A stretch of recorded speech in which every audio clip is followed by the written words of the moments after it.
far beyond these mountains.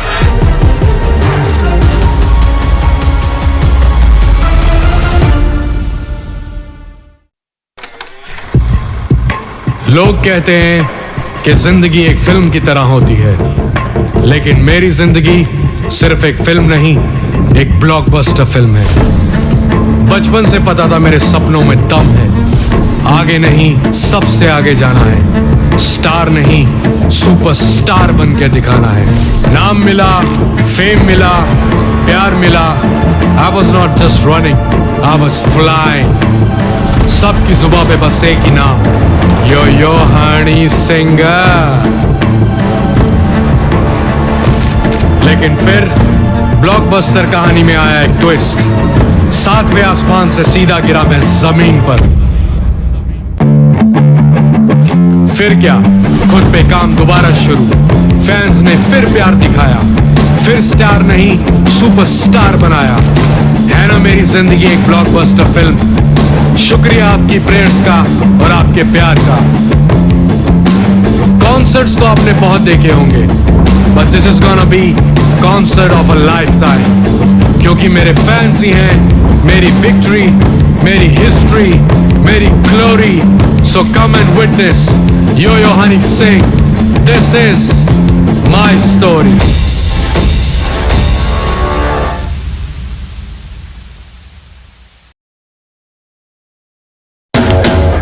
After Delhi and Hyderabad teed off in style, the NDTV PGTI Golf Pro-Am now travels to Mumbai, where business leaders and professionals will connect and compete, charged with excitement and energy on one of the country's most storied courses.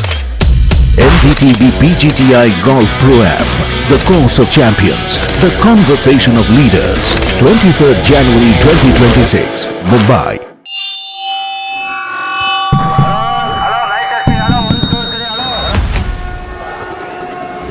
This budget, India speaks from every direction, from metros to You're watching live from the NDTV Profit headquarters in Mumbai.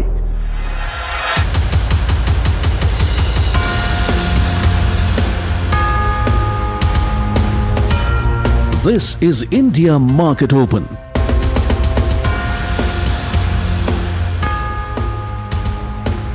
Hello and welcome to India Market Open right here on NDTV Profit with me, Neeraj Shah, and my colleagues Hiral Daria and Sharad Dubey.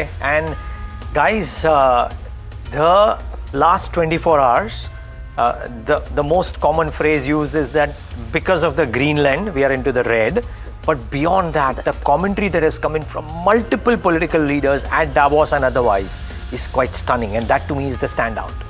And usually that's not the trend, right? I mean, very rarely you see political statements like this. Like, you're talking about a India-EU FTA, which has been talked about at Davos. You have Trump, who's going to be in Davos, and expectations are very high. And Mike Carney, in his wisdom, has spoken about how people need to stand up, if you will, not in as many words. And they are expecting also that this closure of deal might happen just before the Republic Day, and the Republic Day guests themselves are from European Union, larger players coming in. Yeah, guys, so think about this, right? Oman FTA, New Zealand deal, right.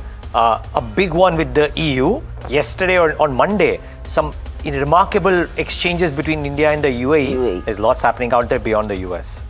So, you know, are we ignoring the US or not? Like, it was very interesting, right? Amit Kalyani yesterday, when Tamanna was talking to him, said, we love US, we love Donald Trump. So, whether it was we love US or Donald Trump was the question there.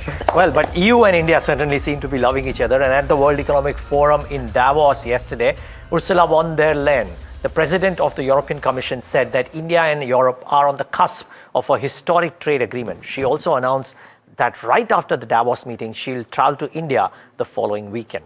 Here she is. And right after Davos, the next weekend, I will travel to India. There's still work to do, but we are on the cusp of a historic trade agreement. Indeed, some call it the mother of all deals. One that would create a market of 2 billion people, accounting for almost a quarter of global GDP. And crucially, that would provide a first mover advantage for Europe with one of the world's fastest growing and most dynamic continents. Of course, this is a very important statement coming from the President of European Commission. But looking at the global cues, the US futures, they are stabilizing after a big market sell-off was there overnight. S&P 500 fell over 2%. This is the worst day since October 2025. So, of course, the global market sentiment is on the negative side, especially for equity. The risk-off sentiment for the third straight day. We are seeing two nations which are creating ripples across the segment. One is Greenland, of course, which we discussed, and Japan also. The developments are going on. The global treasuries market, that has been impacted as Japan's yields, they have stayed elevated as well. Interestingly, the dollar index, that has extended its decline and goes below the 98.5 mark. The Brent crude, that has risen 1.5% as operations have halted on Kazakhstan's oil fields as well. And interestingly, Japan's 40-year bond yield, that has actually rebounded after FM's commentary has come in. The US-Europe trade conflict over Greenland, it still remains a major overhang. And guys, Trump is at Davos today, the World Economic Forum, NATO, Nobel Prize, France, you name it. Every type of conversation will be coming ahead.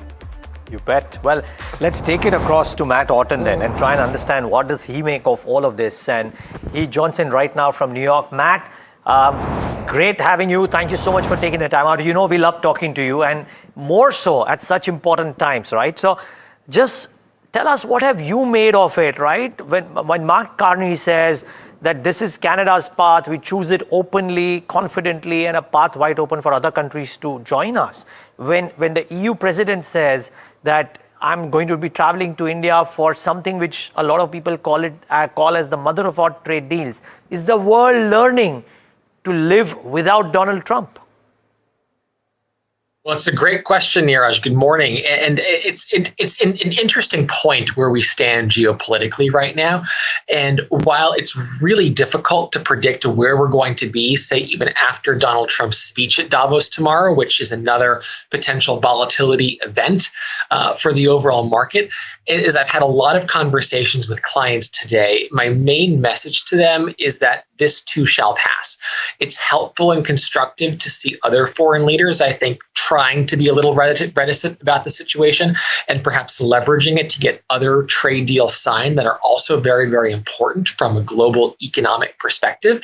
But when I look at what the potential implications can be, I ask myself, does ratcheting up of further tensions conflict or align with the stated goals of the Republican Party here in the US? It is a midterm year, and I don't think they do. So it says to me that given the focus on affordability, given a lot of domestic priorities that are going to be front and center as we get deeper into a midterm election year, it says to me we're likely going to have some sort of settlement, just like we had settlement after Liberation Day, or should I say a walking back of some of the more extreme rhetoric. And it's just another opportunity for investors to perhaps sit on the sidelines right now, let the dust settle, and then use this as an opportunity to reset your asset allocations and get a chance to invest in some higher quality, higher growth assets that may have been too expensive or prohibitively expensive to get into in the current market environment. Hi Matt, this is Sharad here. Especially about the Japan market, there has been a concern on the yields front. And of course, there is a snap elections also happening on February the 8th. The world is spooked out, especially the treasuries portion. So how do you see this development, and do you see a little bit of pressure coming in the emerging markets because of this? So I think the weaker dollar should help stabilize pressure that might spread to the rest of the emerging market complex. That said, Japan is a real risk to the overall markets because as longer dated JGB yields continue to move higher, it provides an alternative one to US treasuries. It risks disrupting carry trade and where a lot of other assets are already parked. It just risks further destabilization. And I just think what's happening in Japan has been an underappreciated risk by the broader market. That being said, it's been pretty good for equity investors across Japan, especially those in financial services companies, those in more domestically oriented businesses. So it's not a lose-lose. Again, it just highlights that we need to be cognizant of the risks that are out there, contagion risks, but also that it does lead to opportunities for investors in this environment. Okay, Matt, good morning. This is Hiral on this side. With all of this that we're talking about, where is, are other countries looking at ignoring the US markets now with what's happening in Japan as well, the kind of impact that could be coming in? If you have to give a summation of all of this and its impact on emerging markets like India, how would you look at it? So I think first here, the Sell America trade, which is I think what you're getting at, I think it's very, very temporary in nature. There's been headlines of Danish pension funds selling some treasuries. I don't mean to be flippant about it, but it's $100 million. It's a drop in the bucket. So at least for now, there is no great alternative to US treasuries with respect to the depth and liquidity of the overall market. But is there a risk of death by 1,000 cuts? Certainly. And I think that's what the Treasury Secretary wants to avoid. I think that's where the legislative branch might start to get involved and hopefully ratcheting down some of these tensions if they continue to escalate. When I look more broadly at the emerging market perspective, I think this opens up the eyes of US investors, especially to realize that this broadening out trade doesn't just mean breadth across sectors in the US, but that there are a lot of good opportunities across international developed and particularly emerging markets. I mean, EMs last year outperformed the S&P 500 by almost 15%. So there's definitely more of a willingness, I sense in my conversations with clients, to look at and consider and actually move money into emerging markets. And I think when you look at a country like India in particular, this is a good episode for investors to remember that India, while it may have underperformed the EM complex last year, earnings growth is picking up. GDP growth is very stable and not that correlated to some of these geopolitical events that we're seeing. And on top of that, it's very decorrelated to US assets as well. So it definitely helps make the case for broader diversification in portfolios, which is why I continue to think it remains attractive. And emerging markets, broadly speaking, also look very, very attractive for inclusion in portfolios. Okay, so India is looking attractive as well from the emerging market back. But thank you, Matt, so much for joining us on the show. It's always a pleasure to have you and get your insights as well, because lots brewing, from a global market perspective in Davos, and very rarely you see this kind of political push that comes in and becomes and stays on the limelight as well. And moving on to the dossiers from the largest global convergence that is taking place in Davos. Now, as the world is actually awaiting US President Donald Trump's visit to the small Swiss town, NDTV Profit's Tamanna Inamdar joins us from Davos to tell us what all to expect from Trump's address on day 3. Tamanna, what are we expecting and how's it looking like?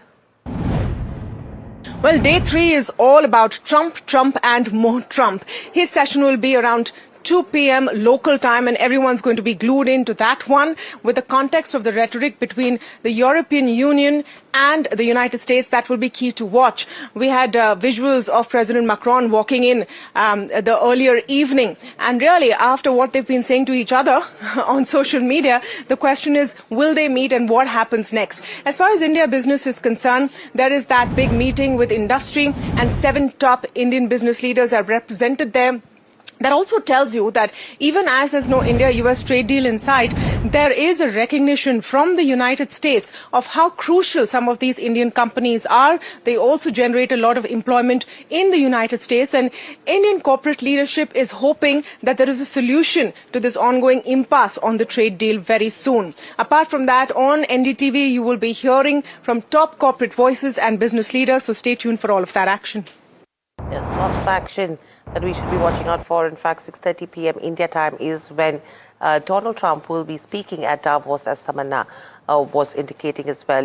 Lots could be coming in from there. We will try getting you what he had to see as well once he is on his route to Davos. But let's quickly take you through the markets. A fall of almost nearly 1.5% is what we've seen in yesterday's session, and this was the worst fall that we've seen since the 7th of April 2025. 1,200 points decline from the recent all-time highs. In fact, the broader markets also underperformed the benchmark indices, with the small cap index down nearly 2.5%. If you talk about the mid cap 150 as well, similar kind of cuts that did come in on that front as well.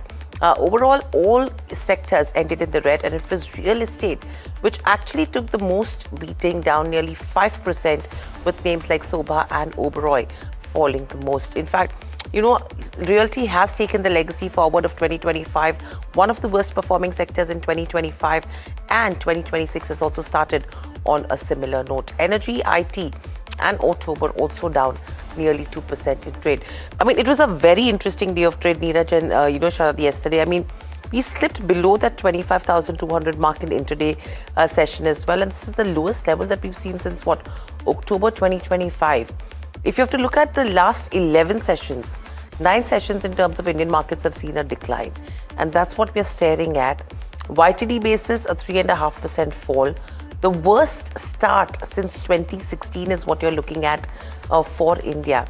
And from recent the all-time highs as well, we've dropped nearly 200 points.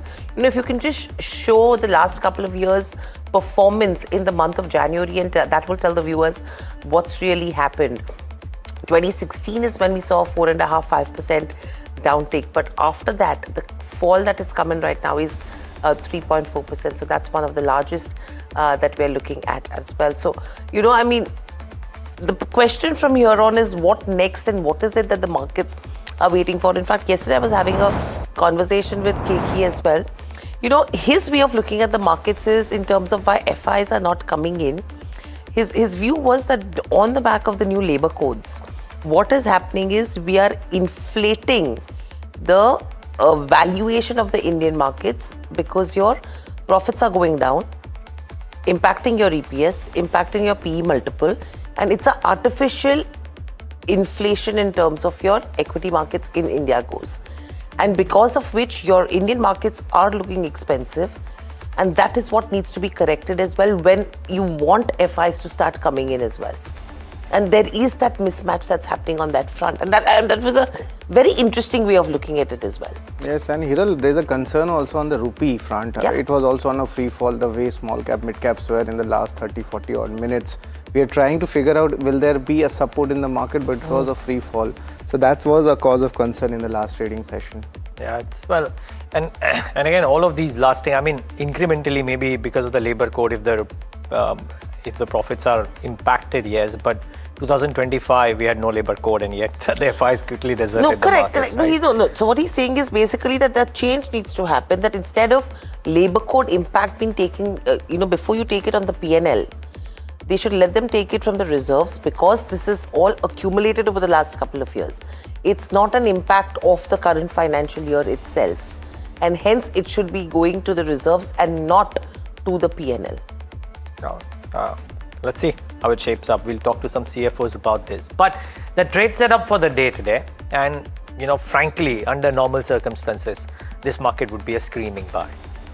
But like I said, the key word out there is under normal circumstances, and I don't think these are normal circumstances. I mean, and remember, this tape has played out in the past as well, that at some point of time the market looks being beaten down in an uncharacteristic fashion. It's happened a number of times in the past. The reasons may differ. This time around, it seems the same as well, that it's been beaten down so much that people are gasping for figuring out what happens next. But the key point is, it's difficult to call that. And therefore, when you are investing currently, it's better to protect the downsides as right now, as opposed to thinking of how to get in the upsides. Frankly, if the downsides are protected, the upsides will come. Not losing money becomes a key variable in such a scenario. I would reckon that auto ancillaries are in a sweet spot, along with NBFCs and large banks. And the reason I single out auto ancillaries amongst others is because, one, that the auto sector in India is doing well, and two, with multiple free trade agreements, etc. One is Indian exports, but two is imports into India as well. If the India and the EU sign off a free trade agreement which allows more flexibility for European car makers to set up shop as well as export into India? Does that help some of the auto ancillaries as well? It does, because a lot of these auto ancillaries are exporters to the EU manufacturers as well. So there is a reasonable chance that all of this will happen. And maybe we already put out some of the data points here, but viewers, keep in mind that all eyes will be on the India-EU FTA. If it is indeed as it is being touted to be the mother of all deals, then you're looking at a lot of sectors, particularly textiles, to an extent pharmaceuticals, getting impacted positively, and maybe autos not getting impacted negatively. So just keep that at the back of your mind. Keep an eye out for textile stocks if indeed the India-EU FTA happens, and if indeed there are some murmurs around how duties on textiles in India are bought at par with what's happening in Bangladesh, Pakistan and some of the other geographies, then Indian textile companies could actually be in a sweet spot. So that's to be watched out for. I mean, probably after that kind of sell-off that we saw in yesterday's session, this could be a sentimental booster as well to sectors like textile. I mean, fingers crossed always. So that's what you should be watching out for. But very quickly, in terms of a couple of sectors. Now, Nifty Real Estate, FMCG, Pharma, Energy, these are the four indices where the RSI is below 30, clearly indicating that they are in oversold zone as well. So let's see how they actually pan out in terms of today's session. But in terms of levels to watch out for, if you look at, the question from here on, Neeraj, becomes is, will that 200 DMA also sustain or not? Because a sustained break below that 200 DMA could actually open the door for further downside towards 24,800 to 24,900 zone. So watch out for these levels also pretty closely. And the immediate support is coming in at around 25,100 to 25,150. And if you talk about the resistance levels, 25,300 to 25,400 is that zone that you should be watching out for. In terms of Bank Nifty as well, we are talking about the first resistance level at around 59,830 right now after the fall yesterday. And then a 60,000 is what is looked at. And 6270 is the third level you should be watching out for. Support bare minimum is at 58,850 so far. India VIX, now that has maintained its uptrend and surpassed all key moving averages right now. And it's now started to move closer to those 13 levels. Initially, we were talking about levels from 9 where it was just not moving. From 9 in the last couple of trading sessions, it's actually moved to 13 as well, which is signaling that discomfort that's coming in for the bulls as well. So there is uncertainty, there is risk for the bulls, and it may increase further if the VIX crosses the 13 to 14 levels in the upcoming sessions. But from here on, let's quickly head across to Sharad to understand what the FNOQs are indicating so far. Sharad, over to you. Well, thanks a lot, Hiral, for that. Largely, the markets were oversold. I checked the technical indicators, the RSI indicator, that's also coming in at 29,450. So we can expect some kind of a short covering also, but it might be a minor one. We are expecting that in yesterday's closing session, but couldn't happen. But right now, the GIFT Nifty implied open, it's on the positive, but it's a very range-bound kind of indication as the global sentiment of risk-off is still continuing. These are the important numbers which you'll be looking at. And yes, of course, some fresh positions might be coming in as is the first day of the weekly FNO. Also, apart from that, Nifty Bank, the overall technical setup, you look at it, it's still better as compared to Nifty because some banks were trying to hold up, especially HDFC Bank in yesterday's trade, but nevertheless, they also lost their entire momentum in the last 40 minutes or so in the trade. But FIs have been selling in the market. This is the 11th straight session we are seeing FI selling, and that's why the rupee sensitivity, that's also going down slowly. Apart from this fund flows, let's look at what are the key contracts which would be in focus, and most of them are seeing short positions, but yes, the volumes are lesser when it comes to both Nifty and Nifty Bank futures, but nevertheless, you see that 91% mark, it's unchanged for the FI shorts. That's also a major overhang on the markets as well as on the rupee front. Nifty PCR, nothing to talk about as both sides, the positions are definitely there, but the major concession level as discussed was 25,100, 150 odd levels. Amongst the stocks, largely short build-up coming in for Persistent Systems, Oberoi Realty on back of earnings. And largely we see that realty stocks, that has taken a major beating as well. Open interest losers, if you look at that. ICICI Bank, that's where, there is an unwinding positioning happening, but overall the strength was really good. But after results, we saw the negative downtick coming in, and Bandhan Bank also a long unwinding taking place. So these are the important stocks which would be in focus. But yes, we can expect from the indices a minor round of short covering in the initial session. Okay, so cues are very important to watch out for after the kind of crash that we saw. Thank you, Sharad, for that. But let's head across to the stocks that are going to be in focus today as well. On my list, the first one I have is Persistent Systems. Now, the numbers are in line with estimates. Margins have expanded by 40 basis points. Profits impacted by this one-time labor code of almost 89 crores. And this is the 23rd sequential quarter of revenue growth. We've seen a 5.5% sequential growth coming in there. If you talk about their constant currency growth as well, they've reported at 4.1% versus a 4.4% in the second quarter. And their TCV in the third quarter stood at around $674 million. If you talk about financials, a 5.5% revenue growth. The EBIT is up around 8.5%. Margins have inched up 45%. The profits are only down 6.5% as well. Broad-based growth coming across sectors. BFSI and healthcare were the ones who were leading. You know, the interesting trend over here, what I'm seeing, Neeraj, is that BFSI, which was a downer for few of the larger IT players, the top 5 players, that is a positive for a Persistent Systems, right? That's very interesting. Even LTI Mindtree had it a negative. Negative. Majority of the top 5 ones had a negative trend in terms of BFSI. Persistent, interestingly, is positive. And they're seeing demand for data, cloud and digital engineering across industries. Attrition also is lower. Total headcount has slightly improved in this quarter. So watch out for this one in trade. You have Vikram Solar, which is the second one. There is growth in terms of profitability and they're seeing some operational efficiencies as well. Module sales have increased by 35%. The order book at around 10.6 gigawatt is what you're looking at. And the capacity utilization has reached 90% during the quarter. 84% of their revenue mix is coming in from domestic operations versus 16% from exports. If you talk about their revenues, a 7 to 8% growth coming in there. Operationally, if you go to see, their EBITDA is up 2.4 times. Margins have improved substantially to 19% versus a 8%, and the net profits have jumped 5 times to 98 crores versus a 19 crores. So this is going to be a strong one to watch out for after that 10% cut that we saw in yesterday's session. Don't be surprised if you see some sparks here.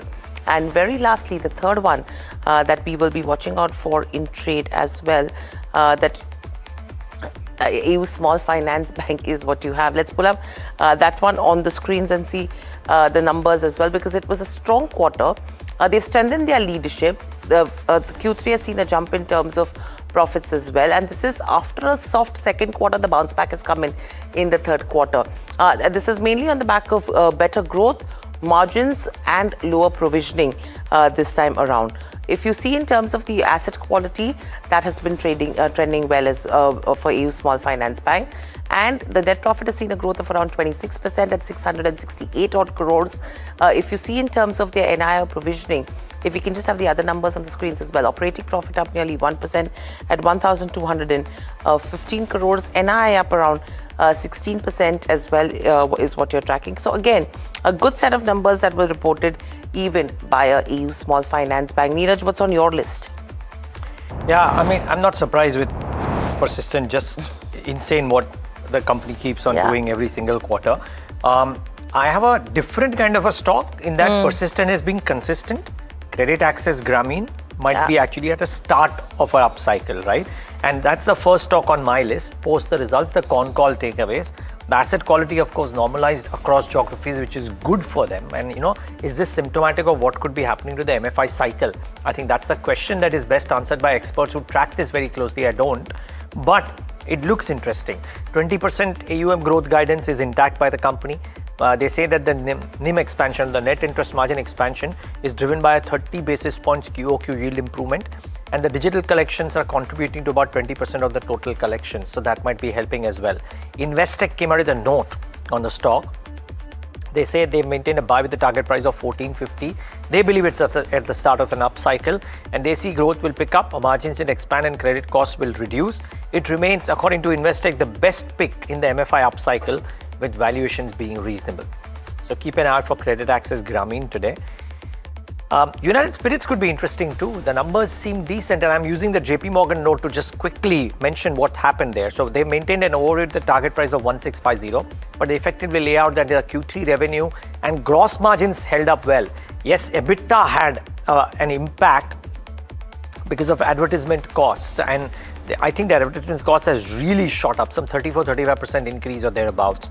They say the revenue growth was resilient, improved mix, even as volume offtake was tepid, and maybe that picks up. So I think this sums up what the quarter was. Volume offtake wasn't the best, margins weren't the best, but gross margins and revenue per se was decent. They beat estimates, and very likely there is scope for improvement there.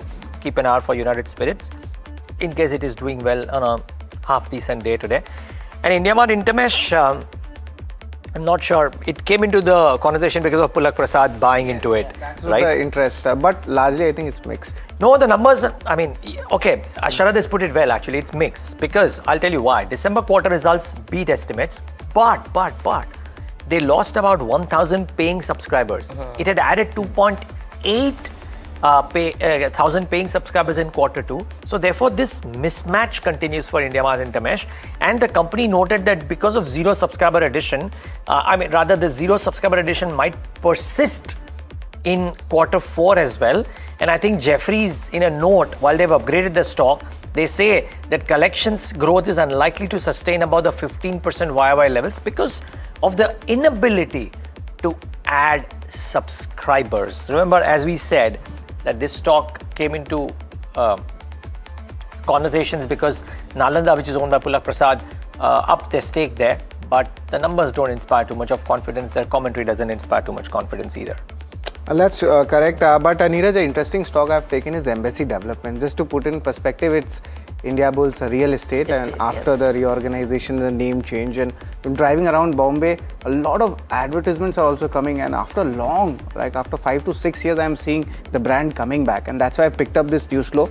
They have launched 3 residential projects in the MMR region. The gross development value stands at roughly 12,000 crore rupees. Now these launches, they are planned in the 4th quarter of FY26, and the company plans to invest roughly 4,500 crore to increase its Mumbai footprint. The stock has been, seeing a big massive selling pressure we had seen earlier, and this trading at around 63. So major correction has definitely happened in the stock, but you can definitely have a look at this. The second stock, it's JSW Energy. The arm has signed a power purchase agreement with West Bengal Discom, and this is roughly for a 1600 megawatt thermal power plant, and the total thermal capacity that will increase to almost 10,658 megawatt.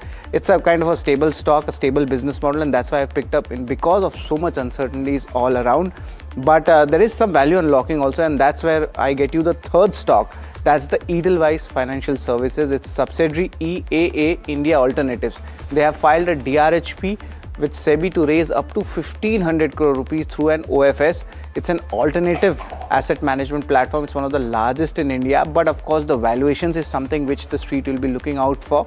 There has been instances of value unlocking from Edelweiss Financial Services. Earlier it was Nuvama.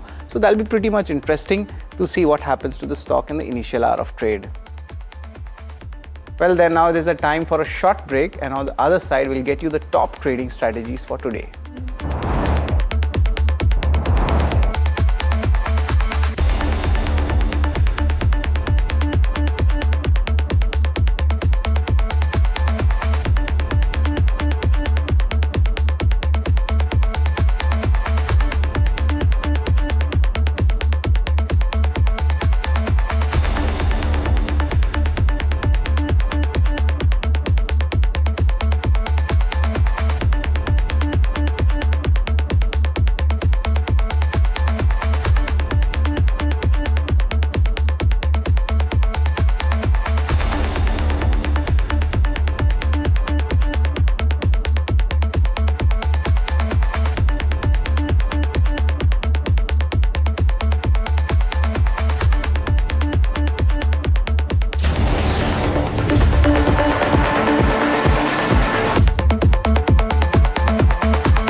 This is Davos, a picturesque Swiss ski town, which for 1 week every January becomes the epicenter of global power and ideas.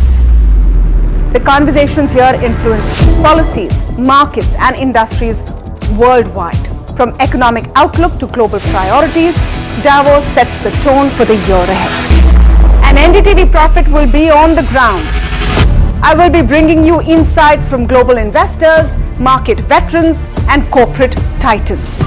So don't forget to tune in to NDTV Profit as we decode the decisions that will echo far beyond these mountains.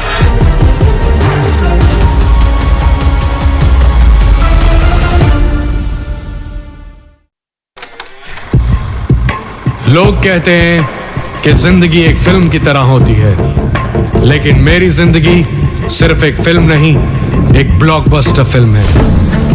बचपन से पता था मेरे सपनों में दम है, आगे नहीं सबसे आगे जाना है, स्टार नहीं सुपरस्टार बन के दिखाना है। नाम मिला, फेम मिला, प्यार मिला, I was not just running, I was flying.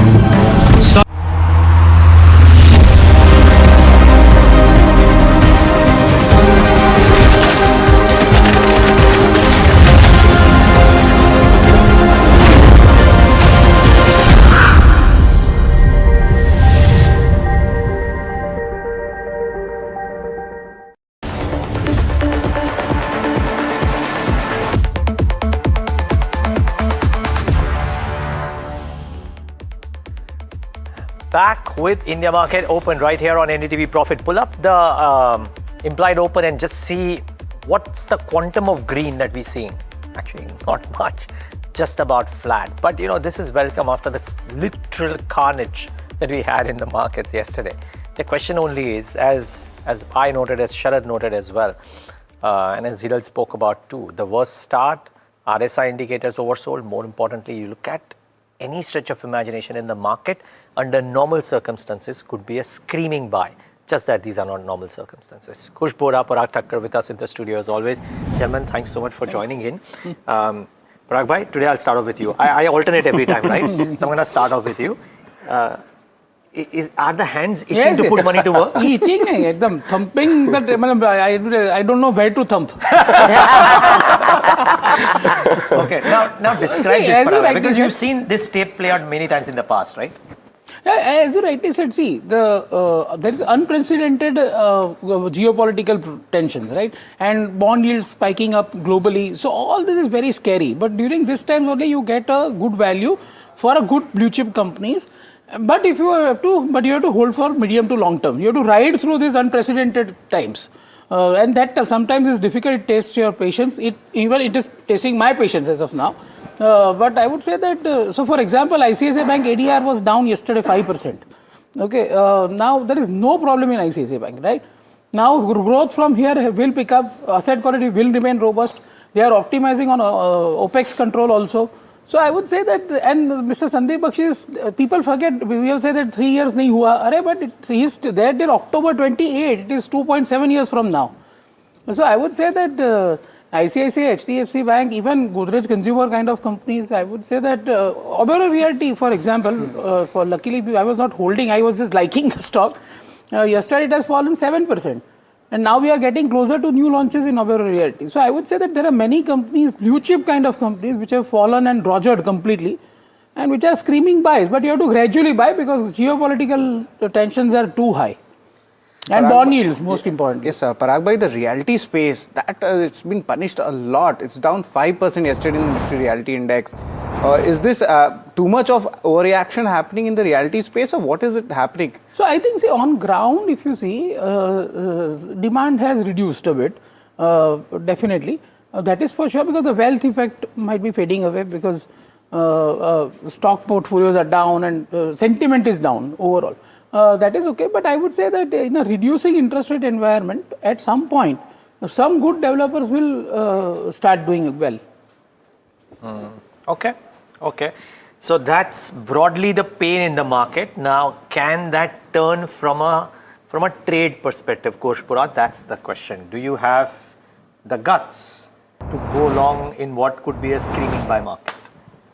One word answer, yes. But before that, ये cheating है.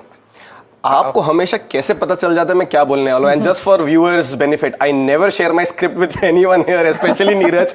But when he says ये tape तो आपने पहले play out होते हुए देखी है, right? Let me ask you something on very similar lines, right? If Trump were a movie, okay, and be honest, would you really go and watch the sequels? I will get out in the interval only. That's a good answer. That's a very good answer. See, so let's just decipher the plot, right? a high stakes world-ending announcement. Okay? Then big theatrics. Okay? Then you have a global market sell-off. Then 2-3 weeks later, there is some sort of weak reconciliation, markets back to all-time highs. We're seeing that tape play over and over again, right? If the money weren't involved, and the only reason I say this is a high budget movie is because world over investors' money is being, like Parag Bhai said, rogered, every now and then. Yeah, that's the only reason this is a high budget movie. But otherwise, this is a very, very repeated, predictable plot. The short point here is, in a scenario like this, I understand there's a lot of panic because you're seeing your profits and portfolios go down drastically every day. The idea is very simple. Focus on your long-term to medium-term objectives. Ignore the daily noise, especially that is coming out of US, if you can, correct? And just try and be a little objective about it. Right now, do you go out and buy in the market? Like Parag Bhai said, if you can, you should buy in a staggered manner.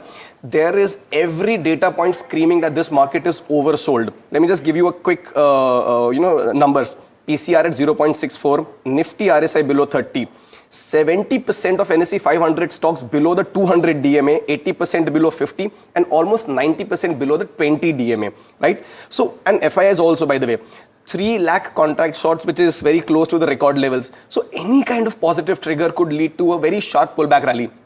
Does it happen today? Does it happen tomorrow? Maybe not. But from here on, positionally, the risk-reward ratio becomes very attractive for a long trade.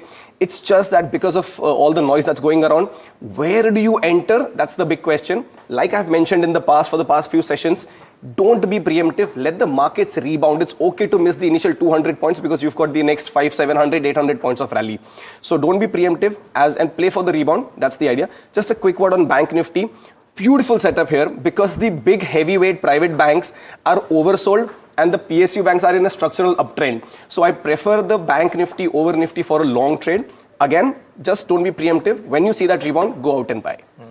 Now, we have the management of J&K Bank waiting by, but it's important to just quickly finish off this circle and figure out the stocks on your list as well, because a lot of people would want to know if you're playing stocks right now. Very quickly. I am 3 stocks, 2 segments of strength and 1 of weakness. JK Cement and Dalmia Bharat, are a buy. JK Cement for targets of 6030, 6190, stop loss at 5740.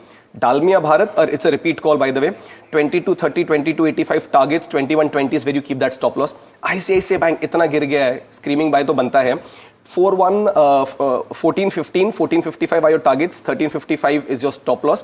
This is more of a positional bet. Even if you do get any kind of a dip today, consider this as a buying opportunity. Okay, so in some sense, you're talking about banks and a dip could be a buying opportunity. We know fundamentally Parag Thakkar has said that he's wanting to buy into ICICI Bank. You are buying ICICI Bank for a trade as well. Absolutely. And look at what I mentioned. What are the stop losses? The stop loss for ICICI Bank is 1355, but look at HDFC Bank. Yesterday we said that the RSI is below 30, it's oversold. That was the one big bank that actually ended in green amongst the market carnage, right? So somewhere fundamentals and technicals will come to play. So ICICI, HDFC, both of us are positive. Okay, perfect. Well, but gradually. Gradually. Okay. Well, nothing gradual about J&K Bank though, and let me get in Vishwanath Nair to talk about the quarter and take it forward with the management as well. Vishy. All right, so J&K Bank actually delivered a mixed quarter with softer NII but higher profitability for the bank alongside continued improvement in the asset quality scenarios. Of course, sequentially, both gross NPA as well as net NPAs have improved.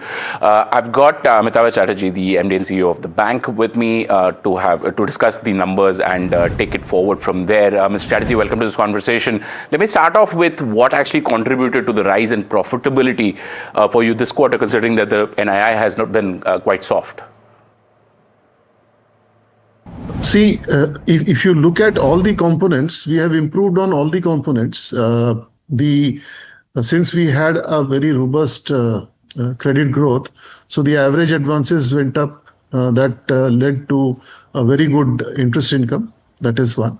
Second, we had a very good recovery in lost assets, I would say, NPAs which were fully provided for, so which resulted in reversal of provisions. Then we also had a very good recovery in return of accounts. That also contributed. It is and the other income also contributed including these things, other income also contributed largely towards the improved profits. I would say the cost of deposits went down slightly from last quarter because of the transmission of the interest rates happened gradually. So I would say all the components have shown improvement in the bank. Sure. This quarter has also seen a sharp increase on the credit growth front. Can you tell us a little bit about what you're expecting for the year? Earlier, you had said 12 to 15% credit growth, but are you expecting to end the year higher? See, we have YOY, we have grown by 17.28% gross advances. So it is much above the guidance that I had given. Obviously, I had said the initial beginning of the year, the guidance was 12%, but by the end of second quarter, I was very confident about the pipeline that we had. So we have comfortably crossed 17% YOY. However, I think we still will maintain that we will be around 12 to 15% end of the year. Looking at the subdued deposit growth that has happened in the industry so far. So I would say that 12 to 15% I'm absolutely certain of achieving. So if we look at the year-end targets also, we have achieved 9% of that. So the 12% guidance is almost, a month away from here. So that is not a problem. But yes, 12 to 15% would be good. But this, up to this quarter YOY, the growth has been 17%, 17.28%. You talked about the subdued deposit growth across the industry, but specifically for J&K Bank, that gap between advances and deposits is quite large, the growth rate gap. How do you actually aim to bridge this? Because 700 basis points is large. True. But this gap is in the third quarter. I said 10 to 15% in the advances and maybe 1 to 2% additional growth in the deposits that will narrow down the gap. Say 12% growth in deposits, maybe 10 to 12% and 12 to 15% in advances. So the gap will be narrowed down, but the gap will still be there, and it is there for every bank if you look at the numbers. Let me just try and understand this credit growth scenario a little bit better. What exactly is contributing to this growth? How do you push it forward? Is there any specific segment that you're looking at? Considering specifically because of the GST cuts that have happened during this quarter, the impact of that and the rate cut that has happened in December, how is that helping you? See, our bank has primarily been retail focused. So the retail growth has been 57% YOY, and the corporate growth has been 43% for this financial year. And if we look at the contributors, Jammu and Kashmir would have contributed 57% of the growth, and 43% of the growth has come from rest of India. So initially that our strategy was to ensure that we have sufficient contribution from the rest of India branches. We are present in 22 states. So that is already started happening. Now, if we look at the individual sectors, primary, the growth has come, double-digit growth has come from both agriculture as well as corporate banking. On both of these sectors have given double-digit growth. And car loan, as you mentioned, the GST cut, car loan has grown substantially well during this quarter and sometime last quarter also. So three components which I can say have given robust growth are these three.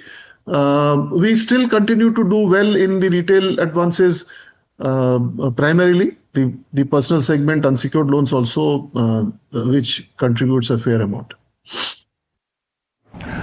Quick understanding on this recovery as well. This quarter, you mentioned you've seen a very high recovery ratio during this quarter, which has of course helped the profitability.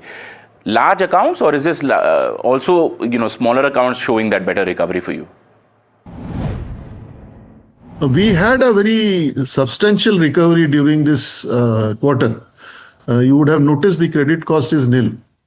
So there was substantial provision reversal because of a large value account getting recovered. So that continues. If we look at bad loans getting recovered, I would say high value recoveries have been to the tune of 150 crores this quarter, both on account of NPA as well as return of accounts. So the recoveries are coming, and the focus of the bank on recovering bad loans has been very steady for the last, I would say, 9 quarters, and it continues to be so. Your auditor has talked about the merger with J&K Bank that you did during this quarter. You've also made some provisions against this. How do you think this is going to pan out? Do you think that you will need more provisions going ahead to ensure that this merger helps you going ahead? No, that is the best part and the worst part. The best part is we have made all the provisions that were required, and the fact that we had to provide almost 180 crores because of this, considering a total profit last year we had 2,082 crores, is a substantial amount for a bank like this size. So we had to take this hit. The amalgamation was a decided thing. It was not a decision by the bank, but we have managed to take into our stride, and we have made all the provisions, and the amalgamated entity has started doing well. Last quarter it did well. A few old expenses, previous quarter expenses were squared off this quarter. So this quarter it hasn't shown maybe that kind of a result. But by the end of the year and probably in 2 quarters' time, this amalgamated entity will also be doing well. So no further provisions. All the hit that we had to take is almost 180 crores. So all the hit that we had to take, we have already taken. Okay, Ms. Amitava Chatterjee, thank you so much for joining us on this conversation, sir. It's a pleasure as always talking to you. That was Amitava Chatterjee, the MD and CEO of J&K Bank. Mixed set of results, but credit growth looking very, very strong. Back to you guys at the studio. Thanks for that, Vishy. Mixed set of results, but credit growth looking strong. Paragba, you understand banks really well. Is J&K Bank in the list, or right now the others are available? No, right now HDFC, ICICI is occupying most of my mind. Of course, Axis is also looking good. Axis is also yeah. But not J&K, you would kind of... Yeah. Right now, but the price I saw, 98, price is looking good. Okay, there is one stock that has come up in our conversation this morning, Credit Access Grameen, because the guidance is good, and a couple of notes that have come out have said that could this be the start of an upcycle again, and is Credit Access Grameen the best place within the MFI place? What is your thought here? So I have said that Equitas business update clearly showed this, that MFI stress is now stress has peaked out. Worst is behind.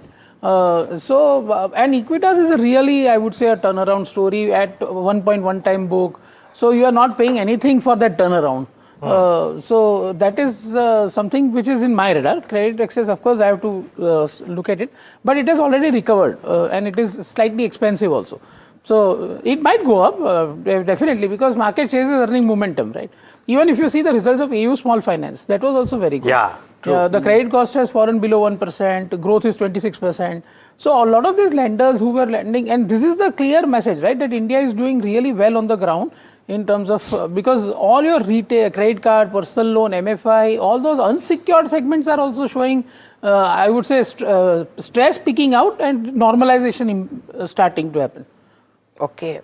So that's Credit Access Grameen. Restaurant Brands Asia is what we were talking about yesterday.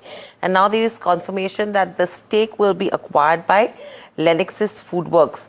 Now you're talking about an acquisition which is happening at 70 rupees per share, which is at a premium to the current market price. What are charts indicating, Kush, if you have to look at a Restaurant Brands Asia, because the price is at what, 70% or 10% premium from yesterday's closing. Do you see that upside coming in? So unfortunately, the entire pack hasn't participated in the market rally that came about. RBI in particular hasn't. Yes, there is good volume accumulation. Yes, there was a minor uptick, but then you saw supply pressures around that 68.70 zone. So I wouldn't really be too gung-ho about it. if at all in the broader QSR space, if I have to mention, one stock that is starting to look interesting after heavy hammering for the last year and a half is actually VBL, which I think has a few positive brokerage reports also going for it. Price action also starting to show some uptick. If at all, I will keep this on my radar, but not the rest of the QSR pack. Haven't really done much, in the market uptrend as well. Parag bhai, a quick view on this one. I know we spoke about it yesterday as well, but now you're talking about a 900 crore infusion that is coming in. Equity is around 900 crores and 600 crores is through warrants. Does this mean that this will help RBA to scale, turn profitable, fight competition, and thus it becomes a re-rating candidate then? It becomes a re-rating candidate. The thing is that, see, the leverage will get reduced because of the infusion into the company. Then I think the new promoter has also said, somewhere I read in the sales note, that they are planning to sell Indonesia business. Now, Indonesia is going through very tough times. So it is very difficult to find a buyer also, in my view, in such times. But suppose if it gets sold and the entire restructuring happens, then your balance sheet is completely under control and your valuations are very attractive. Now, the real, as Kush said, there is no pickup in QSR. Now, if that happens, then stock can give you very good returns. So, I think the base is formed, the worst is behind. When it will start doing well, it depends on the QSR business outlook. That's true on that. The QSR industry itself is suppressed, and new competition is also coming in the private equity space and coming in the listed space as well. But moving on, let's focus on Lupin. The company is moving ahead in the diabetes and obesity segment with a new global partnership. The pharma major has signed a licensing and supply agreement with Galenism Health to commercialize injectable semaglutide across multiple markets. Varsha joins in with all the details. Well, I would say this is a weight loss drug season wherein Lupin has signed a licensing and supply agreement with the Galenicum, which is a Spain-based company. Now, the partnership covers finished formulation of injectable semaglutide. Now, semaglutide is nothing but a generic version which is used for your anti-diabetes and for weight loss management. Talking about the division of responsibilities, Galenicum will develop, manufacture and supply the injection, and which is heavily invested into GLP-1 development pipeline, while Lupin is responsible for regulatory submission and approval and will also handle commercialization and distribution of the product. Now, how this is going to benefit Lupin is, one is this leverages its established global commercial infrastructure and expands Lupin's diabetes and obesity portfolio beyond India, and Lupin will commercialize semaglutide across 23 countries. About Galenicum, if you see, it's a Spain-based company, operates across 70 plus countries globally, which develops generics and value-added generics products, and it has strong presence when it comes to Europe, Latin America, Asia and Africa. So overall, of course, it's a positive deal considering the good growth momentum in GLP-1 products. Yep. Varsha, the standout part of your piece for me is that this is the season of weight loss drugs, and you put it so well. So thank you so much for doing that, Varsha. And yeah, it clearly seems to be the case that it is a season of weight loss drugs, and a lot of them will come on the anvil. I read a post recently which said that in India and a few other Asian countries, the cost of these weight loss drugs could actually come down to as low as $15. It will not happen in the US, but for Indian customers and a few other customers, we are seeing the possibility of that happening. Now, the reasons, I haven't gone into them, but that is something that one should watch out for as well. Well, yeah, Neeraj, interestingly, I also went into one of these events by the doctors who are there in this weight loss segment, and they have also stated that there will be a pricing pressure coming in. But one concern is definitely there, is if it's not registered. That's where the concern keeps coming in, and now everybody's talking about it. Yeah, should be interesting. We'll talk more about this for sure. But let's focus on the here and now and try and understand what are the other stocks that you should keep on your radar this morning. Now, from amongst the newsmakers, and one of the big newsmakers is something that we believe is the big story of the last 24 hours, which is the EU president saying that she's going to travel to India for signing what could be the mother of all trade deals. They are very close. Some work needs to be done, but she said yesterday that we are very close to a trade deal with India. Now the point is, I'm bringing a couple of sectors into focus here. The first one is textiles. And the reason why textiles is because the Jeffries note lays it out beautifully. They say that the FTA bringing Indian textile duties on par with South Asian neighbors will be a key positive simply because EU imports about $125 billion of textiles and apparels, of which India has only a 5 to 6% share. And India loses out because India has a duty versus Pakistan and Bangladesh not having duty. Not having a duty. Now, if this were to happen, one would presume it's positive for your Indian textile companies. They have been beaten down significantly for the right reasons. Are they a good preemptive buy if this were to happen, or even if you preempt that this is going to happen? To both of you, either of you can answer. Yeah, so my view is that, see, something like, for example, a garment, like KPR mills, what they do, and they already supply to Europe, right? So there it can be beneficial immediately. For somebody like Welspun Living or Gokaldas Exports or Indocount, who are like into ready-made garments, Gokaldas and Welspun and Indocount home textiles, right? Their US sales to US is 70% of the revenues. So there to shift from US to Europe that much, if in the absence of tariff reduction, is looking slightly difficult to me right now. So which are the ones that you believe could gain? So just repeat it for our viewers. If this were to happen. FTA deal happens with Europe and it really happens, as you rightly said, that duty on Indian goods goes away, which makes us in line with other competitors.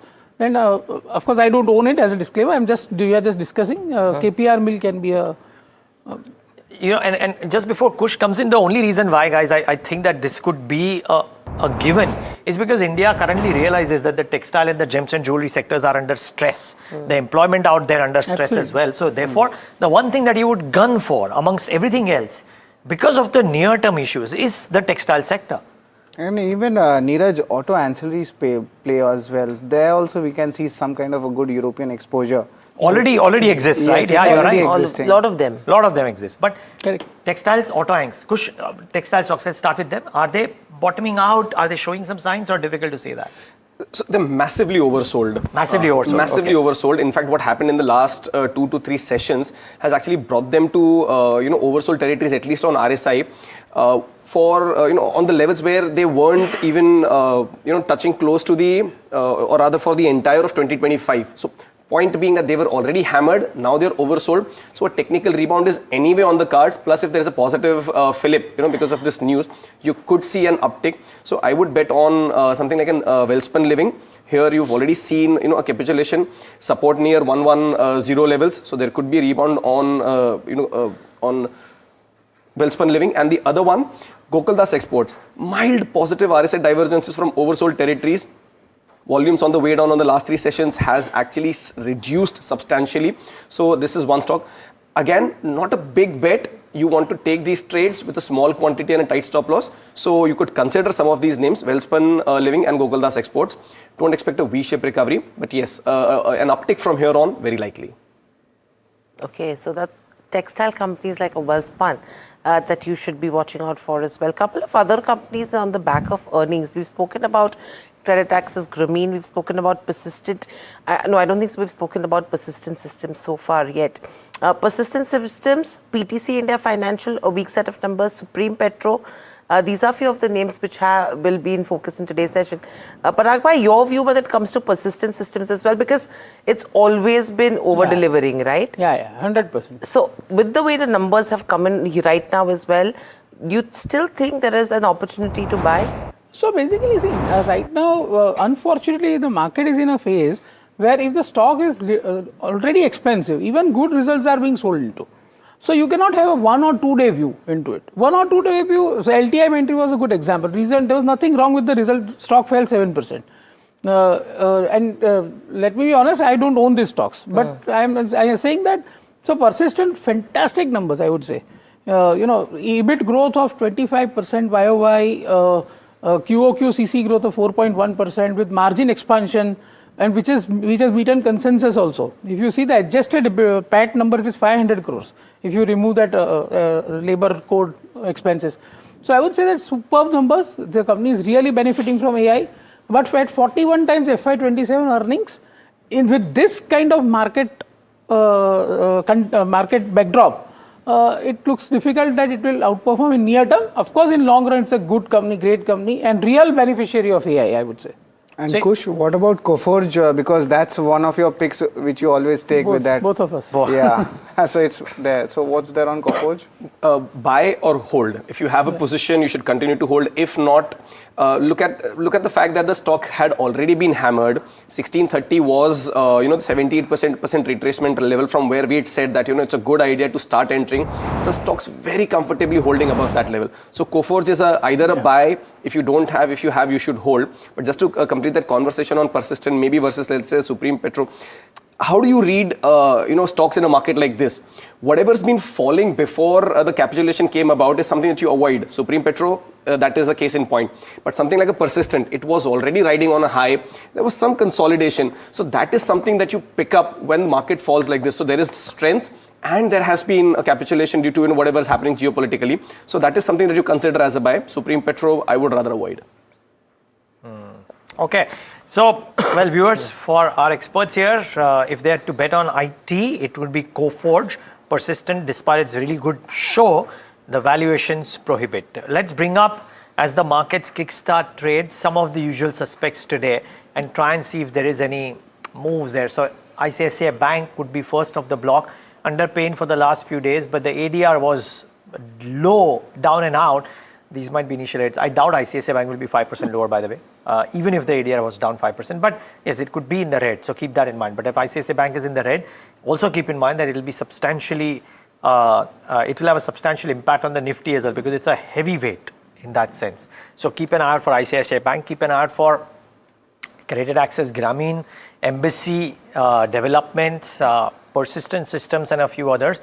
Credit Access seems like starting off okay. Embassy seems like starting off okay.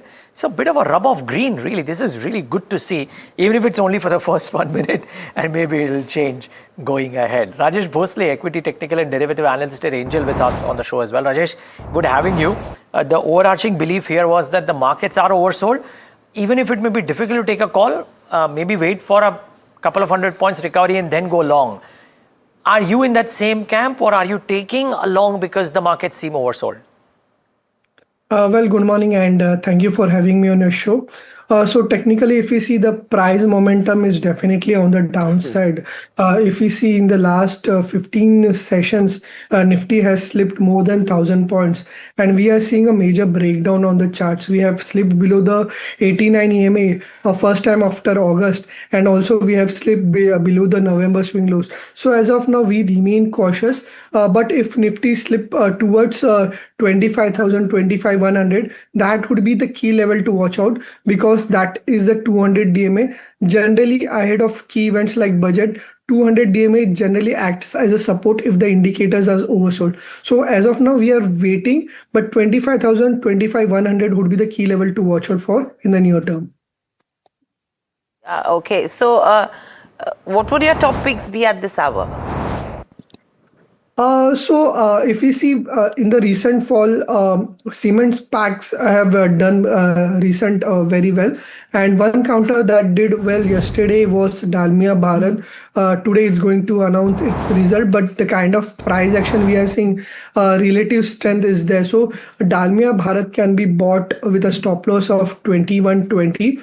In the near term, we expect the stock to move towards the levels of 23.40. Since we are a bit cautious on the market, we'll have a one sell call.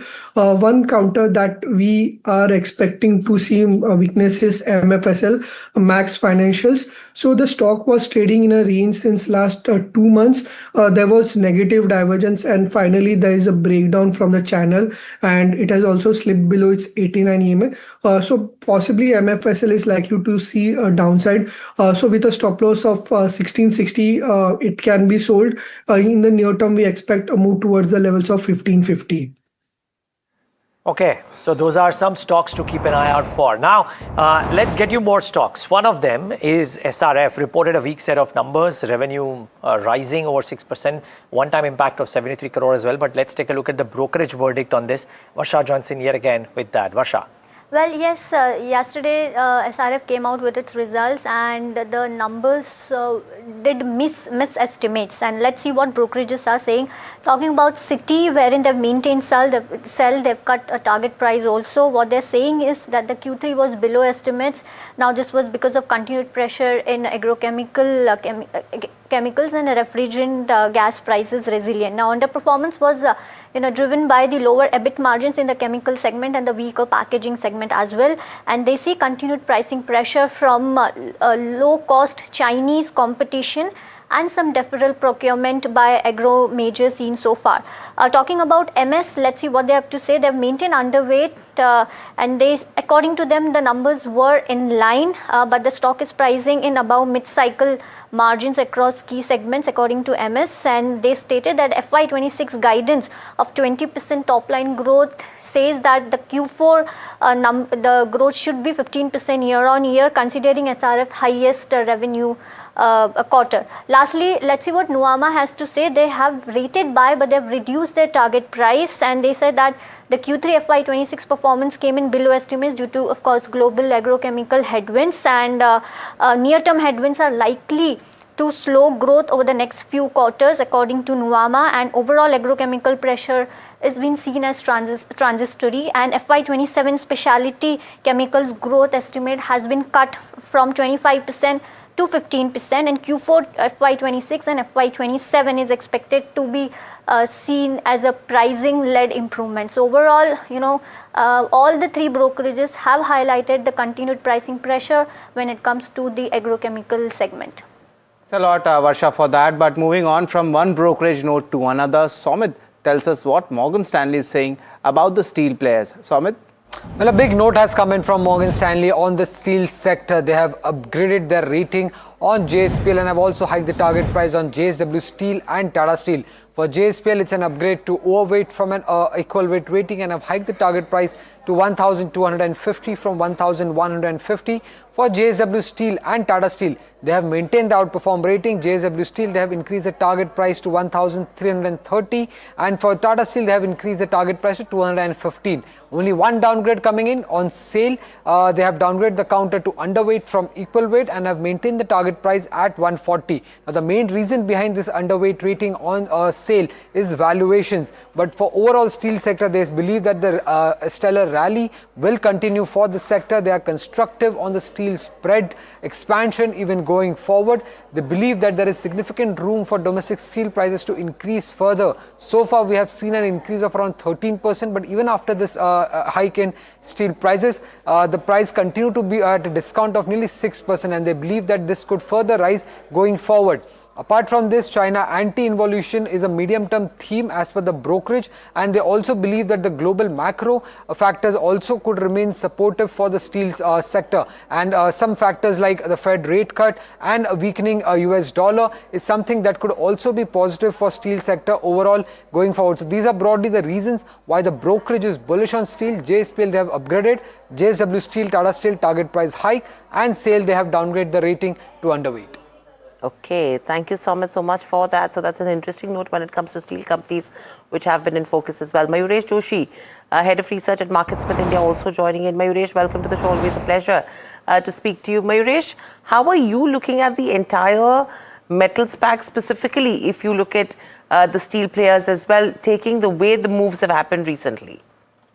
Morning, Hiral. So I think base metals have done a large part of the rally over the last few weeks and months, exhibited in silver, gold prices, copper, zinc, aluminium, moving towards their all-time high levels.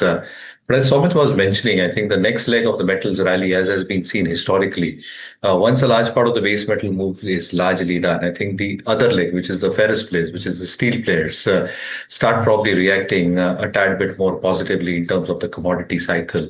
And again, I think a few factors which are aiding them. One, I think the safeguard duty is expected to probably have a very positive impact. It specifically targets HRC, CRC, coated steel, and it's also got a price floor mechanism in place. An example, $675 per metric ton for hot rolled coils. Now, Now, what it really means is for the ferrous players that an immediate headroom of 4,500 to 5,000 rupees per ton in terms of pricing power, which then means that as imports starts coming down and they're expected to drop by nearly 30 to 50%, anywhere in that range in FY26, domestic mills which are operating at 75-80% can probably see their utilization levels inch up higher beyond 80-85%, which means that even the margin expansion might be a very obvious scenario. In terms of financials, what largely transpires, Hiral, is that for every 1,000 rupees ton in steel prices that we've observed in the past, EBITDA for companies which are partially integrated, like a JSW or a Tata Steel, improve by 3 to 5%. And therefore, with all these matrices in place, with the 3-year visibility on protection as an example, the forward EV/EBITDA multiples, which are currently at around 6 times, move to the mid-cycle range of 7.5 to 7.75 times, which is a very positive for the sector as well. So I think we remain very, very constructive on the sector. Okay, so that's with the steel sector as a whole. But a couple of things that we should be picking up, Sharad, as well, when you're talking about the rupee, which is at record low levels right now. It's opening at 91.2. That's the level coming in. And interestingly, this is the 4th instance when it has breached that 91 mark. We are expecting RBI intervention, but nothing actually came. There are some reasons for it. I just like to point out the capital outflow concerns, as Parag Bhai has also mentioned. It's still sustaining. For 11 straight day, FIs have been sellers in the cash market. There's an overhang of the US-India trade deal completion, but the bonds, they have risen as well on a lower state debt supply. Yesterday, there was a bond auction in the States where the demand was not filled. Traders are saying that RBI is selling dollars in forex market to support rupee, but Bloomberg, they have stated that this is a result of a yield price-based auction of the state government securities. But nevertheless, the pain, the sentiment or the sensitivity of dollar and FI flows, that has become much more, and now we are seeing that happening. Rupee opening at the record low levels. Parag Bhai, wanted to get your views on that. There is no kind of a support floor coming in. Yeah, so I feel RBI governor has clearly stated that whenever there is excessive volatility, then only they will step in, because otherwise your rupee liquidity gets sucked in, and so whatever OMOs you are doing to provide liquidity to the system, banking system to grow, that gets sucked in due to protect your rupee, right? So it's so we have to do something. That is my view, that we have to do something in budget to attract for FII inflows. We have got a lot of good FDI flows from Japan in various companies like Escorts and Shriram Finance and various Yes Bank and all. FDI flows have been good from at least Japan, but I would say that we need FII capital market inflows also, and for that something has to happen, so that not only just to protect rupee at a particular level, but so that the RBI can provide liquidity to the markets, real economy, rather than just protecting rupee. Well, in some sense, the just looking at the glass half full, not this one, but generally, thank you. Actually, Neeraj has it's falling in the definition. No, this one too, to an extent. Yes. One sip, that's it. It's balanced. But the point being that some bit of this rupee depreciation might actually help exporters at a point of time when volumes aren't quite there because of the US downtick, right? So, and therefore definitely helping the service exports as well. But yeah, the point is that for any FII wanting to make an investment into India, if the rupee is in a free fall, that investment decision gets deferred. Correct. Automatically. Absolutely. So that is why you need to show them that rupee can appreciate, and also one of the ways is to give them some sweetener so that they can get attracted towards India. The other thing which Neeraj said, apart from rupee depreciating helping exporters, rupee depreciating actually has import substitutes also. So for example, we are talking about steel, right? Steel, correct. Now the steel gets imported also. Now the import parity price will go up with depreciating rupee. That will help steel companies even more. So margin benefits. Plus the safeguard duty is already there. Absolutely. So you should be watching out for the sector. But very quickly, Credit Access, Grameen, Fact, India Mart, Intermage, Newgen Software. These are a few of the names which are seeing some good moves. Jindal Saw is under pressure. SRF is under pressure. United Spirits is under pressure as well. Quick view, Kush, SRF and United Spirits that I want to pick with you, or we are just about to... No, we still have some time, yeah. So SRF weight 2775, that's a very important medium-term support zone. If that's broken, the structure gets broken for the worse, so you might want to avoid it. So I'll just stick to that. And just as a quick take for the day, Dalmia Bharat, the stock that we've already discussed, you could still consider it for a long trade. And just to reiterate the targets on this one, 2230, 2285, stop loss at 2120.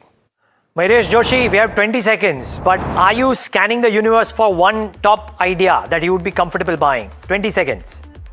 Morning, Neeraj. Very quick answer for that. Nestle India.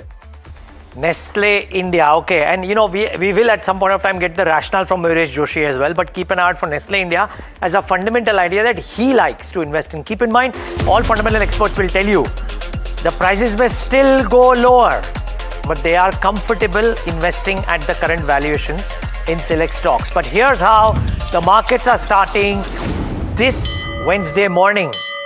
Are we seeing some rub of green? No, not really. I mean, this is brutal. Look at the market breadth at the start itself.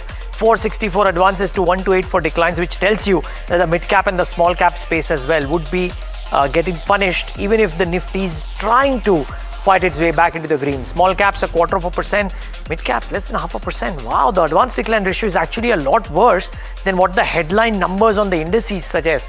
Let's get the heat map up on the screen and at least get the large caps going. Hiral will not have a good time marking the mid caps, I'm sure. Okay, what's doing well? Let's start with the green. Really tired of seeing the red all the time. Eternal 1.67% higher. Sun Pharma, the brokerage notes today are a bit constructive on Sun Pharma, by the way, which is why maybe that stock is up about 1.35%. Dr. Reddy's has about a 1% gain too, so Pharma seems to be doing okay.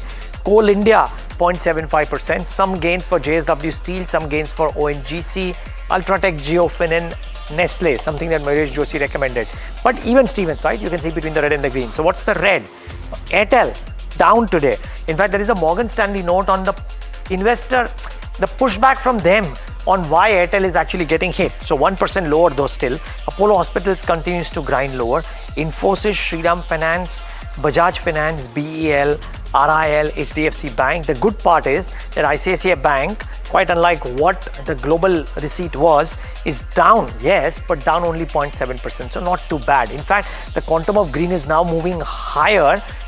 Volatility is inched higher too, and the indices are absolutely flat. So, well, I would say, Hiral, all kosher on the large caps thus far, but I don't know if the broader markets are doing okay. Yeah, and even Eternal and Sun Pharma, if you think, I mean, DRL, only on the back of the earnings today that you're seeing this kind of momentum that's coming up so far. But if you see broader markets, let's just pull up the mid cap and the small cap indices and see what's happening there.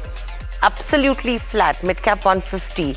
And if you talk about the small cap 250 index as well, marginal cuts of around 0.2% coming in there. And in terms of the breadth as well, you're still sliding towards the declines right now. Where this settles in is something we have to see. Let's just pull up the sectoral heat map and see what that is looking like, because there is some, green shoot in terms of pharma, which is evident. There you go, pharma, healthcare. These two were one of the top losing sectors yesterday, which is gaining momentum today with gains of almost 0.8%. Metals is doing pretty okay in trade. FMCG is seeing a pickup. PSU was one of the top gainers yesterday, saw a major correction and has come back on the charts. IT is the one which is trading under pressure. Your defense is down, consumer durables. These are the ones which are seeing pressure as we speak. Let's pull up NSE 500 and see, what the stock range is indicating so far. LMW, MRPL, Restaurant Brands Asia is seeing some good moves today. India Mayot is reacting. Lupin is pretty okay. Shoppers Stop, 8.5% downtick, and this is earnings. Triveni Turbine, Crystal, 5 stars, so around 3 to 8.5% is the kind of range that you're seeing in terms of the top stocks as well. But let's look at the earnings impact today. Credit Access, Grameen, AU Small Finance Bank, these are a few of the names that we've been tracking. Good moves there. You have Persistent System. Interestingly, that stock is down 2% on the back of the earnings that we are looking at. PTC India, Supreme Petro and DCM Shriram. Again, a negative set of numbers, 2 to 6% is the kind of cuts that you're seeing on these three counters. Imagica World Entertainment, the JV in Gujarat is what we're talking about. Flat is where the stock is. Restaurant Brands Asia, we already mentioned on the back of the stake sale, is seeing some bit of momentum in today's session. Embassy Developments and Omax, one has got a RERA approval, one is looking at a project in the MMR region. Embassy is up 1.5%, whereas Omax is slightly under pressure. Edelweiss Financial Services, let's open that one on the screens because the ARM, which is India Alternatives, has filed for the DRHP. Some benefits could be coming in there, but that stock is again absolutely flat. And you have Dalmia Bharat and Ramakrishna Forgings where they've commenced operations. Again, no major moves coming in on those two counters as well. So interesting moves overall. Individual stocks are moving, and it's mainly earnings reactions that we are seeing in today's session, Sharad, right? Thanks a lot, Hiral, for that. But let's focus on the earnings, especially the credit Axis Grameen. Let's just pull that up. That's doing well. That's one of the top gainers in the Nifty 500 index. It's up 6%. J&K Bank also holding up. We had a chat with the management also, especially bullish commentary coming on the credit growth front. J&K Bank is also up almost 4% in the trade, and Newgen Software back on the broking upgrade after the earnings. We are seeing the stock is up 4%. Kush, want to get you on credit Axis Grameen. Stock is up 6%. And technicals, what are they suggesting, the technical levels? I think a range-bound play on this, 1350, that's been the medium-term resistance. The stock has respected the 200-day moving average for the most part, if you see in terms of support. So I think it's a range play, 1235 on the downside and about 1350 on the upside. Right now, it's coming to the close to the higher end of the range. So I would either hold it with a stop loss or maybe closer to 1350. I would book some profits on this one. Medium-term trajectory is still positive, but like I said, there is resistance around the 1350 mark, so you might want to book profits. In the pack, like Parag Bhai had mentioned, AU Bank is the one that really stands out. So if anything you want to pick, I think that should be something that you should consider. Credit Axis Grameen around 1350. Consider booking partial profits at least. But what a start for that one, and good start for IndiaMart Intermesh as well, incidentally, despite the numbers looking iffy. I think brokerage upgrades out there, plus Nalanda, Pulak Prasad buying there, all of that leading to that. Rajesh, quick thought on IndiaMart Intermesh, and if any other stock that stands out for you. So in the last few sessions, we have seen volatility in IndiaMart, but today we are seeing a bullish kicking pattern on the daily chart. So as long it holds the levels of 2120, positive bias can be kept, and in the near term, the stock can remove back towards the levels of 2300. Okay. And any other stock, Rajesh, that stands out for you? So if you see FMCG basket, I mean FMCG index is on the 200 weekly moving average support. So we are bullish on the FMCG space. HUL is what we are liking. Along with that, Tata Consumer has been doing well in the last few sessions. Yesterday there were strong volumes, and today it is showing relative strength. So Tata Consumer can be bought with a stop loss of around 1160. We expect a move towards the 1220 to 1230 in the near term. Okay. Mahesh Joshi, you want to enumerate on that, because Rajesh is choosing Nestle. Parag Bhai, we know, has been a big proponent of FMCG. Rajesh chose a FMCG name. Parag Bhai is a big proponent of FMCG. You are choosing Nestle as well. Why Nestle? So Neeraj, I think three perspectives. One, I think if you probably look at the Q2 numbers, the Q2 numbers were very, very good for Nestle India in a quarter where GST rationalization had not kicked in completely. And therefore, I think with expectations that most of their segments expected to continue doing well, including milk products, including confectionery, including their baby product segment, I think the volume growth as we head into Q3, Q4 should be reasonably better for the pack as a whole, for Nestle India, going by precedence in Q2 in particular. Input costs have largely remained moderated as we head into Q3 as well. So Q2 was a quarter where input costs had remained benign. Q3 should also largely be a quarter where input costs, because they will stay benign, the expectations of margins remaining relatively robust and strong seems to be a base case scenario. And going forward, in terms of how Q4 and the next financial year will play out, expectations largely are that volume should sustain, and with better volume and value growth, which is a big plus for the FMCG industry as a whole. The expectations in terms of free cash flows will anyway remain extremely strong and robust for the sector and companies in general. I think that should start playing out meaningfully in terms of free cash flows, the operating cash flows to EBITDA as well. And that will lead to higher multiples. It's not that valuations are cheap, Neeraj, by any sense for a whole host of FMCG stocks. But relatively, if you probably map these stocks against the market and the volatility thereof, assuming earning stability, I think they have a better chance of actually holding up as far as price is concerned. Okay.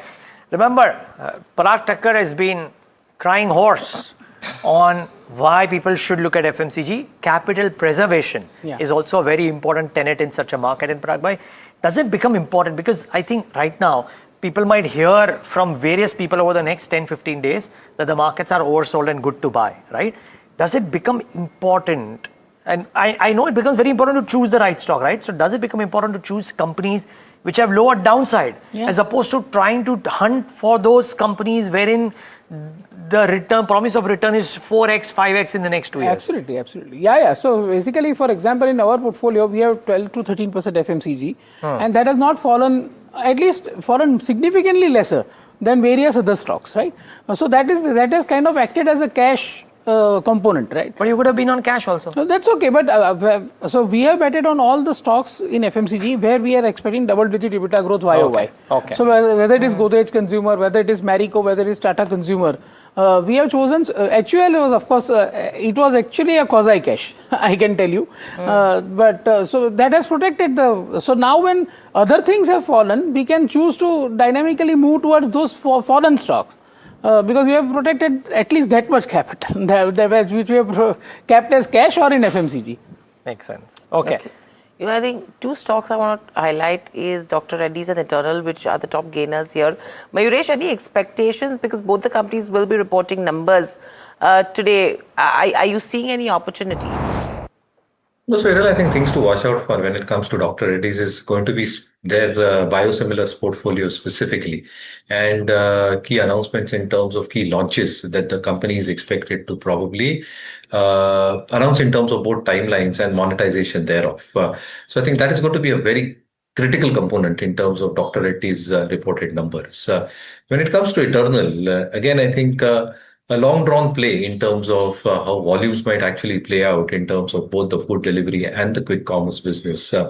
However, I think the path to profitable and consistent growth is something to be watched out for amidst risk factors, which include and not limited to how competition is brewing up when it comes to Amazon, when it comes to Reliance Retail, as an example, a few other players probably doing pilots in a few key areas and cities as well.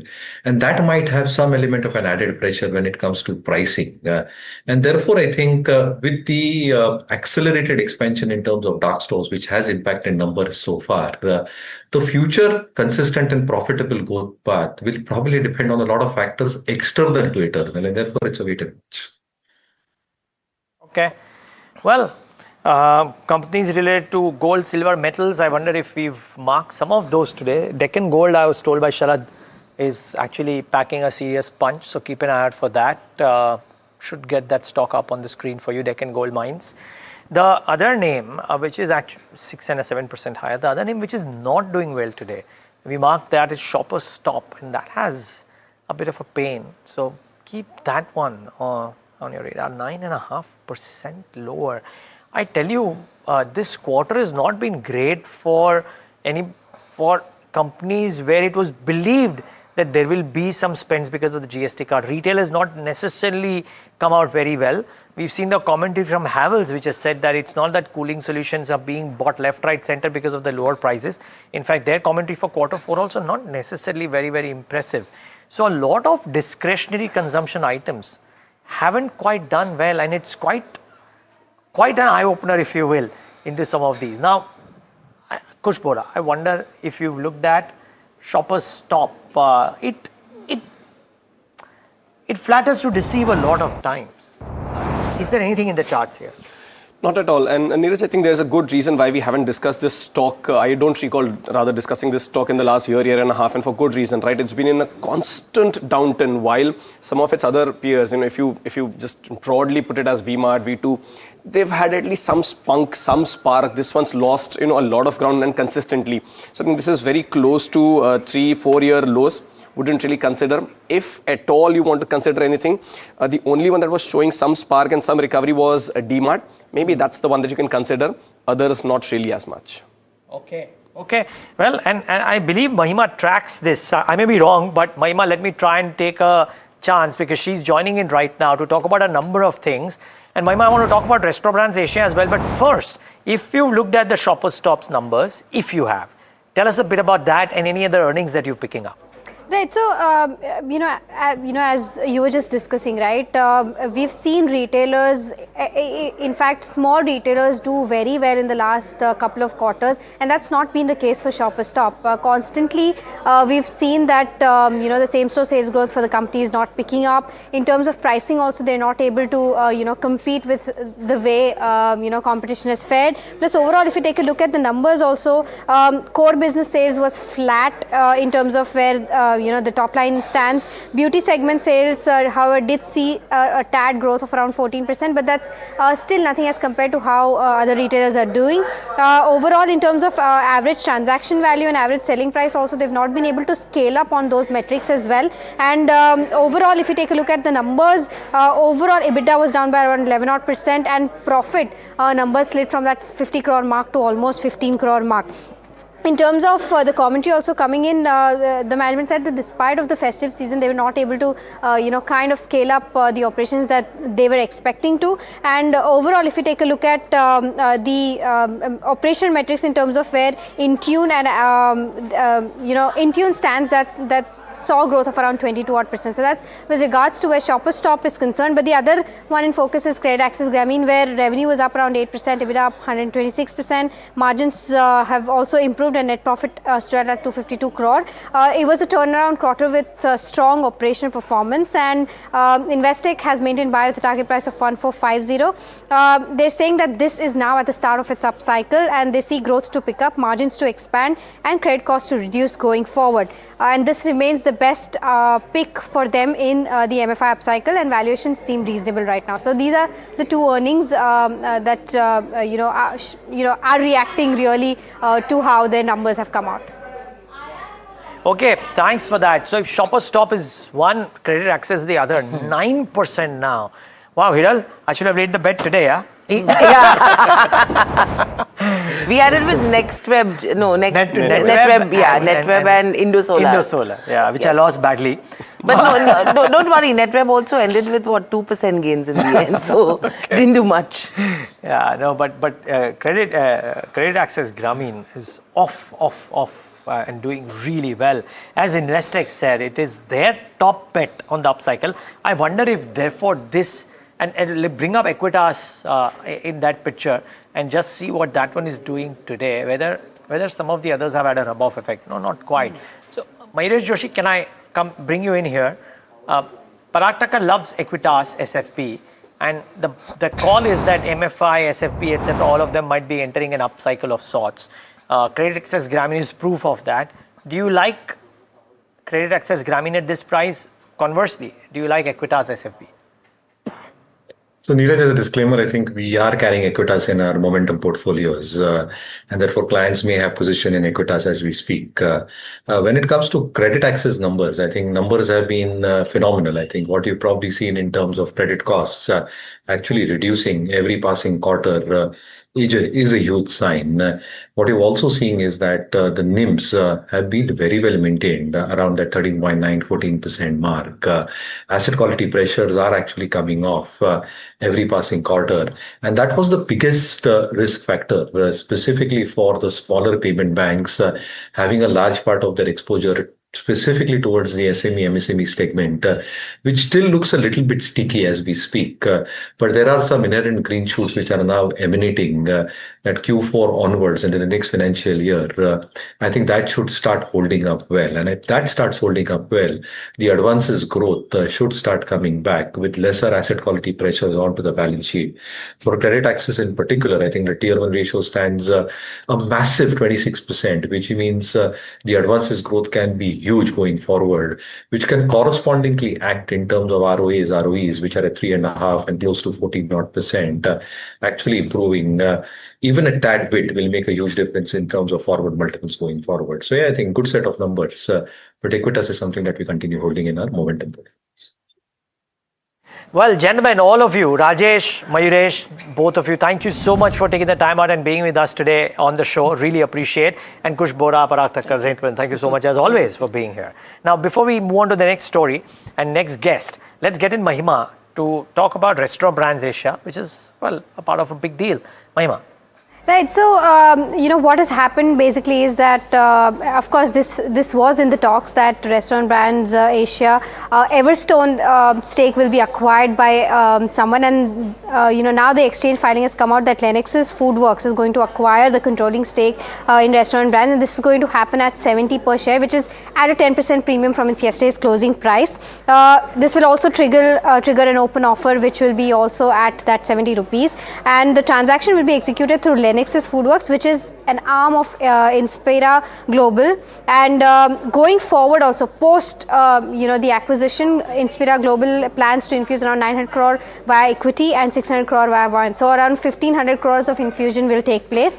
Just a brief about what Lennox's Foodworks does. It has a decade of experience in the QSR space and operates chains like Chinese Wok as well as counters like the Momo company as well. In terms of what this basically means for something like a restaurant's brand, this will overall improve the balance sheet strength for them.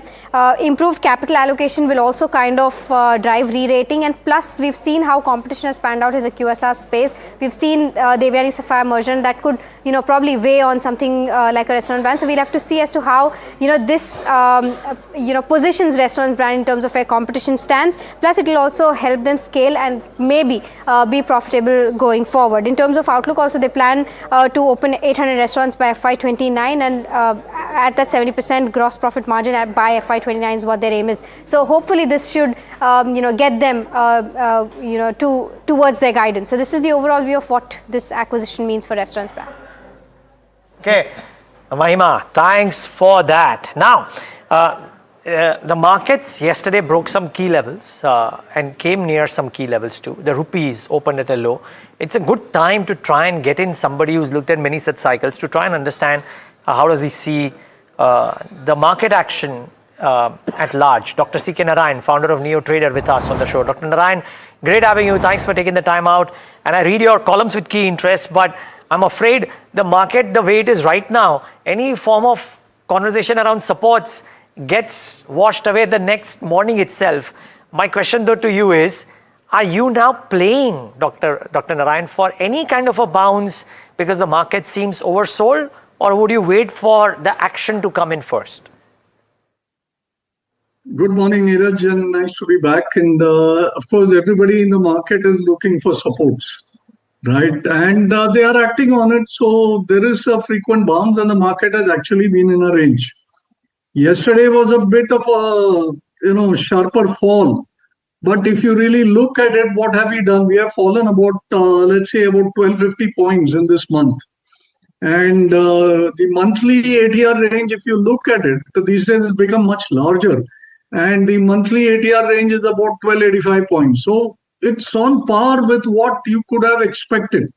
So 1250, 1284, nothing much to give or take. Even on the weekly range that you can expect, say about 515 points is the current projected weekly range, and we have done about 450, 460 points so far. So from that perspective, if you see it, what the market has done seems to be normal. Now, coming to the point of whether we have reached support zones and all that, now support zones can be marked in plenty on the charts, but the key thing is, will the market bounce off it?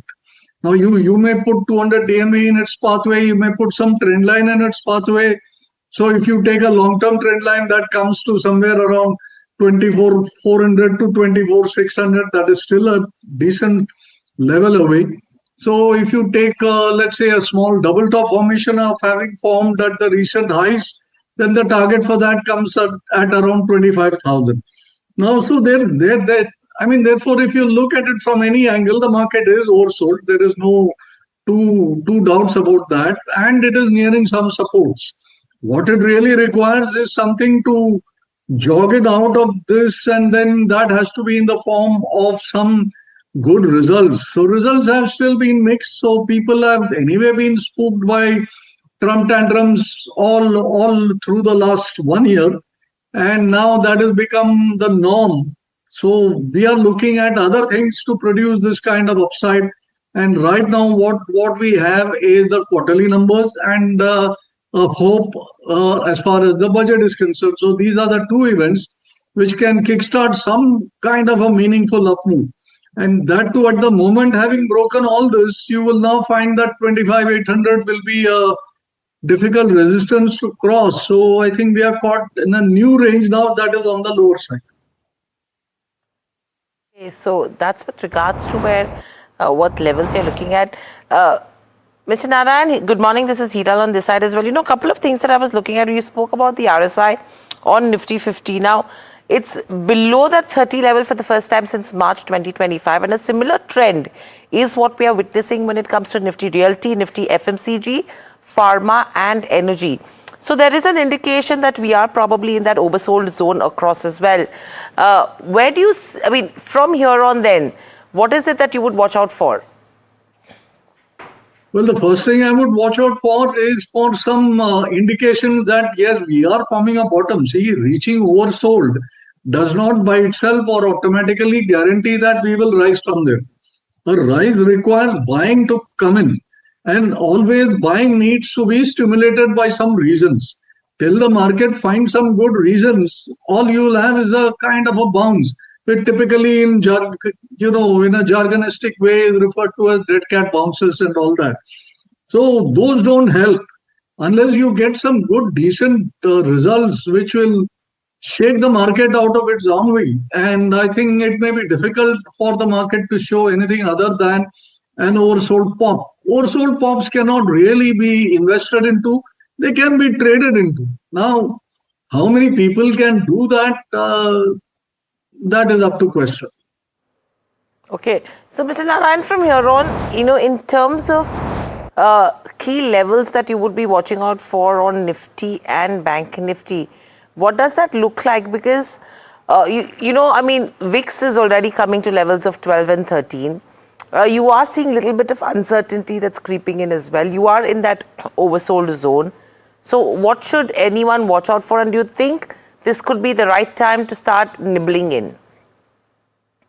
See, Bank Nifty has been faring considerably better than the Nifty during this recent, let's say, couple of weeks or more. But then Bank Nifty, even though it pushed up to new highs, it's now back into the range that has been going on for the past couple of months. So the lower end of the range is at about 58,700, 800. So that is the lower levels that you can look at as far as Bank Nifty is concerned. On the top side, 60,000, 60,500 is proving to be a little bit of a formidable resistance. So again, just like the Nifty, the Bank Nifty now has got into another new range. But it still remains better play than the Nifty. And therefore, I would look to Bank Nifty to lead the market out of this morass. HDFC Bank, to its credit, seemingly doing better. ICICI Bank had done well, but then that is undergoing a bit of a pullback. PSU banks are doing fairly decently. State Bank is doing well. So if you take SBI, ICICI Bank and HDFC, and if they don't really crap out, and you have supportive roles coming from the likes of AU Bank, excellent results which came out recently, Federal Bank, great moves post results, and RBL Bank, etc., which are in the throes of some uptrends. I think the banks are decently positioned to jump up from the supports. So I would be looking for the banks to lead the attempt to go up if one were to occur. So, Mr. Narayan, this is with regards to banks. Any other topics that you could be watching out for, taking the charts into consideration? Well, I think metals, auto, these are the things which have been outperforming the overall markets, right? So, metals largely, if you look at Hindustan Copper and Hindustan Zinc, they are following the trends in the metal.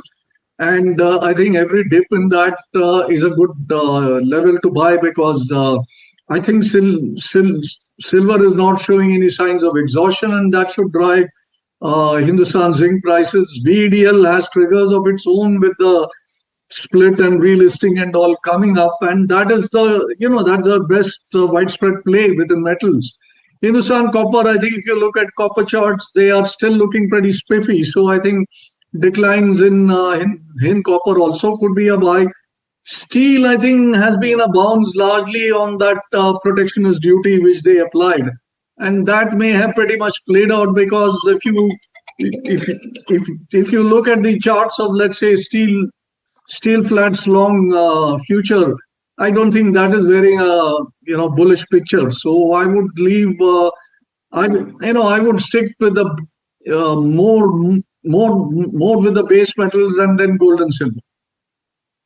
Okay, so that's with regards to where base metals are concerned. Topics coming in from CK Narayan as well. Thank you so much for joining us, on NDTV Profit. But moving on the sidelines of the World Economic Forum, NDTV Profit's managing editor Tamanna Inamdar spoke with Anant Goenka of RPG Group and Anant Maheshwari of Honeywell. The conversation focuses on the much talked about Trump address.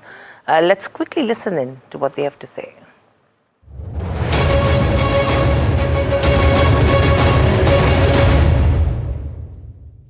Well, that's the beauty of Davos. You never know who you meet while you walk down out of the Congress Center. I have with me Anant and Anant Goenka, of course, and Anant Maheshwari. Thank you so much to both of you gentlemen for letting me intrude on your chat and getting a quick conversation. Anant, what has been the highlight for you thus far in Davos? Or is the best yet to come with the Trump talk tomorrow? I think with respect to tomorrow, you never know what you're going to get. But I'd say certainly the highlight has been geopolitics. It's just the uncertainty, how CEOs are navigating this uncertain world, trade, flow of materials, critical mineral access. So geopolitics has, in a way, overtaken AI, which has been the theme for the last few years. That too continues to be very important. But this time it is moving towards AI and impact for AI rather than AI for AI or tech for tech, what we were seeing some time ago. Yeah, what's ironic, I don't know if it's ironic, but the theme of this time is spirit of dialogue. Do you see that pairing out? Are you having some of those interesting dialogues as well, Mr. Maheshwari? So I'll build on Anant's comment on AI and geopolitics. These are two topics that you see in almost every conversation, and they seem to be different, but they are actually not, especially when you think about physical AI, which is the new autonomous capability being developed all around the planet. Think about, let's say, a car plant in top 5 geographies like the US, China, Germany, India, and in Japan. It'll look different. It'll be different because the skill levels are different, the products are different, there are very different capabilities being put in. So the autonomous and the physical AI that's going to develop there is also going to be different. And that, I think, is the opportunity for India.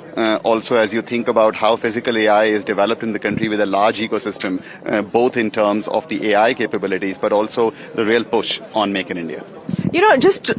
Building on that point on India, and I mean, both of you will be in a better position to answer this, but the Indian contingent seems to really represent this time, and not only with very large companies like yourselves, but even beyond that. Are you seeing that conversation around interest in India growing? I think, first of all, the risk for India is very low. Our macros are so strong. Today, if you were to really go in and think, what can go wrong? There's not that much that comes to mind. So that is one. On top of that, we are growing well. There are various reform actions, whether it's actions to boost consumption, making ease of doing business easier. And people are looking at diversifying and moving into stable and high growth economies. And there's not too much there. So I think India has certainly been gaining importance over the years, and this year too, it's no less. You want to answer that very quickly? Very quickly, I would say, from a Honeywell perspective, India is really core to us. We've had more than 4 decades of presence in India, in our physical operations there, and been serving the country for nearly a century. And I can see we are innovating in India, we are serving India. Sorry, just one quickly. We're speaking right before the budget. What are you hoping to see from the union budget this time? Union budget, 2 things that come to mind. One is increase in defense spends. Countries are going to war. We need to invest more on technology, so capex on defense. Second is critical minerals are getting important, more and more important. So a tailings program where post use of minerals, how do we extract the waste from the mineral program? So I think that is the second area where we are looking at. And third is the continued focus on reform agenda with high focus on exports and high focus on main factors of production: capital, labor, land. Okay, so those are big voices coming in, sharing their insights when it comes to global supply chains as well. But moving on, Maharashtra is also in the spotlight at Davos as the major MOUs are being signed. We have Adani Group signing MOUs as well. Chief Minister Devendra Fadnavis and Pranav Adani unveiled plans for multi-lakh crore investments. Again, Tamanna Inamdar spoke to them about these transformative projects. Let's listen into that conversation. Historic MOUs being signed here at the Maharashtra lounge, and just speaking with us about this, of course, the Honorable Chief Minister Devendra Fadnavis ji and Pranav Adani ji. Just want to get a sense of what we witnessed here right now.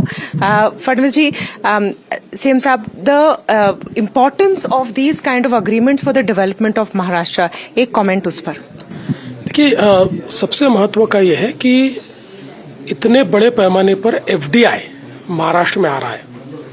Foreign direct investment of the tune of 6.5 lakh crore, और ये various sectors में, varied sectors में जा रहा है. इसमें industrial parks भी है, इसमें कोस्ट गैसिफिकेशन भी है, इसमें अरीना भी है, इसमें न्यू टाउनशिप्स भी है.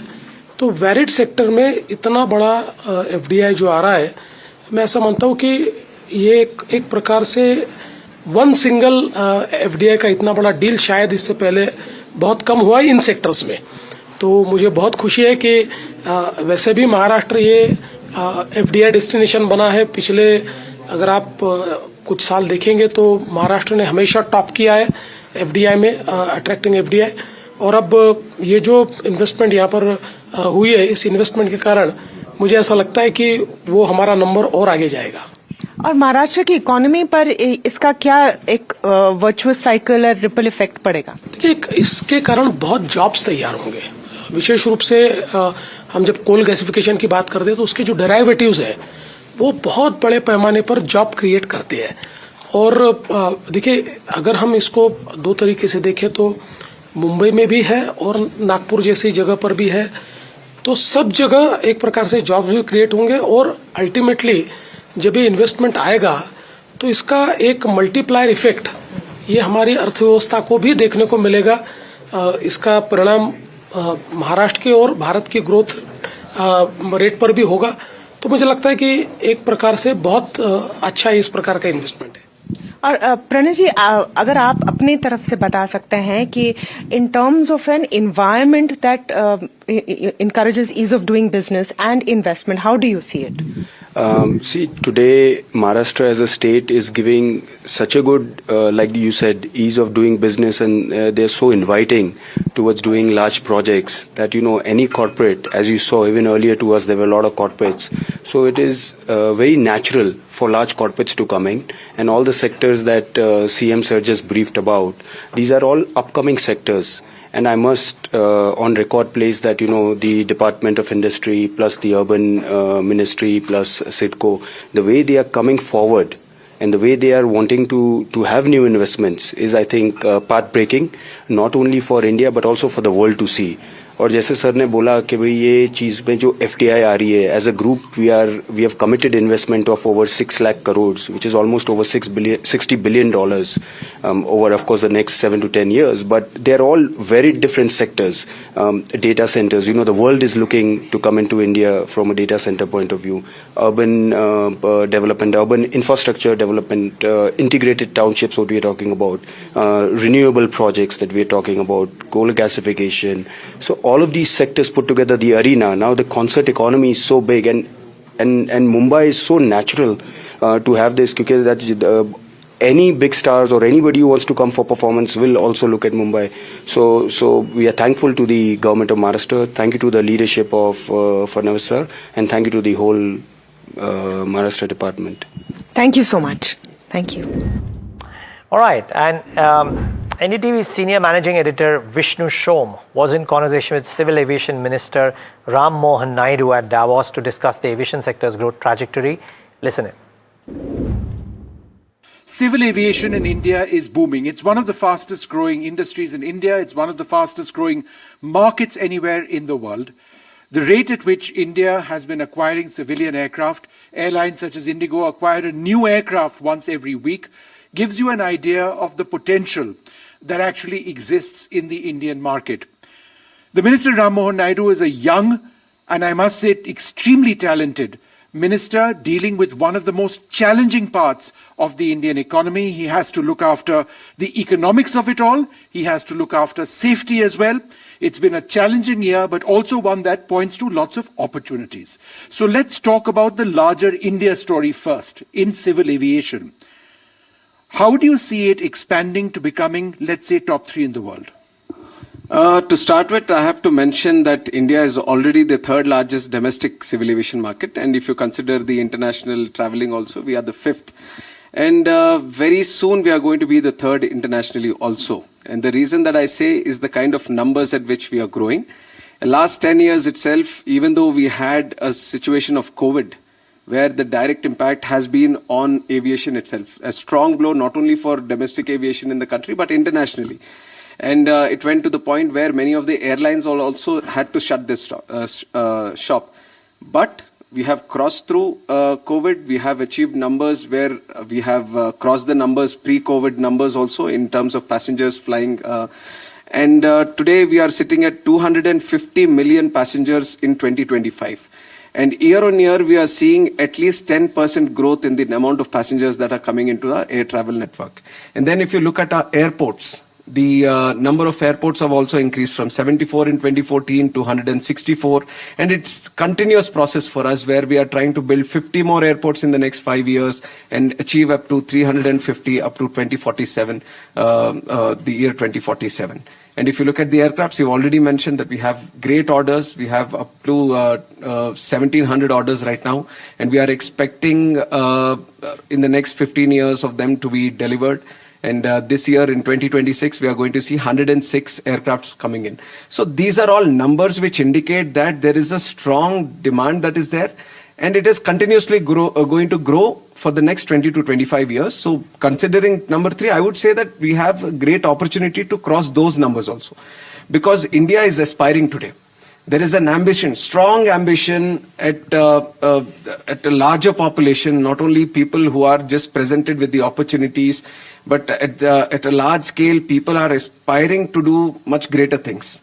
And in that aspiration, aviation becomes a strong story for them to kickstart their process. Right. And today, the people, I've talked about it in one of the sessions also, on how people who are coming from the rural areas, people who are coming from probably tier 3 cities, they've all become so comfortable with air travel today. Right. At one point of time, there was a lot of anxiety, there was a lot of nervousness, and they always felt that air travel is probably a exclusive way of traveling. It's only for the elite group, or it was only for a certain class of people. Yeah. But thanks to our Honorable Prime Minister and the vision that he always had this mantra with him, which is Hawai Chappal se Hawai Jahaj ka safar. And I can proudly say that to an extent we have made it a reality. Yeah. 5 lakh people every day are traveling in the country by air. No, it's absolutely incredible. It poses a challenge to the railways as well. But I must ask you, it's been a difficult year, and let's face it, safety has been a primary concern. We've had a horrific incident with Air India, AI-171. Indigo saw a system which some would suggest was overstretched at the level of the airline. But again, safety is your primary concern, more than economics. And you have undertaken a series of steps to ensure, number 1, flight duty time limitations. Pilots and crew are not stressed out. How critical is it for us to ensure safety given the pace at which we are expanding? It is not only critical, there shouldn't be any compromise when it comes to safety, and that is the attitude that we keep in civil aviation and the regulation that we do. Safety is of the topmost priority. No matter what we do, we talk about numbers, we talk about passengers, we talk about money, we talk about airports. Whatever we do is secondary. Safety and a secure way of traveling is the top priority, and these are the foundations and the pillars on which you have to build your civil aviation network, and that has been the priority. Based on that itself, we have been taking a lot of reforms. We want to ensure that the crew, that the pilots and all the people and the staff that are involved, they are adequately de-stressed, or their conditions of work conditions are all up to the global standards and up to the standards with which they have to be treated. And when I say that the challenges also, I just want to go back to the point that the nature of sector has changed. And simply being put as from exclusive, we have become a very inclusive. More and more people are becoming comfortable traveling through air. And it's come to the point, if you look at many of the airports today, you find all classes of people coming in. So when the network is growing at such a scale, then obviously the regulation should follow. In fact, it has to be going hand in hand, and that is one thing that we are proactively looking into it, because as the numbers are growing, there has to be some changes in the policy also, and that is exactly how the airports should be for the future. So here one policy reform that we are trying to bring is that, see, when you talk about airports, it's always these mega structures that you're trying to build, long runways, huge terminals, and huge infrastructure capacity that you want to build. But that's not the way forward for us. What we are saying, see, we'll have the mega airports, which are metropolitan city airports. These are going to be the hubs.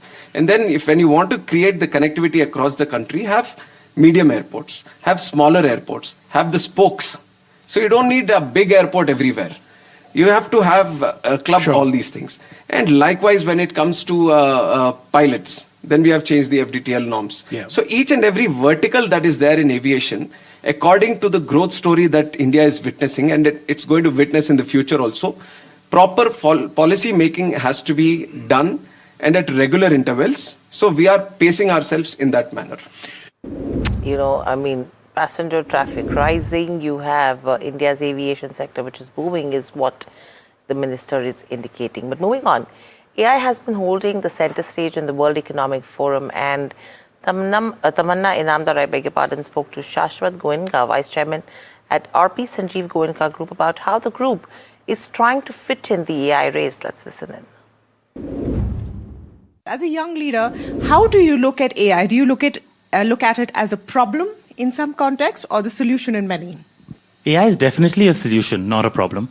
And honestly, about 3 years ago, when we just discovered AI, I guess, or it became popular across the world, the whole focus for all corporates, including ours, was to see how can you use AI, right? And it was a good to have, not a must have. I think what's changed over the last 12 months is it's kind of an existential question, because you can't exist without AI.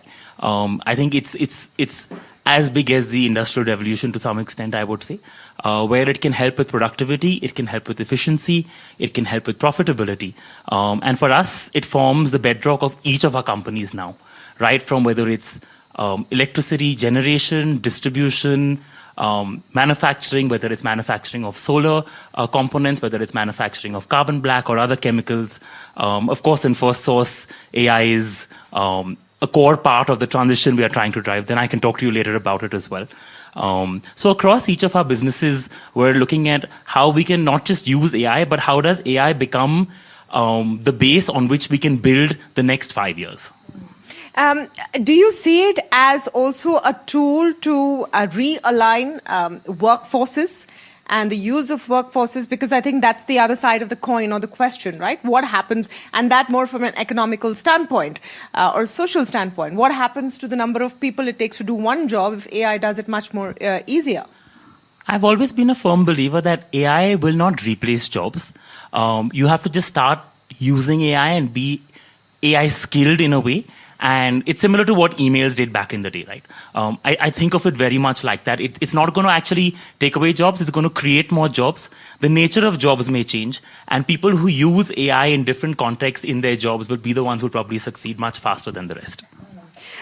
If I look at where you are right now, Shashwat, as a young business leader, and these host of companies that you're running, twofold challenges come to mind. I talked about technological shifts.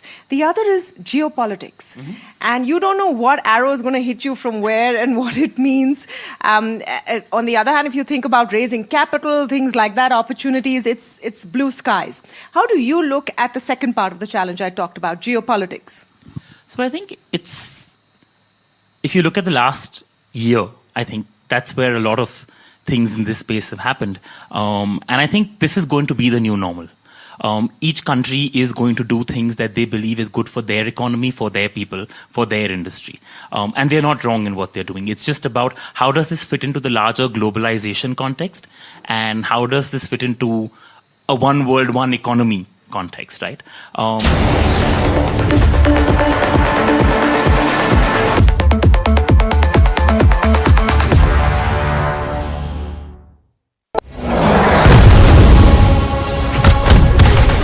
जब बात border की रक्षा की हो तो हर फौजी दीवार बन के खड़ा हो जाता है।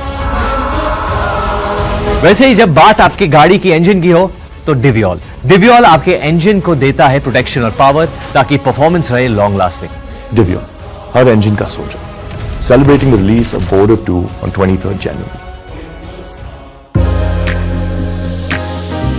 This is Davos, a picturesque Swiss ski town, which for 1 week every January becomes the epicenter of global power and ideas.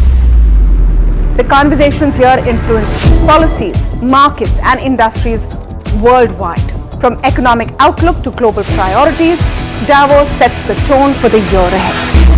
And NDTV Profit will be on the ground.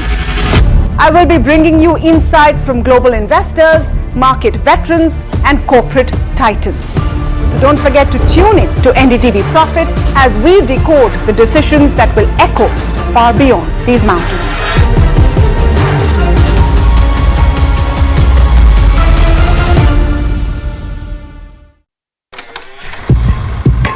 लोग कहते हैं कि जिंदगी एक फिल्म की तरह होती है, लेकिन मेरी जिंदगी सिर्फ एक फिल्म नहीं, एक ब्लॉकबस्टर फिल्म है।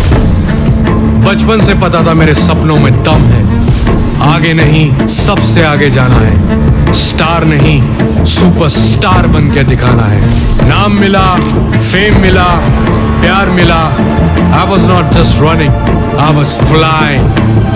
सबकी जुबां पे बस एक ही नाम, यो हनी सिंगर। लेकिन फिर ब्लॉकबस्टर कहानी में आया एक ट्विस्ट, 7वें आसमान से सीधा गिरा मैं जमीन पर। फिर क्या, खुद पे काम दोबारा शुरू, फैंस ने फिर प्यार दिखाया, फिर स्टार नहीं सुपरस्टार बनाया। है ना मेरी जिंदगी एक ब्लॉकबस्टर फिल्म। शुक्रिया आपकी प्रेयर्स का और आपके प्यार का। कॉन्सर्ट्स तो आपने बहुत देखे होंगे, but this is gonna be concert of a lifetime, क्योंकि मेरे फैंस ही हैं मेरी विक्ट्री, मेरी हिस्ट्री, मेरी glory. So come and witness yo Honey Singh, this is my story.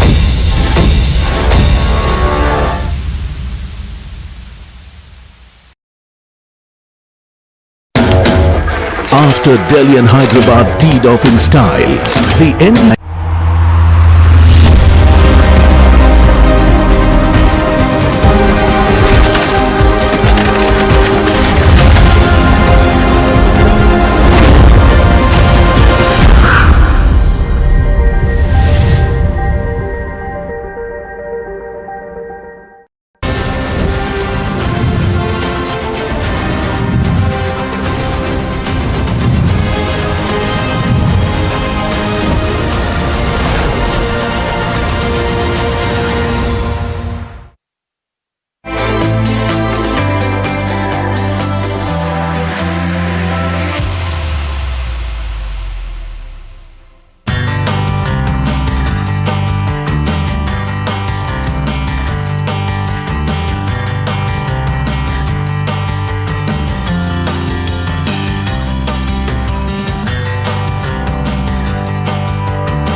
Well, we are on this budget yatra and we are in the midst of a solar field, and the idea is that to talk about the renewable energy sector and what is anticipated from the budget, or what is it that the companies and market experts want for the sector from the budget, because the sector is anticipating several measures in this union budget in order to make the country reach its target of 500 gigawatts by 2030 and net zero by 2070. And we are at the KP Group's facility in Sudi in Gujarat, and in conversation with Dr. Farooq Patel of KP Group and our very own Gurmeet Chadda of Complete Circle. Gentlemen, both of you, thank you so much for being here. And Dr. Patel, thank you so much for having us. Now, would love to know, do you expect the budget to make some landmark moves to aid the growth of the renewable energy sector? Yes, of course, we require some more facilitation from this budget, as we know, the renewable energy is the key energy generation for the India's growth. So, as from the last few budgets, we are getting a very good initiatives by the government for the renewable energy, and especially for the panel manufacturing and developers also. And the same thing we expect in the transmission line. Okay, so let's start talking about this, Dr. Patel and Gurmeet, both of you. Dr. Patel, I'll start with you. What is top of the mind? What if you had, if the finance minister were to say that, Dr. Patel, I can give you only one thing in this union budget, what do you think that will be or should be? Only one thing cannot be changed the trajectory. So many things, Neeraj bhai, required for the growth of the renewable energy, and especially for the hingo to the cell manufacturer all line, we require more facilitation to that particular things, and the same thing in the transmission line. I would say this both thing can ramp up the renewable energy, especially in the solar field, that we can get the more development in this field. And of course the base where the buzz is going, and it is really need of today, that if we do the more investment in the base, we will get more the transmission line to be strengthened and the regularization also. Okay, well, sorry, you want to make a point? Sorry. I just want to say regarding the base, government should have, I don't know, but they should facilitate in the base cell manufacturing. Okay. Which give us the more and more renewable to be go interior of the country. Okay. Okay. So we one side we have a transmission line to be strengthened. One side we have a land, but there is no transmission line. So AC part, if go there, not only the renewable energy, but the other thing, other power generation also can be facilitated to the manufacturer, and 30 to 40% in any manufacturing we require. Well, I think as all of our budget sessions have shown, there's a lot of expectations. Let's see how many turn out to be true. But the markets, I mean, ahead of the budget or otherwise, are caught in a bit of a quagmire currently. Down a third of 1%, 21,155.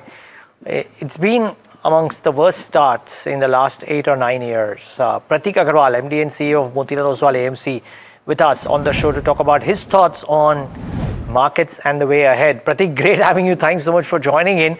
You know, I wish a lot of people had the calm that you have within you when markets are going through such a period. And I know this tape has played out in the past, and every single point of time it feels that this time it's different. But I'm inclined to ask you, is this time really different, or this too shall pass?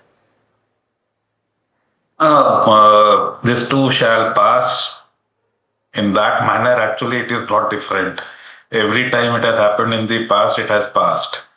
So, to some extent, if we see what is happening globally is not negative for us, it can be quite positive.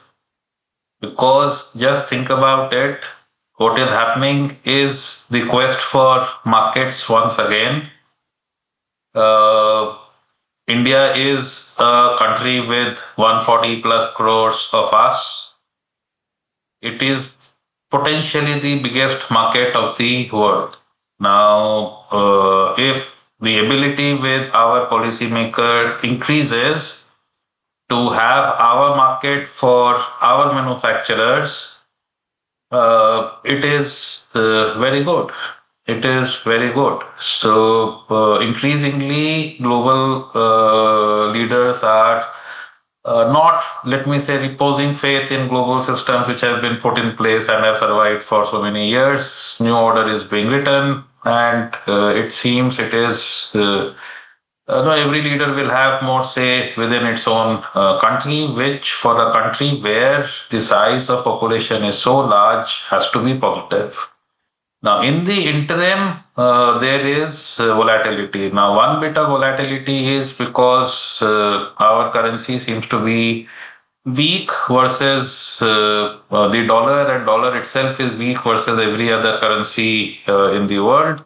And so there is a flight of money outside of the US to other markets. All other markets are rejoicing, except last 1 or 2 days.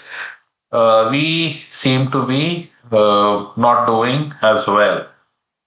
Now, what you are really looking for is currency stability at whatever level, but stability, before the global investors start to look back into the country. Else, quarter two earnings were good. Quarter three, the start has been good. Many companies have reported better than expected numbers, reposing faith in the future. So the building block of market that way is pretty solid. Good earnings, lower interest rate, lower inflation. In terms of countries, macros, lower oil also helps. So a lot of things going for us, but a few things which will sort themselves out over, let me say, a few days. Few days. Okay, that's interesting to know. So, Pratik, does the semblance of a trade deal with the US become very important, or could what the EU chair Ursula von der Leyen said, that the mother of what could be a mother of all trade deals, which is the India-EU trade deal, could that give the whiff of hope, or does it need to have something in the budget to attract FI flows back, which could hopefully get in the flows and stem the fall of the rupee both? Is that the need of the hour? What is more important?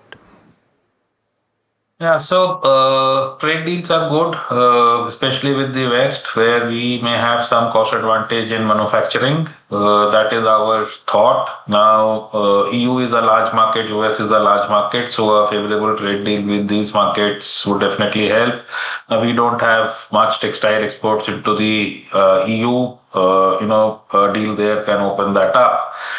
So, second, when I say currency has to stabilize today, FPIs are probably not looking at us because we seem to not have a trade deal with the US. So, if you see life of various markets, there was a life before the trade deal, and markets were not doing well. And after a trade deal, wherein every market which has a trade deal with the US has done significantly better. So we will hope the same for our markets. Now there are numbers which are floating around. If those numbers come out true, then it shall be very good for Make in India as well, and that should support the market. So trade deals on the currency side is important.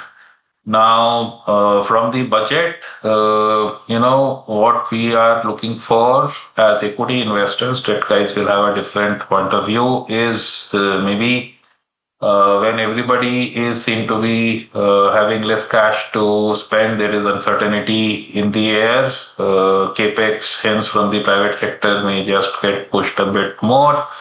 Have the government shoulder the responsibility for some more time, and maybe hence the fiscal consolidation roadmap gets pushed a pat into the future.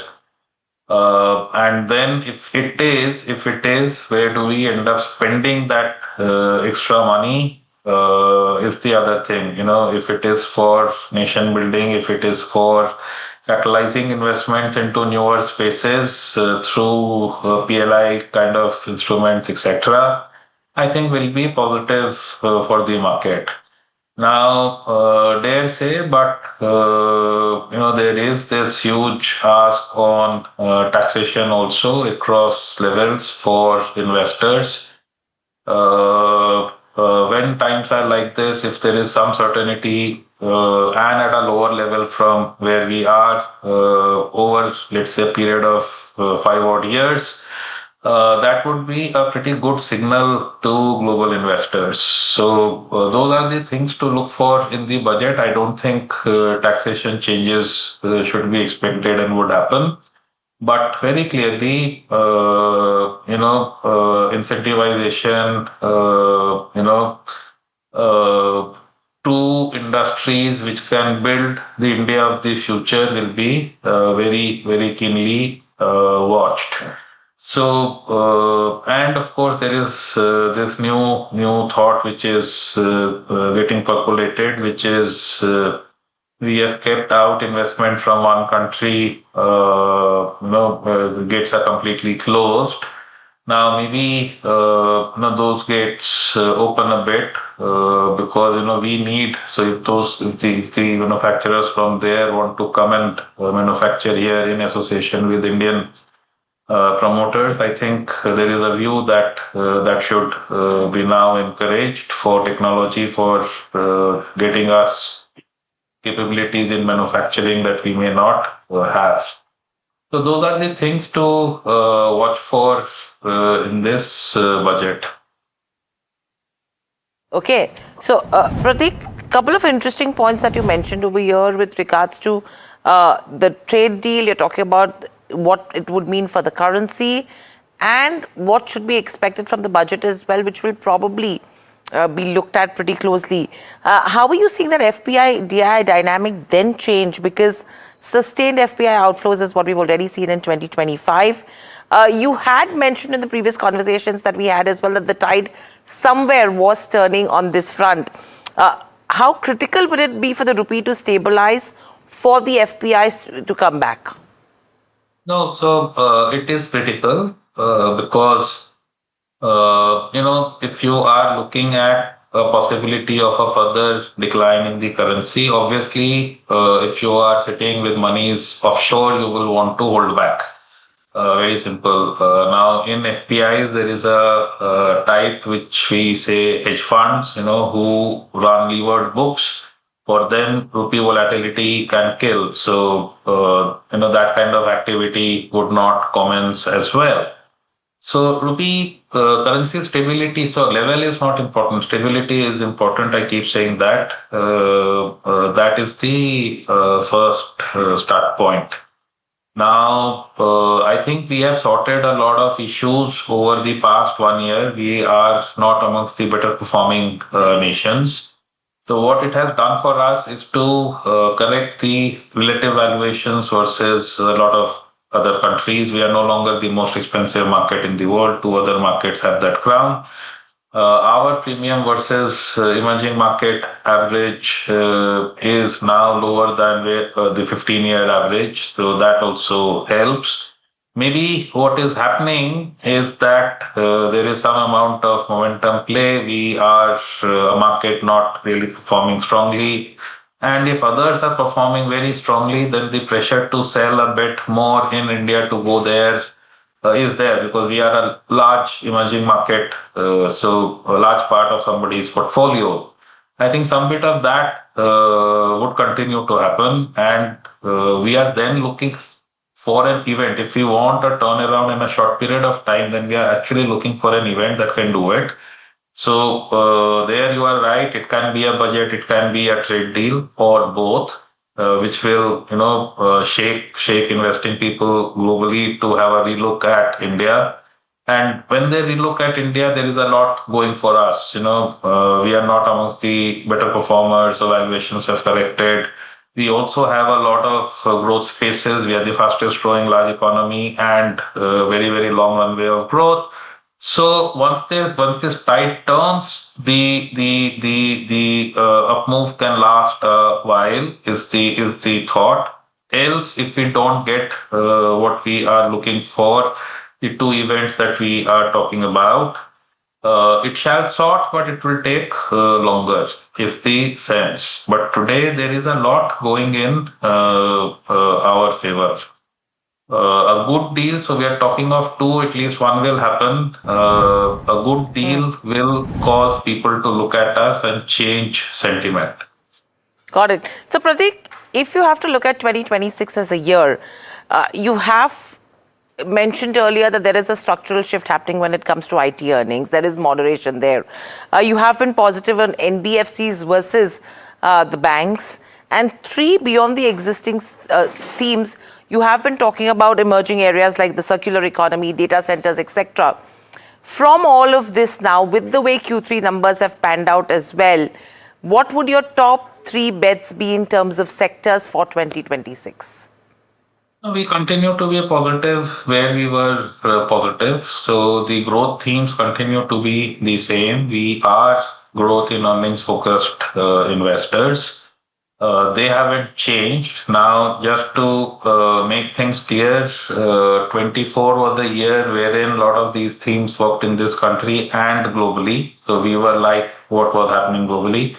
25, the same themes worked globally but did not work in India. Maybe the reason was that FPIs were such strong seller here.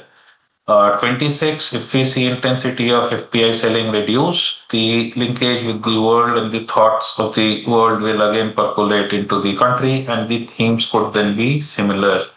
So stuff like defense, renewables, EVs, etc., which are plays globally, new tech, digital, etc., would all again start to do significantly better if FPI selling reduces over a period of time. If it does not reduce and we get a year like last year, I think the themes of last year, which were very different, may continue to do well, and those were basically close to the index kind of spaces. So this is how it is with correction in valuation, with global interest rates being brought down, with liquidity getting increased. I think chances of us doing well over a period of time is high. The worst performing market of 1 year typically is not the worst performing for 2 years in succession. It's never happened to us before. So in terms of probability, things changing for the better is very high. And, if markets do well, then the growth themes should be expected to do very well. Let's hope the tough times pass sooner rather than later, because right now the bind that some of the trading community is in is unreal. But thank you so much. I love the way you started off, that this too shall pass. We'll wait for that. Thanks so much for taking the time out and being with us today, Prateek. Thanks. All right. Well, that's Prateek Agarwal with his thoughts. And keep in mind, we are at the lowest point of the day. Yeah. So we're not leaving on a fine fettle. But something tells me, Hiral, this is now starting to look a bit stretched. The band is just stretched a lot more than what was anticipated. Something has to give. Technicals also are pointing towards being in the oversold zone, right? So I think whether it's the US trade deal, what happens is anyone's guess, or the EU trade deal. But that's still far away. Any commentary from Trump is going to be interesting then today. That's today. Okay. Though his flight has returned back to Washington. Yeah, that's the interesting one, right? He's not going to Davos, so could be interesting. Anyway, Chase, with that, it's a wrap on this leg of India Market Open from Hiral and me and the team that put this show together. Thanks so much for watching.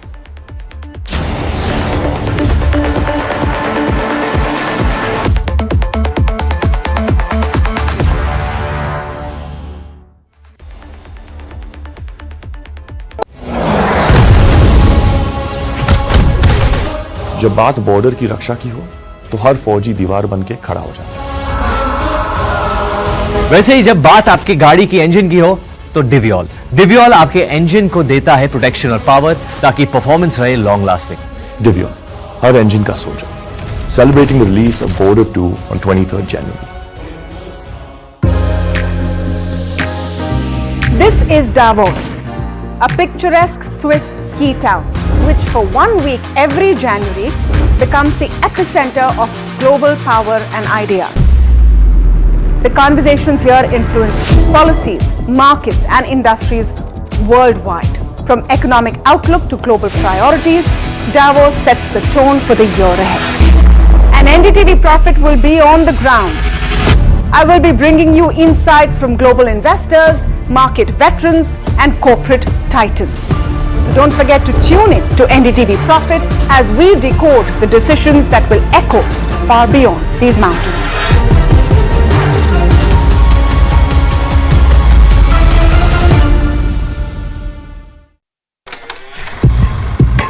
लोग कहते हैं कि जिंदगी एक film की तरह होती है, लेकिन मेरी जिंदगी सिर्फ एक फिल्म नहीं, एक ब्लॉकबस्टर फिल्म है। बचपन से पता था मेरे सपनों में दम है, आगे नहीं सबसे आगे जाना है, स्टार नहीं सुपरस्टार बन के दिखाना है। नाम मिला, फेम मिला, प्यार मिला, I was not just running, I was flying। सबकी जुबां पे बस एक ही नाम, यो हनी सिंगर। लेकिन फिर ब्लॉकबस्टर कहानी में आया एक ट्विस्ट, 7वें आसमान से सीधा गिरा मैं जमीन पर।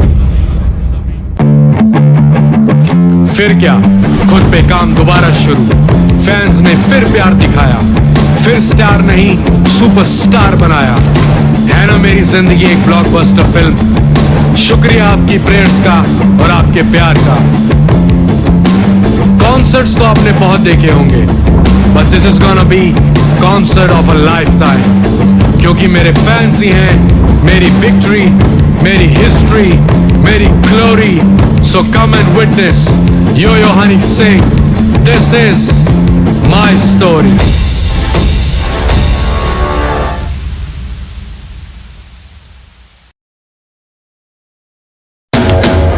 After Delhi and Hyderabad teed off in style, the NDTV PGTI Golf Pro-Am now travels to Mumbai, where business leaders and professionals will connect and compete, charged with excitement and energy on one of the country's most storied courses. NDTV PGTI Golf Pro-Am, the course of champions, the conversation of leaders. 23rd January 2026, Mumbai.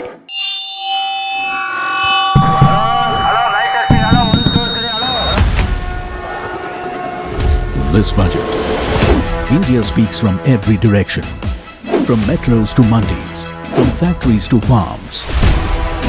NDTV Profit reports from 36 states and union territories. With our ear to the ground and our pulse to what people want. Watch Budget for Bharat only on NDTV.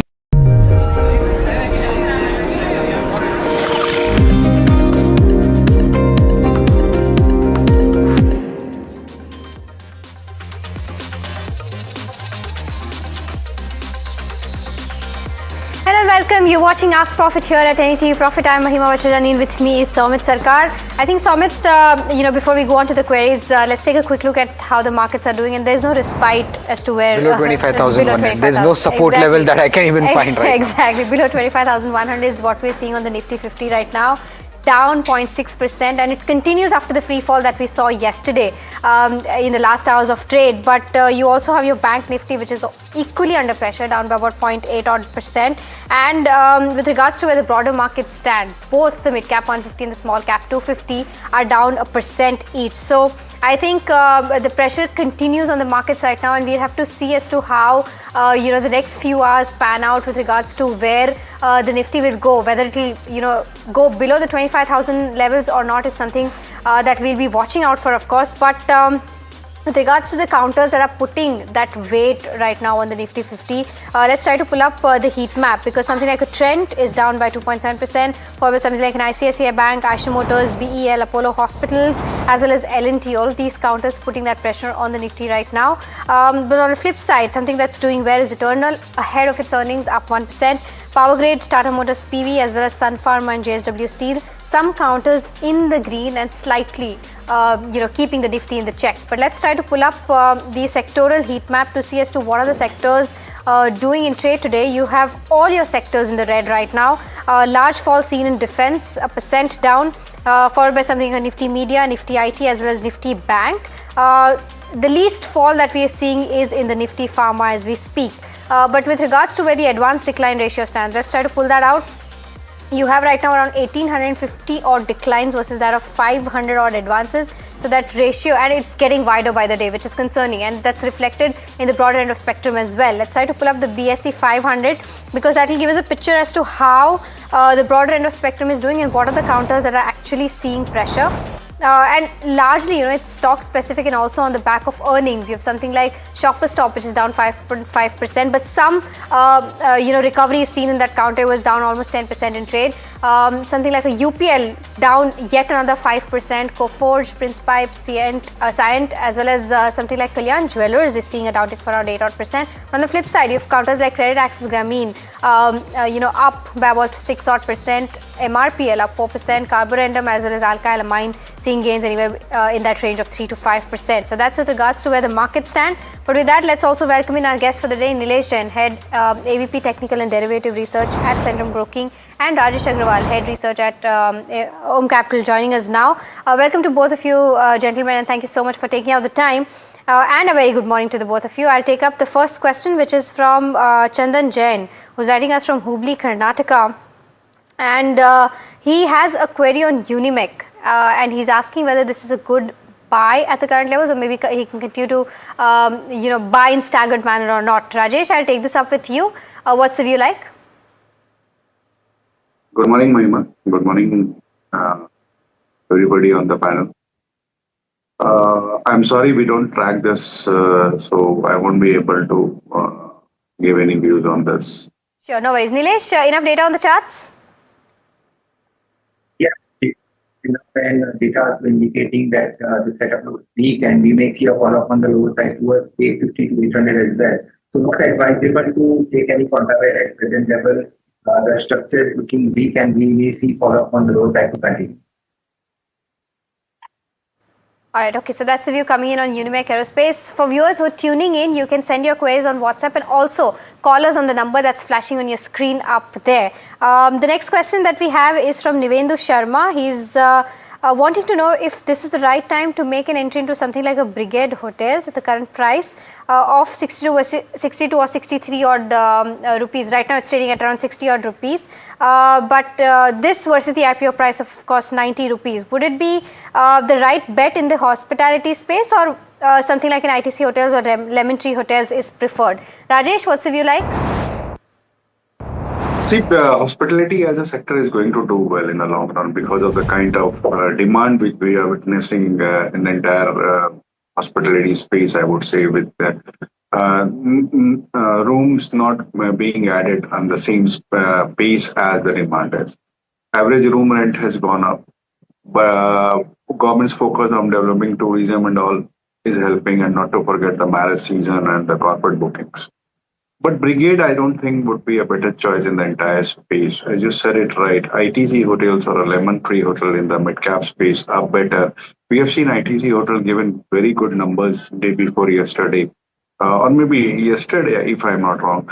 The numbers were pretty good. They have good expansion plan, almost debt-free balance sheet, and belonging to the ITC group. I think this stock can go to around 30 to 40 odd rupees in the next 12 to 18 months. So that's a better choice, I would say. The next query is coming in from Manoj Sharma from Bareilly, and it's on PTC India. He wants to know whether it's a right time to enter this counter. Any view on this, Rajesh, PTC India? See, the company is doing very well. It gives out good dividend. Numbers are good. And with the kind of correction which the stock has written in the recent past, I think the valuations are also good. Somebody looking for a time horizon of maybe 1 year, it's a good entry point. Okay, all right. So that's the view coming in on PTC India. The next question that we have is from Raghuraman, who's writing us from Chennai. He's holding around 100 shares of NMDC at an average price of 54. And he wants to know as to what are the future prospects of this company and whether he can continue to hold or not. Rajesh, what's the view like? Mahima, just to clarify, is it NMDC or NMDC Steel? Because 54, I think it should be NMDC Steel. It is NMDC Steel, yes. See, I don't think it's a right choice to continue holding to this stock. The government has said that it was a divested stake, but then the denial came. The numbers are not that great. There are better choices in the entire steel space, I would say. One can switch to either Jindal Steel and Power or Tata Steel for better returns. Right. The next query is coming in from... Okay, the next is a caller query coming in from Hyderabad. Dheeraj, you can go ahead and ask your query. Good morning, sir. My query is regarding United Breweries. So So I would like to, I'm holding 65 shares at 1520, sir. So the stock is at all-time lows. So the stock price currently is like 3 years before the same price is there. So I would like to hold it until the summer quarter, like the next quarter until June or July for the next 6 months. Is it a good buy, or is it better to exit and shift to something like tube investment is my query, sir. Rajesh, any view here? Should he continue holding the counter or should move to tube investments? See, one can continue with UBL. As far as tube investment is concerned, that again is also a very good story. It's positioned as a diversified growth story, I would say. Strong engineering and metal business. They are moving into EV to a lot of new capex being done, and the valuations are very attractive at 20 to 100 odd levels. So both one can continue. Both counters can be kept in one's portfolio.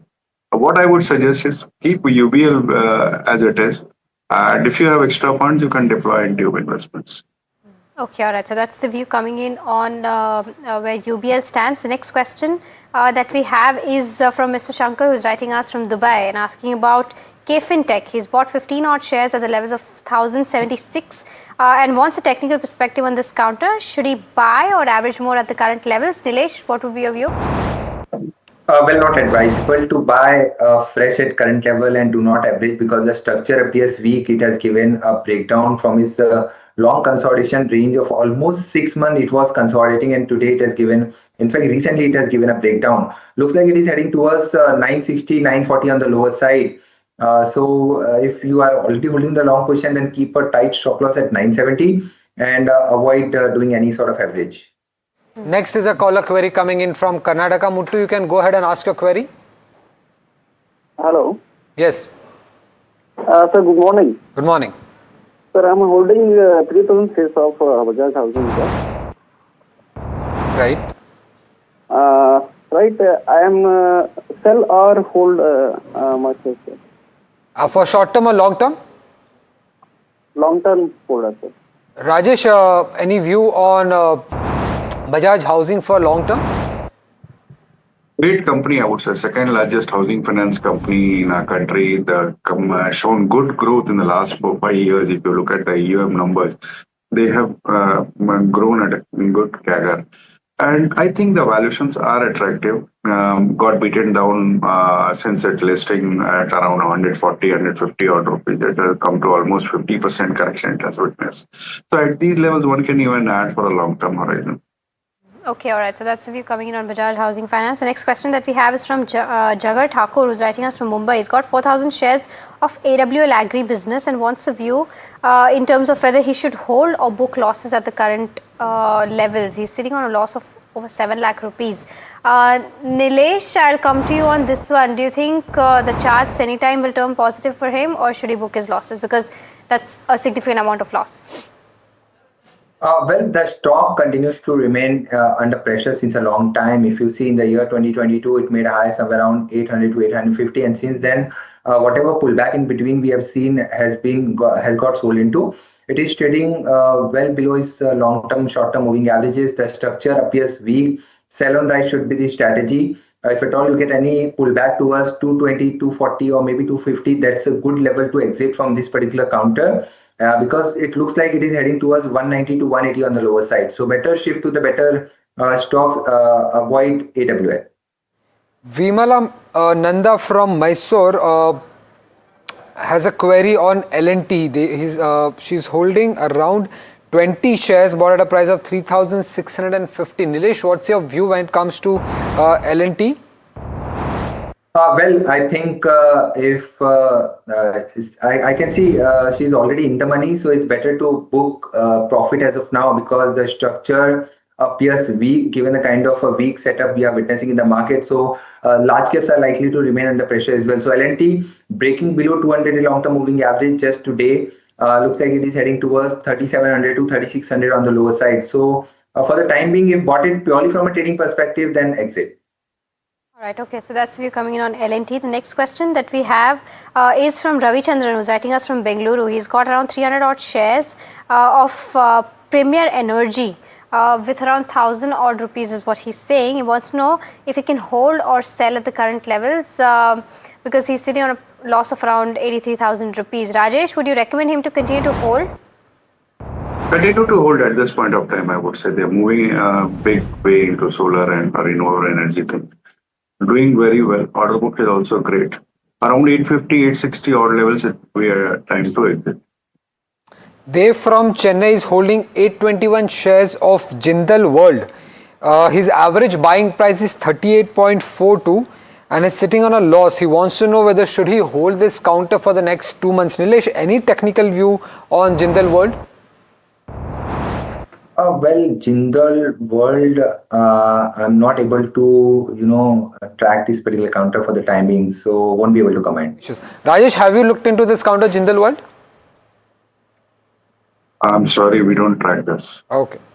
All right. Okay. So that's maybe next time you can go ahead and ask this question and we'll take up sometime else. But the next question that we have is from Lakshmi Narayan, who's writing us from Hyderabad. He's bought 100 shares of Hitachi Energy at the levels of 6,500. He's sitting on a significant amount of profit. Wants to know if he can partially book his profits or should he continue to hold, sell? What should be the view like? Rajesh, I'll take this up with you. What's the view? See, if you have no requirement of funds at this point of time, you should continue with the stock. I think 18,000 odd rupees would be a good levels to book partial profit, not the entire chunk of your holding. But at this point of time, it's a hold. The next query is coming in from Ashok from Bangalore and it's on Raymond Limited. He has around 100 shares at an average price of 952. He wants to know whether should he hold this counter or exit. Nilesh, any view on Raymond? See, I can see Raymond currently trading at 386 rupees. So, Limited. Right. Okay, Raymond Limited, which is at 386, right? So overall, the structure appears weak from a short to medium term perspective, and it looks very difficult to see that kind of rebound on the upside. So overall, a sell on rise kind of a strategy should be deployed if bought it from a short term perspective. And if somebody wants to stay put, then keep a trailing stop loss right now at 372. So 372 should be the stop loss. And if you get any pullback towards 420, 450, use that pullback to exit. Okay, all right. So that's the view coming in on Raymond Limited. We've got our next caller. Pawan is calling us from Hyderabad. Pawan, hi. A very good morning to you. How can we help you today? Yeah, ma'am. Very good morning. Actually, I have some doubt. E-Pack 3-bag technologies I bought at 290. Number of shares is 300. So I can invest more on it. Okay. Got your question. Pawan, I'll take this up with Rajesh. Then Rajesh, the stock is down 3.5% today. But do you think this is the right time to maybe add more, or what's the view like? I don't think it's a good idea to add this stock at this point of time. Maybe some amount of more correction is left into the around 200 odd rupees would be a better levels to add. As far as existing holding, one can continue to hold for a target of 260 in the next 6 to 9 months. The next is a caller query coming in from Chennai. Ganpati, you can go ahead and ask your query. Yeah, I want to know the experts' views on VA Tech Vabag. Okay. I'm holding about 1,000 shares at 1,500. It keeps falling despite its fundamentals, so I want to know the experts' views. Rajesh, any view on VA Tech Vabag? Very strong company, I would say, doing projects in waterways and water systems. The government focus on Namami Ganga and all these things is helping. And not only domestic orders, they have good international orders too. At these levels, one can even add. Okay, all right. So that's the view coming in on VA Tech Vabag. The next question that we have is on PN Gadgil. Animesh from Kuala Lumpur is holding 101 shares at the levels of 622. He wants to know whether he can hold, average or sell for the next 6 odd months. Nilesh, your view on this? Looking at the overall structure, I think it's an avoid. If you get any pullback, use that pullback to exit. It has a immediate support at 535. If it breaks 535, then it might test the levels of 500 as well. So use pullback to exit if bought it purely from a short-term perspective. Next query is coming in from Ram from Chennai. He's holding 3,500 shares of Restaurant Brands Asia at a price of 76. He wants to know the fundamental view. Rajesh, any view on Restaurant Brands Asia given the fact that the promoter is now changing? Do you recommend him to continue to hold this counter? See, I would say continue to hold at this point of time. Although numbers have been not that great in the last 2-3 quarters, but with a change of hands, let's see what the new strategy comes out. Since he has held for such a long period of time, I would say at least for 1 quarter, continue to hold for new management to give out their strategies. Okay, all right. So that's the view coming in with regards to where Restaurant Brands Asia stands. The next question that we have is from Ravichandran, who's writing us from Bengaluru, asking about Suzlon. He wants to know whether he can hold or sell the counter. Nilesh, your view on this? It's a sell from a short-term to medium-term trading perspective, but if a view is long-term, then keep a stop loss at 41. If potted from a short-term trading perspective, then looks like it is likely to test the levels of 43 and 42 as well on the lower side. So again, a sell on rise kind of a structure from a short-term perspective. Right. A new listing on the street today, Amagi Media Labs. Let's listen to what the management has to say.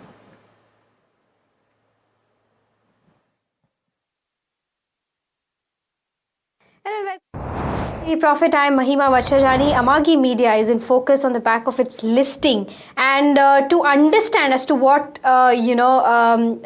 what stands ahead of the company going forward post listing, we're joined by Bhaskar Subramaniam, who's the co-founder and managing director and CEO of Amagi Media Labs, and Vijay NP, who's the chief financial officer of Amagi Media Labs, joining us now. Welcome to both of you, gentlemen, and a heartiest congratulations on the listing.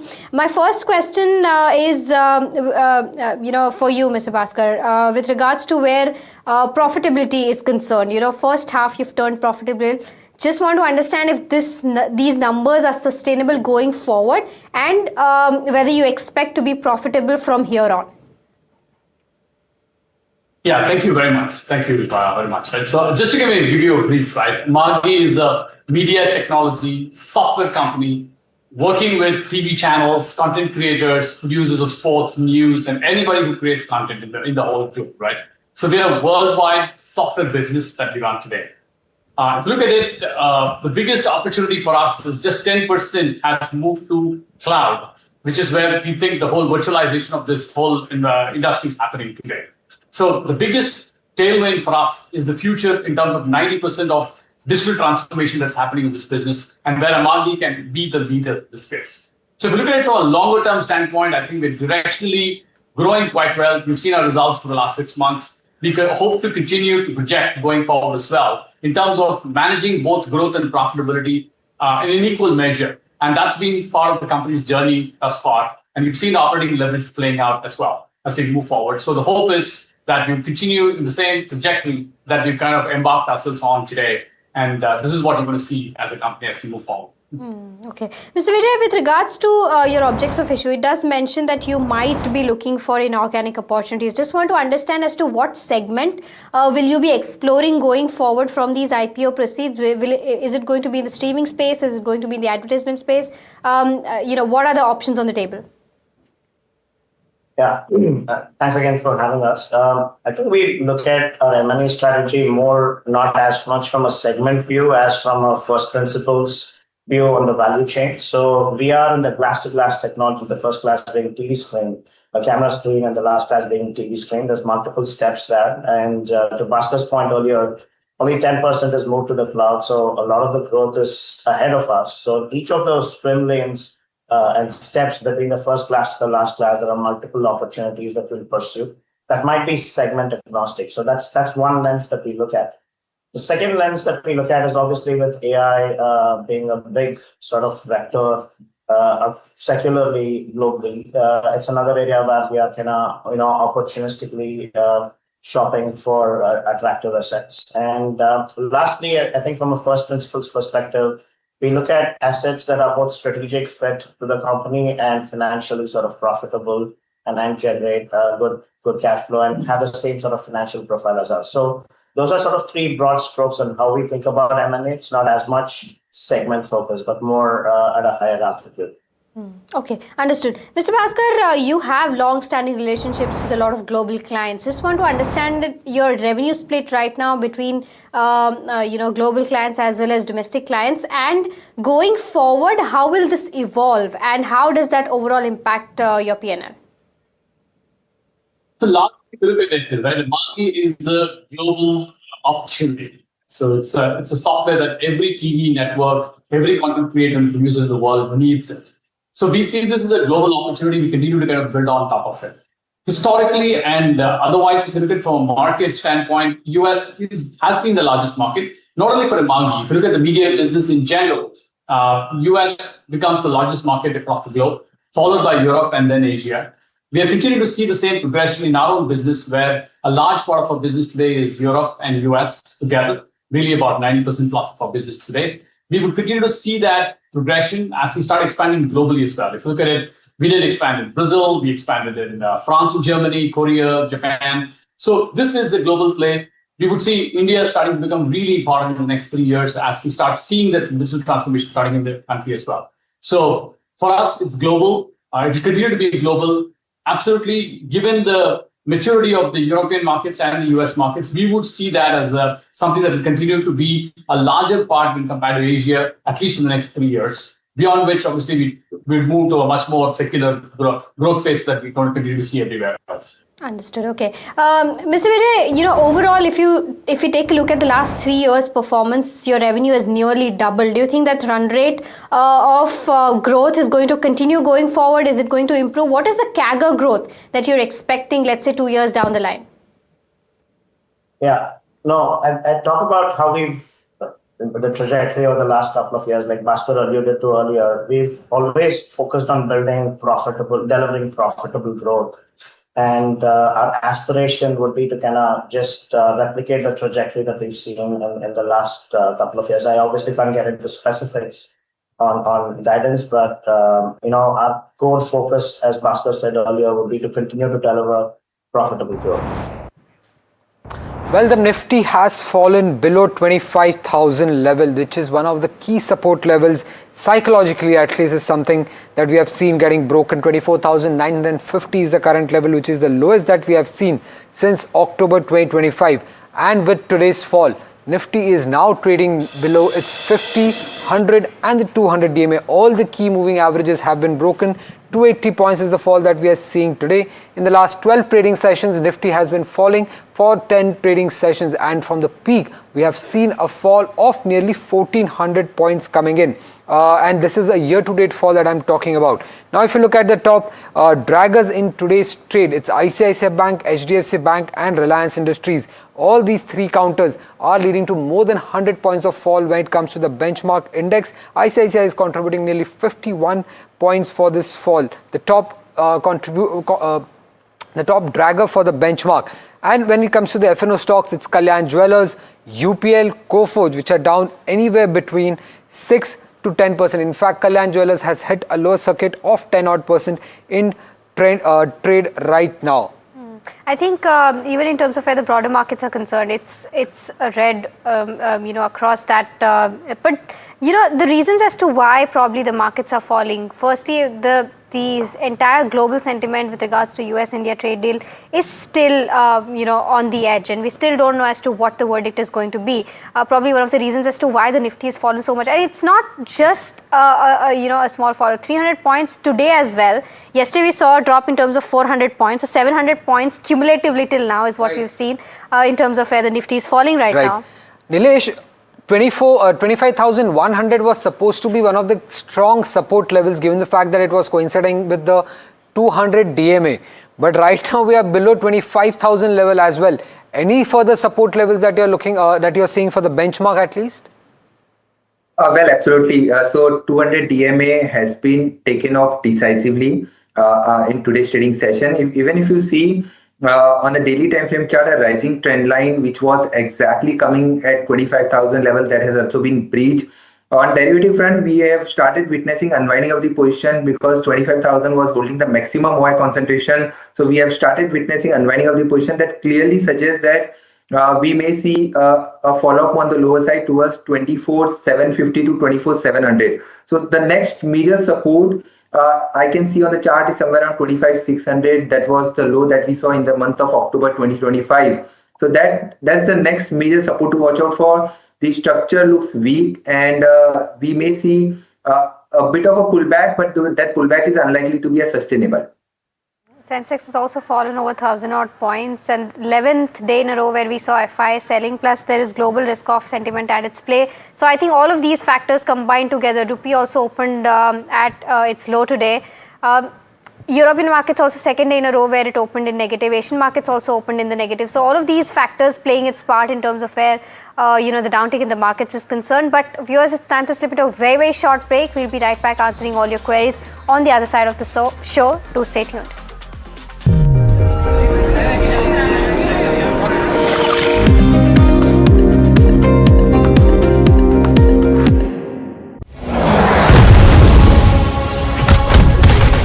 जब बात border की रक्षा की हो तो हर फौजी दीवार बन के खड़ा हो जाता है।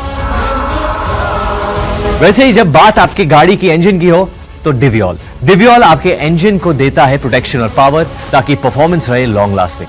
डिवियोल हर इंजन का soldier, celebrating the release of Border 2 on 23rd January.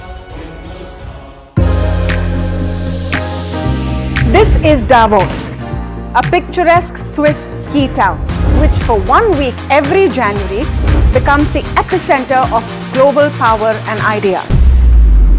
The conversations here influence policies, markets, and industries worldwide. From economic outlook to global priorities, Davos sets the tone for the year ahead. And NDTV Profit will be on the ground.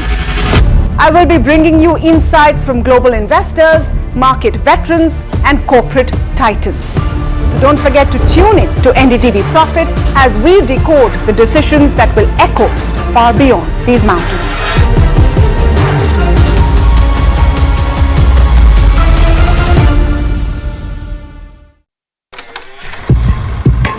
लोग कहते हैं कि जिंदगी एक film की तरह होती है, लेकिन मेरी जिंदगी सिर्फ एक फिल्म नहीं, एक ब्लॉकबस्टर फिल्म है।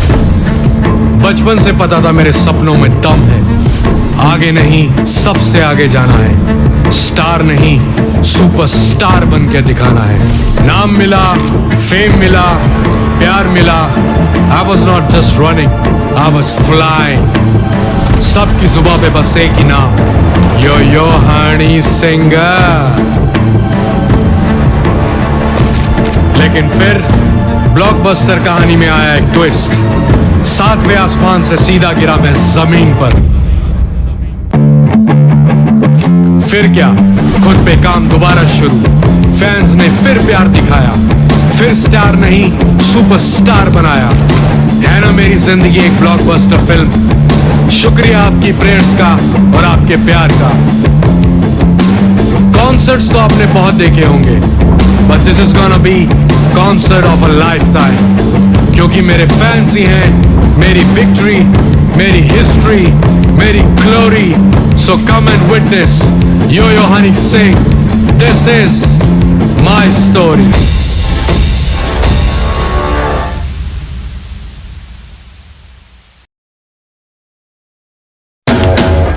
After Delhi and Hyderabad teed off in style, the NDTV PGTI Golf Pro-Am now travels to Mumbai, where business leaders and professionals will connect and compete, charged with excitement and energy on one of the country's most storied courses. NDTV PGTI Golf Pro-Am, the course of champions, the conversation of leaders, 23rd January 2026, Mumbai.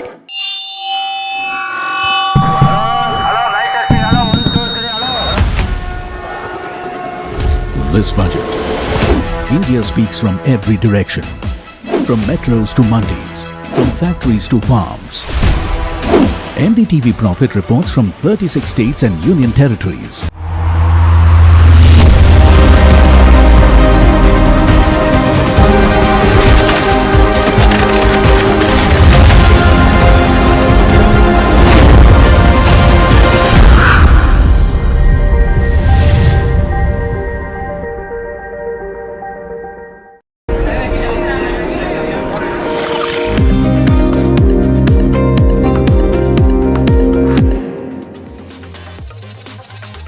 Well, Nifty continues to remain below the 25,000 level.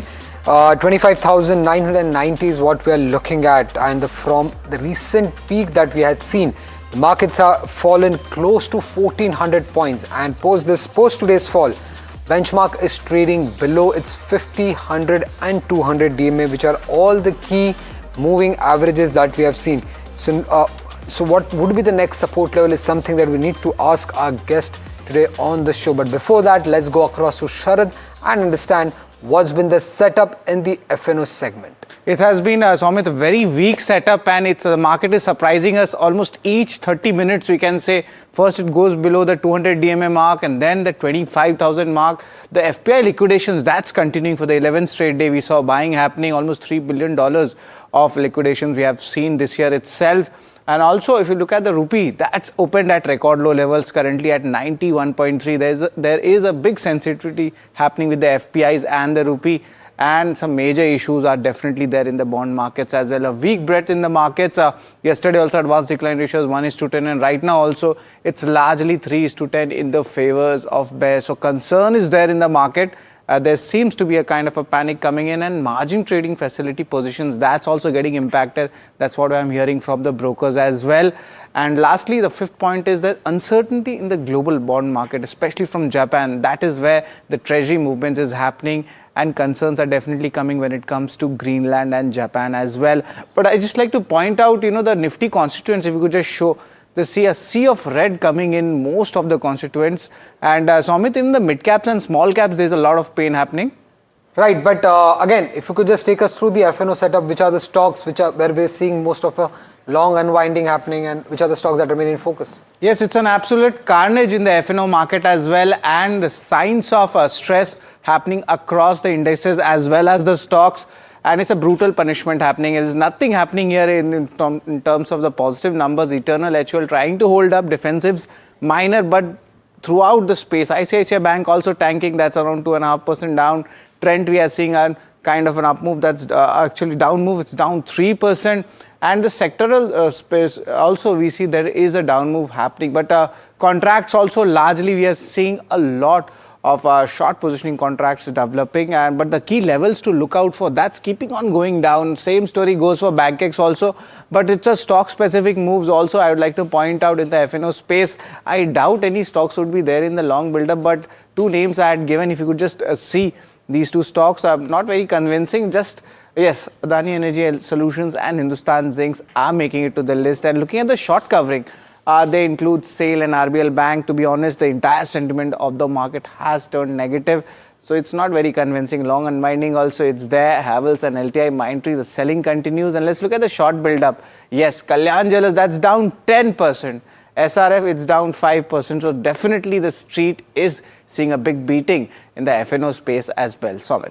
Well, thank you, Sharad, for that FNO setup. Let's also get in the Pen Mehta, founder, director of Alexa Equities. So market has broken the 25,000 level from the recent peak that we had seen. We are down nearly 1,400 points right now. In the last 12 trading sessions, we have been down for 10 of them. What is causing this panic in the market? What is leading to this fall? Yeah, good morning, and thank you for having me on your show. I think it's all the geopolitical events, especially the statements coming through from President Trump, that has really shaken up all global markets and brought in a fresh wave of uncertainty, and what we are seeing is a risk of trade. That is part one. Secondly, I think the earnings season, especially the large cap stocks, Reliance, banks, select IT companies, the results have been a bit disappointing, and there was an expectation that earnings would improve, but that has not happened.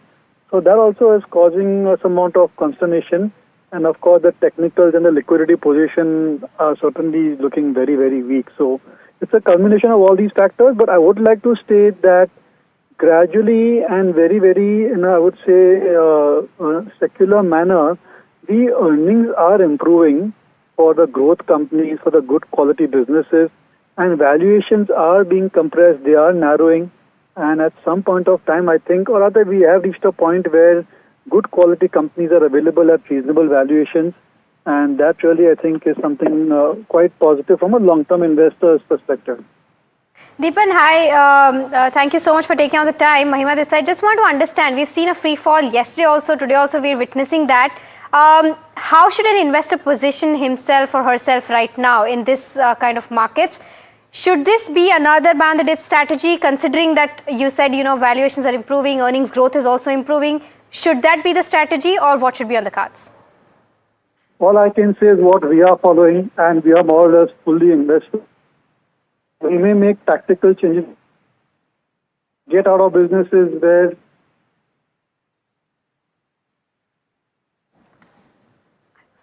Okay, we seem to have some technical issue. All right, we seem to have some technical issue with regards to Deepan's phone line, but we'll bring you more analysis as to why the markets are falling right, on NDTV Profit. But time to submit a very, very short break. Right back on the other side.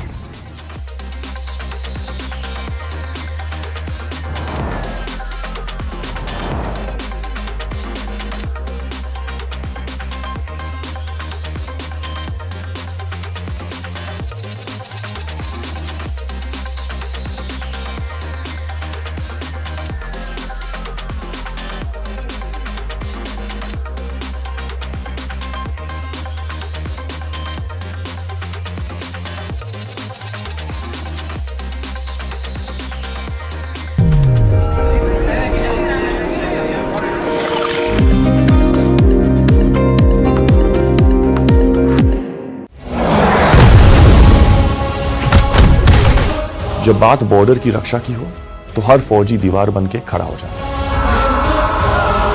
वैसे ही जब बात आपकी गाड़ी की engine की हो तो डिवियोल आपके इंजन को देता है प्रोटेक्शन और पावर, ताकि परफॉर्मेंस रहे लॉन्ग लास्टिंग। डिवियोल, हर इंजन का soldier, celebrating the release of Border 2 on 23rd January. This is Davos, a picturesque Swiss ski town, which for 1 week every January becomes the epicenter of global power and ideas. The conversations here influence policies, markets, and industries worldwide. From economic outlook to global priorities, Davos sets the tone for the year ahead. And NDTV Profit will be on the ground. I will be bringing you insights from global investors, market veterans, and corporate titans. So don't forget to tune in to NDTV Profit as we decode the decisions that will echo far beyond these mountains.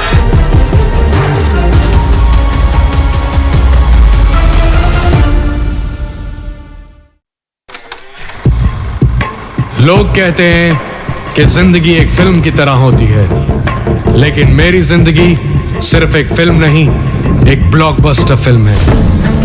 बचपन से पता था मेरे सपनों में दम है, आगे नहीं सबसे आगे जाना है, स्टार नहीं सुपरस्टार बन के दिखाना है। नाम मिला, फेम मिला, प्यार मिला, I was not just running, I was flying। सबकी जुबां पे बस एक ही नाम, यो हनी सिंगर। लेकिन फिर ब्लॉकबस्टर कहानी में आया एक ट्विस्ट, 7वें आसमान से सीधा गिरा मैं जमीन पर। फिर क्या, खुद पे काम दोबारा शुरू, फैंस ने फिर प्यार दिखाया, फिर स्टार नहीं सुपरस्टार बनाया। है ना मेरी जिंदगी एक ब्लॉकबस्टर फिल्म। शुक्रिया आपकी प्रेयर्स का और आपके प्यार का। कॉन्सर्ट्स तो आपने बहुत देखे होंगे, but this is gonna be concert of a lifetime, क्योंकि मेरे फैंस ही हैं मेरी विक्ट्री, मेरी हिस्ट्री, मेरी glory. So come and witness yo Honey Singh, this is my story.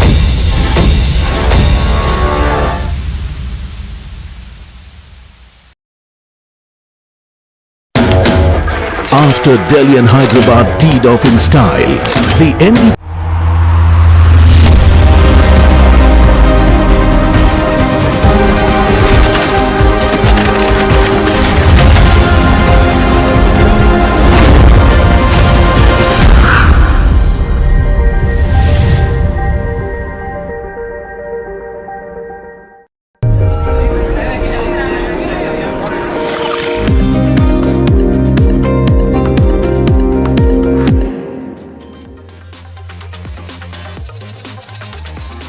Welcome back. You're watching Ask Profit, the show that gets all your stock-related queries answered. But just before we took the break, we were discussing as to how the market is on a free fall, and I think this is the right time for viewers, you to ask the right questions to us. So do send in your queries. You have your numbers flashing on the screen. You can either call us or WhatsApp us and send in all your queries with related to where stocks are concerned. On this side of the show, we're also joined by Vinay Rajani, who's a senior technical and derivative analyst at HDFC Securities, joining us now. Vinay, the first question is directed towards you, which is from Mr. N. Narayanan, who's writing us from Andhra Pradesh, and he wants to know if currently this is the right time to buy Tata Steel, whether these levels are the right levels to make an entry. What would you recommend? So our view on the metal sector has been bullish, and still we feel that even if markets are falling like this metal index is showing some sort of resilience, and global developments are indicating that this metal sector should continue to do well. So we have been bullish on Hindustan Copper also previously, some aluminium companies also. Now steel companies also showed some strength couple of sessions back, but because of the market weakness, they have been showing some weakness. But overall, if we look at the primary trend, we feel that metal sector is here to stay. Dip should be bought into. If you are taking a positional view, definitely the stock like Tata Steel, which actually broke out in the last week, can resume its uptrend after some correction. So dip should be bought into Tata Steel. Overall view is bullish on the Tata Steel. Short-term trend is definitely down with the market. But if you are a positional trader, then dip should be accumulated. And for 2 to 3 months, our view on the Tata Steel is bullish. Next query is coming in from Ayush from Purnia, and he has around 501 shares of IRDA, that is IREDA, bought at a price of 152. He wants to know whether should he continue to hold this counter or accumulate more shares. Rajesh, your view? At these levels, I think one can accumulate. It's one of the largest company financing renewable power, and that segment is doing very well. These valuations have become attractive after the kind of correction which we have witnessed, can give some good dividend, although it's still on a higher side from when you compare with PFC or REC, but still at least 128, 130 odd levels. I think it's a good buy. Okay, all right. So that's the view coming in on IRDA. The next caller that we have is Sudha. She's calling us from Tamil Nadu. Sudha, hi. A very good morning to you. How can we help you today? Good morning, ma'am. I'm holding 30 shares of LTTS at the price of 4,218 for the past 2 years. What should I? The price is going down. What should I do? Okay, and the follow-up question is trend at the price of 6,310. Okay, so that we generally take just one query per viewer, so you'll have to choose between LTTS and Trent. Okay, sir. Okay, ma'am. Okay, so I'll take LTTS for you then. I'll take this up with Rajesh then. Rajesh, what's the view like on LTTS? She's been holding this counter for the last 2 odd years with patience. Should she continue to hold? Yes, one can continue to hold. The strong company, I would say, decent numbers given out this quarter. It's just because of the market conditions that the stock has been corrected. So one can continue for a target of 4,200 odd rupees. The next query is coming in from Chandu, and it's on Blackbuck, that is Zinka Logistics. He has purchased few shares at a price of 685 and the current market price is 565. What should he do with these shares is what he wants to know. Rajesh, any view on Zinka Logistics? Try to exit in any upside. Evaluations are very high, I would say, and company is not doing that great as it was shown in the IPO market. So try to exit on upticks. All right, okay, so that's the view coming on Zinka Logistics. We've got our next caller. Karthik is calling us from Bengaluru. Karthik, hi. A very good morning to you. I believe you have a question on Polycab. Yes, Mahima. Good morning. So I wanted to know, is it the right time to accumulate Polycab? Okay, and this is from a long-term perspective. All right. Rajesh, I'll stick with you for this one as well. Polycab, what's the view like? Whether the viewer can continue to hold it from a long-term perspective? See, long-term looks very good because of the fact that not only wires, but FMEG also doing well. Only in the short term, there might be some pressure because of copper prices going very high that would affect margins. But for longer term, it's a good hold. Right. The next query is coming in from Umesh Gupta from Vadodara, and it's on Apar Industries. He has 75 shares of Apar Industries, bought at an average price of 8,716. He's sitting on a loss. He wants to know what's the view for the next 6 months. Vinay, any view on Apar Industries? So APAR industry on the monthly chart has broken down below the crucial support of 7,700 and trading and sustaining below that. So along with the mid cap and broader market weakness, this is also showing some weakness. This month only, in the month of January, month till date, the stock is down by 18%. So still looks weak. As of now, we can say that on weekly time frame, monthly time frame, it is looking weak and it can extend the fall from here. So it is one of the stock which belongs to the broader market, and broader markets are not showing strength. Only safe haven we can say in the large cap. So APAR industry can be shifted for if you have a 3 to 4 month view, then better to shift from any from this particular stock to any large cap companies in this particular segment. That will be safe, better risk reward ratio for the strategy. So I would suggest that intraday bounces and some sort of pullbacks can be utilized to shift this particular stock to any large cap stocks in the same segment. Okay, all right. So that's the view coming in on APAR Industries. We've got our next caller. Anil is calling us from Pune. Anil, hi, a very good morning to you. I believe your question on Eternal. Yeah, good morning. I want a review on Eternal. I'm holding 2,500 shares at 300 price for, let's say, short term, less than 1 year. Should I hold or book the loss? Okay, got your question. Vinay is already sitting on a loss of 63,000 odd rupees. What should he do? Continue to hold, considering there's also going to be earnings announcements today? This is about Eternal, right? Yes.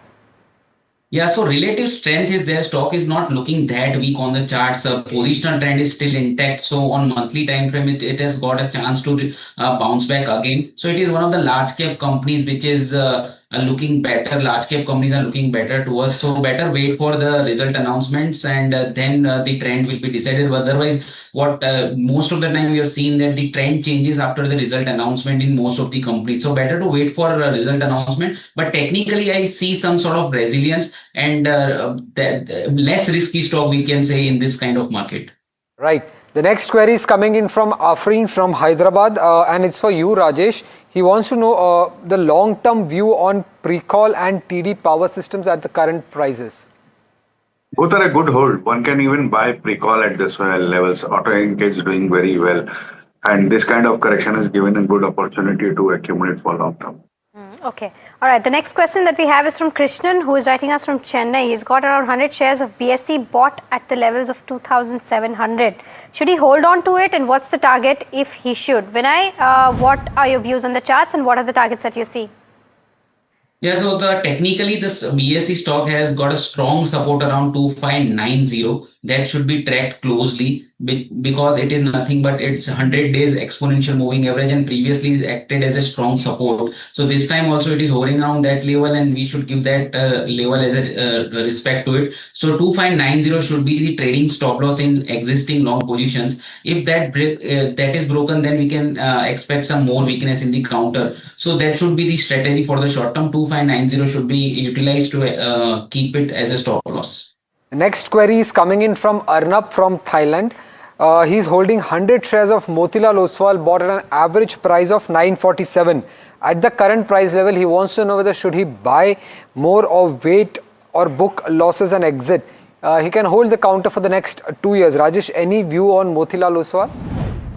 See, the company has been doing well, although the valuations are a little bit on the higher side. But the correction from 900 odd rupees to 750, 780 odd rupees gives an opportunity to buy for a target of 850 in the medium term. So depending on one's risk profile, one can add at these levels for 850 target. All right, so that's coming in on Motilal Oswal Financial Services. But Vinay and Rajesh, it's time for our rapid fire round. You both know the drill. Try to keep your answers as short as possible. The first question that we have is from Prashant. He's holding Trent since the level of 4,300. Should he continue to should he continue to hold? Vinay, your view on the charts?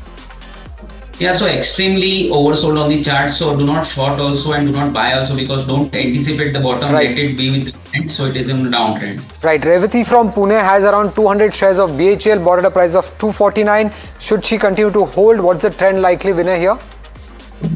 Which one? Please come here. BHEL. Bharat.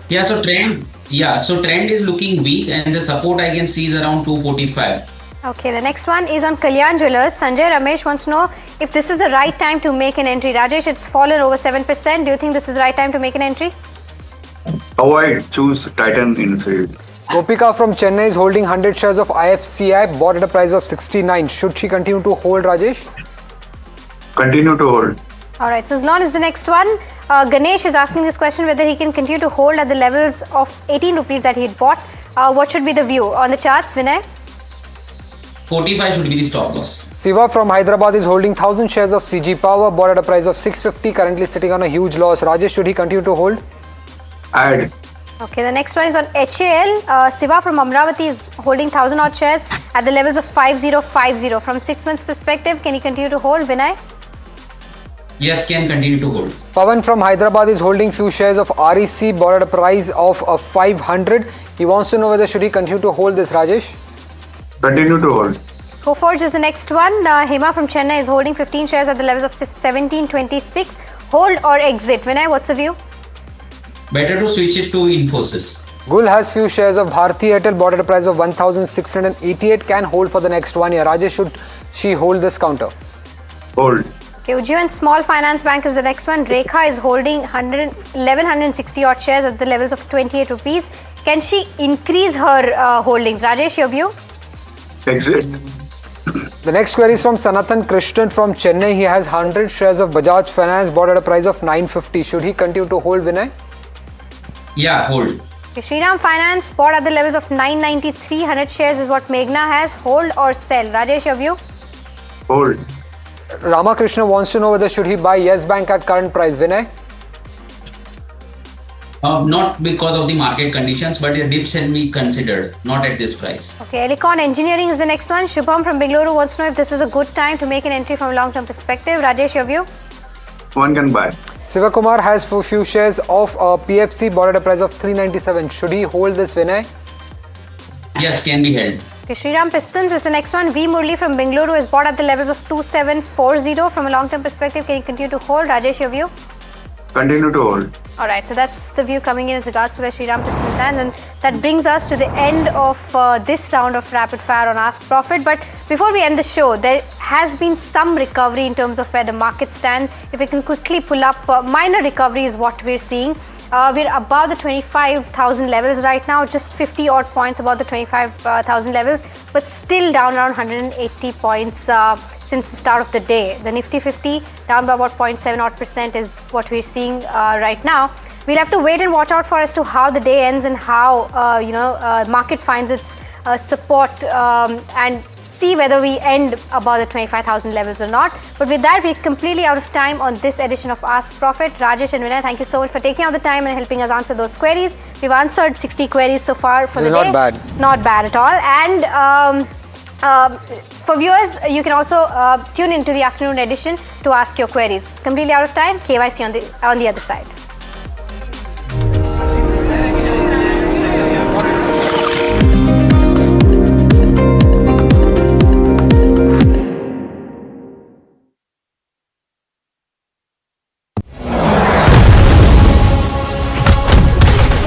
जब बात border की रक्षा की हो तो हर फौजी दीवार बन के खड़ा हो जाता है। वैसे ही जब बात आपकी गाड़ी की इंजन की हो तो डिवियोल आपके इंजन को देता है प्रोटेक्शन और पावर ताकि परफॉर्मेंस रहे लॉन्ग लास्टिंग। डिवियोल हर इंजन का soldier, celebrating the release of border 2 on 23rd January. This is Davos, a picturesque Swiss ski town, which for 1 week every January becomes the epicenter of global power and ideas.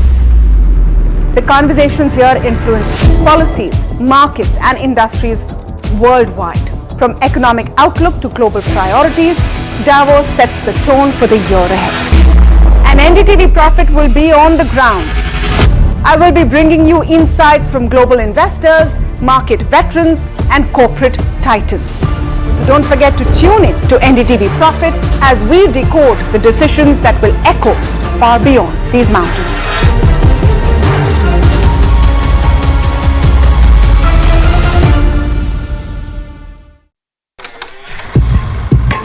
लोग कहते हैं कि जिंदगी एक film की तरह होती है, लेकिन मेरी जिंदगी सिर्फ एक फिल्म नहीं, एक ब्लॉकबस्टर फिल्म है। बचपन से पता था मेरे सपनों में दम है, आगे नहीं सबसे आगे जाना है, स्टार नहीं सुपरस्टार बन के दिखाना है। नाम मिला, फेम मिला, प्यार मिला। I was not just running, I was flying. सबकी जुबां पे बस एक ही नाम, यो हनी सिंगर। लेकिन फिर ब्लॉकबस्टर कहानी में आया एक ट्विस्ट। 7वें आसमान से सीधा गिरा मैं जमीन पर।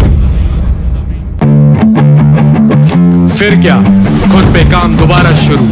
फैंस ने फिर प्यार दिखाया, फिर स्टार नहीं सुपरस्टार बनाया। है ना मेरी जिंदगी एक ब्लॉकबस्टर फिल्म। शुक्रिया आपकी प्रेयर्स का और आपके प्यार का। कॉन्सर्ट्स तो आपने बहुत देखे होंगे, but this is gonna be concert of a lifetime. क्योंकि मेरे फैंस ही हैं मेरी विक्ट्री, मेरी हिस्ट्री, मेरी glory. So come and witness Yo Honey Singh. This is my story.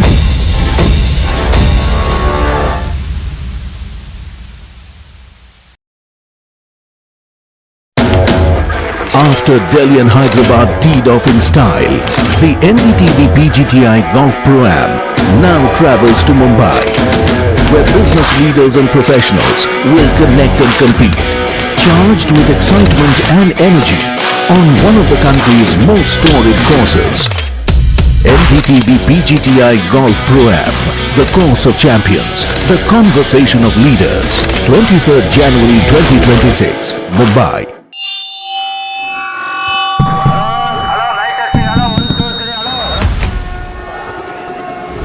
This budget, India speaks from every direction, from metros to mandis, from factories to farms. NDTV Profit reports from 36 states and union territories. With our ear to the ground and our pulse to what people want. Watch Budget for Bharat only on NDTV Profit.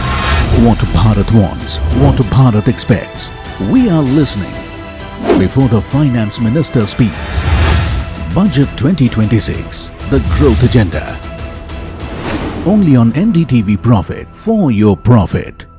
A very special moment for us as we announce NDTV Master Stroke, the NDTV Art Awards. M3M presents NDTV Master Stroke Art Awards. An odyssey of creative brilliance where the masterpiece meets its ultimate recognition. NDTV bringing this subject forward would have a great integrity of putting it forward where people could understand the importance of art. This award that is being started, I'm sure is going to be amazing. Art for India and for Indians is an expression of our Atmanirbharta. It's actually quite a formidable jury, so I think we'll reveal a lot more as we go along. This is an amazing platform, I think, today what you're doing. I have always had this inclination towards art.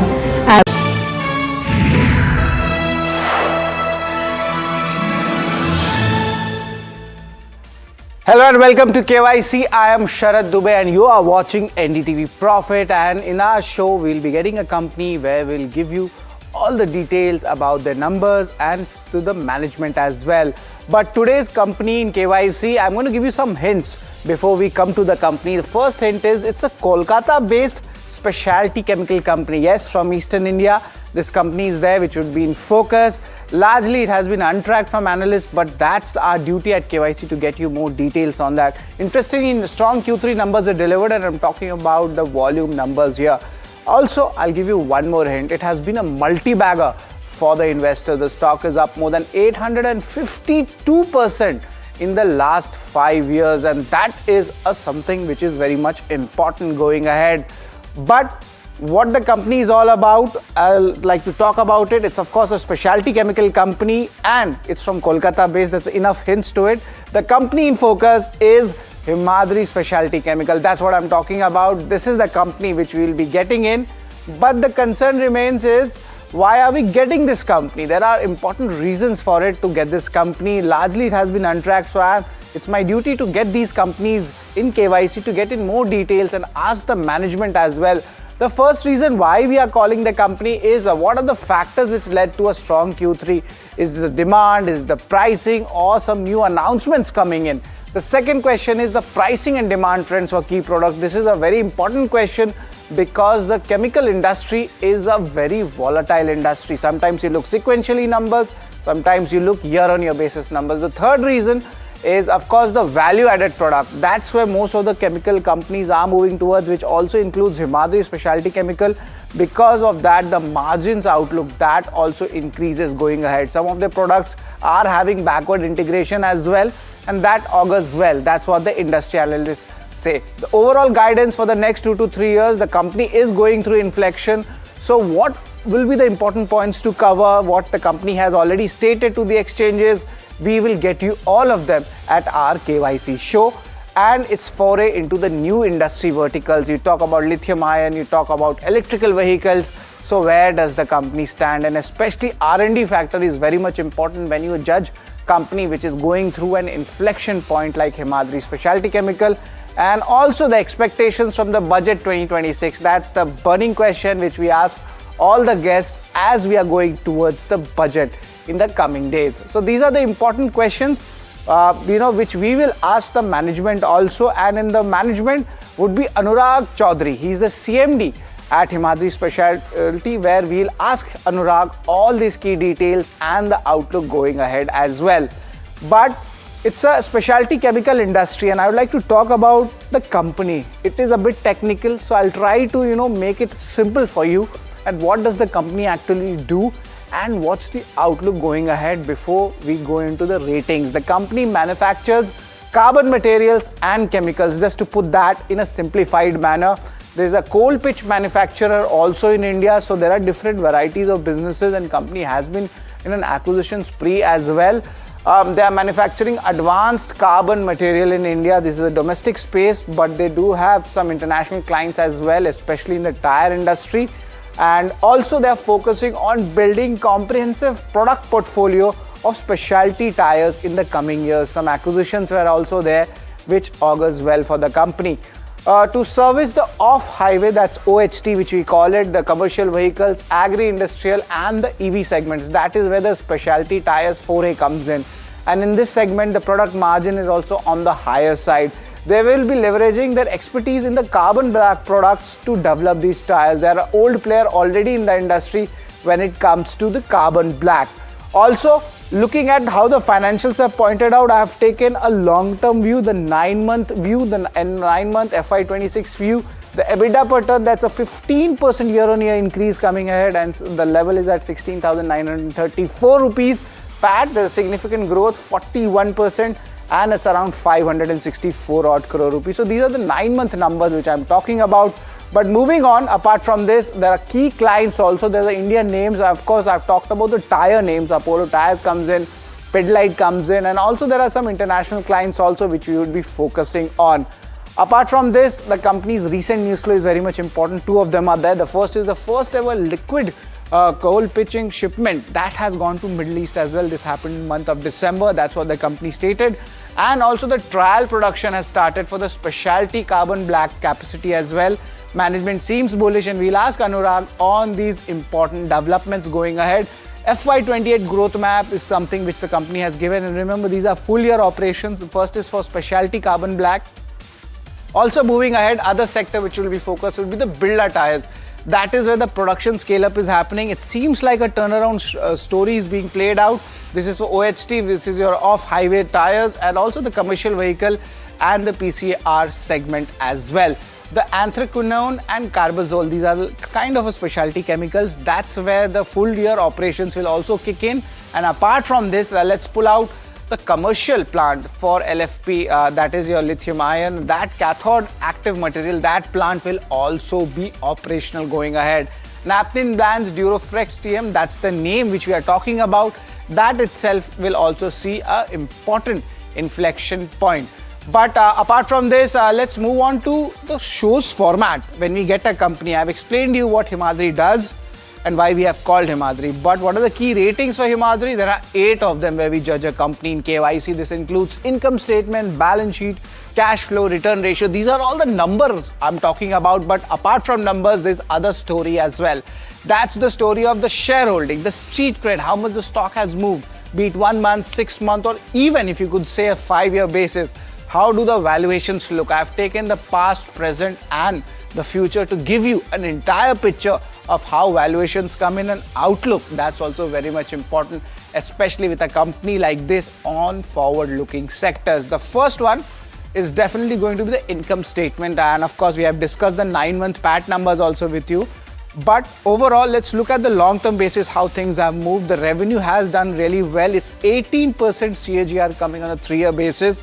But even if you look at the EBITDA numbers, that has also been strong. That's around 73%. But the most important thing is the PAT. That is where the movement has happened. It's up 105%. So on a long-term basis, for a long-term investor, this is a very strong numbers which I'm seeing. And net, the Q3 numbers also, if you see, there has been decent going ahead, but the net profit, that's up 36% on a year-on-year basis. So net, it's a strong thumbs up when it comes to the income statement. The second one, of course, we'll talk about it, but the margin trajectory, that has something which the management has walked the talk, and each time it is expanding.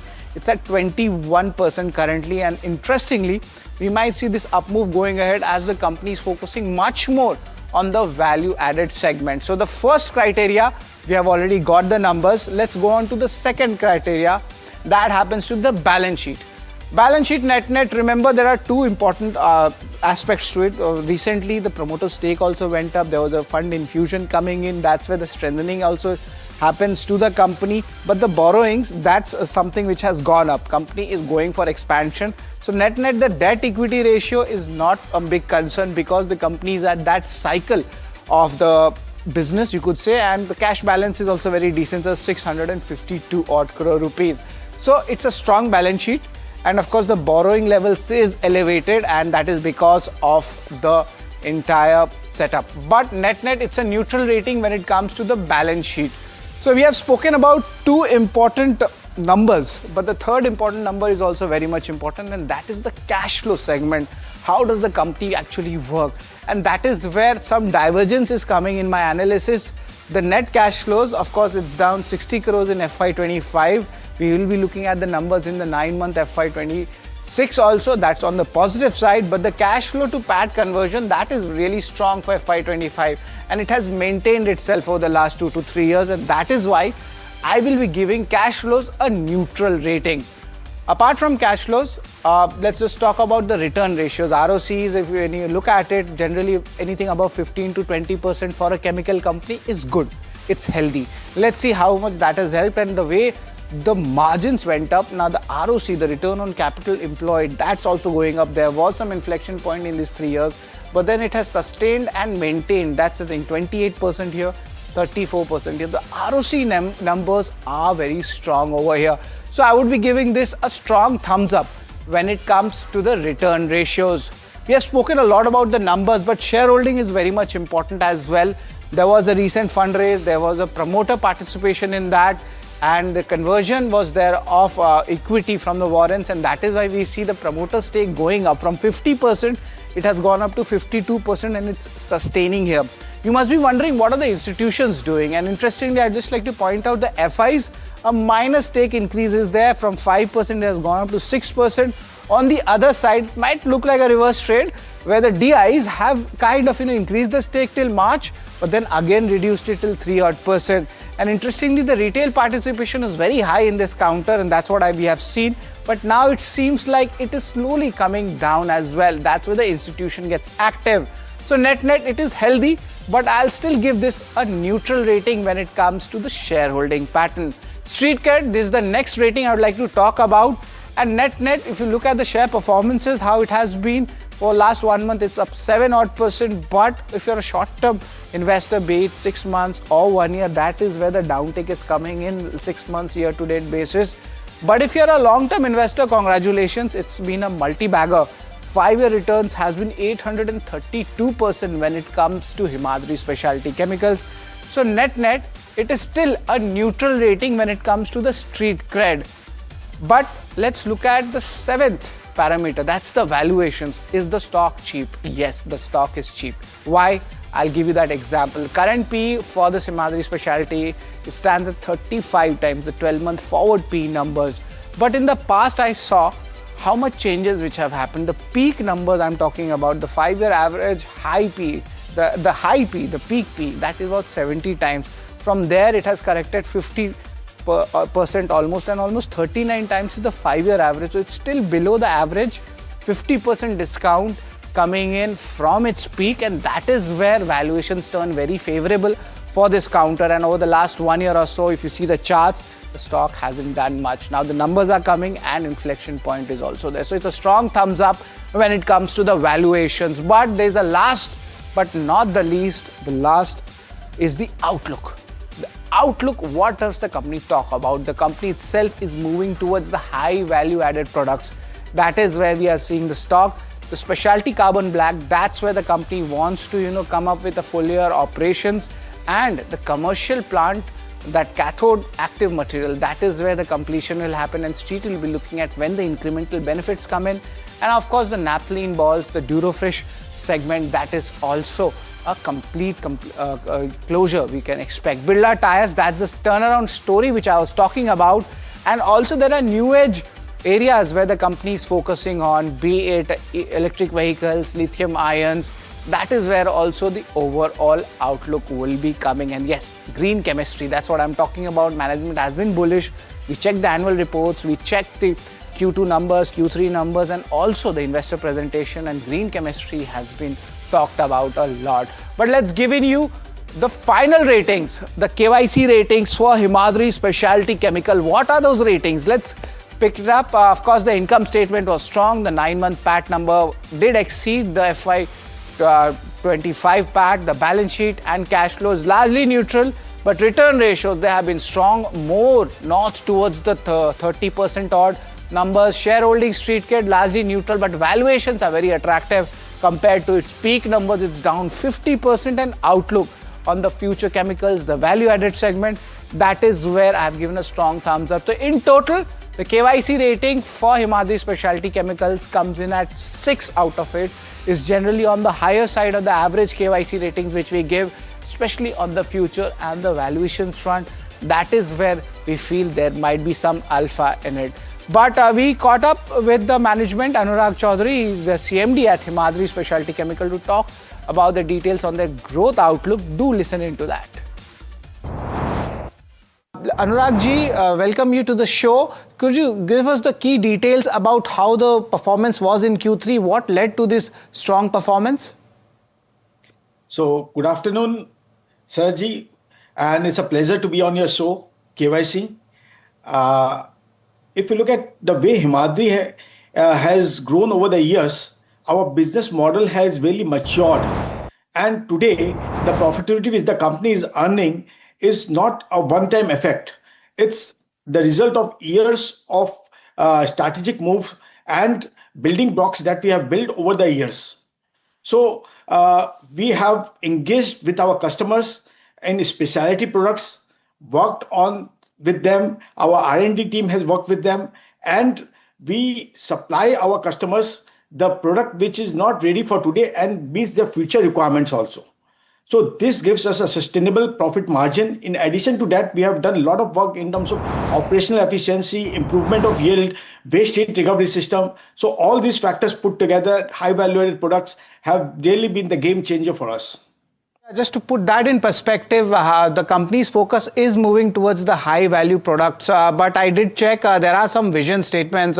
I think for FY26, you have already got all of your blue ticks done already. It's already tick mark is definitely there. But for FY27, FY28, how does the company change? Because there's a lot of, change impact written in your investor presentation. So what are the key, strategic guidance and outlook going ahead for FY27 and 28? And you can divide it amongst different businesses.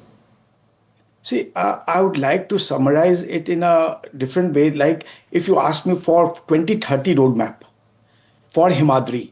So 2030, from here onward to 2030, there's going to be a big transformational journey which we are embarking on. So if you look at the existing product portfolio, we have doubled our capacity for specialty carbon black. This quarter, we have increased our capacity from 60,000 metric ton to 130,000 metric ton for specialty carbon black. We have announced a capex of 120 crores for anthraquinone and carbazole, very high value-added products. Then we have working on setting up first lithium iron phosphate plant outside China in the world with a capacity of 40,000 metric ton in the first phase with a capex of 1125 crores. In addition to that, we are working on other battery chemicals components like anode material. In anode materials also, we are working on synthetic anode, natural anode, and silicon carbon. Only company which is positioned to cater to all three types of anodes plus hybrid anode. This is a unique positioning which Himadri is going to have. These products are at advanced stage of research and development, and in next 4 years time you will see a lot of these products coming into commercial production. So right. Anurag ji, you spoke about the R&D part also, and generally R&D takes a lot of time also, be it the chemical industry or the medical industry. But your new products which are keeping on coming, any timelines if you could give us to our audience? See, R&D is a long drawn effort. If you look back at Himadri, we have been talking about lithium ion batteries for last 14 odd years. So that time there were several chemistries were up in line, but since then we had a vision that this is the chemistry which is going to play a critical role in future. And today it's a reality. If you see today, everyone is talking about lithium ion batteries. And everyone is doing something or other related to this. But Himadri has the first mover advantage. We are working on this chemistry for many years. We have spent huge money in terms of research and development. For research and development, one thing, I was in Mumbai attending ET CEO Roundtable Conference the last month. The who's who of industry was there. So the one thing came out very clearly that globally companies spent 2% to 3% of their top line in research and development. But in India, companies are spending only 0.2%. So at that time I felt very pleased to say that Himadri is spending 2% plus in terms of research and development. And Anurag ji, yeah, definitely. And Anurag ji, I presume you are in China right now, and largely any chemical player who is in China must be, of course, looking after some important businesses as well. So what is the ground channel check suggesting, for the company here? New order wins we can expect? See, I keep on traveling globally. I have my R&D team right from Australia to Japan to China to South Korea to Europe to America. So we have a 148 members team with 24 PhDs in different streams of chemistry. So I keep traveling all over the world. Yeah, that's pretty interesting on that. But Anurag ji, budget expectations. You are an industry veteran in the chemical space, so specialty chemical also. What are your views or request coming in for the budget 2026? See, the government has been very proactive. The encouragement, the motivation this government is giving is unparalleled. See, in most of the sectors, they are coming up with PLI scheme. Recently, they have come up with a R&D scheme in which they are encouraging investment by the corporates in developing new product, process, and technology. And Himadri is going to be an integral part of all these things. So I think proactive steps the government is taking is in the right direction to convert India into manufacturing hub. We recently, even China, there was a imposition of duty, but they have removed export tax on battery materials. So that is again a positive thing for other geographies. And I expect the government to continue with the policies and strengthen the hands of the industry to do more research and development and make India Atmanirbhar Bharat, our Swapna of our Honorable Prime Minister, a reality. Anurag ji, you spoke about lithium ion and also the carbon side of it. There's an expansion also taking place. Apart from this, electrical mobility, that is also a sector which, India, there's a growth coming in. Of course, the base is very low. So how do you positioning this, and how the inquiry is looking like for this segment? I'm talking about your electric mobility. See, sir, electric mobility as it is at an inflection point. If you go back, you see at a point when Nokia mobile was there and BlackBerry was there, we never ever imagined about today's generation of phones, smartphones. So, but when the revolution came, the growth was unprecedented. Same thing is going to happen with electric vehicles. Today, it has coming at an inflection point from where you will see exponential. All right. Feel there is a kind of technical error. We'll try to get back with the management.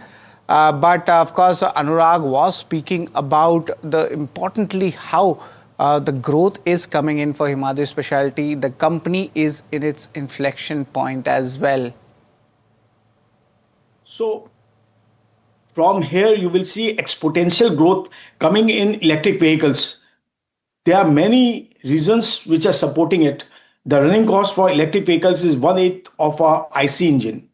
There is 2,200 plus moving parts in IC engine, whereas there is 23 moving parts in electric vehicles. The maintenance cost is hardly there. So looking forward, you will see a big change happening in the mobility industry also. China is a reality now. In China, Yes. you see already more than 50% of the four-wheelers have been replaced by EV. All right. Anurag ji, apart from this, of course, I would like to understand there's so much, futuristic, projects are there, which is undertaken at Himadri. But any kind of fundraise, because I think there was a recent fundraise also. Going ahead, do you think another fundraise would be required, or will it just come from internal accruals? Because your growth plans are very big for the next 2 to 3 years. Recently, there was a conversion of warrant which was issued to our team members and the promoters. So we converted that warrants into equity. That was the only fundraise. And there is no plan for any fundraise from third party in future. In addition to whatever capex we have projected will be met through internal accruals. If you look at the balance sheet of Himadri, we are a debt-free company. Last year, we had a 381 crore plus cash positive in our balance sheet. Plus this year, we have 300 odd crores from our warrant conversion. And then we have, in 9 months already, we have 700 plus EBITDA. So looking forward next 3 years, we have a huge cash accrual. And already we have a capex plans, announced capex plan of around 2,300, 400 crores. Plus we will be also announcing few more capex plan of around 2,000 crores over the next 2 to 3 years. Yes, Anurag ji, and what's the guidance going ahead for the company? So 2024, FY 2024, we had a PAT of 411 crores. In FY 25, I gave a guidance that in next 3 years, that is by FY 27, we'll double the PAT to 800 plus crores. Good thing is that we have been able to do this in next 2 years instead of 3 years. Again, now in FY 26, I'm giving a guidance that FY 25, we had a PAT of 548 crores. So we will again double this PAT in 3 years time from 548 to 1100 crores by FY 28. Anurag ji, the last.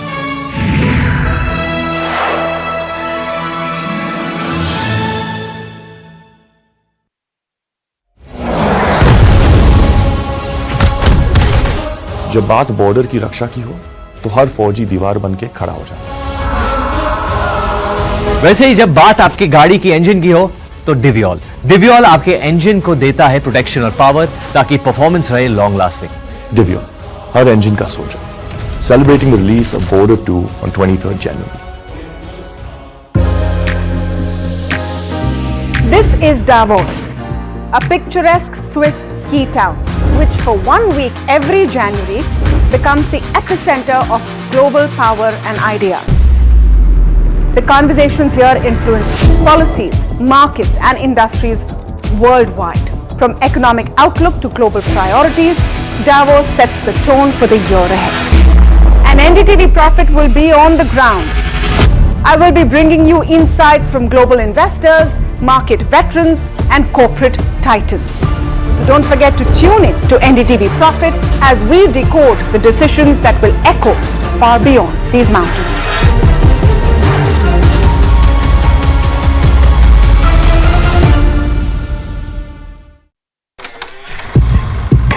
लोग कहते हैं कि जिंदगी एक film की तरह होती है, लेकिन मेरी जिंदगी सिर्फ एक फिल्म नहीं, एक ब्लॉकबस्टर फिल्म है। बचपन से पता था मेरे सपनों में दम है, आगे नहीं, सबसे आगे जाना है। स्टार नहीं, सुपरस्टार बन के दिखाना है। नाम मिला, फेम मिला, प्यार मिला। I was not just running, I was flying. सबकी जुबान पे बस एक ही नाम, यो यो हनी सिंगर। लेकिन फिर ब्लॉकबस्टर कहानी में आया एक ट्विस्ट। 7वें आसमान से सीधा गिरा मैं जमीन पर। फिर क्या, खुद पे काम दोबारा शुरू।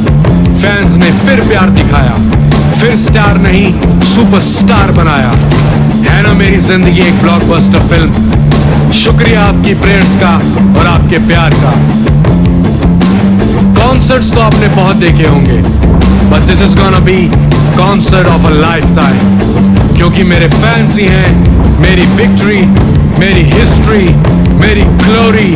सो come and witness Yo Yo Honey Singh. This is my story.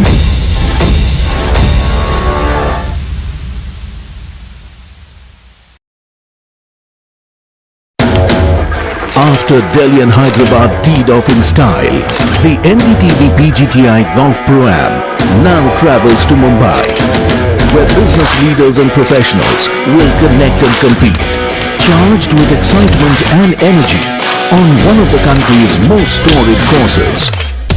NDTV PGTI Golf Pro-Am, the course of champions, the conversation of leaders. 23rd January 2026, Mumbai.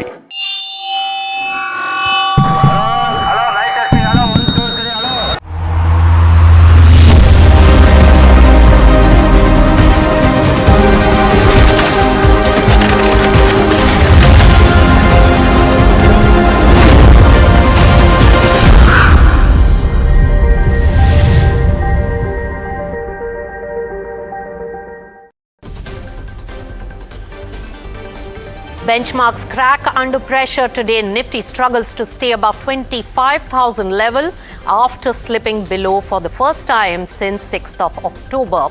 Sensex sheds more than 600 points amid rub-off from the global risk-off sentiment. All major sectors in the red today. SRF under pressure after delivering weak set of Q3 numbers. Persistent, on the other hand, saw inline performance, but Q3 profit dragged by one-time labor code impact. Stock down more than 4%. All eyes on Dr. Reddy's third quarter results. Continued pressure on US to drag performance for the company. Revenue profit downtake on the cards. Strong show likely for India business. The scenic Swiss town of Davos is heating up with talks on tariffs, political mileage and world order as global leaders and policy makers converge in the small city in Swiss Alps. NDTV Profit brings all the action from ground zero with live coverage and exclusive insights. All eyes on Trump's commentary from Davos.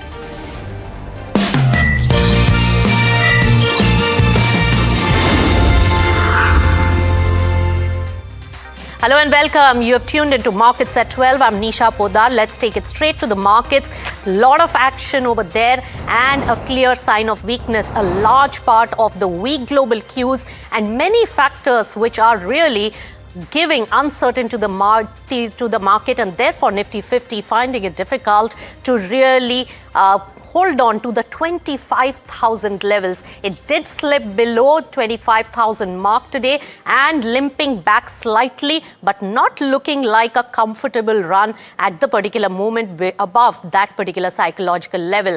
But not just Nifty 50. Remember, the broader market, which is the mid cap as well as the small cap universe, they are the ones which are underperforming the key indices by a huge margin, closer to 2% downtake on mid cap and small cap index.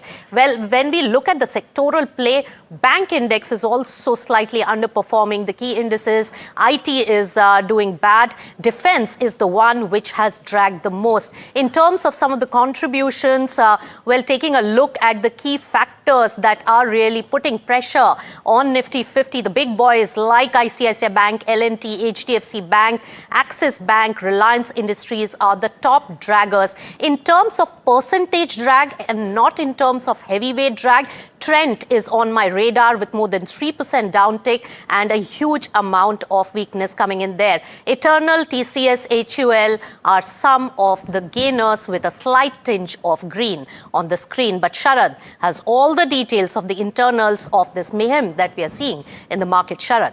Well, thanks a lot for that, Nisha. Nifty is retesting the 25,000 levels. This is the first time it has actually fallen down below the mark. This is since October 6, 2025. Of course, initially we got to know that the Nifty fell below the 200 DMA and then the 25,000 mark, and that's on an intraday basis. But yes, a minor recovery is definitely happening in the trade, which Nisha actually pointed out as well. Might be slight, kind of a short covering, but market is still in an oversold position. Speaking about the RSI numbers, that's on the lower side, that's around 28, 29. But the main concern remains is the global risk-off sentiment. That's playing out for the third straight day. That's what we have seen globally. This is happening. And of course, the issues are happening across the segment. The rupee, that's near its record low levels. That's also one concern. It's around 91.5. It's fallen, or you could say weakened 50 paise in just one day. Imagine. There is no RBI intervention news flow also, and that's a concern for the street as well. FI shorts are unchanged at 11%. You could say the longs are at 11%, or largely we could say these numbers. But the FI is remaining seller for the 11th straight day, and that is something which you'll be watching out for. Weak breadth in the market continues, and India VIX, it's up near that 14. It's up 23% in the last 5 days. So, of course, a lot of reasons are there, but the global yield market, the bond markets are showing concern. Over to you, Nisha. All right, Sharad, thanks so much for all those details. And Persistent has posted its numbers. It does beat the expectations, but there are very pressure points. Sandeep Kalra, CEO of Persistent Systems, joins in with us on NDTV Profit. Sandeep, always a pleasure to welcome you on NDTV Profit. My first question, in terms of your operational performance, you have seen an uptick. But when it came down to the net profit level, that's where the dip has happened. So between profit and profitability, what has really transpired and the factors at play? So let me start by the high level commentary, and then that dwells into the answer that you are asking me to give. So if we look at the quarter gone by, we had a 4% quarter on quarter revenue growth, 17.3% year on year revenue growth. This translated into $422.5 million in dollar terms. In rupee terms, it translates into 5.5% quarter on quarter and 23.4% year on year. Now, when you are looking at the profitability this quarter, if you look at it and you look at the entire industry, it was impacted by the new labor codes that were recently announced in India. Now, this impacts our entire India employee base. And from that perspective, it had an impact of 2.3% on EBIT margin and 1.8% on the PAT margin. Now, if you look at your question, the PAT came in at adjusting for this at 11.6%. But if we add back the one-time impact of this new labor code, the PAT would have translated into 13.4%. And then obviously the question you are asking would not be there. So on an overall basis, if you look at operational PAT, excluding this one-time impact, it is at 13.4%, which is a healthy growth.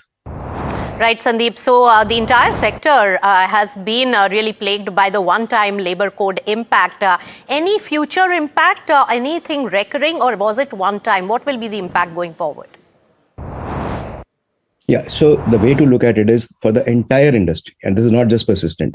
There's a one-time impact, which is a catch-up for the past, based on whatever the clarifications have been provided by the new act. Now, going ahead, it's a part of the operational EBIT, operational PAT, and we do not expect any such impact going ahead, unless there's any new regulation that comes our way. All right, so thanks for that clarification. But focusing on the regions and the performance that the company has shown, Sandeep, India and Europe have shown weakness. What are the factors really impacting the growth there? And going forward, how do you see it? Yeah, so to put things in perspective, North America accounts for more than 80% of our revenues. Europe accounts for roughly about 8.5 to 9.5% of our revenues. India is in roughly in 10% range. The rest of the world is very small in the range of 1.5, 2%. Now, for the quarter gone by, on a year-on-year basis, the bigger picture is North America grew by 18.6%, Europe grew by 22%, India declined by 2.5%, rest of the world grew by 37.9%. This is on year-on-year basis. And look, from our company perspective, and even if you were to look at Europe in the context of the overall industry, we are growing pretty much in the top quartile. If Europe grows at 22%, can it do better? Yes, it can, but we are satisfied and we'll try and do better than that. India obviously has multiple impacts. India, we also have to decide how much we want to do in India, because profitability in India, we have to choose the businesses that we go after, which are in line with the profit expectations we have. Second part of it is also impacted by the currency side of it.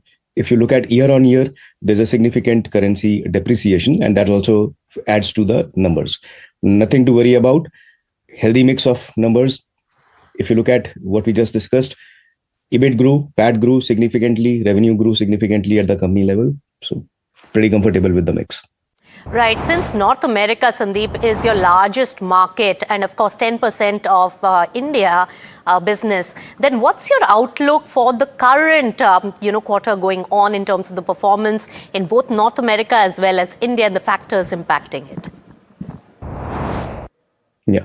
So look, we don't give forward-looking guidance, so I'll not quantify the things. I'll give you a directional view to things. If you look at our current, markets, as I just said, North America grew by about 18.6% in the last quarter, year on year. We are expecting, unless there is significant policy changes brought in by the new administration, there should be a healthy growth in North America. Similar in Europe. Now, from a sectoral perspective, our banking financial services is growing at roughly about 30% year on year. We expect it to lead the growth for the near term. Healthcare life sciences had tepid growth for the last 2-3 quarters. It's coming back big time. And remember, healthcare for the last 2 years was the leading, vertical for us across the industry. And it had grown at one point in time upwards of 60% year on year. So from our near future, we see banking financial services leading, high tech following, followed by healthcare life sciences, secular growth, decent growth across all three sectors. And as far as India is concerned, India will be a play where we have to pick and choose the businesses we want to do. There are two kind of businesses we do. One is the domestic India business, where we are a significant player in the financial services, and we are behind a number of significant transformations happening in the financial sector in India. The other side of it is where we work with the GCCs and where we pick and choose the businesses we want to do, because obviously there the profit expectations are very different from a customer perspective and our perspective. That's right. But Sandeep, right now with rupee depreciating so fast, also there are many global uncertainties that are plaguing the businesses across the board.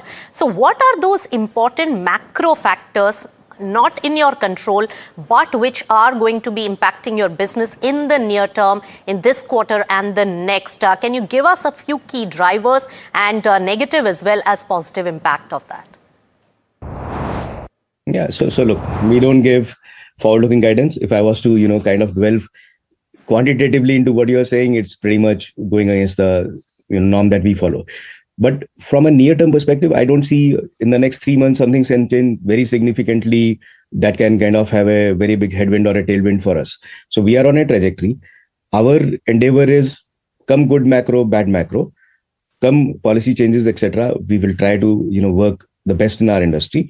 And from the third pivot, which is the very positive pivot for us, which is the AI side of it, where we have been investing ahead of the curve, where our capabilities are very differentiated as compared to the industry, where we are winning deals based on the seeds that we had sown in the last several quarters. Several of those smaller things are turning into bigger deals for us. We are positive. And that's where, look, in any environment, there will be companies that will outperform, there will be companies that will go sideways. Our attempt at any point in time is to build the best capabilities, have the best, go-to market, be closer to the customers, and deliver in any of these environments. So we remain positive about the performance. All right, Sandeep Kalra, thank you so much for giving us insights about the company and the performance. All the best for this present quarter.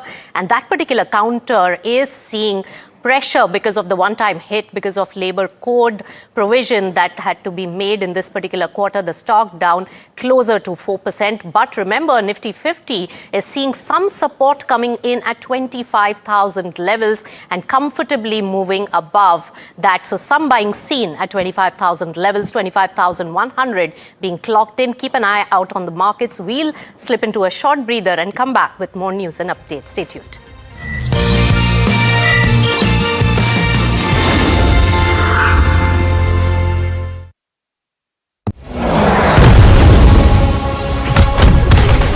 जब बात border की रक्षा की हो तो हर फौजी दीवार बन के खड़ा हो जाए।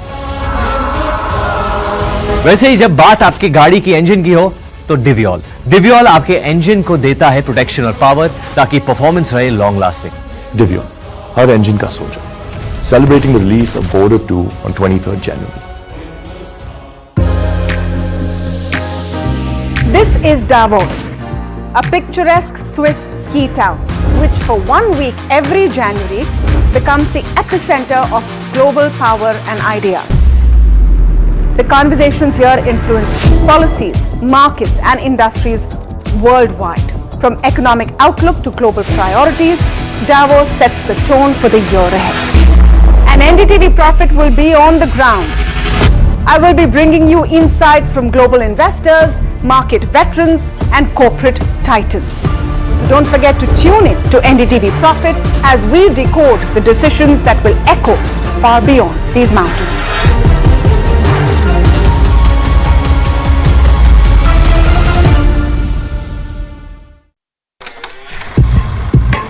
लोग कहते हैं कि जिंदगी एक फिल्म की तरह होती है, लेकिन मेरी जिंदगी सिर्फ एक फिल्म नहीं, एक ब्लॉकबस्टर फिल्म है। बचपन से पता था मेरे सपनों में दम है, आगे नहीं सबसे आगे जाना है, स्टार नहीं सुपरस्टार बन के दिखाना है। नाम मिला, फेम मिला, प्यार मिला, I was not just running, I was flying.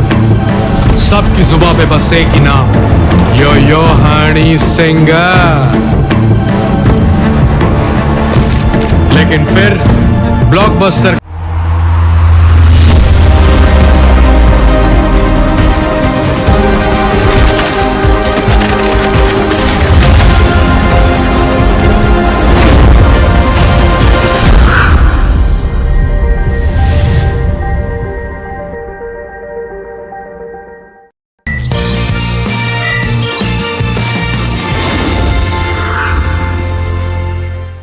Welcome back. You're watching Markets at 12 and Nifty 50 trying to really see some bit of recovery at this particular moment. Definitely some buying coming in at the lower levels. Jigar Mistry, who's the co-founder of Buoyant Capital, joins us now to give his perspective on the markets. Jigar, quite a crash today in the market. A huge amount of sell-off is seen because of various factors. What's your sense on the market movement today? Hi, Nisha. So yes, I think it was sort of brewing up for some time. What had essentially transpired over a few sort of almost from 2020 until 2024, some of them needed to get unwound. And I think this is reasonably healthy, the way in which it is transpiring. As we stand today, I think large caps from very expensive are now coming to more average valuations. They are not yet cheap. Small caps are not even at average valuation. So we are not all that optimistic, but things are turning out a little better as we speak. Jigar, if we look at those pockets in the market, which are going to see a further downside because of the valuations not aligning with the various factors impacting the market, what would those be? So let me run you down, Nisha, a little bit, take you back in time. And what happened was that, from 2020 till all the way now, 80% of the demat accounts, 81% of the demat account that have opened have come during this period. Now, this is the time when most investors essentially saw like a 32% sort of CAGR on Nifty, 45 to 52% CAGR on small cap, and slowly and steadily it started getting into the expectations that this is what normal markets tend to produce. Now, you could show a lot of data, 5 or a 10-year rolling return for large cap or small cap is at around 12 or 13%. But unless people sort of experience it themselves, it's a rather difficult transition, getting away from 25% expectation to a 13-14% expectation. That transition doesn't happen without some amount of volatility, some amount of, ups and downs playing out. All the excess is in small cap. Now, over a 3-year rolling return, you are looking at around 12-13% return, earnings growth, whereas the valuations were almost implying a 24% stock return. So there was about 7% compounded for 3 years sort of a fraud that needed to be taken out. Some bit of it is in the price now. Some more, I think once that happens, you should see reasonably decent levels to get in.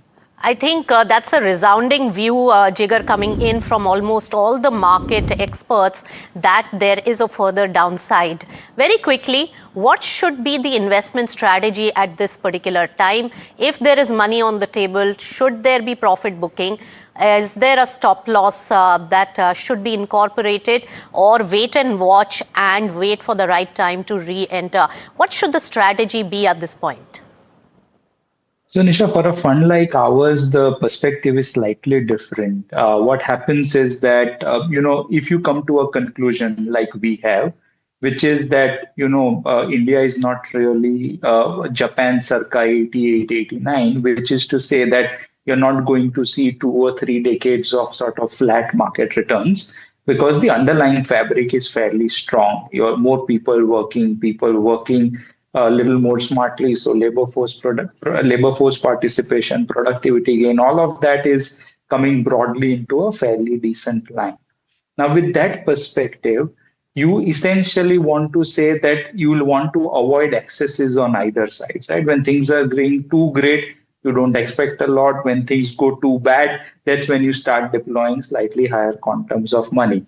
So clearly, for a fund like ours, we are always invested. Cash as an alternative asset class, we don't see a lot of value in that. And there will soon come a time when we'll start getting a lot more aggressive, looking at sort of the defensive stance we have had for a while now. All right. All the best, Jigar. Thank you so much for your insights right here on NDTV Profit. All right, let's shift focus to one stock which is a sight for sore eyes in an otherwise very weak market. India Mart Intermesh, that the particular stock is up over 4%.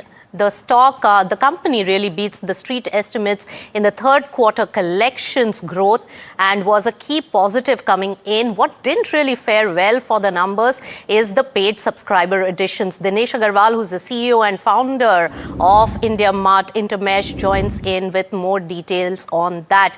Dinesh, thank you for joining us on NDTV Profit, and many congratulations. Your stock is still holding up. The market seems to like what you have performed in the quarter. Can you give us the key deliverables, the key factors which drove the growth in the quarter? See, 2 things, 3 things, maybe.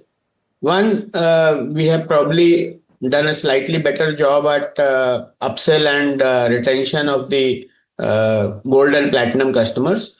We have also seen some bit of effect coming from the increased prices in the silver bucket, as well as the busy infotech performance has also added to the collections growth.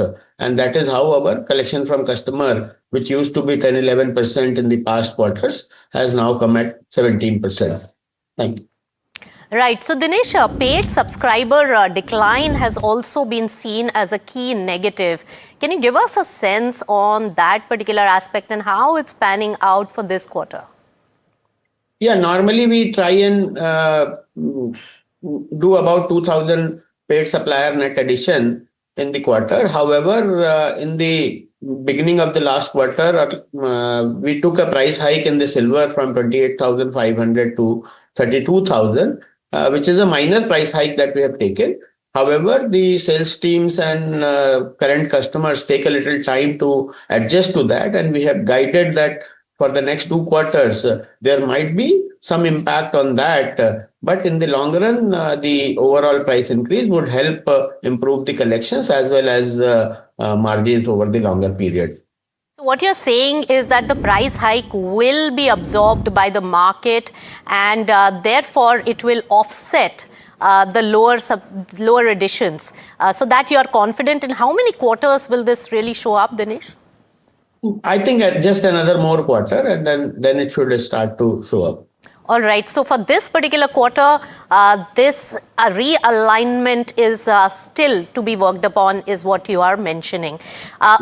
Yes. On the other hand, the lower marketing spends also aided your margin. Now, Dinesh, as we understand, lower marketing, marketing and expenses are discretionary in nature. You can play around with that particular factor and that tool in order to really impact your margins and the profitability. What is your view and your strategy for this particular quarter and the rest of the year in terms of the marketing spend? Because that will have a direct impact on your margins going forward. Yes, we have guided that we have set aside a budget of about 10 crore rupees per quarter for the marketing. We have been able to spend about 6 crore rupees so far every quarter. This particular quarter, because there was the Diwali holidays and there was Christmas and New Year holidays, so we had paused the advertising for certain number of days, and that is why you see a slight dip in the marketing expense. But going forward, we will continue to press pedal on that to expand our marketing across more and more buyer categories, as well as we will continue to do social media marketing for the supplier side on the LinkedIn and Instagram and Facebook. Right. So there will be a marketing spend, and we'll keep an eye out on that particular aspect since that had a considerable impact on this particular quarterly result. But one more important aspect is also that most of the brokerages in the market is expecting higher revenue growth in the coming quarters. Will that start kicking in from the present quarter? Can you give us some guidance and outlook on the performance? See, let us understand the way it works in our subscription industry, and especially in an industry where there are more annual and multi-year subscription. Collection from customer is the leading indicator of the deferred revenue. So collection from customer has grown by 14% in standalone and consolidated level 17%. And that is resulted into a deferred revenue increase of about 16% in standalone and 19% in the consolidated. So revenue is typically being recognized on a daily, monthly basis from this deferred revenue. So effectively, you see a 2-3 quarters delay from the collection per customer and deferred revenue to start showing up in the revenue. Revenue is typically a 15 to 20 months moving average of the deferred revenue and collection from customer. So we will see some uptick, but we will probably start to see some uptick maybe 2 quarters down the line. All right. So enough guidance as well as insight that you have given, Dinesh, for the next few quarters and in the near term, how the company is going to perform. Congratulations on a good performance. The stock is really lively in an otherwise weak market. Thank you so much for joining us on NDTV Profit. A quick look at the market. Yes, there is recovery, but eternal share price, that is something to be watched out for. A sudden spike up in Zomato's company Eternal. So keep an eye out on that. With that, it's a wrap on Markets at 12. Thanks so much.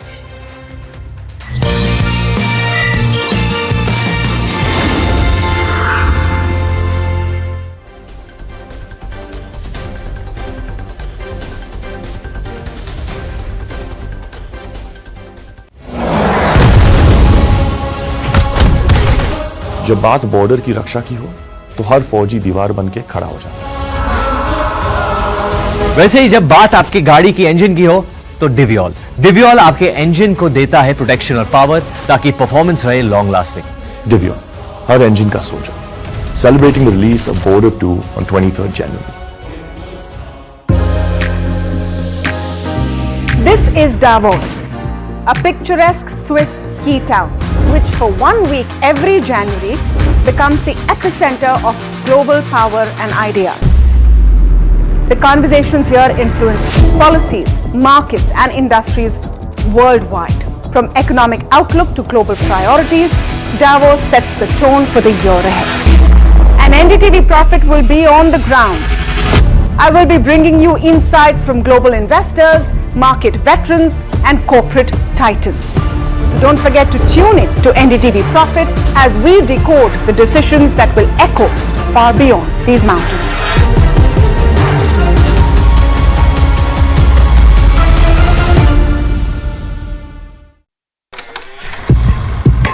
लोग कहते हैं कि जिंदगी एक film की तरह होती है, लेकिन मेरी जिंदगी सिर्फ एक फिल्म नहीं, एक ब्लॉकबस्टर फिल्म है। बचपन से पता था मेरे सपनों में दम है, आगे नहीं सबसे आगे जाना है, स्टार नहीं सुपरस्टार बन के दिखाना है। नाम मिला, फेम मिला, प्यार मिला, I was not just running, I was flying। सबकी जुबां पे बस एक ही नाम, यो हनी सिंगर। लेकिन फिर ब्लॉकबस्टर कहानी में आया एक ट्विस्ट, 7वें आसमान से सीधा गिरा मैं जमीन पर। फिर क्या, खुद पे काम दोबारा शुरू, फैंस ने फिर प्यार दिखाया, फिर स्टार नहीं सुपरस्टार बनाया। है ना मेरी जिंदगी एक ब्लॉकबस्टर फिल्म। शुक्रिया आपकी प्रेयर्स का और आपके प्यार का। कॉन्सर्ट्स तो आपने बहुत देखे होंगे, but this is gonna be concert of a lifetime, क्योंकि मेरे फैंस ही हैं मेरी विक्ट्री, मेरी history.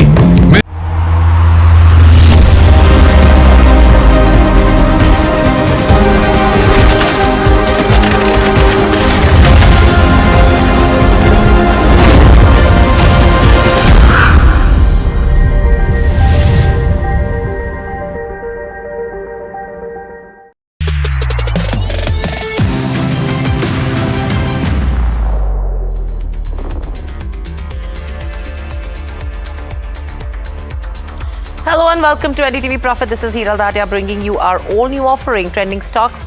With me is Sharad Dubey standing at the NDTV Profit market pit with all the action in the markets today. Sharad, interesting day of trade. I mean, the kind of downtick that we've seen since yesterday and the recovery that's come in right now, what is that indicating? Because we were in that oversold zone already. That's right, Hiral. Thank you very much. Largely, I would like to say a little bit of short covering is coming in the markets, but the concerns were definitely there. Nifty falling below the 200 DMA, then that 25,000 mark, and that really scared the entire market participant. But then after that, a significant recovery has happened in the markets, and this is as a measure of short covering, and largely oversold positions were there. But let's just see how Nifty Bank has also panned out. The story remains the same, and even I'm seeing the mid cap, small cap indices also showing some kind of recovery over the last 45 minutes to 1 hour as well. But what are the key factors to watch out for in a very busy market today? The first one is definitely when the market is finding a good support at the 25,000 levels. So that's I would say a strong support. Intraday basis, of course, this 25,100 is something which I would like to track. The recovery is there of nearly 250 points from the day's lows itself, and that is showing some strength in the market. Of course, more short covering might be expected in the coming days, and the markets are still in the oversold mode. That means the RSI numbers, that's below the 30 when it comes to Nifty. But yes, the overall VIX, that has gone up almost 20% in the last 5 days. But the biggest concern is rupee near its record low levels. They have weakened past more than 50% in just one trading session. That has been very eye-opening, and largely this is the position which we are getting in the markets. Overall, the bond yield setup and the global setup, the global risk-off sentiment is still there for the third straight day. Over to you, Hiral. Thank you so much, Sharad, for that. But one stock that is trending in trade. Let's pull up a Central Bank of India and see what that counter is doing on the back of the stable third quarter that has been reported. In fact, that stock has also corrected. recovered from the day's lowest levels, but we're still trading with cuts of 0.2%. It's an interesting quarter because there is a broad-based recovery that we're talking about. Kalyan Kumar, Managing Director and Chief Executive Officer of Central Bank of India, joins us to discuss more on this. Welcome to the show, Mr. Kumar. Always a pleasure to speak to you as well on NDTV Profit, and this is Hiral on this side. You know, I have a question with regards to net interest margins. First up, there is a sharp drop that we've seen in this quarter. Now, what is the outlook looking like if you have to look at the guided range for FY26 and 27? Because you've said that you are confident of that 3% kind of a number. Yeah, thank you. Thanks for the opportunity. Good afternoon. If you can see, this time our NIM was 2.96 and previous quarter it was 2.89. There is recovery of 7 basis points in this last quarter, Q3. And I have given guidance to the market that we are going to maintain NIM 3%. And reason behind it is actually there are a lot of scope available. We are having CASA, very strong point is for Central Bank of India, as our CASA is 47.13%. And also I can tell you that more than 65% branches of Central Bank of India are maintaining CASA 50 and above, 50 to 55%. So a lot of scope is available in this segment. We have devised several products for different segment of customers, and also proper marketing teams are on the job. So from CASA side, again, it is strength point and we are building on those side. Another focus area is our RAM sector. If you can see our previous quarter, September quarter, this loan book of RAM was 72%, where good yield was available. And this quarter, it has reduced to 69% because it is again rebalancing of our books, corporate and this RAM mix 69-31. It is again aligning with our guidance to market 65-35 ratio plus minus 5%. The RAM sector also, I can tell you, in agriculture, our focus in SHG, where 9.86% is the return yield we are getting out of that. That is one focus area. And another for creates the MSME side also. And we are conducting mega outreach program across the country, 100 plus places. Right. In that way, we are going to protect our margins. Right, Mr. Kalyan, the concern is definitely on the NIMS front, the net interest margin. There seems some compression here. Going ahead, do you see this will bottom out in the coming quarters, or the pressure would be remaining there? See, our loan book, 60% loan book are external benchmark link rate. The pressure is there. It is fair to say that pressure is there. But the initiatives, as I told, in CASA side and also RAM side, and also towards the curtailment of expenditure and improvement in fee-based income side, like centralized forex sale we have established. So from these segments, we are expecting good amount of income as we have diversified our revenue portfolios. So that's why I'm confident that we will maintain NIM at 3% in Q4 also.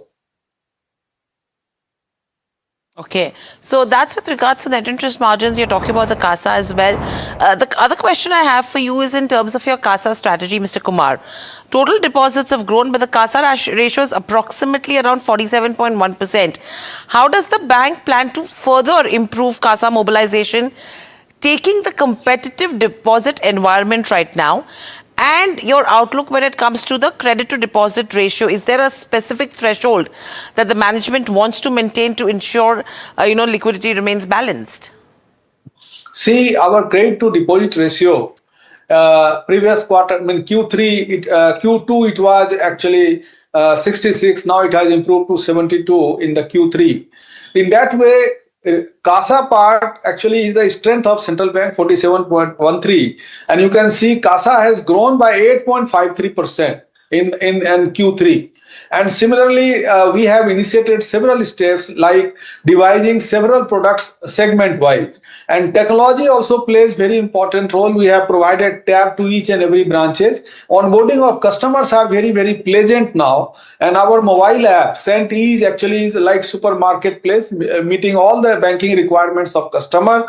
So with the integration of technology into our business model, for current account customers, we are having cash management services, supply chain finance platform, and also corporate mobile app, corporate internet banking. The technology integrated into the business model, having advantage of geographical presence in those areas where CASA potential is huge. In that way, I am confident that we are going to improve our CASA numbers. And also this growth rate, at least 8.53, we are going to maintain in current quarter also. And CD ratio, as I told, this is an opportunity before bank to grow because our peers are anyway above 76 or 80. Our aim is also to reach to at least 75 up to March quarter, and after that again improvement would be there in CD ratio. Okay, so Mr. Kalyan, let's talk about the asset quality and the capital side of it because the provisions have spiked, in this quarter. Secondly, the slippages have been contained at around 658 odd crores as well during the quarter. So what is the expectation when you talk about the slippages in the final quarter, particularly agriculture and MSME? And another part to that is your capital buffers, because the CRAR has moderated slightly to 16.13. So any plans when it comes to capital raising 3FPO, QIP to support that 19+% advances growth going ahead? See, we are having sufficient capital. If you see, our CET1 is 13.87%. That is sufficient to support our growth in this quarter, at least. In this quarter or in this financial year, there is no plan for capital raising. We are having enough capital.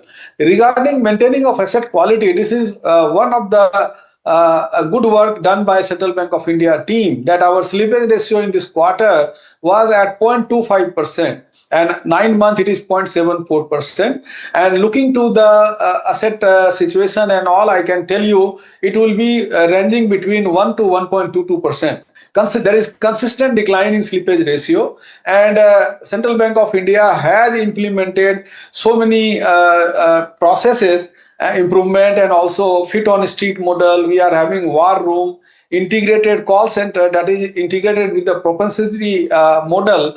With that, we are able to maintain our slippage ratio consistently. It is on declining trend. This quarter it was 658, and this current quarter also in Q4, we are sure that it would not be more than 700 crore slippages. So we are maintaining this. That's why it is impacting our credit cost also at 0.37%, aligning with the guidance given to the market. Got it. All right, Mr. Kumar. Thank you so much for speaking to us. Always a pleasure to have you on NDTV Profit as well. So that's the management of Central Bank of India with their outlook of what improvements are expected going ahead. But moving on, let me quickly take you through the watch list that we will be focusing on as well. Apart from a Central Bank of India, what we have for you is Eternal that will be reporting numbers today. That stock is seeing some good moves. JSPL, you have Morgan Stanley, which is an overweight on the counter. Credit Access Grameen has reported the third quarter numbers. A strong set coming in on that one. MRPL volumes are pretty strong, so we are going to talk about that one as well. Alkyl Amines is trading at the day's highest levels, and there has been some flavor when you talk about Alkyl Amines and Balaji Amines over the last couple of trading days as well. Kalyan Jewelers, one of the top losing counters. Volumes are up nearly 6 times what's brewing there. And the Indigo cancellation fiasco, the way it's going to hit the third quarter. That's a story that, our colleague Danish has been getting for us as well. That's what has created some bit of pressure. SAIL, Morgan Stanley has an underweight on the counter, and you have a ICICI Bank, which is falling for the 5th consecutive session. Sami Hotels is down 10% in a week. SRF, L&T Finance also is what we're discussing today. And DLM on the Q3 earnings, along with a Shopper Stop that is reacting to numbers as well.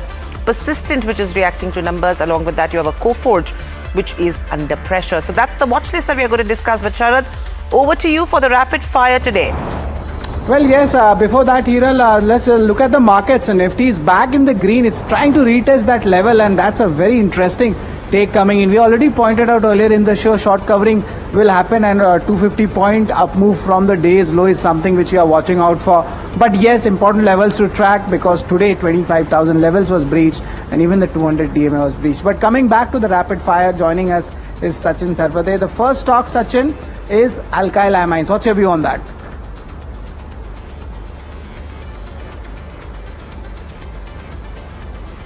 Alchem Lab you are talking about? Yes, alkyl amines.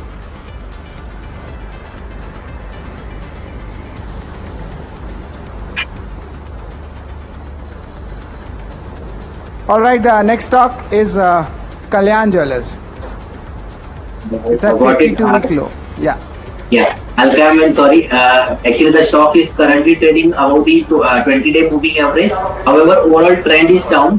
Immediate resistance will be around 1656 levels. If it is crossing that level, then we can expect more upside of around 1700, 1750 levels. And the next stock is Kalyan Jewellers, 52-week low. Kalyan Jewellers, overall we can see it is continuously making a lower top, lower bottom, and the trend is also down. Even momentum is weak. Stay away from this stock actually. All right, stay away from both Kalyan Jewellers and even we are speaking about it. But next stock is Sami Hotels. What's your view on that?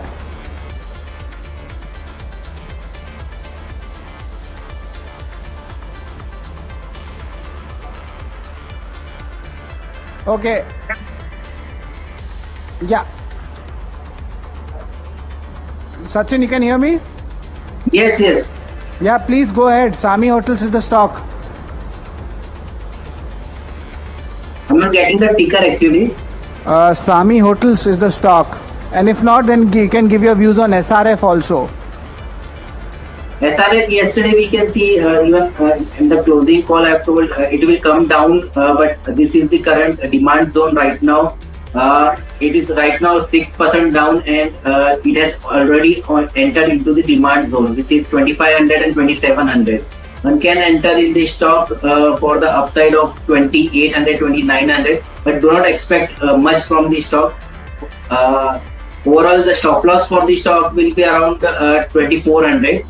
If it is breaching 2400, then the stock has more downside, wherein we can see 2000 levels as well then. All right, Sachin, L&T Finance, what's your view on that? LTF overall trend is bullish for the stock, and we can see today it has actually retested the 100-day moving average. The query is L&T Finance. Sachin. Sorry? L&T Finance, Fin. Yes, Finance. yes, L&T Finance. Yeah. L&T Finance. It has retested its 100-day moving average today, and one can buy at this level. The overall trend is bullish for the stock.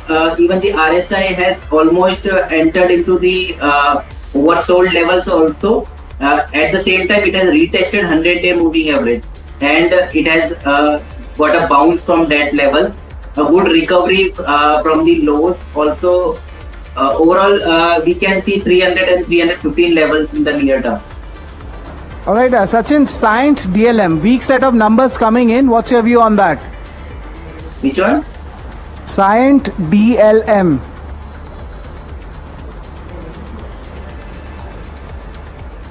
Cyient DLM, overall structure of the stock is weak. Lower high, lower low is continuously making. Even the trend is down. Stay away from the stock actually. All right, that's all, folks, for the rapid fire. Thanks a lot, Sachin, for that. Over to you, Hiral.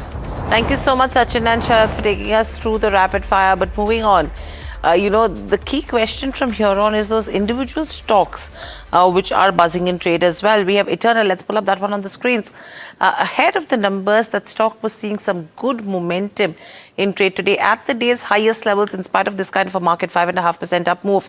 Mahima is with us. Mahima, I mean, a 5.5% up move on the day the company is going to report numbers. What's happening? Right. I think the only stock which is probably keeping the Nifty in check right now is Eternal, and this is on the on back of the expectation that it's going to be a strong quarter for Eternal going forward, despite of the gig worker strike that took place in peak festive season. The expectations, the estimates that Bloomberg suggests is that revenue may see a rise of around 2 times. EBITDA also may see a rise of almost about 1.5 odd times, and margins may, however, margins may slid at that 2% mark versus that 2.9% mark, but may see some recovery sequentially.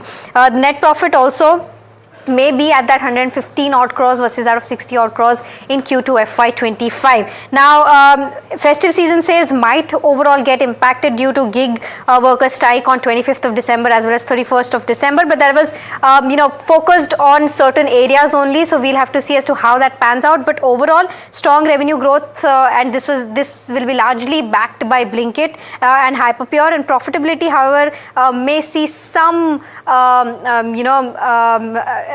some pressure in terms of where Eternal stands because of QC expansion. We'll have to see as to how that pans out, and plus the entire shift in terms of inventory model, whether that's completed by this quarter or not. In terms of key things to watch out for, what is their guidance towards expansion of stores after everything that's panned out around gig workers, recovery in food delivery, whether it's on the way or not, because that's not been the case for the past couple of quarters for Eternal.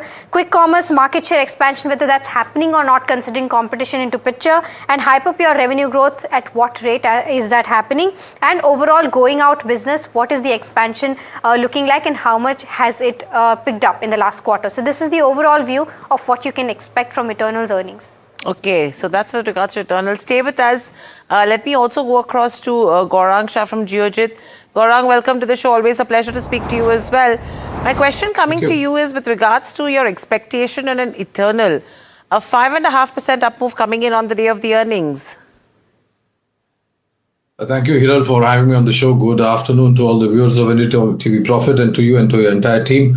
A small disclosure, Hiral, all recommendations are a part of our fundamental research team recommendation from a long-term point of view. Our company, Geojit, or myself, we do not have any kind of investment, no financial interest, no conflict of interest, but we give recommendations to our clients on similar lines. They might have their internal investment interest. So, look, first of all, I think, Hiral, there was a lot of concern in terms of the crowd that is going to come into this quick commerce stroke food delivery platform.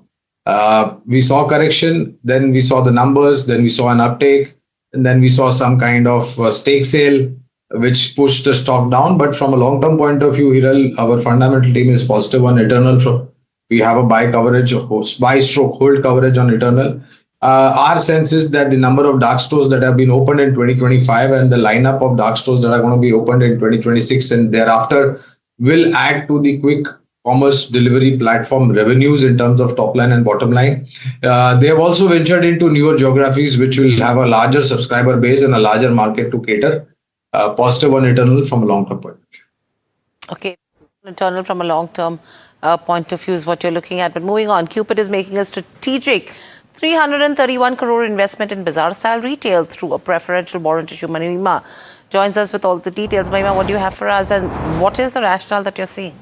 Right, so here, I mean, if you take a look at how these stocks have run up, I think the kind of correction that it's seeing today is probably on account of this news, where Cupid is going ahead and investing in Bazaar Style. So Bazaar Style has kind of issued preferential allotment of warrants worth rupees 331 crores to Cupid. The issue price is set at 328.25, which is almost a 3% discount from its yesterday's closing price. In terms of where the overall business update stands for Bazaar Style, revenue from operations saw an uptick of around 13% in revenue.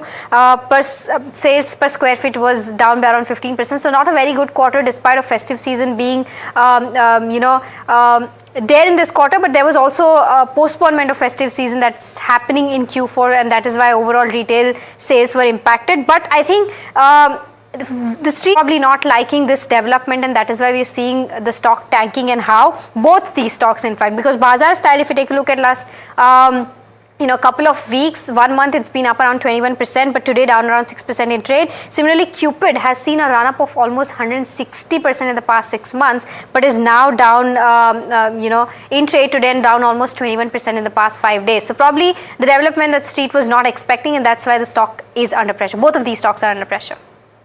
Okay, so that's with regards to Cupid and Bazaar Style Retail. Gaurang, your view when it comes to this interesting investment bet? Well, look, Hiral, I think what needs to be seen is not just the one-time news flow, but also the capability of the company to deliver in terms of earnings. Now, unfortunately, we don't have any fundamental coverage on either Badar Style or Cupid, but I would request the viewers stroke investors that don't look at just one-time news flow. Look at the impact of the news flow and look at the capability of the company to scale that acquisition or any other investment they've done, how it is going to reflect on the top line and bottom line from a long-term point of view. Well, that's an interesting take. Hi, Gaurang, Sharad here. The stocks we are focusing on is, of course, JSPL and a lot of steel-related stocks. Positive broking upgrades also definitely coming in. But is this the right time to, kind of book profits in this sector, or is there any structural play at work here? And if yes, Gaurang, which stocks or which pockets are looking good?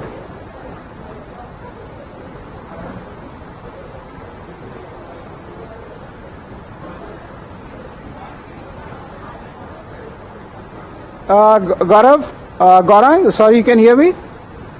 Yeah, now I can hear you, Sharad. Tell me. Sorry, I couldn't hear you before.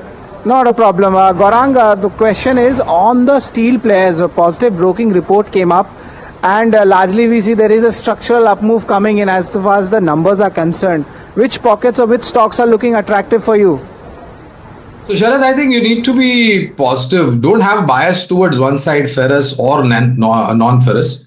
I think you should have both ferrous as well as non-ferrous. And with that perspective in mind, we have coverage on Tata Steel, JSW Steel, Jindal Steel, Hindalco, Vedanta, NMDC, and Nalco. One more advice to the investors: if they eventually understand this team as a sector for investment, then have at least 2-year plus kind of time horizon, Sharad, because whatever is happening at the international front has a direct impact on the international commodity prices, ferrous, non-ferrous, and that has its impact on the performance of the company domestically or otherwise. So have a longish time horizon.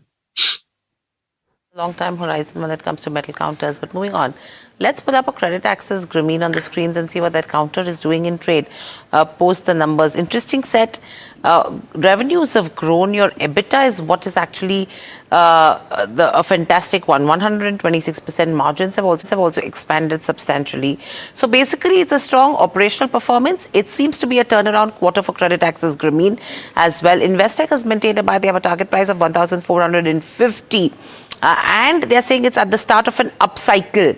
11% up move coming in today. Gaurang, would you still be a buyer? Hiral, definitely yes. Not only credit access Grameen, but even look at the numbers of AU Small Finance. On both these companies, we have a positive coverage from our fundamental research team.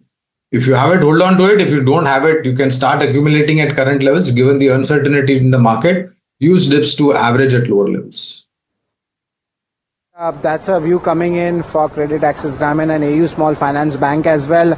But Gaurang, let's just see Shoppers Stop. The numbers were on the weaker side. The stock has earlier tanked in the day's trade as well, down almost 6% right now. Shoppers Stop, the story is not coming out. And India's retail also, we see a lot of retail names, the high valuation ones, have seen a significant correction. What's your view on that, Shoppers Stop, or this entire space as a whole? So, Sharad, this underperformance was the basic reason why we have removed our coverage from Shoppers Stop some time back. Even when the going was good, when you have the comparison of the peers of Aditya Birla, Life Fashion, or if you take a matter of fact, Trent, we have coverage on ABFRL as well as Trent Asset Disclosure. On Shoppers Stop, because of the underperformance, because of the reported numbers being much below the weather, even when it compares to the competitors, my sense is that ABFRL and Trend could be a better investment idea from a long-term point of view. Won't comment on Shoppers Stop because we have recently removed the coverage from this.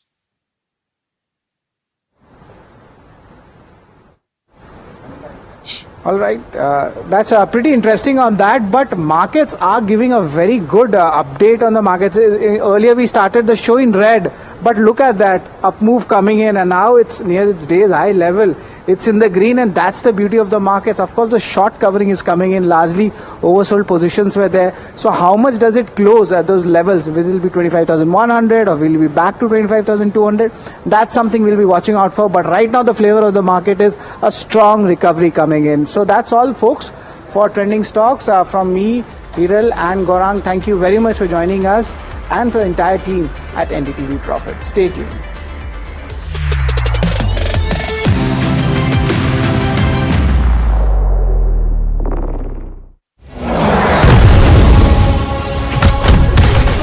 जब बात border की रक्षा की हो तो हर फौजी दीवार बन के खड़ा हो जाए। वैसे ही जब बात आपकी गाड़ी की इंजन की हो तो डिवियोल आपके इंजन को देता है प्रोटेक्शन और पावर, ताकि परफॉर्मेंस रहे लॉन्ग लास्टिंग। डिवियोल, हर इंजन का soldier, celebrating the release of border 2 on 23rd January. This is Davos, a picturesque Swiss ski town, which for 1 week every January becomes the epicenter of global power and ideas.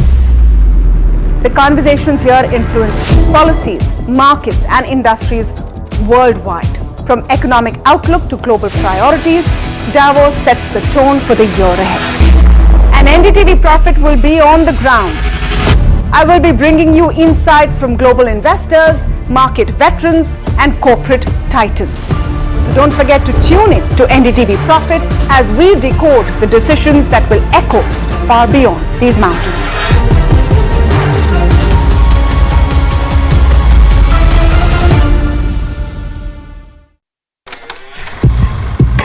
लोग कहते हैं कि जिंदगी एक film की तरह होती है, लेकिन मेरी जिंदगी सिर्फ एक फिल्म नहीं, एक ब्लॉकबस्टर फिल्म है।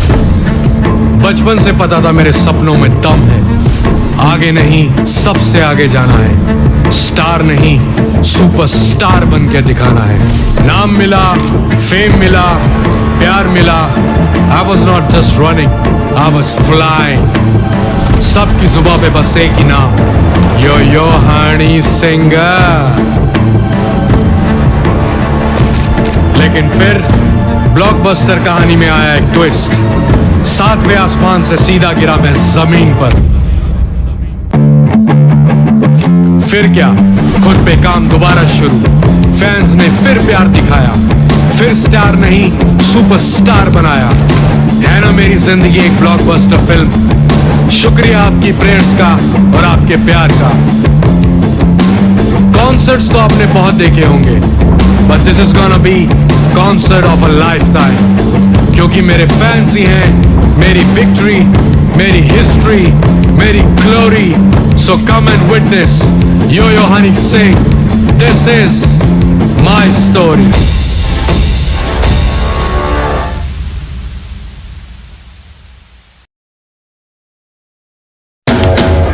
After Delhi and Hyderabad teed off in style, the NDTV PGTI Golf Pro-Am now travels to Mumbai, where business leaders and professionals will connect and compete, charged with excitement and energy on one of the country's most storied courses.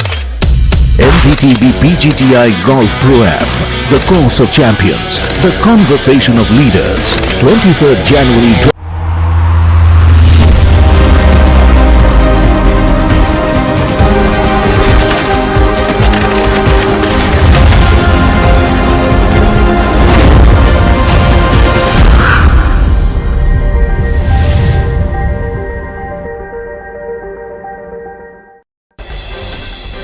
SRF under pressure after delivering weak set of Q3 numbers. Persistent, on the other hand, saw inline performance with Q3 profit dragged by one-time labor code impact as well.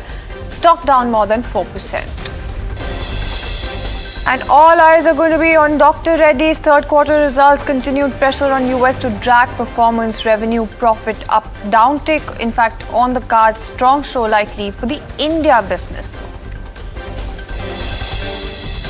And it's the scenic Swiss town of Davos that is heating up with talks on tariffs, political mileage and world order as global leaders and policy makers alike converge. In this small city, NDTV Profit brings all the action from ground with live coverage and exclusive insights. All eyes, of course, are going to be on Trump's commentary when it comes to Davos.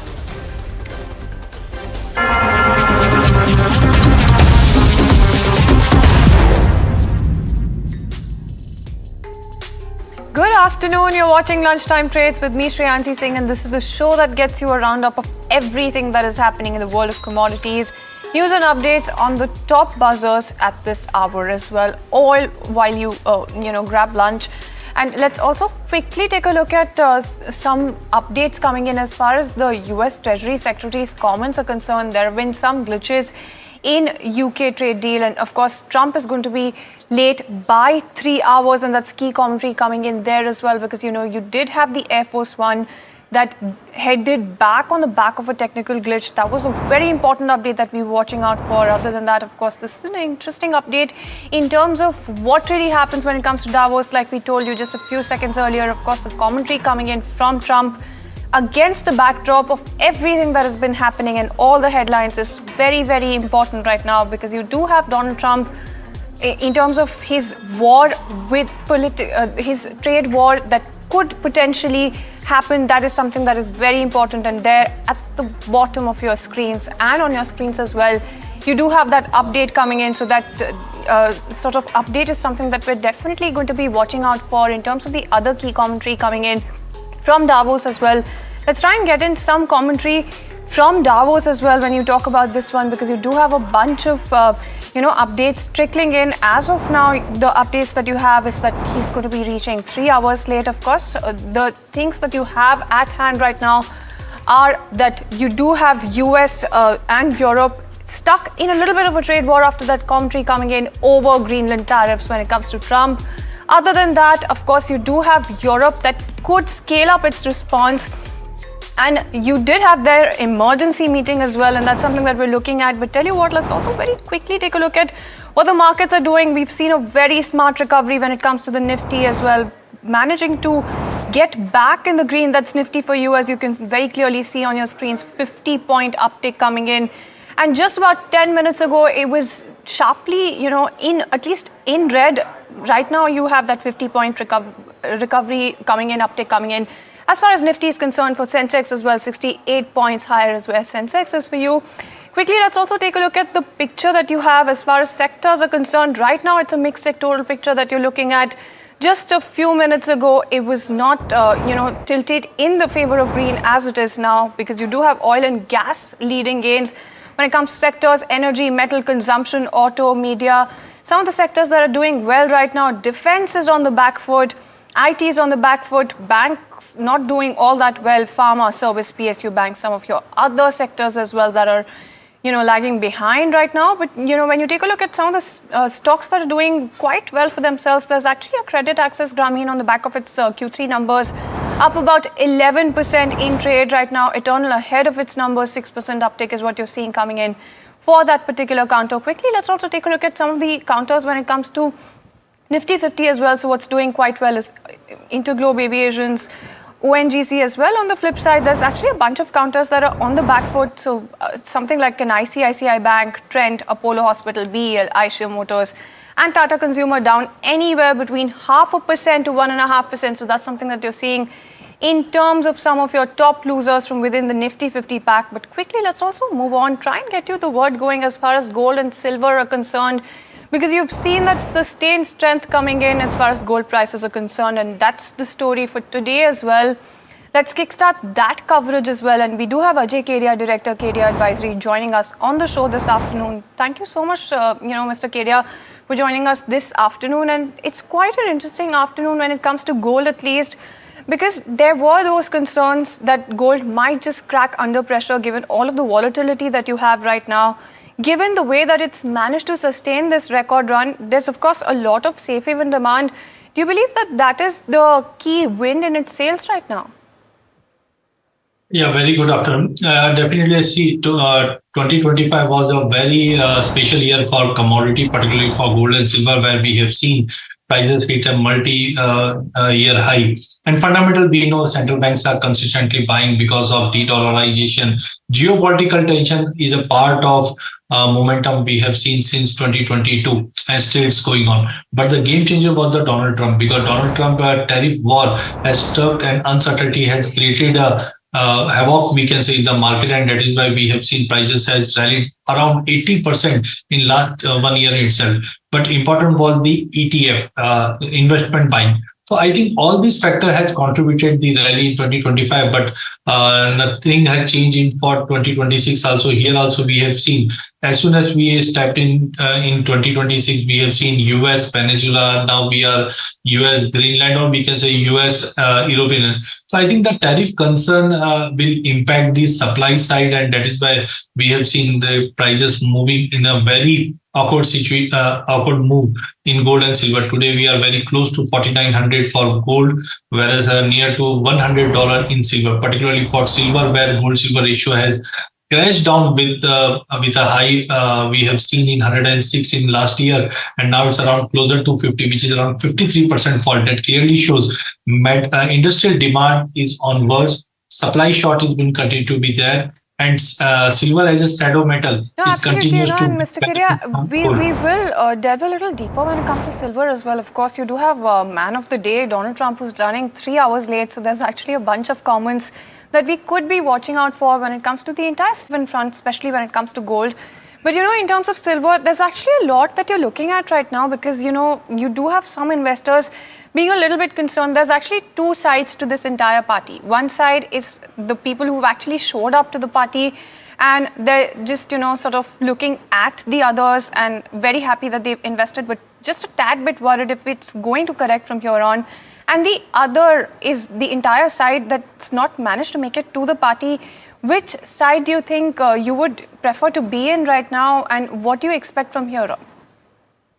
I think the rally has already been missed, because see, first of all, as an investment point of view, we have never been thought, or we have never allocated our portfolio in gold and silver as a strategical shift. And those who have made also, they have got a very good return. And I think when the prices was around $60, $70, has almost everybody has started profit booking. So I think at the $94, $95, no one is still holding. Only the speculative demand of, or we can say the supply short has been there, which is currently holding the prices. So I think from the investment perspective, we have already lost this rally, unless and until a meaningful correction of, let's say, 30-35% doesn't come. I think re-entry as an investment on silver would be very doubtful from current level.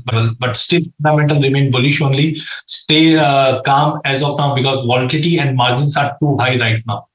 All right, so if you've bought in, hold on to it and just be there, hold on for a while. If you haven't, stay away from it. It's a little bit of the sense that I'm getting from your comments, Mr. Kedia. But when it comes to copper, what are you expecting? Because Goldman, of course, sees continued flows of the metal into the US. There's a lot of bullish triggers here as well. What are you looking at in terms of prices when it comes to copper? Last year, we have seen a quote that copper will be new gold, but I think copper is a new silver, because there was a story going on that China's one of the biggest solar manufacturing company, Longi, has clearly told that as the silver prices are going up, we can shift to copper. So copper is a metal which can substitute silver. Secondly, the supply side, we have already seen, like Indonesia or Chile is supply concerns are still going on. Prices were underweighted, but with the interest rate are cutting down and industrial demand is continuously going, we are expecting this year we can see a level like 15,000, 15,500 on LME. That means on domestic side, easily the price can move towards the level of 1650, 1700. So I think majorly still the rally has been due for copper. A corrective dip or consolidation would be possible in next 15-20 days, as Chinese Lunar New Year holiday would be there. But overall this year, I think copper, aluminium, zinc, all three metals are going to be on higher side. Maybe from here 30 to 40% gain is easily possible. Right, and Mr. Kedia, just out of interest, I wanted to try and understand what mode of investment would you bet on when it comes to silver and copper? Would you perhaps be looking at an ETF allocation at this point in time? Staggered buying is the approach that you're looking at here when it comes to silver and copper. In case somebody, has an iron stomach, decides to actually invest in both of these metals, what would you be sort of betting on? So first of all, we come to silver. We have always heard about SIP, which is systematic investment plan, but I think the word has totally changed. Now it's silver investment plan. You can go ahead with silver ETF, but be cautious because whenever we invest in ETF or as an investment, we look for returns. Whatever the returns we have seen in last couple of years was tremendous and phenomenal. We don't expect this type of return would be possible in 2026 or 2027. A time correction is required. So better would be SIP, so that whenever there is a sharp correction, you will be getting more units. And in case of copper, we don't have any ETF right now. So there are options available, either derivative product, which is not mainly suggested for an investing point of view. So you can buy and keep a delivery, or otherwise you have a nifty metal index in that there are many stocks which are been contributing. So I think a stock is the only option available for copper right now. We don't have any ETF in India. All right, then. So that's a very important insight coming in when it comes to the investment that you have in gold as well as silver and copper in particular. Thank you so much, Mr. Kedia, for helping us out with that. I quickly wanted to try and understand which are the metals that you're the most bullish on when it comes to all three of the metals that you talked about. So out of, if I want to rate for 2026, I will be more bullish on copper. Then it would be aluminium, zinc, but bullion from here, it's a risky bet. At least a correction of, let's say, 30-35% if I am getting. So silver would be definitely I will be again in, but gold we should wait for at least 20% correction or time correction. So precious metal would be slightly I will be off, but the copper, aluminium, these two commodity I will be betting for 2026. Right, then stay cautious when it comes to prices and hang in there. That's the commentary coming in. Thank you so much, Mr. Kedia, for joining in and helping us out with the pecking order, some of the modes of investment that you can be looking at when it comes to some of these commodities that are sparkling quite bright. But let's also talk about one stock that is actually doing quite well for itself, and that's Eternal, poised for a strong third quarter performance with revenue expected to nearly double year on year, led by rapid Blinkit expansion as well as quick commerce growth. And Mahima, in fact, is joining in terms of what the street is penciling in. Mahima.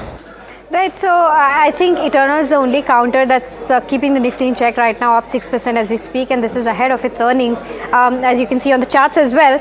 In terms of where the expectation stands, Bloomberg estimates suggest that revenue will grow almost 2x as compared to Q3 FY25. EBITDA may rise around 1.5 times. Margins may slightly see a downtick of around 100 basis points, but still 2% margins will be a sequential uptick from what it did in Q2 FY26.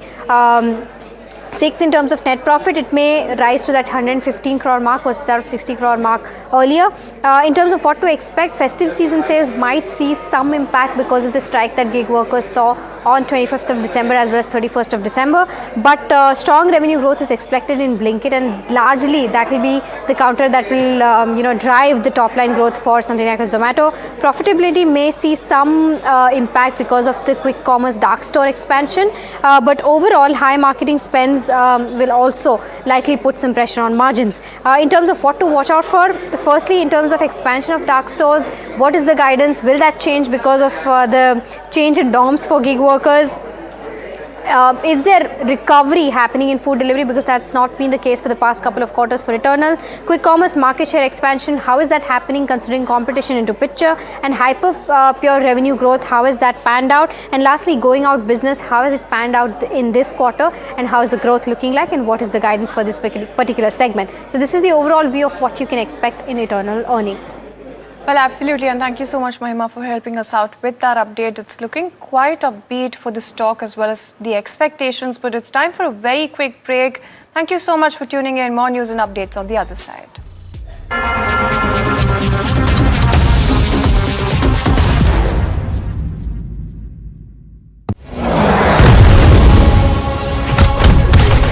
जब बात border की रक्षा की हो तो हर फौजी दीवार बनके खड़ा हो जाता है।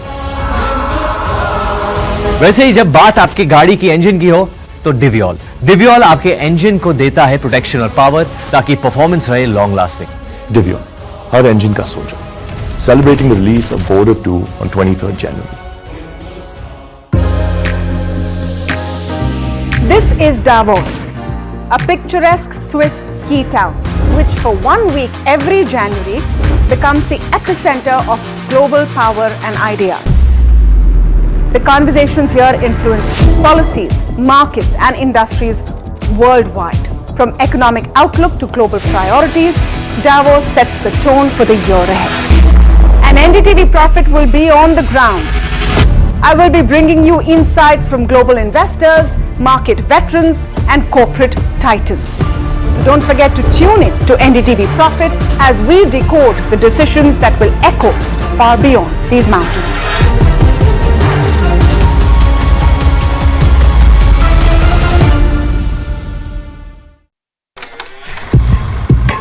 लोग कहते हैं कि जिंदगी एक फिल्म की तरह होती है, लेकिन मेरी जिंदगी सिर्फ एक फिल्म नहीं, एक ब्लॉकबस्टर फिल्म है। बचपन से पता था मेरे सपनों में दम है, आगे नहीं सबसे आगे जाना है, स्टार नहीं सुपरस्टार बन के दिखाना है। नाम मिला, फेम मिला, प्यार मिला, I was not just running, I was flying। सबकी जुबां पे बस एक ही नाम, यो हनी सिंगर। लेकिन फिर blockbuster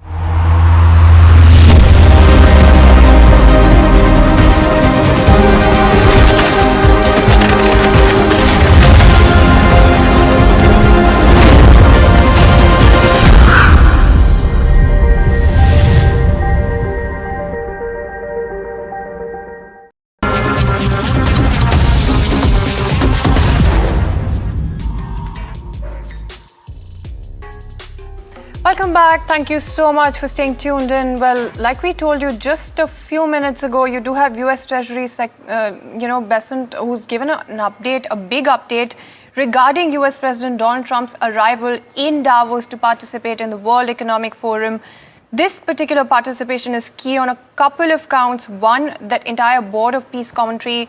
Second one, of course, is the entire US and Europe saga that you have right now. On that backdrop, let's go across and listen in to this key commentary. I believe President Trump is going to be about 3 hours late. I haven't seen the updated schedule. And that if this is what all President Macron has to do when the French budget is in shambles, I would suggest that he focuses on other things for the French people. All right, then, there you go. So that's key commentary coming in there when it comes to, US President Donald Trump's arrival when it comes to Davos. And that's going to be a very important visit. It's going to be key commentary that we'll all be watching out for. But in terms of what else we're watching out for, it's the budget for Bharat series that we should be putting the spotlight on. And in fact, we put the spotlight on the auto sector itself as a whole. The industry is cruising on strong momentum. GST 2.0 has powered a 5% growth last year and an impressive 18% surge in the third quarter itself. But to keep this pace going, the sector has a clear budget wish list. Here's what the big players across passenger vehicles, commercial vehicles, and farm equipment want from this budget. India's auto industry is on a dream run aided by the GST 2.0 cuts, and in calendar year 2025, the industry recorded 5% jump in wholesale sales. The main jewel in the crown for the industry was the Q3 performance, in which wholesales for the industry recorded an 18% jump. But in order for a smooth ride, the industry has a budget wish list, and they believe that if the government can make certain announcements, then this dream run will continue. Skoda Auto Volkswagen India is of the view that the upcoming budget should have announcements for the further growth of the EV segment. As the union budget approaches after the successful and welcome implementation of GST 2.0, the industry will be looking for policy continuity and long-term clarity. Sustained support for domestic manufacturing and increased allocation for road and transport infrastructure will be key priorities. Rationalizing the inverted duty structure for EVs will strengthen domestic manufacturing and competitiveness and will further accelerate India's transition to sustainable mobility. continued focus on building the EV ecosystem alongside measures that support household disposable incomes will be essential to sustain demand momentum and reinforce the sector's role in India's broader economic growth. On the other hand, the CV and farm equipment players are of the view that the government has already been proactive with policies like GST 2.0 and RBI interest rate reductions. However, they expect the government to continue its growth-led initiatives and reforms for the agriculture sector. We are just a few weeks away from the union budget. What are your expectations from Ashok Leyland's perspective? Government these days is so proactive that we don't need to wait for a budget really. One thing that the government should consider is really coming up with some program or some scheme around scrappage of the old vehicles. The government in the past 4 to 5 years have done all the positive gestures and announcements as far as the farming community is concerned. In terms of visibility, in terms of incentivization, in terms of ensuring the money reaches the farmer. We are a 1.4 billion population today in India. We have to be self-sufficient. In many areas, we are self-sufficient. We can also become a food basket for the world. And also, as I mentioned slightly earlier, that in mechanization, we're only 47% in comparison to America and Canada at 90%. So I think that is the opportunity which the government and the industry and the farming community need to work towards in convergence. I would certainly hope it's a consumption and a growth-led budget. As long as the domestic growth and the domestic demand continues to be robust, the industry will perform. And lastly, as we've been discussing exports, if there are some things that can be done to be able to help and boost exports, if there are some policy interventions that can be brought in there, that would be most welcome. If there are some policy corrections on duty drawback and things like that, and those conversations are on, the government has been considering a few of these things to strengthen the general capability of India and exportability. That's the only thing we can continue to push for. India's auto industry expects to continue its journey on the fifth gear, all thanks to GST 2.0 cuts. The industry also believes that in the upcoming budget, the government makes certain announcements through which the government can increase the EV infrastructure across the country. Besides that, the industry has also suggested to bring in a scrappage policy for commercial vehicle segment, and at the same time, the industry has also demanded that the government must make certain announcements and certain policies which can increase farm mechanization across the country. The industry believes that if the government is able to support the industry in the long term, then nothing can stop India from achieving the tag of becoming the largest auto industry in the whole world. With video journalist Suraj Singh, this is Danish Anand for NDTV Profit. Alright then, thank you so much Danish for getting us all of those details. So that entire sector is in fifth gear, that's what it makes it to the budget wish list there as well. But speaking of some important updates, as we wrap up on the show, of course, you do have rupee hovering close to the record low, and that's something that you're looking at. You've seen a smart recovery when it comes to the markets, but let's also quickly take a look at a couple of buzzers when it comes to earnings. Of course, there's Shoppers Stop that is down about 5.5% thereabout. It's a mixed quarter that you're looking at there. At least when it comes to the revenue, you've seen a downtick of 69%. So that's what you're looking at for the revenue. That is up about 2.6%. And the EBITDA is down about 11.3% as well. Margins, in fact, have contracted just a tad bit. So that's something that you're looking at for Shoppers Stop. It's quite the mixed quarter, but it's perhaps the profit figure that is rattling investors a little bit. So that's something that you're looking at here when it comes to Shoppers Stop. What else should you be looking at in terms of earnings? There's actually a Credit Access Grameen that makes it to that list on the back of that almost 12% gain coming in. When you take a look at the numbers, you have the revenue that is up about 8%, EBITDA that is up about 126%. You've seen a stellar move coming in for the EBITDA there when it comes to this particular counter, possibly by that particular stock is also up about 12% in trade as well. And you do have a turnaround quarter that you're looking at when it comes to the third quarter for Credit Access Grameen. So largely on the back of that, you do have some strength coming in for the stock as well. Investec has maintained a buy with a target price of 1,450 rupees.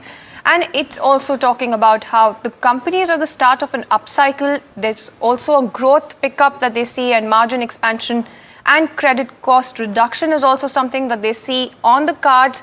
In fact, this is their best pick on the MFI upcycle as well, and the valuations also appear quite reasonable to investors. That stock is doing quite well, but that's all the time that we have on the show. Thank you so much for tuning in.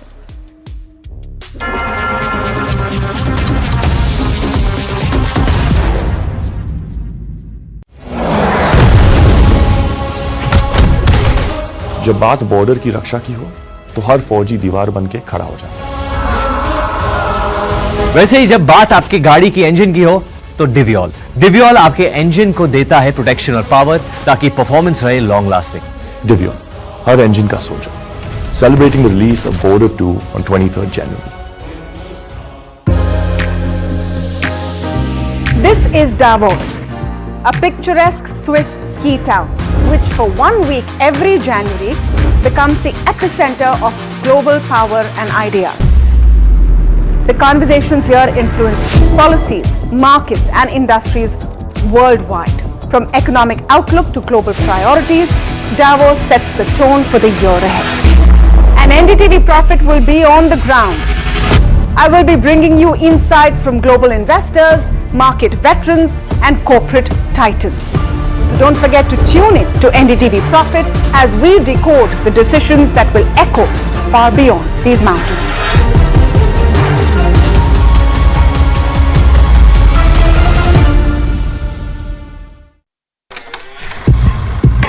लोग कहते हैं कि जिंदगी एक film की तरह होती है, लेकिन मेरी जिंदगी सिर्फ एक फिल्म नहीं, एक ब्लॉकबस्टर फिल्म है।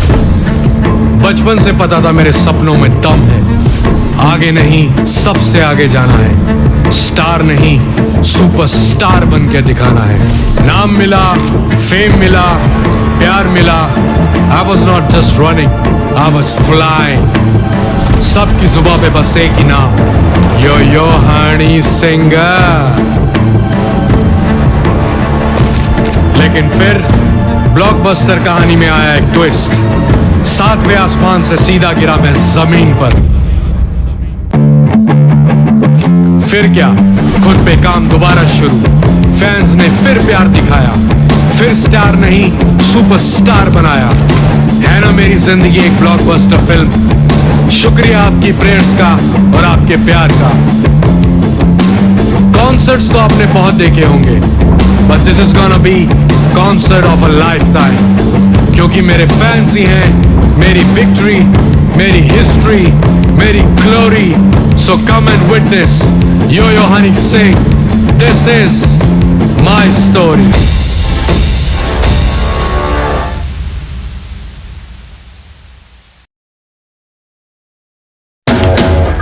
After Delhi and Hyderabad teed off in style, the NDTV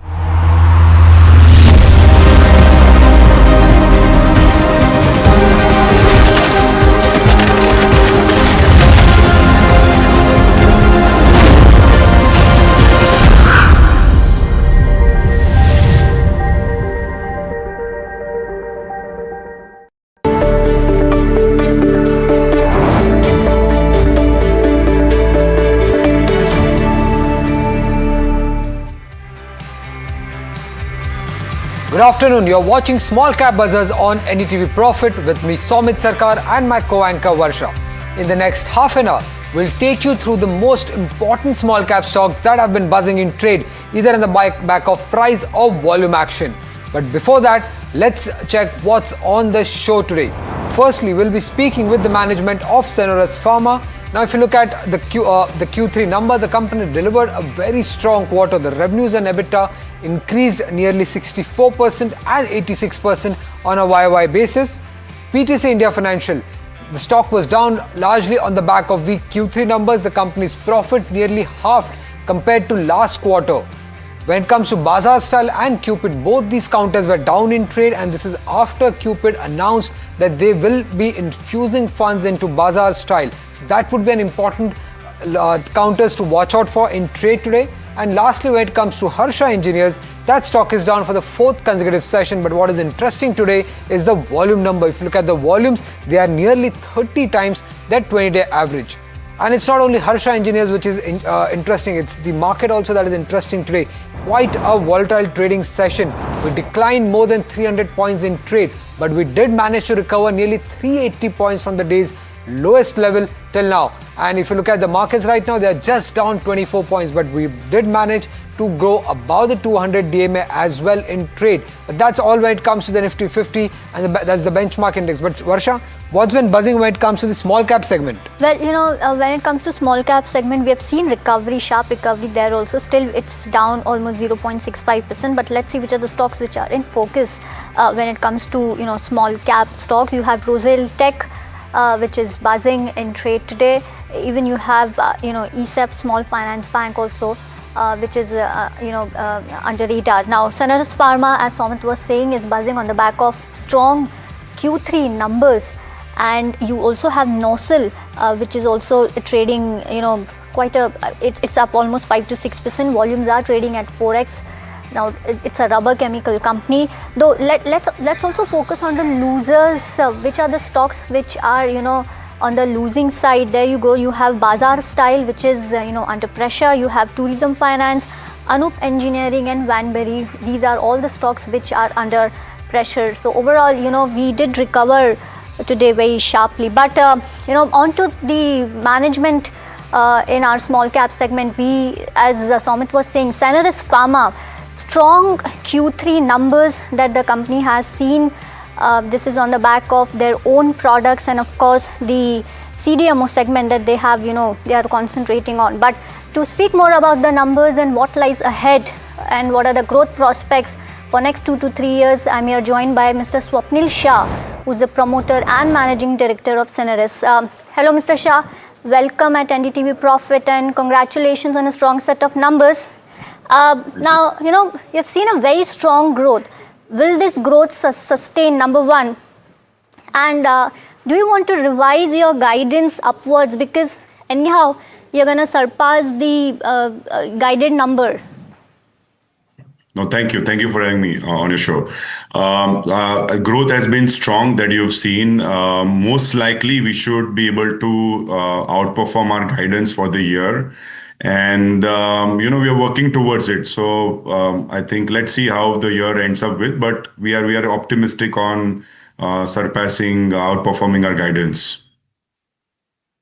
So basically, you're going to surpass your 50% growth guidance in revenue and 100% growth guidance in PAT. Got that view. Also, what about FY27? Considering the acquisition of Apnar also, what growth are you penciling in for FY27 when it comes to revenue and PAT?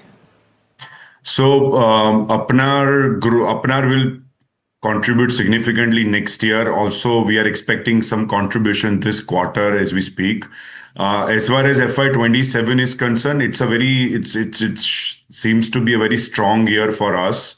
What kind of numbers should we expect in terms of percentages on both revenue as well as EBITDA? I think it is a little early right now. I think we are keeping a very close watch on all parameters that we currently operate in, both on all three large driven businesses, which is regulated emerging market as well as branded generics in India. I think probably post the full year result, I think we'll be able to give you a specific guidance on how FY27 looks like it, and furthermore to even FY28. But from the notionally, what I can say, it looks very strong for us FY27 as well. Can you confidently at least say that you would be able to surpass the FY26 growth numbers in FY27 as well? I don't need a number, just a qualitative line. Difficult to say because we already grown more than 100% on FY26, right? So the base has already become bigger. So on a bigger base, same percentage, growth. I don't know yet, but as I said, FY27 looks quite strong for us. We have 28 ANDAs that are approved yet to be launched, right? So the launch will happen every quarter for next 4 to 6. So it's a very strong year on regulated side. Also CDMO, CMO, a lot of products are going to be commercialized. Emerging market looks very strong. This year, last quarter, as you know, we've done the highest revenue and EBITDA on emerging market. The growth momentum will continue this quarter and following next 2, 3, 4 quarters. We have multiple products getting commercialized, getting a lot of emerging market market product approvals that we have received. So there's going to be significant growth as well as on the emerging market. Even branded generics. Right. Will Right, yeah. sir. Sir, speaking about the emerging market, as you were mentioning, in this quarter, we have seen margin expansion of nearly 1,200 basis points on a YY basis. What has driven this growth, and any guidance for the emerging markets, if you could share? So the larger growth is account of two reasons. One is that we've changed our product mix, right? So from a very commoditized product base, we have a lot of now new specialty, new launch, first to launch, second to market kind of products on emerging markets, multiple geographies that we are present in. That is one thing. And the second thing is we have changed our trade channels, right? So earlier, a lot of business was being done locally in Indian rupees to now business is being done in dollars. So we are directly exporting it to our large distributors and our partners that are situated in multiple different geographies. So a lot of dollar revenue exposure has gone up, and product mix has changed, which has kind of led to the growth in emerging markets as we speak. Mr. Shah, I know that you cannot give the number for FY27, but for FY27, if I were to talk about after the Apnar acquisition, will there be any pressure in margin? Because I know for FY26 you're guiding around 30 to 31% of EBITDA margin, but because of this integration and all, will your margin suffer in 27? So I don't think so. Again, the two large structural reason. One is we are going to be cash positive in Apnar from this month itself, right? So as I said, we already have 3 products that are already qualified, and commercialization is starting from this month itself. So that's one reason. The second thing is a lot of US products where US manufacturing is optional, we are moving them to Apnar. We are moving them to India. So I'm releasing my US capacity for higher margin business, which we already have, which will be replaced, and relatively lower margin business where US manufacturing is optional is moving to India. So if you think about it, the higher margin capacities get opened up, and Apnar capacity is being utilized with a low manufacturing cost. Keeping those parameters in mind, I don't think there will be any impact on a margin. In fact, we see other way around. We see maybe margin could go up by 100, 200 basis points in next year. 100 or 200 basis point of margin expansion that you are eyeing for FY27. Got that view. Also, sir, the CDMO is positioned as a growth lever for Ceneris.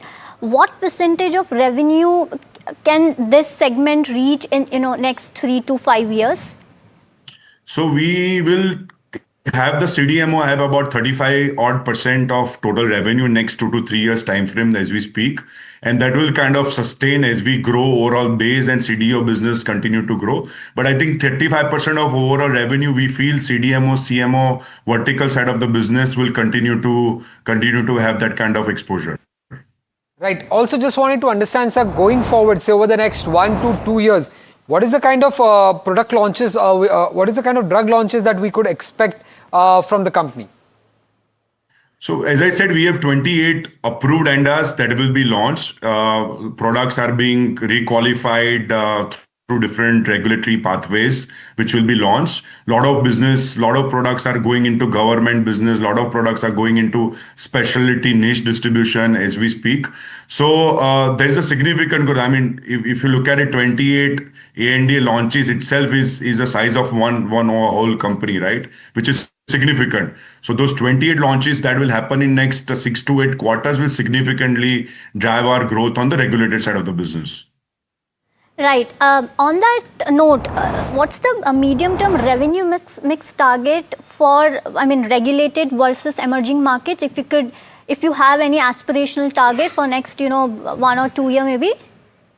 So currently we are at about 65, 30 and 5. That is a mix that we currently operate in.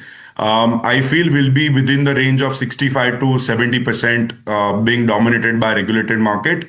The remaining would be domestic branded generic business and the emerging. You're expecting the API segment to contribute in FY27? That's correct, yes. So we are expecting API side to be FD accreditation. We'll get FD accreditation probably by mid FY27. And that will start contributing largely on our margin side, because a lot of products that we currently buy from a third party will be backward integrated to our site. So, Mr. Shah, the revenue mix currently, if I see, 55% comes from your own products, 45% is CDMO. What's the target in future?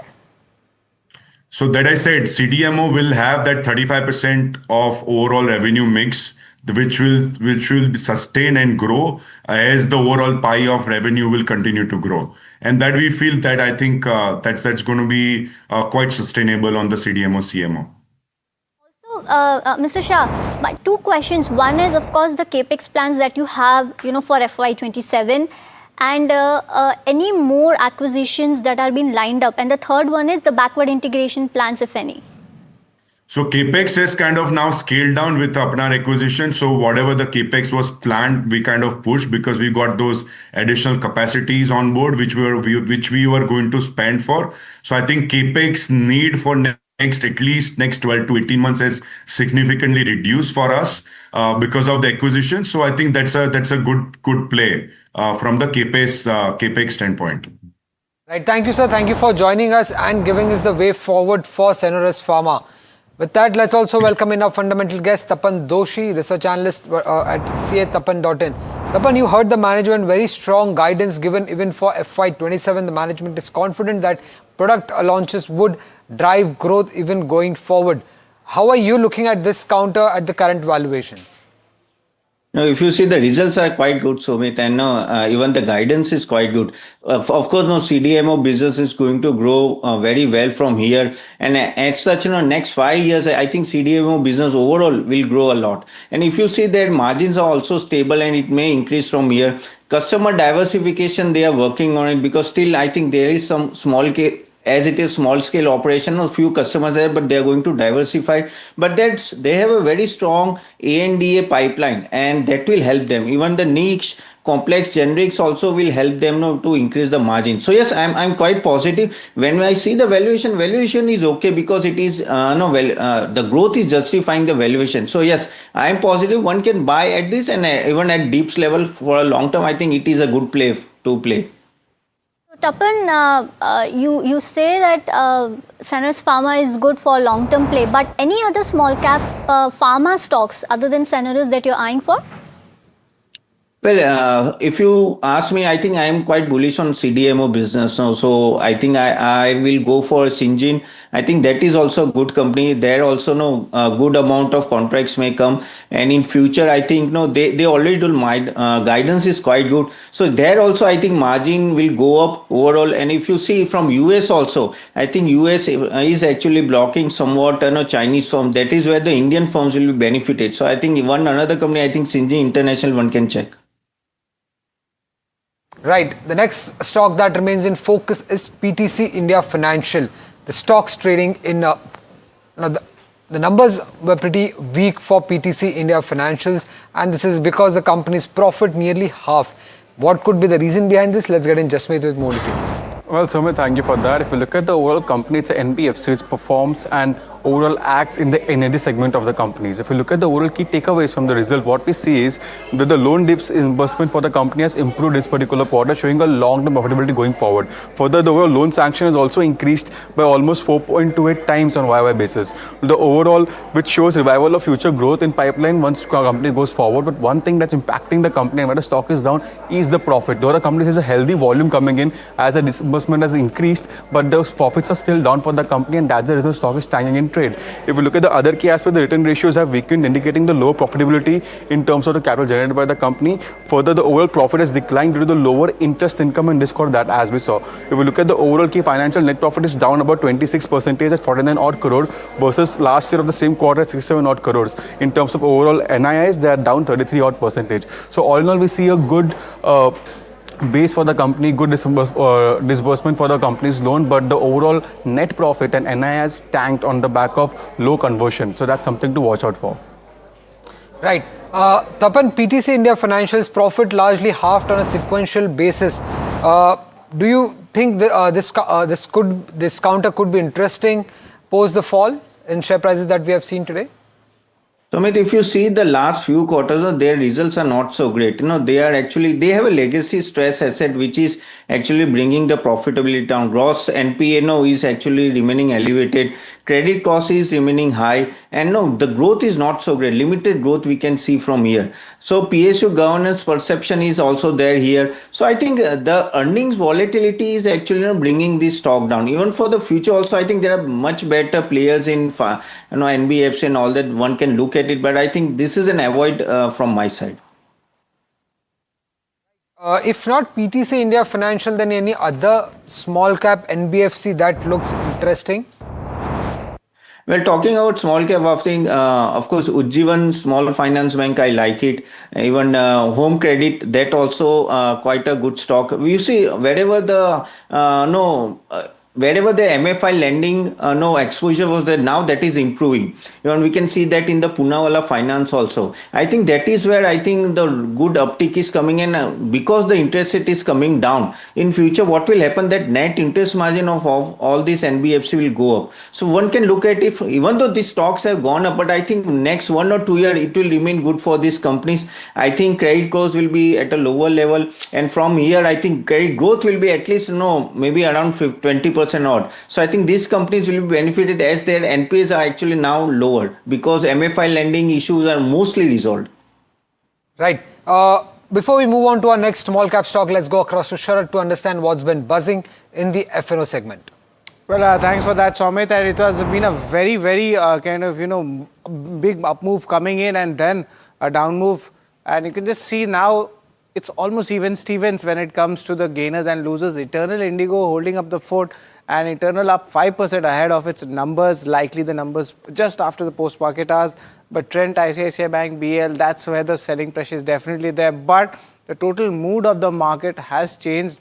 For a brief moment, Sensex was above in the green and a good amount of short covering was seen. And largely in the contracts also we see still the markets are in that oversold category as well. BankX also we see there's significant downtick coming in when it comes to IndusInd Bank, Kotak Mahindra Bank, and even the pressure coming in HDFC Bank as well. Stock specific moves, that's where we are focusing on. Long build up for Eternal and Dabur. It's convincing when it comes to Eternal. Also looking at the short covering names, these include Info Edge and Samvardhana Motherson. Info Edge of course back on a good earnings as well.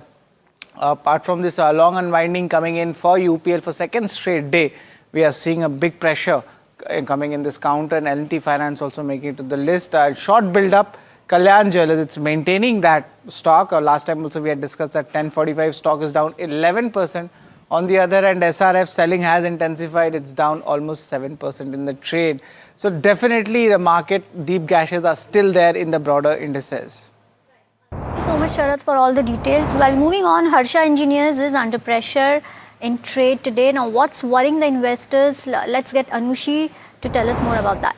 Well, thanks for that, Varsha. So high trading volumes are what we are seeing for Harsha Engineers, 20 times compared to its 1 month average is what we are looking at. 30 times, in fact, versus its 20-day average is what we are looking at. The stock being down for the 4th consecutive session. If you just look at its past performance also, in 1 month, we are seeing about a 1% of a decline. Even in this 1 week, we are seeing about a 5% of a decline. And 6 month also, the stock has seen about 8% of correction as well. So it's not a stock that has done particularly well in these last 3 periods that we are talking about. But just a bit background about the company. It is a manufacturer of precision bearing cages in India, and it is now diversifying into complex and specialized precision stamped and brushing components is what we are looking at. If you talk about its first half results, the company saw about a 6% of a revenue growth. Meanwhile, its margin stood at 17.5% versus 16.8%, and net profit saw about a 14.4% of a jump. Since those results, there have been no such recent developments or updates coming in from the company's side. But in terms of how the conference call shaped up, the management continues to have a cautious commentary in terms of the next 1 to 2 quarters performance. Top line growth, if we see, is majorly going to be domestic led. Your top line growth is expected to be in high single digits, with India growth to be in mid-teens is what we are looking at. However, Harsha Romania is something that we have to continue to see how that particular business would pan out, considering that they made a profit last quarter, and this is after several quarters of losses that we are seeing. So how and what is the EBITDA trajectory for this is something that we should be watching out for. But this is the overall perspective that we have for this particular stock. Thank you so much, Anushi, for all the details. Well, Tapan, management is cautious for next 1 to 2 quarters. What about you? How are you viewing these stocks? What is your advice to investors? Even I am cautious now. If you see their results is not so great from last, I think 1.5 years. And if you see there is a clear margin pressure and which look like it will continue for next 1 or 2 quarters also. Export demand is not there. Again, the client concentration risk is there already. Working capital issue is already there. No, it is actually going on a much more intensified year, and that may create a problem. Again, Europe slowdown is impacting the stock. So my take is, I think unless the revenue and profitability don't go up, I think better to avoid this stock. Right. Next counter that remains, in fact, couple of stocks that remain in focus is Bazaar Style and Cupid. Now, this is after Cupid has announced that they are looking to invest close to 331 crore rupees in Bazaar Style, and this will be via preferential allotment of warrants. Now, the issue price that they have fixed is at close to 328.25, and which was at a discount of nearly 3% compared to yesterday's closing price. So this actually raises the question of why Cupid is actually investing in Bazaar Style, which is completely, I believe, an unrelated company. Tapan, did you go through this announcement? What's your take on this investment coming in from Cupid into Bazaar Style? No, even actually, I am not also convinced, Sumit, because both, actually area is completely different, and here, they don't have that type of expertise. But I think this investment actually will create a tension within the investor, where the Cupid is going from here. They were doing well in their own business, but I think this diversification looks out of the way, and that is when I think that is why the fall is there. So I'll wait. It will be a wait and watch. Let us see how the things will pan out from here. But from here, I think one should wait and let the complete merger or whatever acquisition happen, then only take a call once the profitability is out. What is your view when it comes to Bazaar Style? Bazaar Style is a okay stock, but the problem is in that the segment there is lot of competition, okay, and margin are already under the pressure. You have already seen many other companies in the same sector is facing lot of issue. So I think again the valuation is on a higher side, so it is not giving me as a comfort level to get into that stock. So here also I think we'll have to wait. Again, the way the stocks are currently falling, still the demand is not coming up at a rural and urban area. So my take on even Bazaar Style, I think wait and watch only. Tapan, I just wanted to ask about Cupid. Now, company is actually, is moving to an FMCG company, right? Being a condom manufacturing and moving into the FMCG products. What is your view on Cupid? Will Cupid get that, valuation of an FMCG company, maybe, in next 1 or 2 years? So just wanted to have a context on valuations when it comes to Cupid.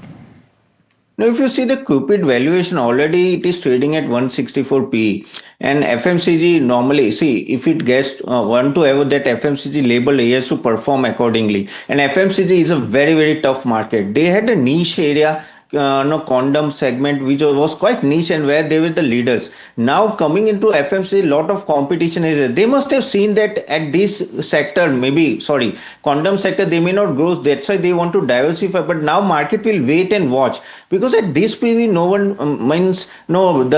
I can say the pros is not on your side. I think one has to wait for this, how they are going to perform. It will be a tough fight for even Cupid also to be a top performer at that segment. So I think better to wait and watch, and I think valuation may go down if something happens, acquisition happens.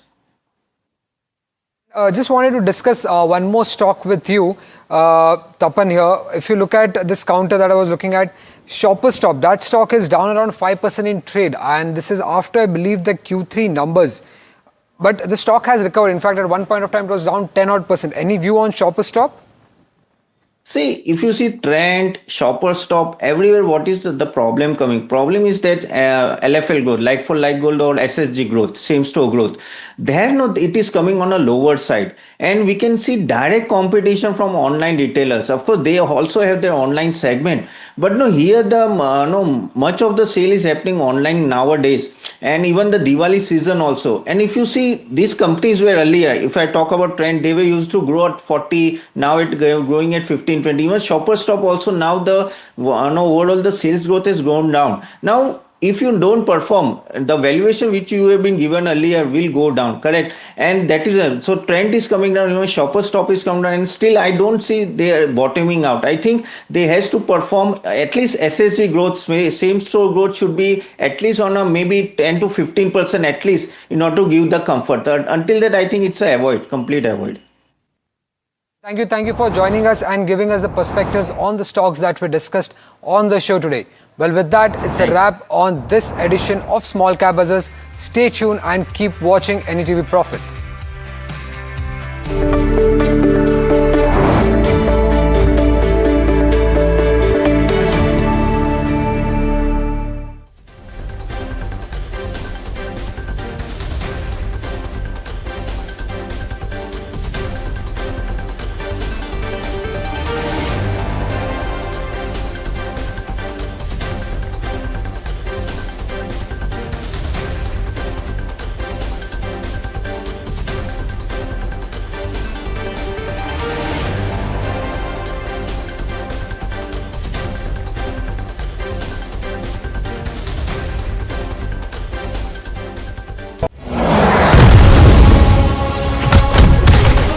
जब बात border की रक्षा की हो तो हर फौजी दीवार बन के खड़ा हो जाता है।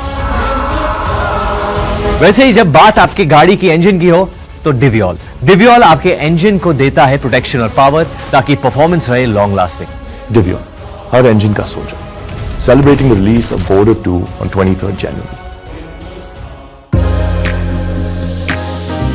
This is Davos, a picturesque Swiss ski town, which for 1 week every January becomes the epicenter of global power and ideas. The conversations here influence policies, markets and industries worldwide. From economic outlook to global priorities, Davos sets the tone for the year ahead. And NDTV Profit will be on the ground. I will be bringing you insights from global investors, market veterans and corporate titans. So don't forget to tune in to NDTV Profit as we decode the decisions that will echo far beyond these mountains.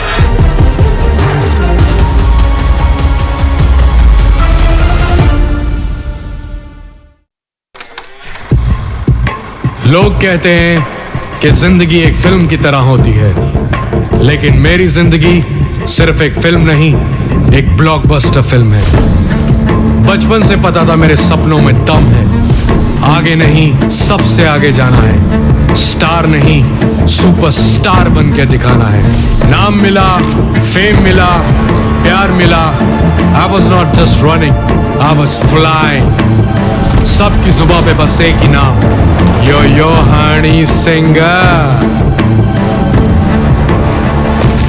लेकिन फिर blockbuster कहानी में आया एक twist, 7वें आसमान से सीधा गिरा मैं जमीन पर। फिर क्या, खुद पे काम दोबारा शुरू, फैंस ने फिर प्यार दिखाया, फिर स्टार नहीं सुपरस्टार बनाया। है ना मेरी जिंदगी एक ब्लॉकबस्टर फिल्म। शुक्रिया आपकी प्रेयर्स का और आपके प्यार का। कॉन्सर्ट्स तो आपने बहुत देखे होंगे, but this is gonna be concert of a lifetime, क्योंकि मेरे फैंस ही हैं मेरी विक्ट्री, मेरी हिस्ट्री, मेरी glory. So come and witness yo Honey Singh, this is my story.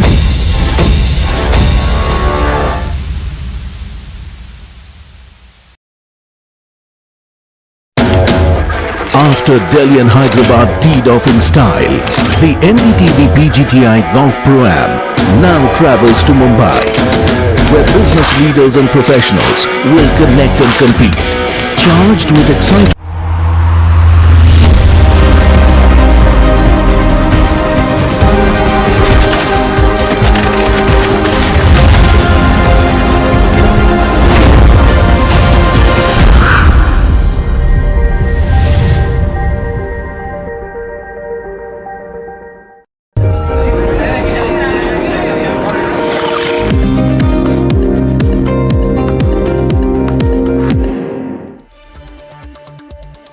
Hello and welcome to NDTV Profit. I'm Sharad Dubey and with me is Mahima Vastrajani, and well, we are welcoming you to Ask Profit Afternoon Edition, where you'll send in your queries in the WhatsApp. You can see up and the numbers flashing down where you can send in your stock queries, and we'll ask our technical and fundamental guests. Just a short check on the markets. There has been a recovery after what we saw.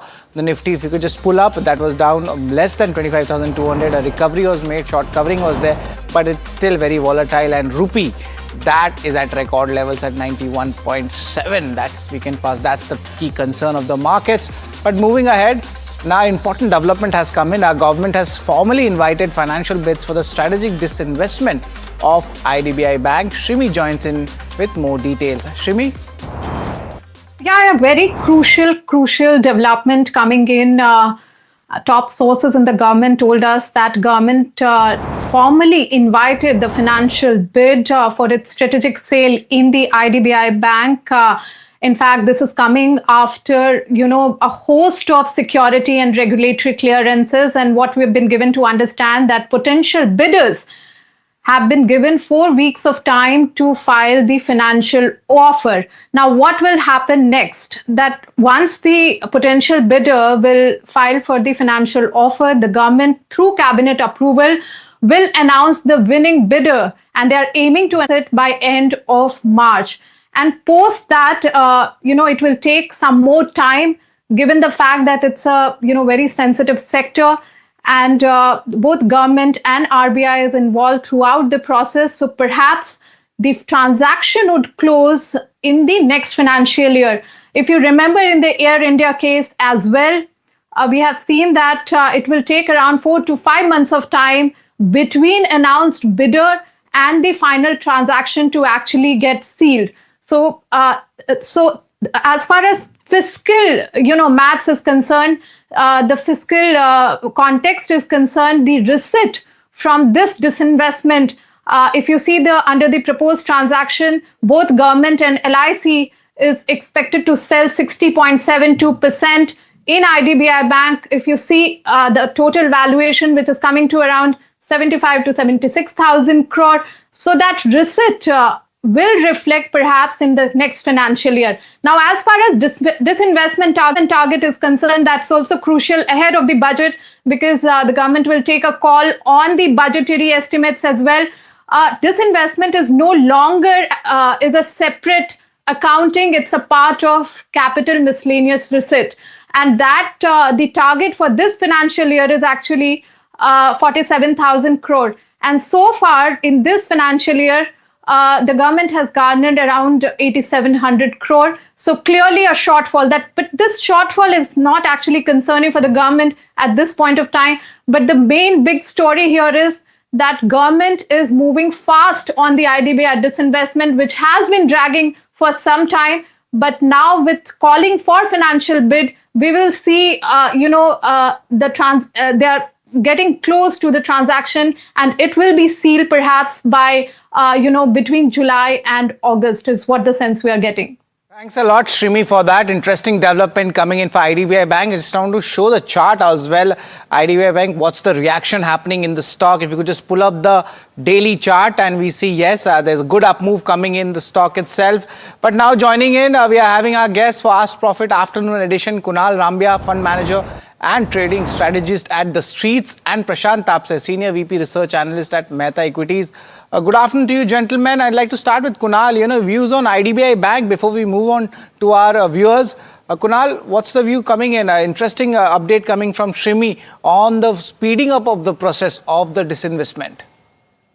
Good afternoon. Thanks for having me on the show. So overall formation on the IDBI Bank is pretty much sideways, consolidating since almost June 25 so far. And this counter has not shown any extraordinary moves, though it's a up move, but it's a muted up move. So I think with the stop of 90 levels, one can definitely accumulate this counter. The volumes are pretty good, which is supporting the muted up move. So with the stop of 90, I think one can initiate the trade at this level where the risk reward ratio is extremely favorable. Right, now let's come back to our show, your Ask Profit Afternoon Edition, and these are the numbers you can call in there. These are the numbers it's flashing on the screen where you can put in your queries and we will get in all your answers. First one is, of course, Venkat here, and he is holding 45 shares of CE Infosystem, that is MapMy India. The price is at 1792 rupees per share. He needs a 6 month suggestion on this. And in recent months, nothing has happened. MapMy India, Prashant, I want to get you on this. What's your view on this? What should Venkat do? I think he should try to be avoiding this stock at this point of time. If he is holding, I think it should be an exit call from my side. If you see the financial numbers, the valuations are very expensive at this point of time. Plus, the quarterly earnings are not so good, so that I will have a very positive outlook. For me, it's a negative outlook for the stock for the near term as well as the long term. So exit is my call. So the exit call coming in for MapMy India. Another query from WhatsApp is Suman from Kolkata. 30 shares of Zaggle prepaid he has. Average price is roughly at 309 rupees. Is the right time to accumulate? Good to hold for long term? Kunal, your views? So again, the recent correction in the market has brought almost all the counters near to the support level, and this counter is also one of them. The strong support is near 270, though as of now it's near to 280. If the counter consolidates near this 270, 280 mark, I think this can offer a good risk-reward ratio. Overall trend is definitely negative, but from risk-reward point of view, I think, this is the level to watch out for. Keep a watch on it for 2-3 days. After consolidation, you can initiate a buy with the stop of 270. Right. Of course, a good time to enter for L&T. That's actually for Interglobe Aviation. That's the query coming in from Suresh Babu. He's from Hyderabad. And the question is Interglobe Aviation for long term. Kunal, I want to get you on this. Is it a good time, or is it the valuation still kind of on the higher side? See, to be honest, after this chaos, this counter has come down significantly, right? And from those 6,200 levels, we are near to 4,600. Even if I look at the overall long-term trend on the charts, which are like 3.5 to 4 years trend, this counter is looking very attractive to me. We turned bullish on this counter somewhere near mid of December, where the counter first time made the low of 4,800. In fact, counter is still at the same level. With the stop of 4,500, it's a clear buy. And the upside can be till again 5,500 to 6,000. We are just waiting for the dust to settle, but overall the trend is very, very strong on the long-term charts. All right, that's pretty much interesting on that. But Mohan from Bengaluru is joining us. Hi, Mohan. Of course, the markets are very dicey, but which stock you're holding? I'm holding some, I bought 10 shares at Thangamayil Jewelry at the rate of 1,432. I just want to know whether can I add these shares more or for long-term perspective. All right. Congratulations, Mohan, on the profit. And you have picked the right stock, actually. The momentum is very strong. And from the HNI circles, what I'm hearing is the significant buying is happening across the DIs. Prashant, short-term view on Thangamayil. Should there be some more addition in this counter, or a little bit of profit booking is there right now?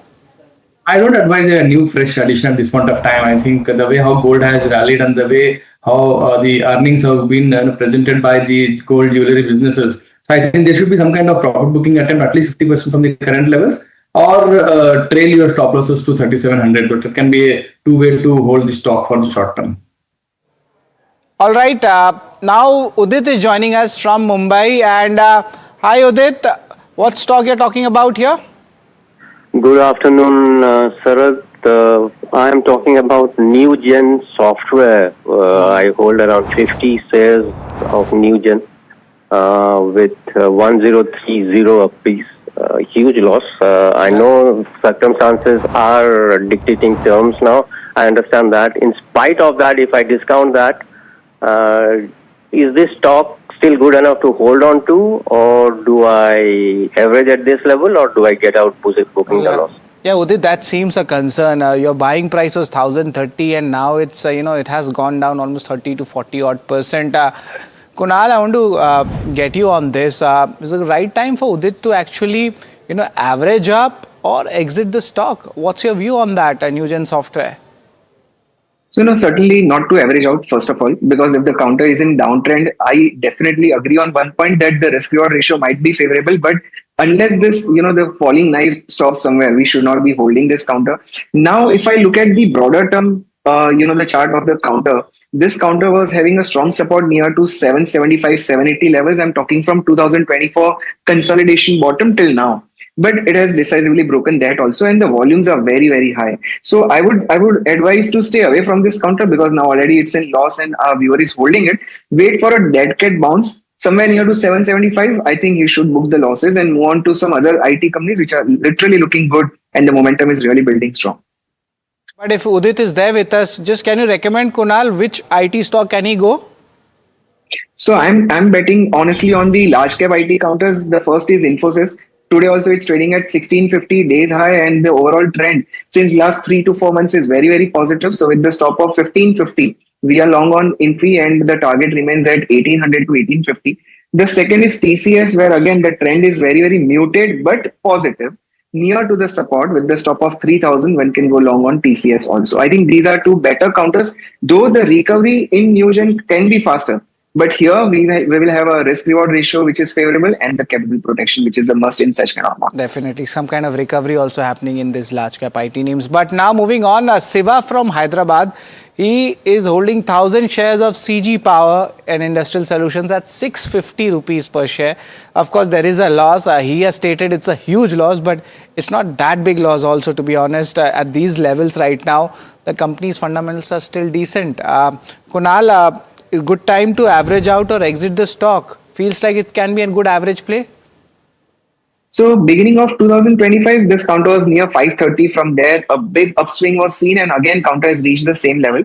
Interestingly, on 19th of Jan, the highest volumes were recorded. The highest volume of the entire year were recorded on that day. We also shortlisted this counter, but only we were waiting for the higher top, higher bottom to just confirm the trend, which did not happen. But yes, this level is very attractive.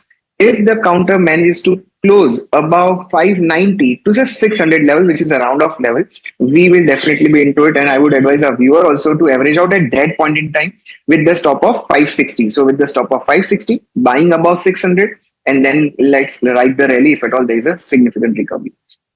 That's the view coming in. But Hanish from Bengaluru joins in. Hi Hanish, which is the stock you want to ask our technical or the fundamental guests? So I would like to ask on with respect to SBI card as well as Tata Motors, but anyone is buying for me right now? Right. So it's Tata Motors CV, right? Okay. So there are two stocks, Tata Motors CV and SBI from Hanish. I would like to take the technical views first. Prashant, your views, which would be better, Tata Motors CV or SBI in current levels? I think Tata Motors CV can be a better stock in this market. I think that is making all-time highs, and the way how CV cycle is going forward, I think that is creating a lot of good earning visibility for me. So currently, I think continue to hold this stock at this point of time, and even if you can add more, adding more at this point of time is highly recommendable. And SBI cap, I think that is also a good stock right now. NBFC, that is a great company right now to accumulate. Going forward, the consumption story will be more on the spending cycle of a credit card. So SBI credit card can be a best stock at this point of time. All right. Apart from this, Kunal, even your views on it, SBI or Tata Motors CV, fundamentally, which looks good now? See, honestly, so we have created one of these strategies on it, and that's a short-term derivative strategy I would like to share. That's on Tata Motors CV. The only reason being this counter actually rallied multiple times from 320, 330 level itself since March 2022, post this, the adjustment of the prices. So I think the downside on this counter is very minimum. So with the stop of, I think, around 325, one can go long on futures and short straddle. Now, short straddle logic is that even if the counter remains sideways, we still end up making something for this remaining month and for the next month. And if there is a positive rally, you are anyway long on the future. So upside is protected, upside is kept, but still 5.5% on the upside can be really good on large cap counters. So a very strong view on Tata Motors passenger vehicle from trading point of view. And if someone wants to go ahead with fundamentals, I think obviously SBI is a better play because overall the trend has been really strong. And even in the correction, this counter has not really come down much. All right, okay, so that's the view coming in on SBI as well as Tata Motors. But moving on to our next caller, Ashok is calling us from Andhra Pradesh. Ashok, hi. Very good afternoon to you. How can we help you today? Yeah, ITC, can we buy at this price level? I have already 400 shares with average price of 355. Okay, and this is, I believe, from a long-term perspective. Yeah. All right, okay. Prashant, I'll come to you on this one. ITC, what's the view like? Yeah, continue to hold and add more at this point of time. I think the way taxation will always keep on hitting this kind of sector. Every year there is some kind of news from the government keeping some extra excess duties or some taxes on these kind of goods. For me, at 320, 310 is a good level to start accumulating for long-term investors. Again, it's a very big conglomerate having a lot of other businesses also. So very good at this point of time. Okay. All right. So that's the view coming in on ITC. We've got the next question, which is from Ananta, who's writing us from Vijayawada. She's bought around 405 odd shares of Stalin India Fluoro at an average price of 261. Now sitting on a loss of around 27,000 odd rupees. Wants to know if she should average out at the current price or exit. 1 year is the time frame. Kunal, I'll come to you on this one. What's the view like? See, again, I would avoid such counters. The only reason being, these counters are either in upper circuit or the lower circuit, and the risk management goes for the toss, whether you're a short-term or a long-term trader. So I would avoid this counter for now, for the sake of the view on the chart. I think 185 can be the good support, and below that 155 can be the next support. Keep these levels in mind, but I would advise an exit on this counter as early as possible. Right. Now we are moving on. Sunil from Mumbai. He's calling. He's holding Angel One at 200 shares. Hi, Sunil. What would you like to do with this counter? Yes, sir. Yeah. Yeah. No, I just want a short-term target, sir. Okay, short-term targets for Angel One. And stop loss. Okay, and stop loss. Short-term targets and stop loss coming in for Angel One. Prashant, what's your view on that?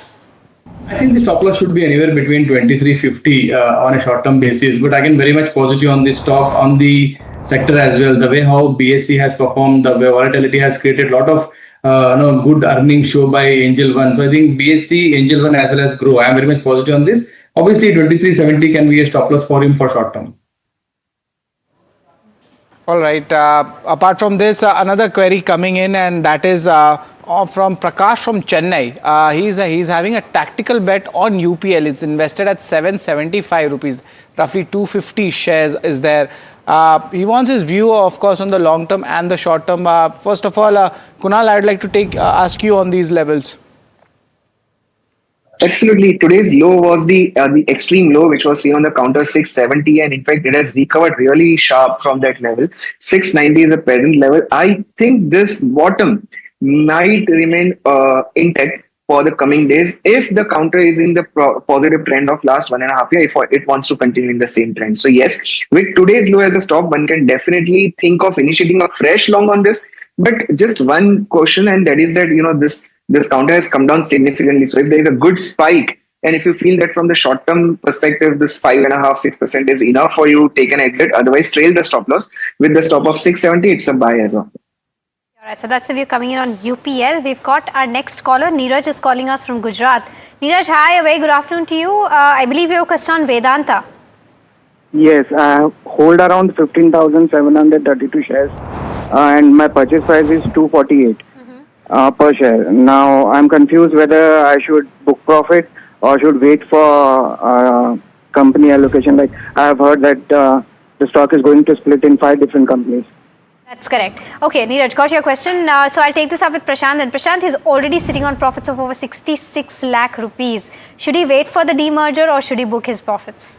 I think a lot of demerger valuation has been discounted in the price. The way stock has been already doubled in last 52 weeks. The low was 362 and the high is almost 388. So at least 50-60% profit booking should be done at this point of time. And again, rest of the stocks can be taken care with respect to the demerger. I think before March, the demerger will get cleared. So upside is very limited from the current level. 720, 730 can be a best level to even book more after booking 50% from the current level. So my advice is 50% book profits, rest take it to 720.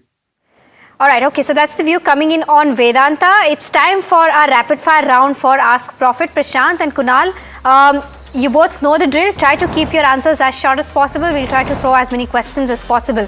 The first question that we have is from Rama Devi, who's writing us from Hyderabad. She's invested in Hindustan Copper. The purchase value is 571 and 174 is the quantity. Should she continue to hold from a short-term perspective or not? Kunal, your view? Absolutely hold with the stop of 525. All right, there's Chandrasekhar from Bengaluru. He's holding 10 shares of Vari Energies. Average price is 1900. Can he hold for a long time? Prashant? Exit at this point of time.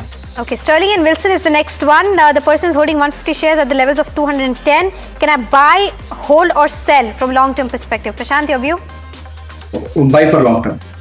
All right, Guru Shankar from Pune, he's holding Eternal Zomato. That's around 75 stocks at 74. There's a profit of 16,000 rupees coming in. Should he hold the stock or sell, Kunal? Looking at the profit, one should not exit. Yeah, it's a hold with the stop of 275. Okay, the next one is on Paradeep Phosphates. Google from Odisha wants to know if this is the right time to make an entry. Kunal, your view? It's an exit as of now. Interesting. Sterling, Wilson and Renewable Energy, 150 shares were bought at around 210. Good time to sell or exit or even average out. Kunal? I think the PO answered, but still, I'm very bullish on this counter from the risk reward point of view, waiting for the breakout of 210. One can add about that level. Okay, the next one is from Bhaskar Reddy. He's asking whether this is the right time to buy HDFC Bank. Prashant, would you recommend that? As a long term, yes, buy at this point of time. Vasu Patel, he is asking, should he invest in Gravita? Current holding is 1,000 shares, or should he average more out? Prashant? Considering the recent fall, I think yes, one should start buying at this point of time. Okay, the next one is on Praj Industries. Abhinay Gupta is holding 185 shares at an average cost of 446. He wants to know if he can hold, buy or sell. Kunal, your view? So it has broken the main support, so exit for now, but re-enter about 305.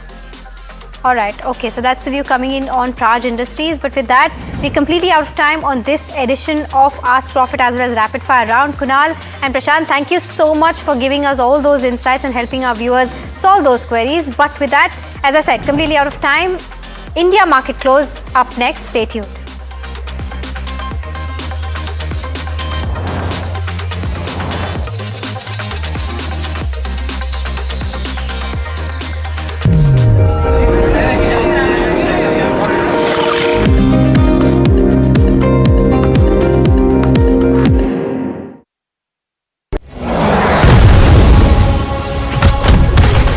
जब बात border की रक्षा की हो तो हर फौजी दीवार बन के खड़ा हो जाता है। वैसे ही जब बात आपकी गाड़ी की इंजन की हो तो डिवियोल आपके इंजन को देता है प्रोटेक्शन और पावर ताकि परफॉर्मेंस रहे लॉन्ग लास्टिंग। डिवियोल हर इंजन का soldier, celebrating the release of border 2 on 23rd January.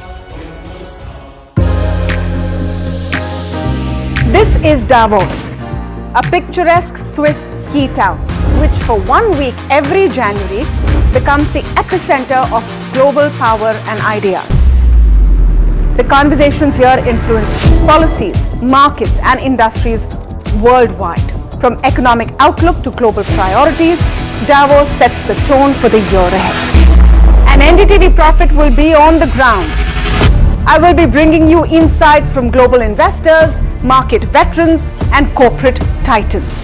So don't forget to tune in to NDTV Profit as we decode the decisions that will echo far beyond these mountains.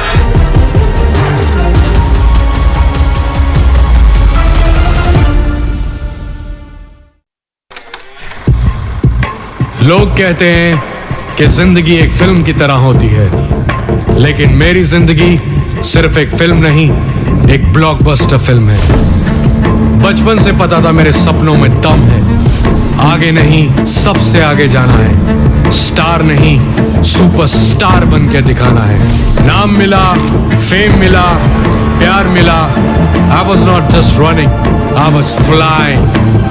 सबकी जुबां पे बस एक ही नाम, yo Honey singer. लेकिन फिर blockbuster कहानी में आया एक ट्विस्ट, 7वें आसमान से सीधा गिरा मैं जमीन पर। फिर क्या, खुद पे काम दोबारा शुरू, फैंस ने फिर प्यार दिखाया, फिर स्टार नहीं सुपरस्टार बनाया। है ना मेरी जिंदगी एक ब्लॉकबस्टर फिल्म। शुक्रिया आपकी प्रेयर्स का और आपके प्यार का। कॉन्सर्ट्स तो आपने बहुत देखे होंगे, but this is gonna be concert of a lifetime, क्योंकि मेरे फैंस ही हैं मेरी विक्ट्री, मेरी हिस्ट्री, मेरी glory. So come and witness yo Honey Singh, this is my story.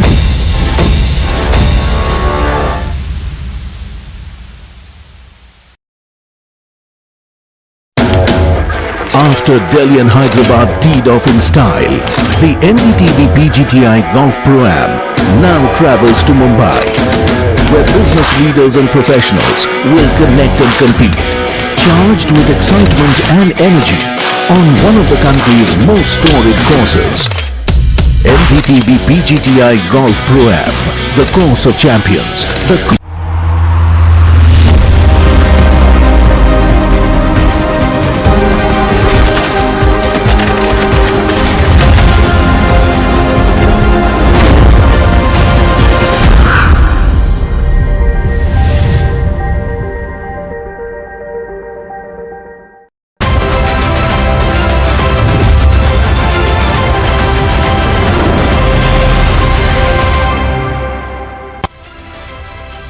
Hello and welcome to India Market Close. I'm Sharad Dubey and with me is Hiral Dadia and Somit Sarkar. We have seen a very eventful day actually. The market's actually cracking below the 25,000 mark, also dipping below the Nifty 200 DMA levels as well. But then a recovery also coming in and now a slight bit of correction from the day's top levels as well. And Nifty still down 80 points. Concerns are still there in the market. I will be listing these concerns in some time. The Nifty Bank, that has seen a much more bigger fall and it's down 600 points. It hasn't recovered that much what attempt Nifty tried to make in the day's time. But yes, the advanced decline ratio, earlier it was really bad, almost 1:10 in the ratio for the bears, but then slight increase definitely has happened. But nevertheless, the markets are still traveling, with a negative touch. Let's pull out the Nifty constituents to show you what has happened here itself, and largely we see eternal over here. The stock is up 5%. The company will be coming out with its results. Apart from that, Indigo, Hindalco and Max Health, Ultratech, all of them showing strength in the trade. But where the fall is happening, this is of course coming in from HDFC Bank, ICICI Bank. That's where the sell-off is there. Apart from that, Nestle, Trent and BEL also make it to the list. Of course, the India VIX levels, that has also jumped up 10% and near the 14 odd levels. But definitely the market is in their oversold territory. Let's look at the sectors which would be in focus, what the sectors have been doing, and largely we are back to the metal and PSU banks where we had seen some strength, but again we are in a sea of red and barely Nifty Infra is there in the green, and big sell-off especially in the defense and the consumer durable segment. But to put the perspective in the mid-cap space, stock-specific moves, earnings, all the details Hiral is getting. Hiral? Absolutely, Sharad. The pain is absolutely deep when you talk about the broader markets. If you pull up the mid-cap 150 or even the small-cap 250, you'll see the kind of cuts that are coming in on both these indices. 1.3% on the mid-cap 150, and if you have to look at the small-cap 250, 1.3% is the kind of cuts. Let's just pull up the intraday charts of both the indices, and that will tell you. Because the recovery that has come in terms of the benchmarks is critical. We did see that recovery come in the broader markets as well. Again, come down, but we're not at the day's lowest levels on the broader markets as well. Overall, if you see in terms of individual stocks, let's look at the ones which are gaining first. Credit Access, MRPL, Eternal, India Mart, KPR Mills, J&K Bank, smart gains coming in all these names. What's losing out? Kalyan Jewellers, a 12% downtick coming in on this counter. SRF continues to trade under pressure.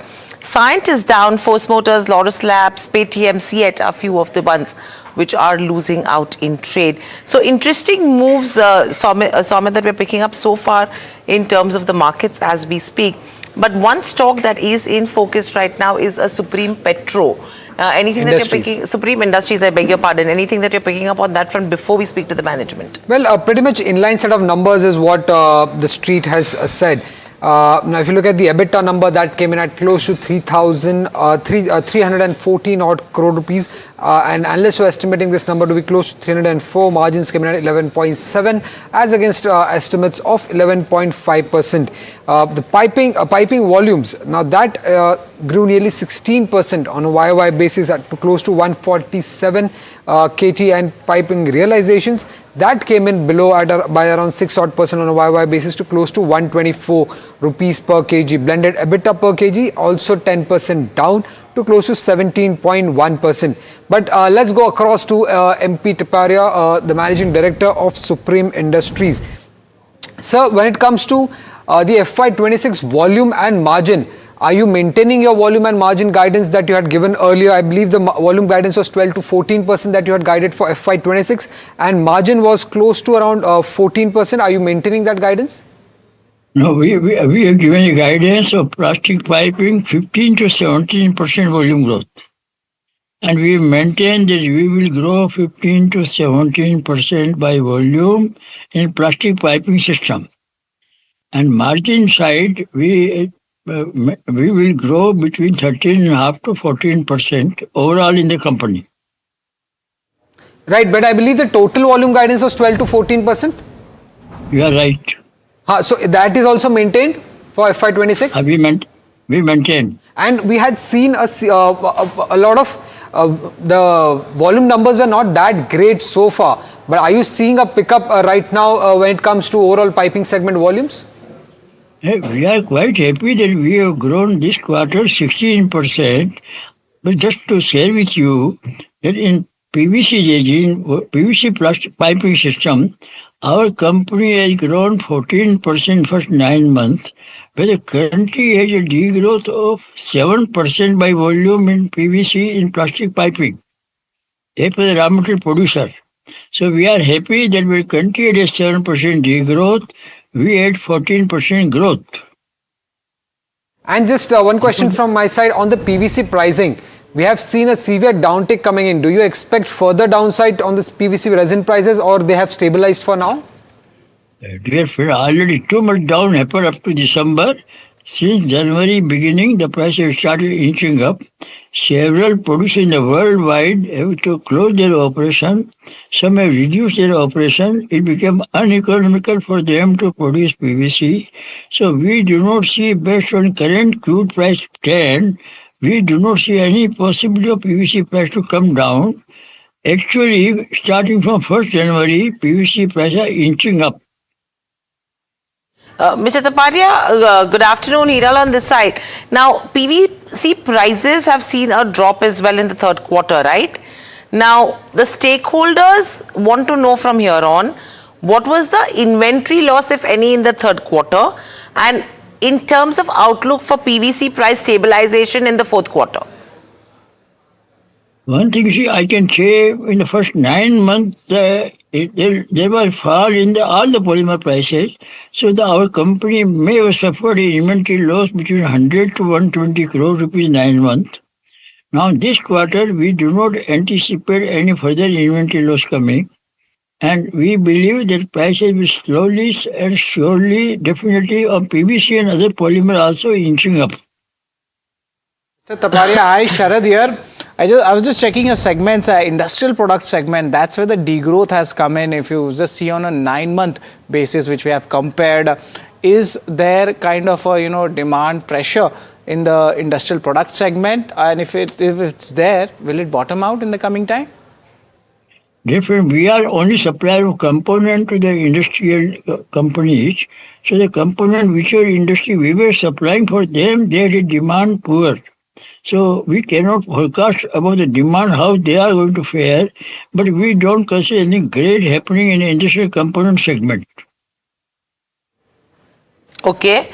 Mr. Taparia, the question that we are looking at over here is, now you are talking about the margin guidance of 13.5 to 14% for FY26, correct? Yeah, right. Okay. And currently your margin is at around 11.7%, correct? And so the numbers are already with you. Correct. No, so my question is, from a 11.7% in this quarter, a 12.3% in the previous quarter, what will lead you to achieve that 13.5 to 14% margin? We do not anticipate any more inventory loss happening in any polymer in this quarter. Okay, so that is what will help you to gain back that margin loss that has happened. Is that what you're saying? That will prevent the erosion in our margin. Okay. Apart 9 months of our margin were eroded due to the too much fall, which was not seen like that. Understood. All the polymer, everywhere the price has fallen. Okay. Now, when we talk about the Wavin business integration, the 250 crore acquisition of Orbia Wavin's business, how has that progressed? What is that revenue contribution you will see from this business in FY26? And you have your industrial products business, which has seen a 13-14% decline in terms of revenues. So, is this decline or has this segment actually bottomed out from here on? Two questions. No, first I talk about the Wavin. We had a capacity of 71,000 ton, and the capacity is fully integrated, and we are now able to run the plant properly. Our overall capacity of the company around 1.2 million ton, and we anticipate that we may sell between 60 to 65% in this year overall. And the same capacity of Wavin also have been put to use, and goods are selling. There is no issue. Industrial component, as I said earlier, depend on our customer, and if their demand of that particular model is weak, then our demand in turn will be weak. But industrial segment in our company also comprise material handling system and also cylinder. We are having good business growth in material handling system and good growth we are expecting for cylinder. Right. Thank you, sir, for giving the entire views on the company and growth outlook going ahead. And it's very good to talk to you. But moving on, we are joined in by Kunal Shah and Dharmesh Kant. Thank you, gentlemen, joining in. Kunal, I just wanted to get your views in. Just right now, we just spoke with Supreme Industries. What are the technical levels suggesting? I think for Supreme Industries, we have already witnessed a good correction from the higher levels. The important levels to be watch out here for Supreme Industry will be 32.20, 32.30 zone. That has been the demand zone for the stock. If we see any reversals from those levels, that would be a good opportunity to go on the long side. The immediate hurdle for the stock is at 34.20, and once that is taken out, you can see the short covering coming toward 3600. So overall, the setup is bullish. It's a buy on dip stocks. Dips to be utilized as a buying opportunity. A real strength will come once the stock surpasses 34.20 on the upside. And Kunal, Nifty and Nifty Bank, I just wanted to get your views in also because it has been very volatile. Very important levels were breached. Nifty Bank also not showing that much strength in the recovery as what Nifty has recovered. What will be the key, technical levels to watch out for? And is there any options trade also? Okay, so firstly for the Nifty index, the fall what we have seen from the top of 26,373, we have already on the technical charts have completed the wave 3 as per the Elliott wave. So here you might have some technical bounce coming back for the indices towards 25,300, 350 zone, which is the resistance zone for the markets. And again, any rejection from those levels will lead the markets toward 24,800 on the downside. So the downside level, what I'm looking out is 24,800, 750. That is the maximum downside is what I'm looking at. And on the higher end, the resistance continues to be at 25,500 mark. So I think now this is going to be a broad range. We are heading towards the budget. So probably market will consolidate at these levels. 24,800 to 25,500 would be a broad range in which I'm expecting Nifty to consolidate. Today we have breached the 200 DMA for the Nifty index, but we have reclaimed that again on a closing basis. We are trading right now also above it. So probably a doji candle will be formed in today's trading session, which indicates an indecisiveness. So probably a consolidation from here on, and then probably we'll see the correction going forward post the budget. So overall, the view remains negative. Pullbacks should be utilized as an exit opportunity. Now the Bank Nifty. So Bank Nifty was the one index which was strong, and in today's trading session, in yesterday's trading session, we breached the 20 DMA, and then we had a follow-up move in today's trading session. Now 58,700 is a key level to watch out for. We have seen multiple bounces from those levels, and in today's trading session, we breached that level on an intraday perspective. But again, now we have reclaimed that levels on the higher end. So if we get a close below 58,700 in today's trading session, expect some more correction in the Bank Nifty towards the mark of 57,600, 57,700 on the downside.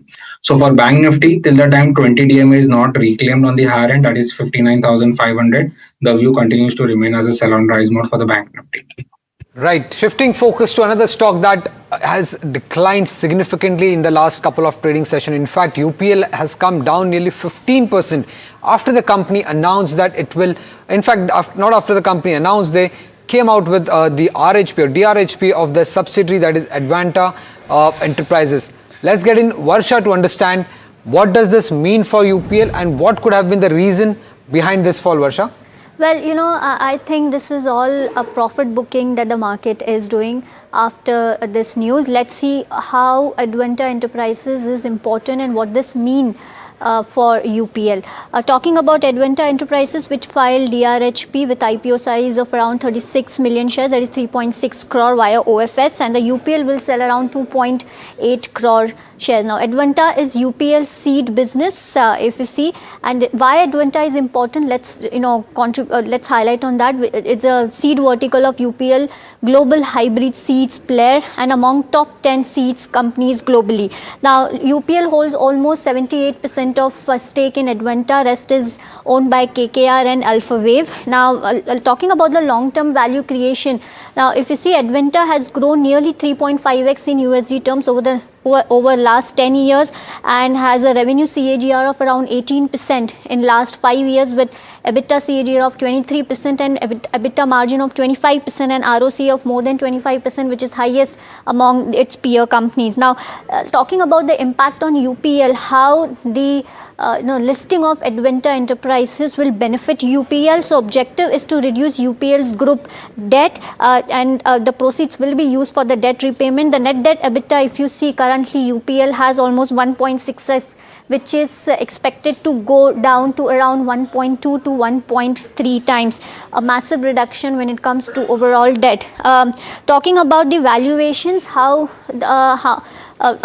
the Advanta Enterprises, considering the FY26 net profit of around 1,000 crores, with taking multiple P ratios, case 1 at 30, if we take the P of 30, the Advanta's valuation comes at around 32,340 crore. That's the market cap we are expecting post listing. On the bull case, if you see, taking around 1,000 crores of PAT with 40 PE, considering the industry average as well, the company's valuation comes at around 43,120 crore, which is 51% of the UPL's market cap. So overall, this is beneficial for UPL considering the reduction of debt on its balance sheet. But yes, market is actually booking profit, and overall, considering the mood in the market, UPL is also down in trade. Well, thanks a lot, Varsha, for that. Dharmesh, I want to get you on this. UPL Street is punishing the stock a lot, it seems, for the last 2 trading sessions. Is there a value emerging, and what's the outlook looking like for UPL? Of course, the deleveraging is also at play now. Yeah, I mean, it all depends upon what kind of a valuation multiple this entire thing happens and how much is the stake been diluted by. The money comes back to UPL, and among the partners, how much is the OFS being structured. But Advanta was a cash cow for UPL. Out of the revenue, 12% was contributed by Advanta, and with a consistent, profit margin of around 17%. So that was a contribution which Advanta did consistently, irrespective of UPL other business going up and down. So on console level, it was a balancing factor. So let's see the entire deal structure, how it goes through, and then how much of that part of the profit will go out of the consolidation and it gets converted into minority interest has to be seen. On the face of it, it does look that UPL will get some leverage on its debt portfolio, but at the same time, its own business of chemicals, agrochemical and all has not been doing that great. So that's the reason I think people are taking some money off the table of UPL. Yeah, Dharmesh, just stay with us very quickly. We need to just cut across to an exclusive conversation coming in from Davos, where SBI Chairman C.S. Sethi is in conversation with Tamanna Inamdar, Managing Editor of NDTV Profit.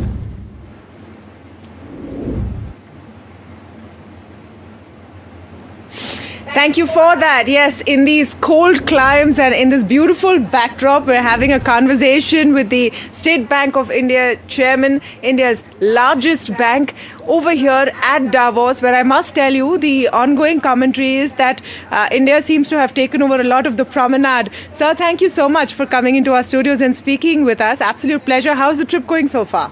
Thank you, Tamanna, for having me here.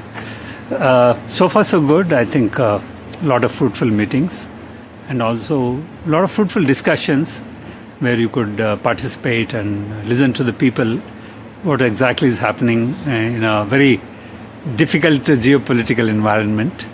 Yes. Yes, in a few hours from now, everyone's waiting to hear what Trump says. But in terms of what you are looking at here in Davos? A little birdie tells me that a lot of your conversations are around AI and adding that kind of tech to the prowess of State Bank of India. Are you shopping here, speaking to possible partners? No, we do have partners and, of course, long-term partners. More importantly, my conversations with them is for the last 3 to 4 versions of Davos, we've been talking about AI.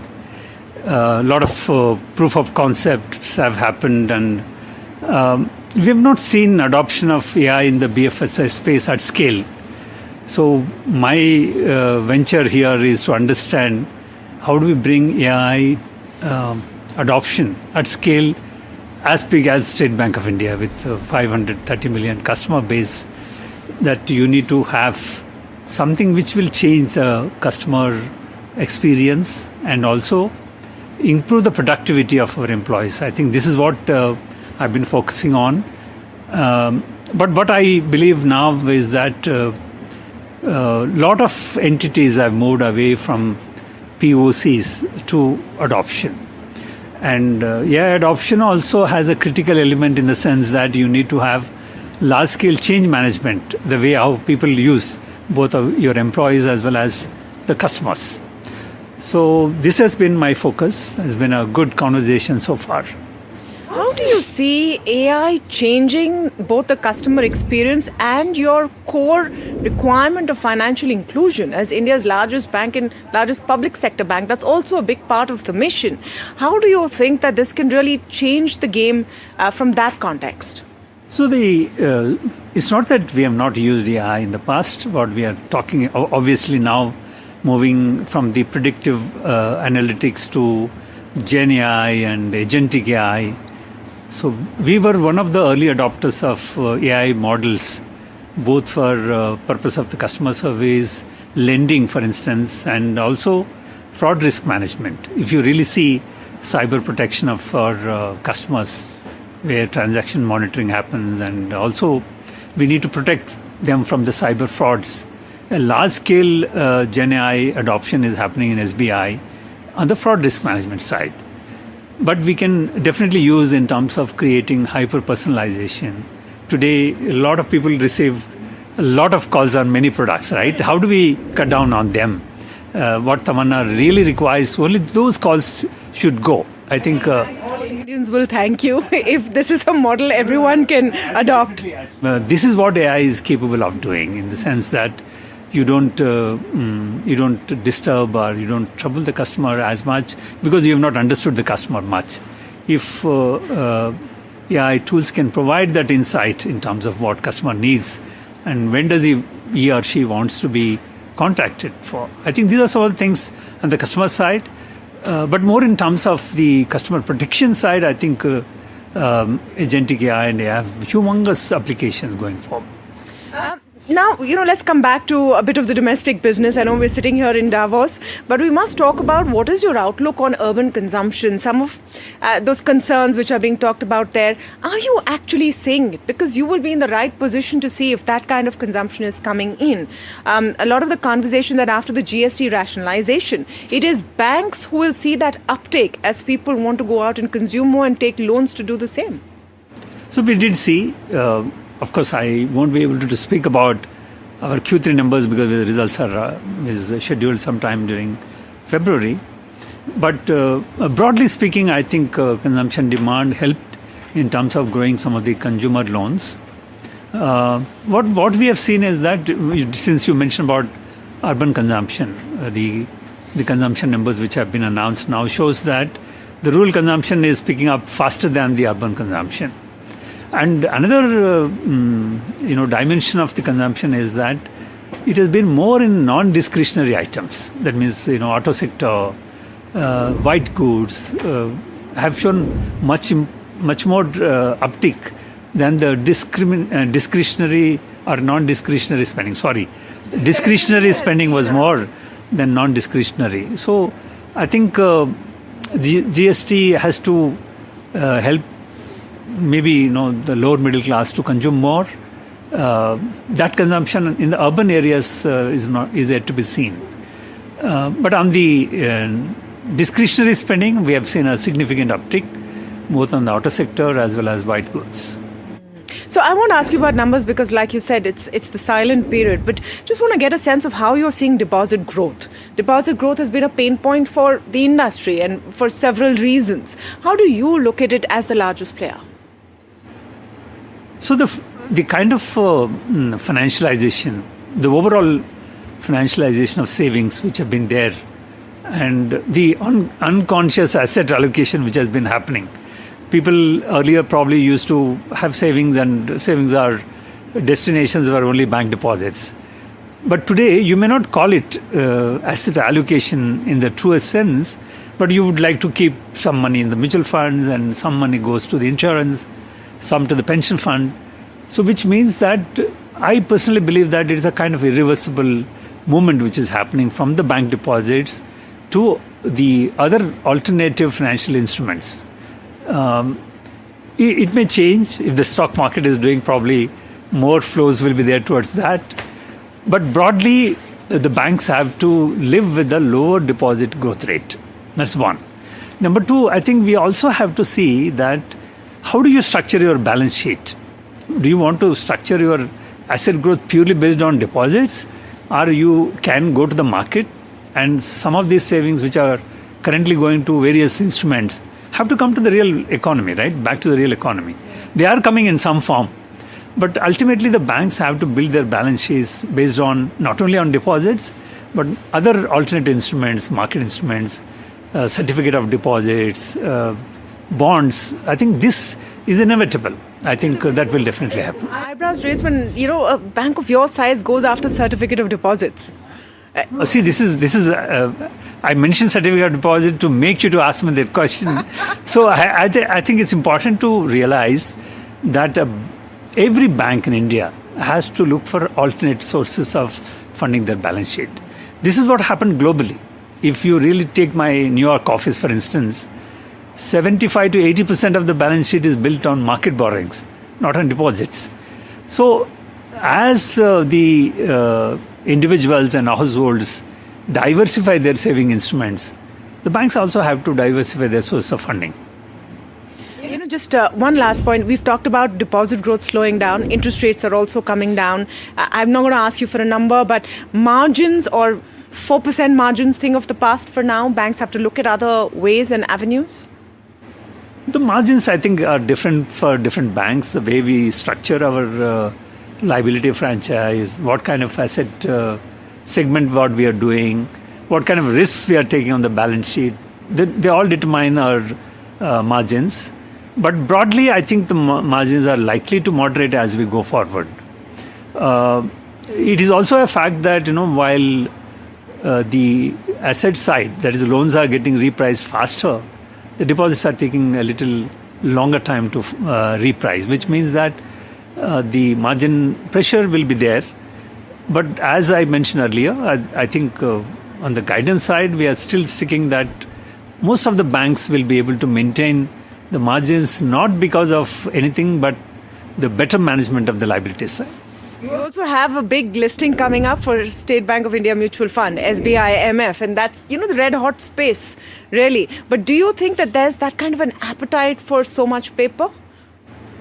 So the investor community is also, very diversified. I think this is one stock I believe that is widely being looked forward to.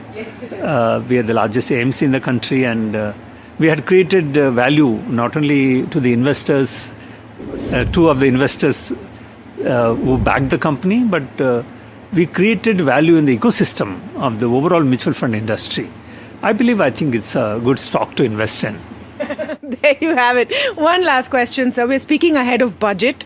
What would you hope to see as the message that India gives? And I think this time the budget is going to be important because it's a domestic budget, but it's coming at a time of so much geopolitical crisis and turmoil. What is it that you are looking forward to? I think the whole the financial system obviously looks at budget from a directional point of view, and broadly, it is expected that fiscal management, which has been the hallmark of this government, will be maintained. And if you see, despite so much geopolitical uncertainty, the resilience which has been shown by the Indian economy is admirable. There's absolutely no doubt about it. So the government, we assume that would continue to be on the path of fiscal consolidation and fiscal management. And whatever I think on the taxation side, they've been very liberal in the last 12 months, if you see, both on the indirect taxes as well as direct taxes. So we don't expect much on the taxation side, but I think more in terms of ease of doing business and also very clear direction that the fiscal management continues to be the key.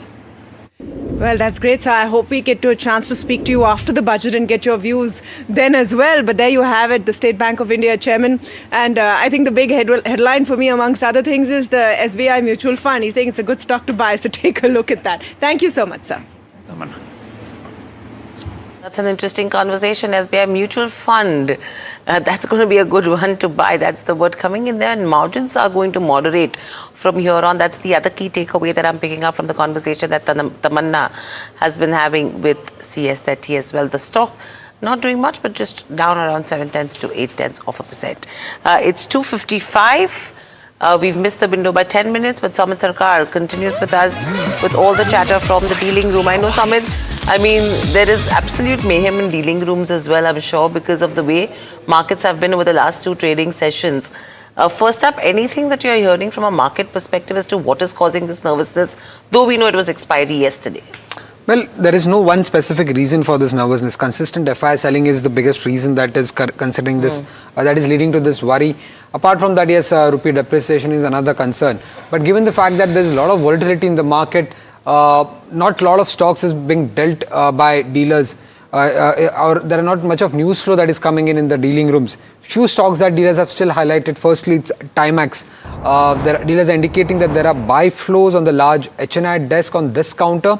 Large influential HNIs have been accumulating in trade today is what dealers have indicated for Timex. For Indigo and Coforge, there are buy flows on there are buy flows on the PMS desk ahead of the Q3 numbers. So keep an eye out for both the names Indigo and Coforge. And lastly, when it comes to MCX, there are sell flows that we are seeing. Despite the recovery in the market, that stock continues to be in red, and the dealers are indicating that there are sell flows on the large HNI desk ahead of the Q3 numbers. So though the data suggests that MCX numbers could be quite good for the third quarter, but it will be important to see why the sell flows are coming in just ahead of the Q3 numbers. Thanks a lot, Samit, for that. Kunal, just before we take you leave, what are your important technical picks? That's something which we had missed out. If you could just give it in a short time. I think two ideas would be there. First would be Federal Bank. Again, a good reversal what we had seen in the chart, and now we are seeing follow-up action coming in a weak market. So that's a buy for me. With a stop loss of 269 on the downside, looking for targets of 283 to 289 on the upside. So Federal Bank is the first stock which is there on the buy side. Second stock where I'll again focusing on the buy side over here will be CUB, City Union Bank.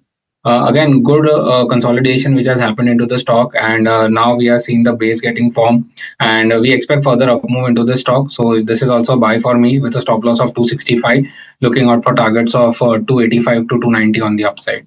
All right. Thanks a lot, Kunal, for joining in. And now moving on, earlier today, we had an insightful conversation with Sandeep Kalra, the CEO of Persistent Systems. He said that the company is expecting a strong outperformance from their banking financial services. He also shared his growth outlook for the company's North America and European market. Listen in.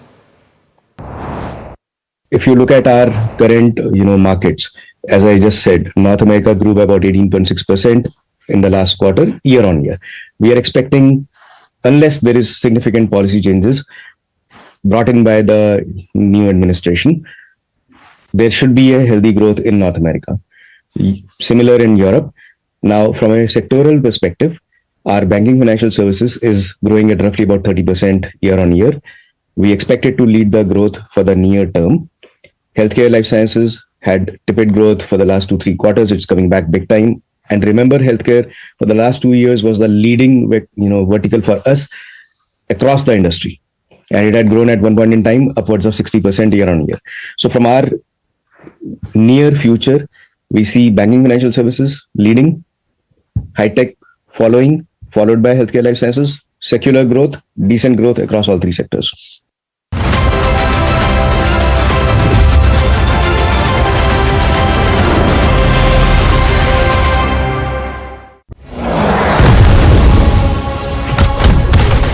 जब बात border की रक्षा की हो तो हर फौजी दीवार बन के खड़ा हो जाए। वैसे ही जब बात आपकी गाड़ी की इंजन की हो तो डिवियोल आपके इंजन को देता है प्रोटेक्शन और पावर ताकि परफॉर्मेंस रहे लॉन्ग लास्टिंग। डिवियोल, हर इंजन का soldier, celebrating the release of Border 2 on 23rd January. This is Davos, a picturesque Swiss ski town, which for 1 week every January becomes the epicenter of global power and ideas. The conversations here influence policies, markets, and industries worldwide. From economic outlook to global priorities, Davos sets the tone for the year ahead. And NDTV Profit will be on the ground. I will be bringing you insights from global investors, market veterans, and corporate titans. So don't forget to tune in to NDTV Profit as we decode the decisions that will echo far beyond these mountains.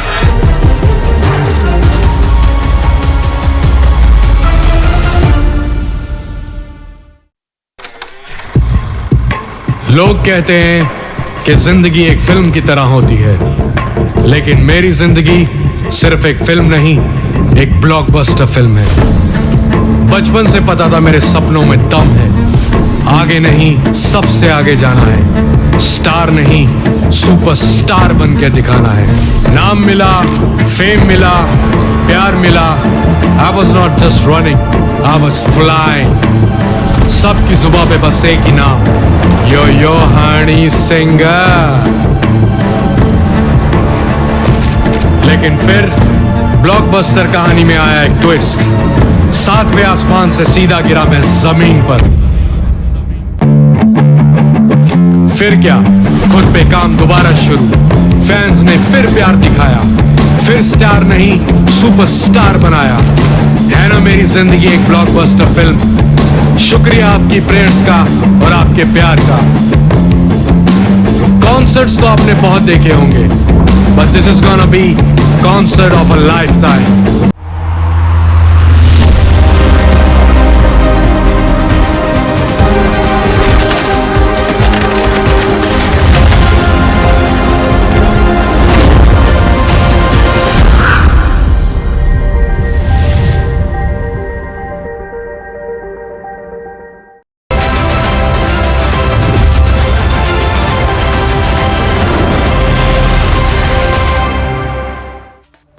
Welcome back to India Market Close, but let's also get in Shivangi Sarda from Motilal Oswal Financial Services. Shivangi, welcome to the show. Always a pleasure to speak to you. In this kind of a market, your strategy and your top picks.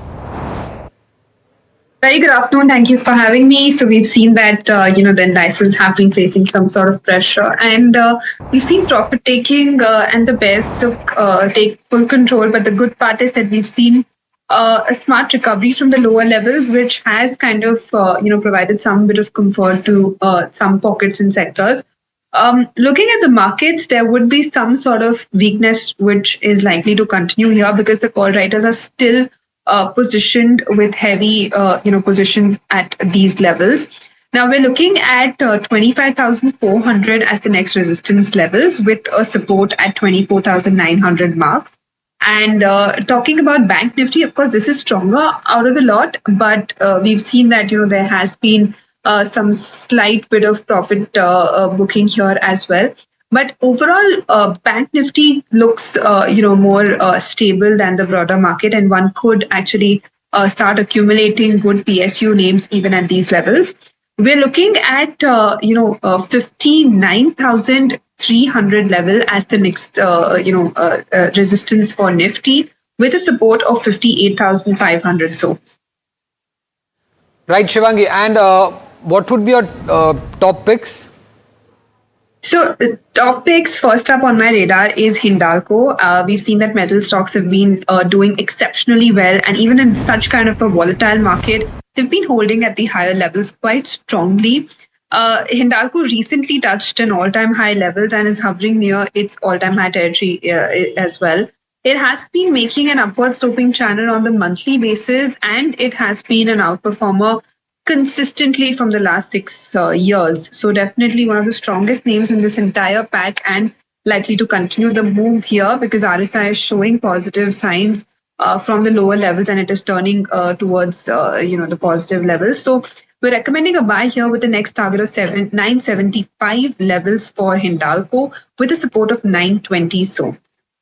And what about a counter like SRF? Yesterday it was down 4%, today again a 7% downtick. Any support levels for SRF? So SRF has been seeing a lot of weakness of lately. In fact, it's given a weekly breakdown. It broke the important support level of 2770 levels, which was an important level to watch out for this one. And even after the gap down today, we've seen relentless selling and every bounce being actually sold into. So SRF is something which we are keeping a watch and wait and watch over here.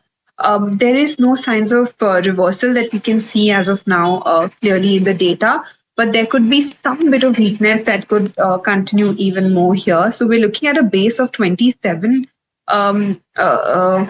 We're looking at a base of round about 2650, 2630 levels. And the upside still remains capped at 2700 because of the call writers that are still present. Shivangi, hi, Sharad here. Kalyan Jewellers, that's been a concern for the stock. The stock is down almost 14%. I'm just seeing that in the trade, kind of a recovery attempt was being made, but that's also getting nullified. Any technical views on Kalyan Jewellers? Good time to enter or any important stop loss? So Sharad, when we look at the entire jewelry business space, there are stocks like Titan which have shown signs of reversals here at these levels. Of course, too early to say, but the data is suggesting that buying has started to happen at the important key retracement levels. But when you look at Kalyan Jewellers, we've seen that there has been a weekly breakdown. So clearly, Kalyan Jewellers is not moving with the entire broader market. And of course, with the gold prices, touching sky-high levels, we've seen that, these stocks have actually kind of had an impact, but a positive one. But amidst all this, Kalyan Jewellers has not been able to sustain, and it has actually fallen by more than 12% today.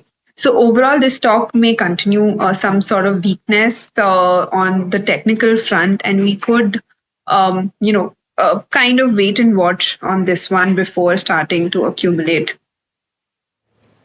Okay, so that's with regards to where Kalyan Jewellers goes. In fact, that stock has nosedived in trade, extending losses for 8 consecutive sessions. Let's get a bull versus bear on this one. Mahima standing by with both the cases. Mahima, over to you. Right, so Hiral, it's been, a bad day for Kalyan Jewellers for sure. And if we take a look at the bull versus bears, side of this particular counter, Q3 business update suggests that there was a revenue growth of around 42%. But that as compared to the rise in gold prices year on year, that stands at 65%. Though all of that revenue growth has largely come in from a pricing growth perspective rather than a volume growth perspective. And that's been the story for a lot of these jewelry companies. The second argument remains with regards to where debt stands. They've said they earlier paused their debt with regards to some land acquisition claims going on, but now they have resumed their debt reduction and they plan to be debt free by the next year. But at the same time, the working capital days for them have really gone up in the past couple of quarters and has risen to around 23 days. This is also largely on account of the way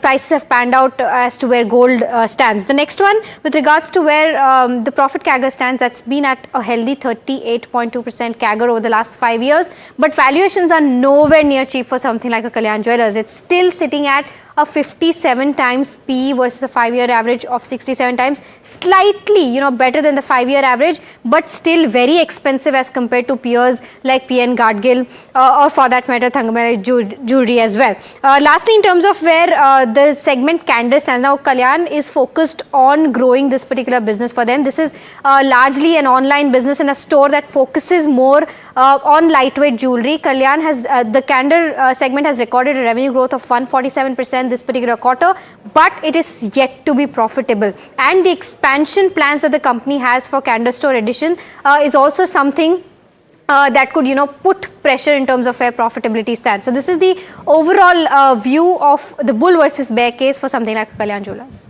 Right, Mahima, while you're with us and the Zomato or Eternal will be reporting its numbers anytime soon, what is the street expecting here?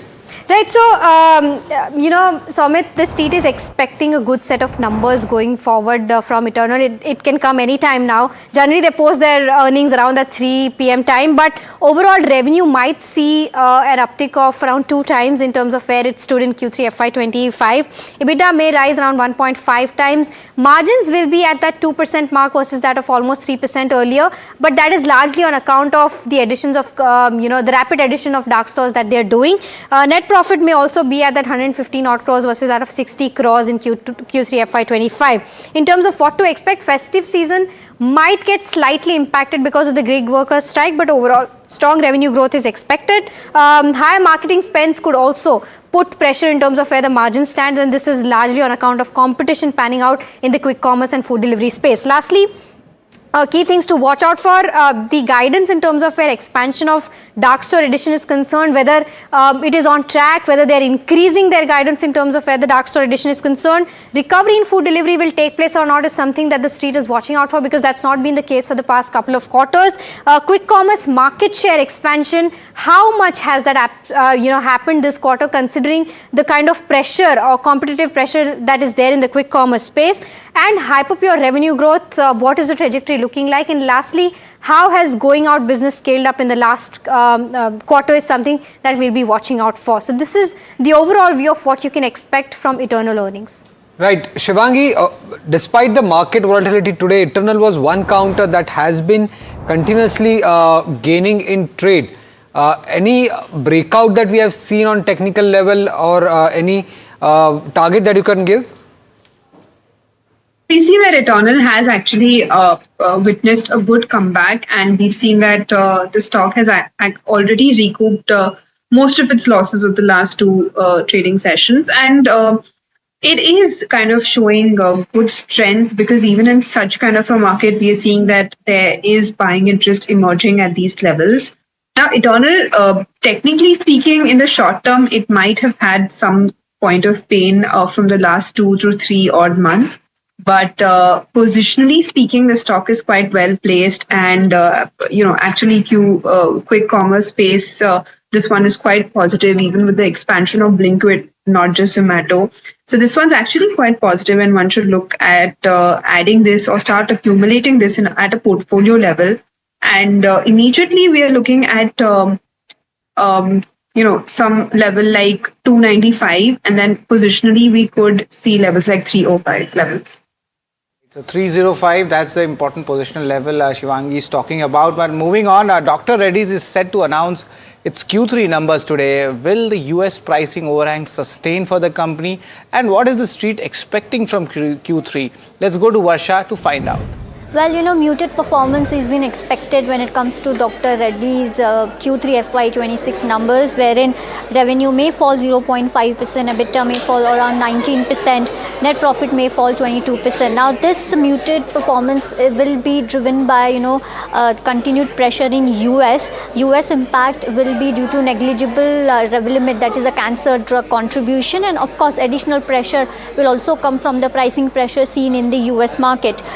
India business is expected to partly, offset US weakness, and Europe is expected to deliver mid-single digit to low double-digit growth. Talking about the analyst expectation when it comes to, US business, so analysts are expecting around $310 million to $325 million of US sales for Dr. Reddy's. Now, talking about India business, wherein the domestic business is expected to have an improvement year on year, that is true for every pharma company. Well, India is expected to be the strongest growth driver. Growth will be supported by core therapy segments, and analysts are expecting double-digit growth. Talking about the Europe business, wherein steady growth is expected between 7 to 13%.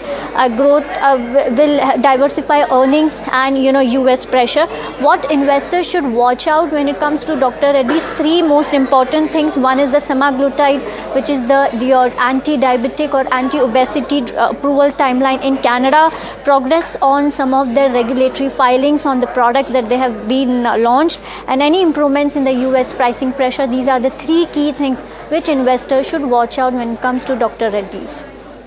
So that's the expectation when it comes to Dr. Reddy's as well. But moving on to an earnings candidate. Now, Rallis India is seeing some good gains today at the day's highest levels, gains of 1.5% coming in there on the back of the numbers that it posted. Varsha caught up with the management as well. Let's hear what they had to say. The growth was led by volumes. What about pricing? When one can expect a recovery in prices? So, I think, first of all, good morning to all my viewers. Pricing is a very, very complex subject. There are segments where we have some lever on pricing. There are segments we don't have lever. So when it comes to export business of crop protection, I think we have to be very competitive. Same way when I sell my domestic crop protection business, I have to be very competitive. So that is one area. A lot depends on China factor, because there are domestic producers, including us, and there are importers. So in order to do that, I think in that segment, we make sure that we want to focus on volume. We don't want to lose the market share. But when it comes to seed and soil and plant health portfolio, there we have a better leverage of pricing based on the value and the benefit we offer to the customer. So it's kind of 60% business where I don't have a pricing lever, 40% we do have some pricing lever. Right. So, Mr. Shukla, as you said that you as a company is, concentrating more towards the volume rather than value. What was the volume growth in absolute terms, if you could, help us with? And of course, will this volume growth be sustainable for Q4 and for FY27? So, obviously, market share is one. I said we really worry and care about it. So we'll continue to drive that. I would say we had double-digit volume growth across all the segments. There is one segment where we didn't have a lot of volume growth, but we have been able to use price lever, was a small CSM segment we have. So I think it depends. Because agriculture season was very good. There was good planting. As a result, there was a demand. So we didn't want to lose market share. We were very competitive in pricing. Going forward, given that crop is already in the field, while some of the crops have not done well, I expect this momentum to continue in Q4. And when we start a new season every year, we always start on optimism. A lot depends on how commodity prices will be there at the time of planting of the Kharif season, how, besides planting, how the rainfall will be have. Sometimes even good rainfall, too much of rainfall can also be very negative. So our idea is that be ready, be optimistic, and work towards developing more relationship with the customer, invest more time with the customer, make sure we have a right channel partners to serve the customers. That's all we control. All right, that's a kind of optimistic kind of commentary coming in from the management of Rallis India. Let's see what the stock is doing. The stock is up 2%, and in a volatile day like such, Rallis has done well. But let's put the long-term chart for Rallis and see where the pressure was there. It's an, of course, agrochemical player, and see that's the downtick coming in as well. But Shivangi, on a positional basis, is Rallis looking a good buy from current levels?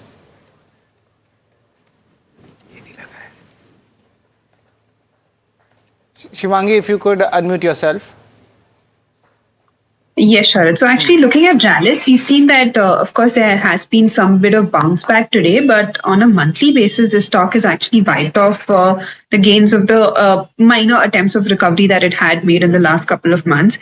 In fact, barring these 2 months, it has been in a downtrend from the last five odd months, and we've seen that weakness has persisted here, even though there have been minor attempts in between. So overall, this stock is actually lacking a lot of strength here, and confidence is clearly missing. So I would recommend avoid from Rallis at these levels. Any STBT trades today? So looking at the markets, we've been seeing that the metal pack is actually one of the strongest out of the lot. And apart from this, we are seeing a lot of movement in some steel action stocks. So my BTST here would be Vedanta. It has been consolidating at the higher zones from the last 4 sessions. And after a very good breakout last week, we've seen follow-up is quite strong. And from the lower levels, it has actually shown immense buying interest from 660 odd levels today. So overall, this stock is quite strong and closing on the higher note, which is indicating that it would continue on a positive note. So 705 is what we're looking at for Vedanta, and with a stop loss of 665. Right, Industars is another counter that one should keep an eye out for, because the company yesterday came out with an exchange announcement where they are saying that on Feb 2nd they will consider their Q3 results. But with the Q3 results, they have not announced anything about a dividend or a buyback. Now, why is this announcement important? Because Street was expecting a dividend announcement to come in from Industars side, given the fact that the Vodafone Idea AGR issue is now behind and the company has a lot of time to make the payment for this AGR. So the cash flow coming in from Vodafone Idea to Industar wouldn't be an issue. Hence, Street was expecting a dividend to come in from Industar's side in the third quarter numbers. Now, as a rule, Industars largely pays off all the free cash flow that it generates to its shareholders as a reward. Now, what the management has said so far when it comes to the dividend point. In the fourth quarter of FY25, the board deferred the dividend, citing that it would form a committee to decide the best way to pay back the money to shareholders.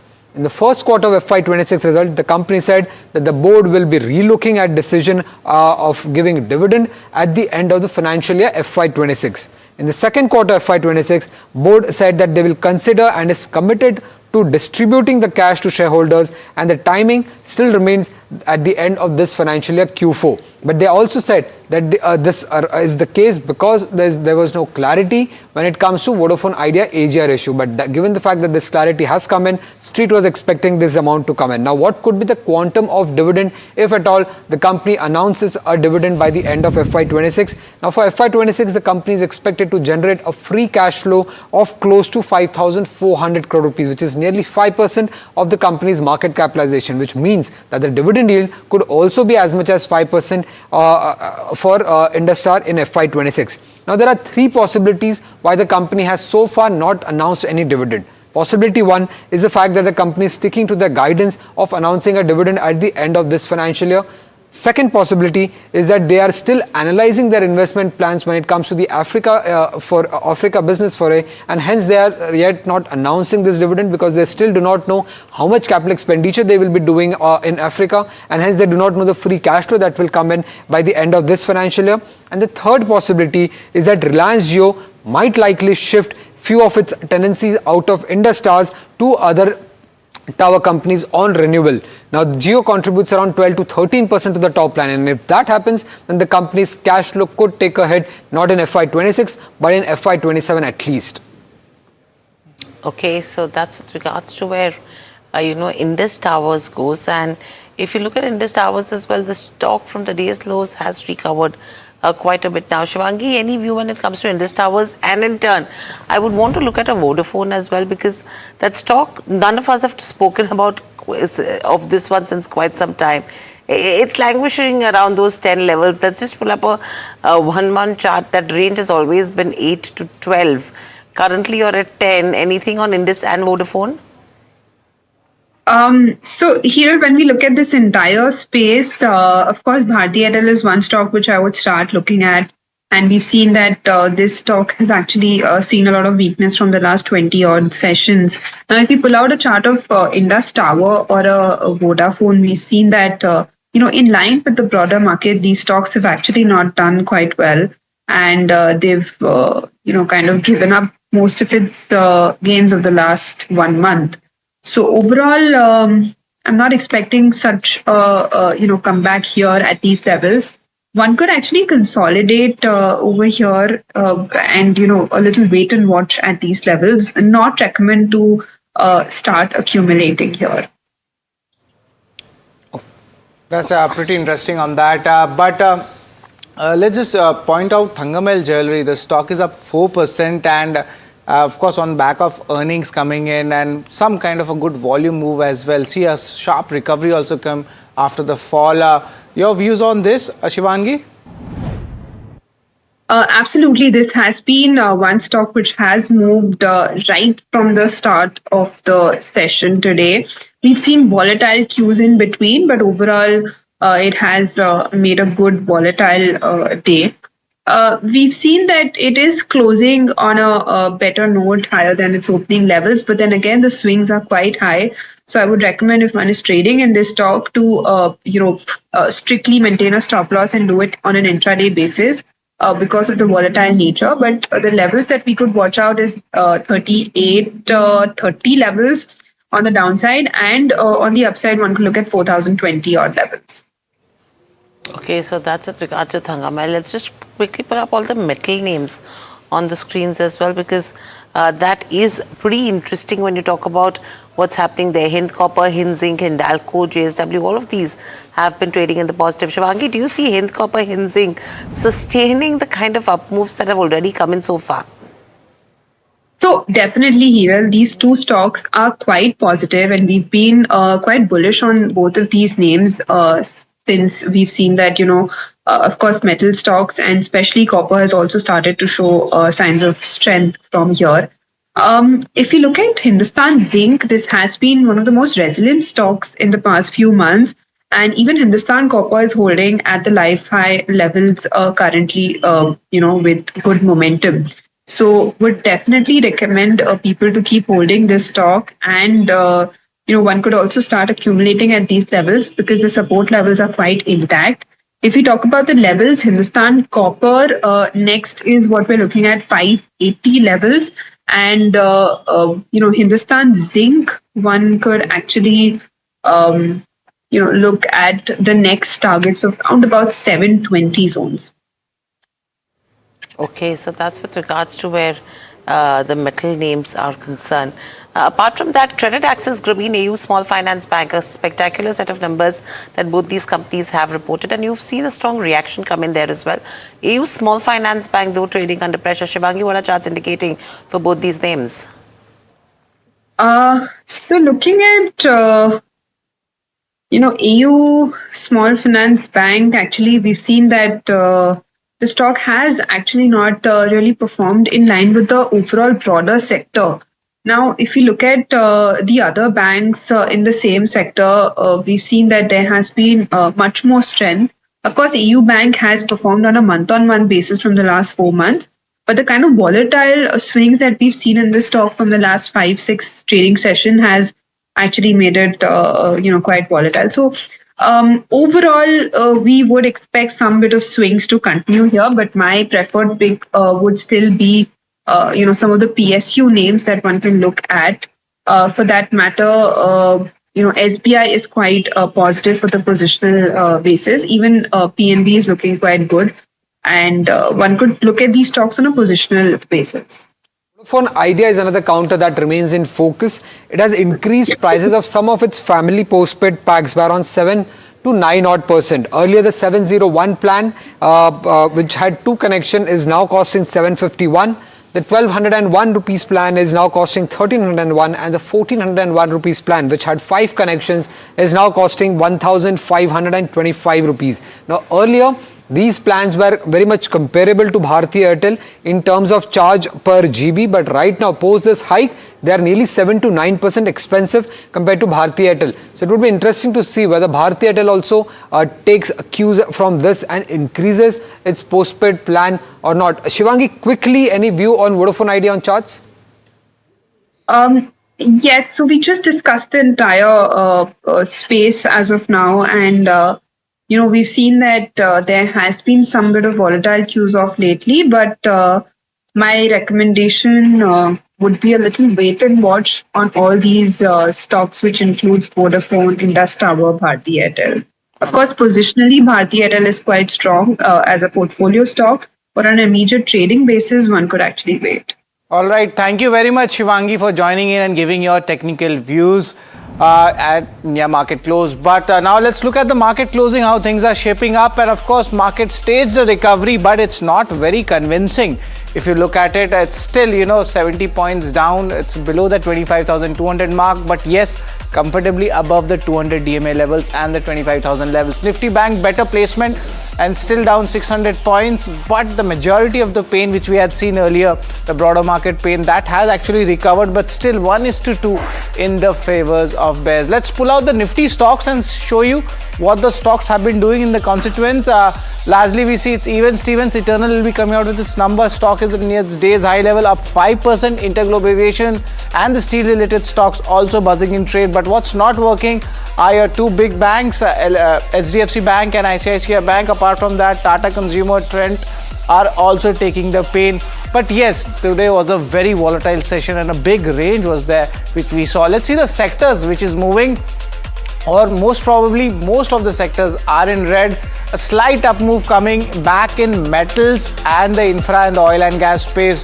But majority wise, we see most of the sectoral indices traded in the red in the closing session. Let's pull out the advanced decline ratio to give you a perspective on how the markets fared. And yes, there were gyrations, but it still was largely in the favors of the bears. Let's pull out the mid cap and the small cap indices, because last two trading sessions there was a massive sell off, and today also the story remains the same. Mid cap index was down 1%. There was a slight attempt at recovery, but small cap was not that bad as compared to the mid cap. It was down almost 0.6%. Let's show the BSE 500 stocks where the action is happening, and in the last moment the Veranda Learning also went up. MRPL, Credit Access Grameen on earnings, India Mart doing really well, and earnings related numbers were something which we are looking at. But what's not working, that's the concern. Kalyan Jewellers, that's the top loser in BSE 500, followed by SRF, Shoppers Stop on the earnings sentiment. Cyient also down by almost 5%. So this is how the markets have fared, but the biggest concern definitely is the FIs selling and the rupee at the record low levels. Of course, weakening past that 91 mark, and more, almost you could say 50 to 60 paise of weakening we just saw in one single day. So that's a very big concern actually, and going ahead, the lot of bond yield expectations would be there in the market. But let's see what are the cues to watch. It's still earnings heavy day, and balance of trade would be coming in. US President Trump speaks in the evening at around 6 to 7 p.m. That's where the focus would be. Apart from that, these are the important corporate announcements which would be their cues for tomorrow. What is coming out from the lock-in is Anthem Biosciences, and focusing on the earnings post-market hours, Dr. Reddy's, that's what you should be looking at, followed by KEI Industries as well. And also for tomorrow, the earnings, Adani Group earnings would be coming in. Bandhan Bank will be looking at, especially the trading community. Coforge as well, after Persistent came out with the good numbers. Ujjivan Small Finance, Z, Syngene, and even Premier Energy. So these are the stocks which would be in focus for tomorrow, and this is the most important situation coming in. The live coverage will be happening in NDTV Profit, Trump's Greenland Gambit. What's the game going ahead, and we will be tracking, giving you live updates as and when it happens. That's all folks for India Market Close, and thank you very much for tuning in. And up next is Market Express by Malika.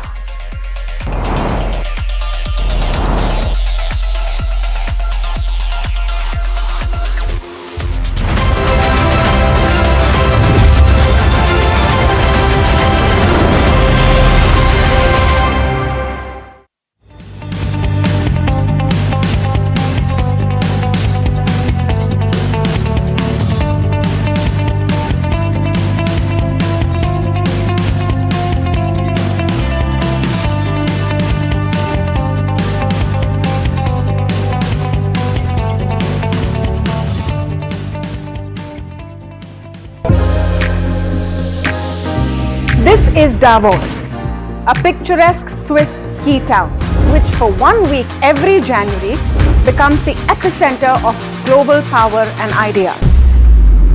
The conversations here influence policies, markets, and industries worldwide. From economic outlook to global priorities, Davos sets the tone for the year ahead.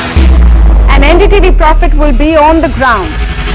I will be bringing you insights from global investors, market veterans, and corporate titans. So don't forget to tune in to NDTV Profit as we decode the decisions that will echo far beyond these mountains.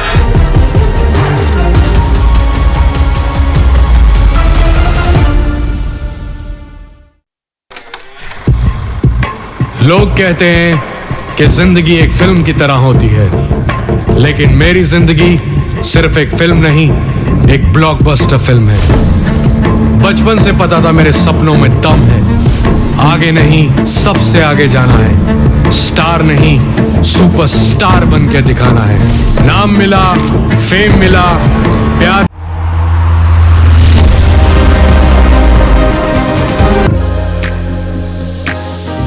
This is Davos, a picturesque Swiss ski town, which for 1 week every January becomes the epicenter of global power and ideas. The conversations here influence policies, markets, and industries worldwide. From economic outlook to global priorities, Davos sets the tone for the year ahead. And NDTV Profit will be on the ground. I will be bringing you insights from global investors, market veterans, and corporate titans.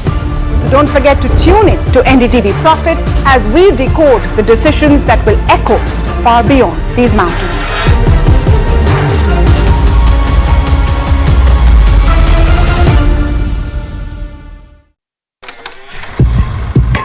लोग कहते हैं कि जिंदगी एक film की तरह होती है, लेकिन मेरी जिंदगी सिर्फ एक फिल्म नहीं, एक ब्लॉकबस्टर फिल्म है। बचपन से पता था मेरे सपनों में दम है, आगे नहीं सबसे आगे जाना है, स्टार नहीं सुपरस्टार बन के दिखाना है। नाम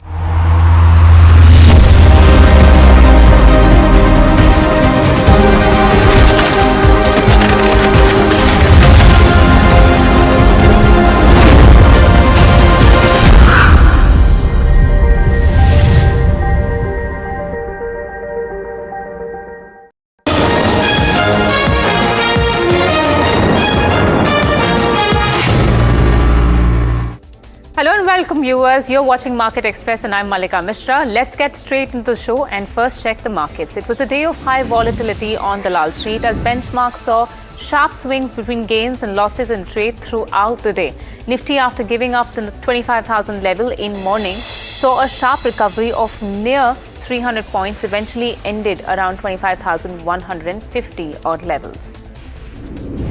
Broader markets witnessed a broad-based sell-off as both mid and small cap indices saw a near 1% cut. Sectorally, other than metal and oil and gas index, others ended in the red. The Indian rupee falls to a record low against the dollar, touching 91.75 levels today amid continued foreign outflows from equities and rising geopolitical uncertainty. Bonds also rise on lower state debt supply. Credit Access Grameen is creating a buzz after a strong third quarter. The microfinance lender has swung back to profitability, reporting healthy revenue and a big jump in margins driven by better operations and lower provisions. Brokerage firm Investec also maintains a buy rating with healthy target prices as the company begins an upcycle. SRF posts a strong third quarter performance with profit jumping close to 60% and margins expanding even after one-time costs. Revenues up modestly, but despite the solid numbers, the stock tanked in trade as investors reacted to caution around future demand and industry pressures. Morgan Stanley maintains underweight with a target of 2,177. Shoppers Stop hosts a weak third quarter with net profit plunging nearly 70% year-on-year, while revenue inches up modestly amid soft demand. Operating earnings and margins contract as festive timing and uneven consumption weigh on sales. Despite some growth in premium offerings, the overall performance disappoints, leading to a slide in the stock. Persistent Systems has posted an inline set of Q3 numbers, marking its 23rd straight quarter of revenue growth. Revenues were up about 5.5% sequentially to 3,778 crore rupees, while constant currency growth came in at 4.1% versus 4.4% in Q2. Margins expanded by 45 basis points, with EBIT rising 8.5% to 632.5 crore rupees and margins touching 16.74%. Total contract value strengthened to $674.5 million against $609 million in the previous quarter. However, net profit dipped 6.8% to 439 crore rupees, weighed down by an 89 crore one-time impact from the Labour Code. Bazaar Style Retail is in focus today after Cupid announces a strategic investment of around 331 crore rupees through preferential warrants in a deal stuck at a slight discount to recent prices. The value fashion retailer posts year-on-year revenue growth, but same-store sales and sales per square foot fall as festive timing shifts impact demand. Both Bazaar Style and Cupid shares show volatility in trade as markets assess the news. Morgan Stanley stays bullish on select steel players even as markets watch volatility in this sector.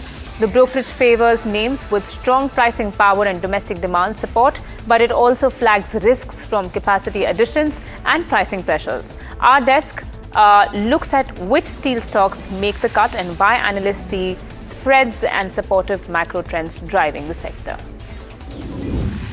IndiaMart Intermesh posts a solid third quarter with profit and revenue beating estimates, but weakness in paid subscriber additions keeps investors cautious. Despite strong collections growth, the number of paying subscribers falls slightly and brokerages see muted upside ahead. Jefferies upgrades the stock to a hold, trims its target price to around 2,100 rupees and forecasts moderate revenue and earnings growth over the next few years. Lupin has signed a major pact with Spain-based Galanshim Health to bring finished formulations of semaglutide to global markets. Semaglutide, a GLP-1 receptor agonist, is widely prescribed to regulate blood sugar and appetite, making it a key therapy for type 2 diabetes and weight management. With this deal, Lupin expands its diabetes portfolio beyond India and will commercialize semaglutide across 23 countries, strengthening its presence in one of the fastest growing therapeutic segments. And in a big shake-up in the QSR space, Restaurant Brands Asia is set to be acquired by Inspira Global, with Ayush Agrawal taking majority control. The deal, valued at around 1,500 crore rupees, will be routed through Lenithis Foodworks and could trigger an open offer for public shareholders at 70 rupees a share. Inspira Global plans to infuse 900 crore rupees via equity and another 600 crore rupees through warrants, marking a significant recapitalization of the Burger King India operator. Cyient DLM's Q3 numbers disappointed with revenue down 31.8% year-on-year. Macquarie has maintained its neutral rating on the stock with a target of 380 rupees. The brokerage says that while management commentary is positive, it still needs more conviction, especially after the company missed estimates due to some tariff push-outs. Management, however, remains confident about returning to growth in Q4, but Macquarie says it would rather wait for execution before turning constructive. Rallis India delivered strong volume-led growth this quarter, driving revenue up 19.3% to 623 crore rupees from 522 crore rupees. EBITDA jumped nearly 32% to 58 crore rupees, with margins improving to 9.3% versus 8.4% last year. But profit took a major hit. Net profit slumped 81.8% to just 2 crore rupees, largely due to the impact of wage code implementation. The company saw broad-based volume strength across businesses, while B2B growth was aided by both higher volumes and better pricing. Tangamail Jewelry has reported a stellar jump in Q3 revenues, which more than doubled to 2,406 crore rupees from 1,132 crore rupees last year. EBITDA also saw a sharp rise to 172 crore rupees versus 83.2 crore rupees, though margins stayed broadly stable at 7.2% compared to 7.3%. Net profit too nearly doubled, coming in at 105 crore rupees against 48.2 crore rupees. Strong festive season demand and higher gold sales continue to drive the company's performance this quarter. Raymond Realty has launched a new luxury residential project in Mumbai, marking another expansion of its premium housing portfolio. The project carries a strong revenue potential of around 5,000 crore rupees, underscoring the company's growing ambitions in the city's upscale real estate market. With demand staying robust for high-end homes, now this launch further strengthens Raymond Realty's presence in one of India's most lucrative property corridors. AU Small Finance Bank reported a strong Q3 as well. Net interest income rose 16% to 2,341 crore rupees, driven by healthy loan growth. Operating profit was flat at 1,215 crore rupees, indicating higher costs during the quarter. However, net profit jumped 26.5% to 668 crore rupees, supported by lower provisioning and stable business momentum. On asset quality, gross NPA improved to 2.3% from 2.41% QOQ, which is quarter on quarter, while net NPA stayed flat at 0.88%, reflecting steady credit performance. Brokerage sentiment remains positive. Jefferies has maintained a buy rating and raised its target price to 1,220 rupees, signaling confidence in AU Small Finance Bank's growth and profitability outlook. Supreme Industries has reported a mixed third quarter with steady growth in sales volumes but pressure on profitability. Plastic goods volumes grew nearly 13%, while value-added product sales were up over 16%. Consolidated revenue rose 7% year-on-year, but net profit declined 18% due to softer margins. The company says polymer prices have started moving up in the new calendar year, which may influence cost dynamics ahead. Supreme has also reaffirmed its full-year guidance, expecting stronger volume growth in both overall operations and the plastic piping segment. United Spirits has posted a steady third quarter with revenues largely in line with expectations, though volume growth remained weak. The company managed to offset softer volumes through pricing and a favorable mix, but higher advertising and promotion spends weighed on margins. EBITDA grew modestly, while net profit saw a double-digit increase. Gross margins expanded sharply, but operating margins compressed due to elevated brand investments. The company has also announced an interim dividend of 6 rupees per share. Brokerage views on United Spirits remain constructive after the company posted steady revenue growth but soft volumes in the third quarter. Investec has maintained its buy rating, highlighting strong net sales value growth and expecting earnings momentum to pick up in the fourth quarter. JP Morgan also remains overweight, noting that revenue and gross margins held up well even as elevated advertising spends dragged EBITDA margins. Both brokerages point to the importance of monitoring the volume recovery trajectory going forward for the company. The overall stance stays positive, with margin pressures seen as manageable. Vikram Solar has posted a strong third quarter with significant improvement in profitability and operational metrics. Module sales rose 35% year-on-year, helping the company lift capacity utilization to 90% during the quarter. Consolidated revenue grew nearly 8%, but the standout gains came in margins, with EBITDA expanding more than 2.5 times and net profit rising fivefold. The company's order book now stands at 10.6 gigawatts, offering strong near-term visibility. Domestic business continues to dominate the mix, contributing 84% of revenue. Let's take a look at some other important stories as well. The government has officially invited financial bids for the strategic sale of IDBI Bank, moving the long-pending privatization process into its final phase.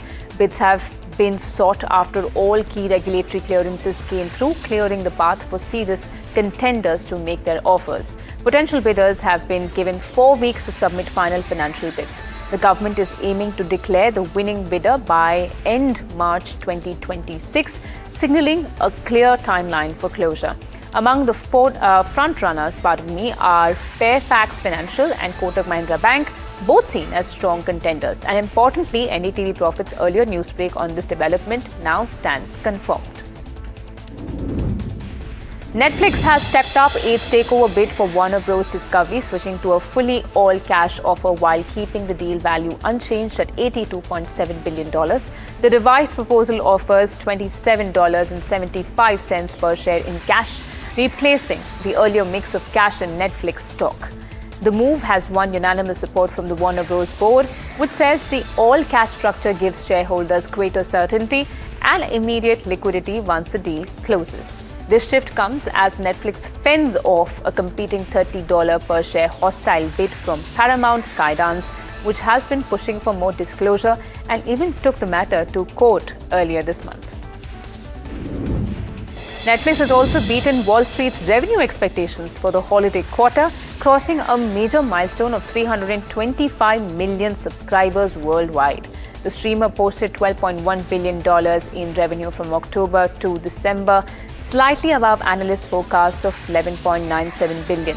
However, investors remain focused on its $82.7 billion bid for Warner Bros. Discovery as Netflix pushes for an all-cash agreement to secure major franchises, including Game of Thrones, Harry Potter, and DC superheroes. The company says the deal will give subscribers a wider, higher quality content library and more flexible plans with HBO Max added in. The International Energy Agency has raised its 2026 oil demand growth forecast to 930,000 barrels per day, up from 860,000 barrels per day earlier. That's an upward revision of 70,000 barrels per day and 8.1% boost, highlighting stronger expectations for global energy consumption. In its latest monthly report, the IEA says the upgrade reflects improving economic activity and firmer market fundamentals heading into 2026, signaling a more resilient outlook for global oil demand. On to some really important national stories now. The army has been deployed in sensitive areas of Assam's Kokrajhar district after mob violence left 2 people dead, triggering arson and clashes between Bodo and Adivasi communities. According to officials, the unrest began after a vehicle carrying 3 Bodos allegedly hit 2 Adivasi residents near the Karegaon outpost, sparking retaliation, violence and torching of the vehicle. 1 person died and another succumbed to injuries earlier this week. 4 army columns are now patrolling affected zones with flag marches planned, while internet services have been suspended and prohibitory orders imposed as security forces work to stabilize the situation there. In Kerala, a vigilance court has granted bail to Unni Krishnan Potti, the prime accused in the Sabrimala's gold loss case involving missing gold from the sanctum door frames. Now, the court allowed bail after investigators failed to file a charge sheet within the mandatory 90-day period. However, Potti will stay behind bars because he has been separately arrested in another linked case involving the loss of gold from Dwara Palaka IJ plates. The SIT has made 12 arrests so far, including Potti and former Travancore Devasam board presidents. Now, in a dramatic escalation of the Kapoor family inheritance battle, 80-year-old Rani Kapoor has moved the Delhi High Court seeking cancellation of the Rani Kapoor Family Trust, alleging it was fraudulently created to divest her of her entire estate. According to her suit, the trust holding stakes in Sona Comstar was formed without her informed consent, allegedly through forged documents and undue influence of her late son Sanjay Kapoor and his wife Priya Kapoor.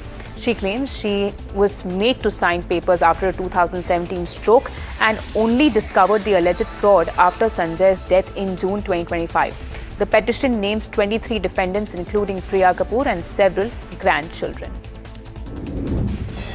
Motorists across major Indian cities are still losing hours to daily traffic jams, up to an entire week each year, according to TomTom's 2025 mobility data.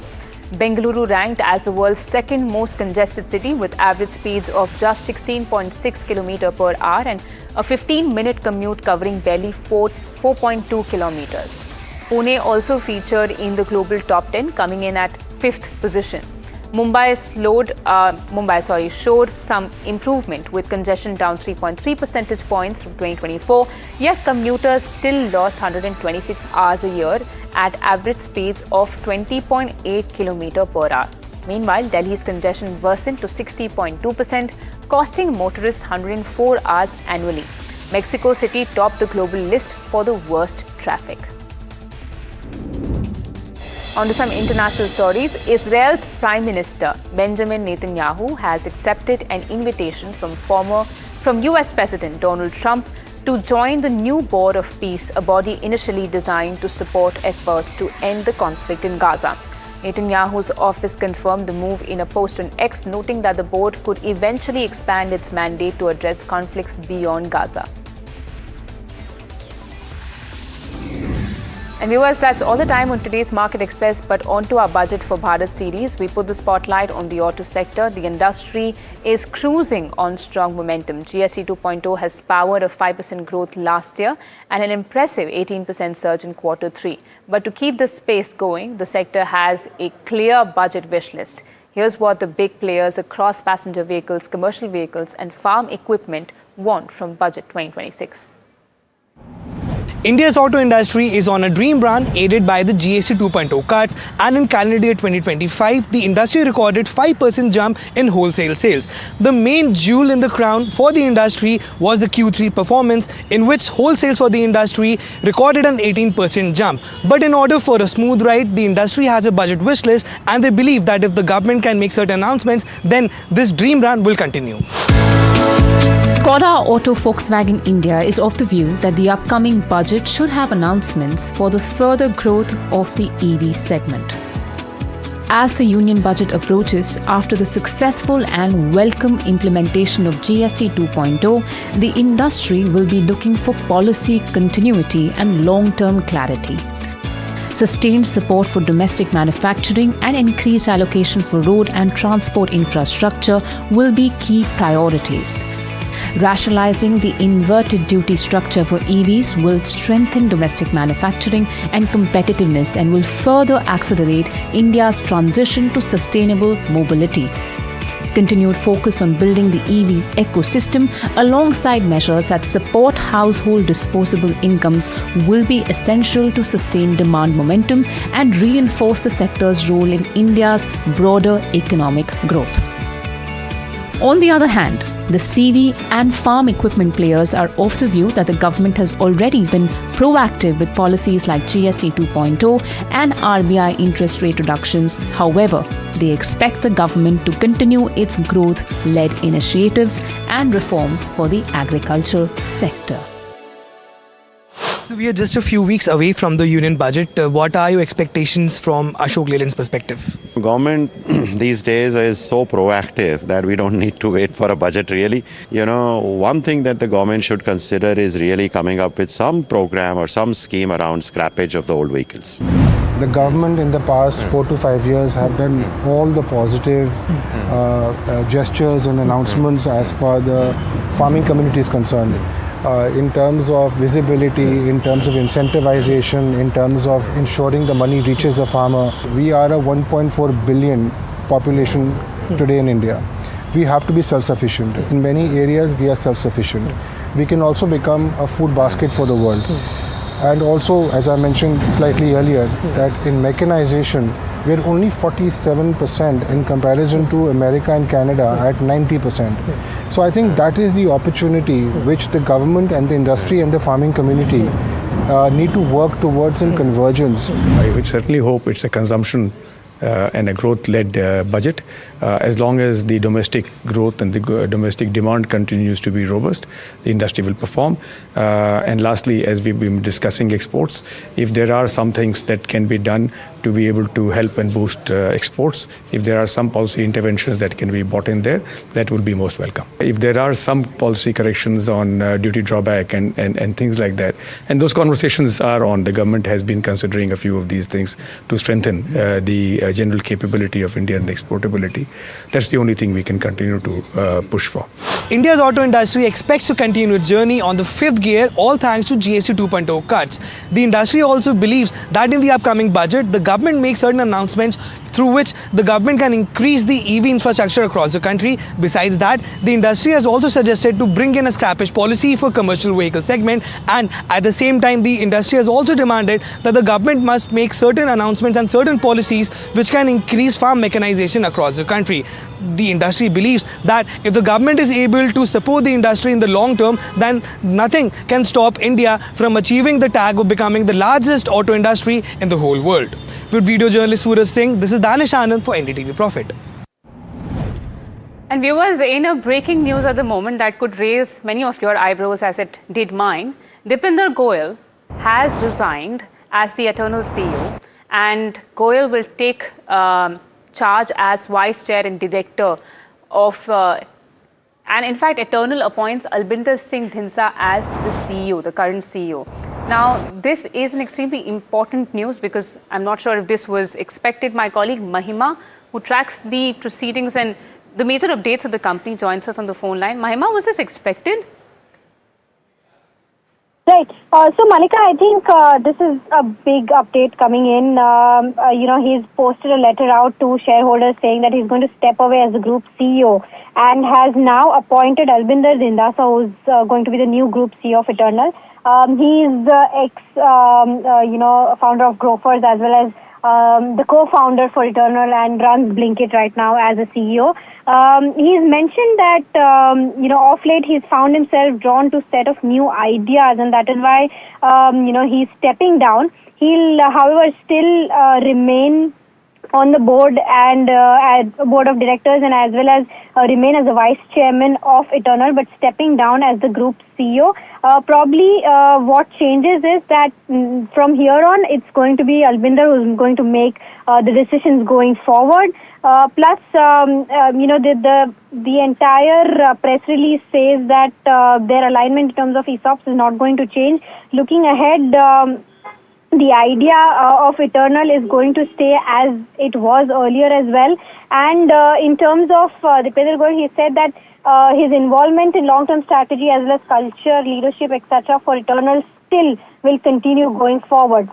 So this is with regards to the update coming in with regards to where Dipender Goyal stands. But overall, if you take a look at the numbers as well, Malika, it's a beat all round in terms of where the numbers, are concerned. Overall net profit surges 73% to the 102 crore mark, slightly lower than what the street was expecting of around 114 odd crore. But overall, it's, a beat in terms of where the profit is concerned. Revenue is also seen a good growth at that 16,315 odd mark, largely in line with what the street was expecting. So good set of numbers, but I think the idea of Dipender Goyal stepping down as a group CEO is going to probably disappoint the streets tomorrow. Yeah, of course, because as you mentioned that Zomato as a company has done well financially, and in fact the stock was up about 5% in trade today as well. If we can get those charts there, you will see that they had an upswing, and in fact it was one of their sharpest intraday gains in about 6 months or so. But the big news of this given moment is the fact that Dipender Goyal has stepped down from his role as Group CEO of Eternal, transitioning to Vice Chairman, subject to shareholder approval, of course. And in his place will be Albinder Dhinsa, as Mahima highlighted. He currently runs Blinkit and also will be taking over what was earlier Dipender Goyal's role as a CEO of the company. But big update as far as Zomato is concerned, and let's see what these ideas are that Dipender is now pursuing after he steps down from his current role. But that's a wrap on this edition of Market Express and the breaking news. Stay tuned to NDTV Profit as we bring you a lot more news and updates. This is Malika Mishra. Thanks so much for watching.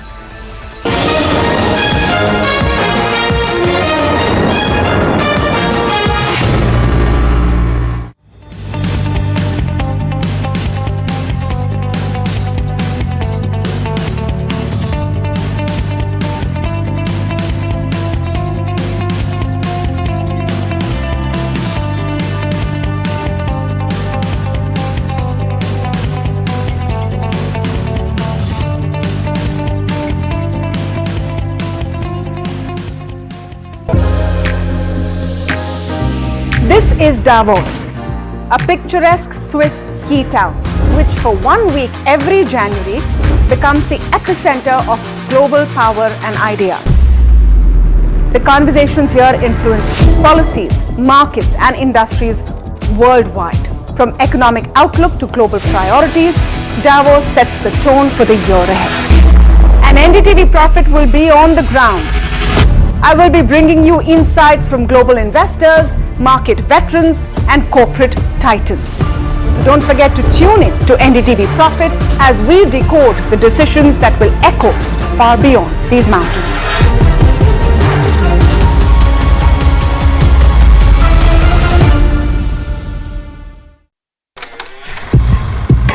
लोग कहते हैं कि जिंदगी एक film की तरह होती है, लेकिन मेरी जिंदगी सिर्फ एक फिल्म नहीं, एक ब्लॉकबस्टर फिल्म है।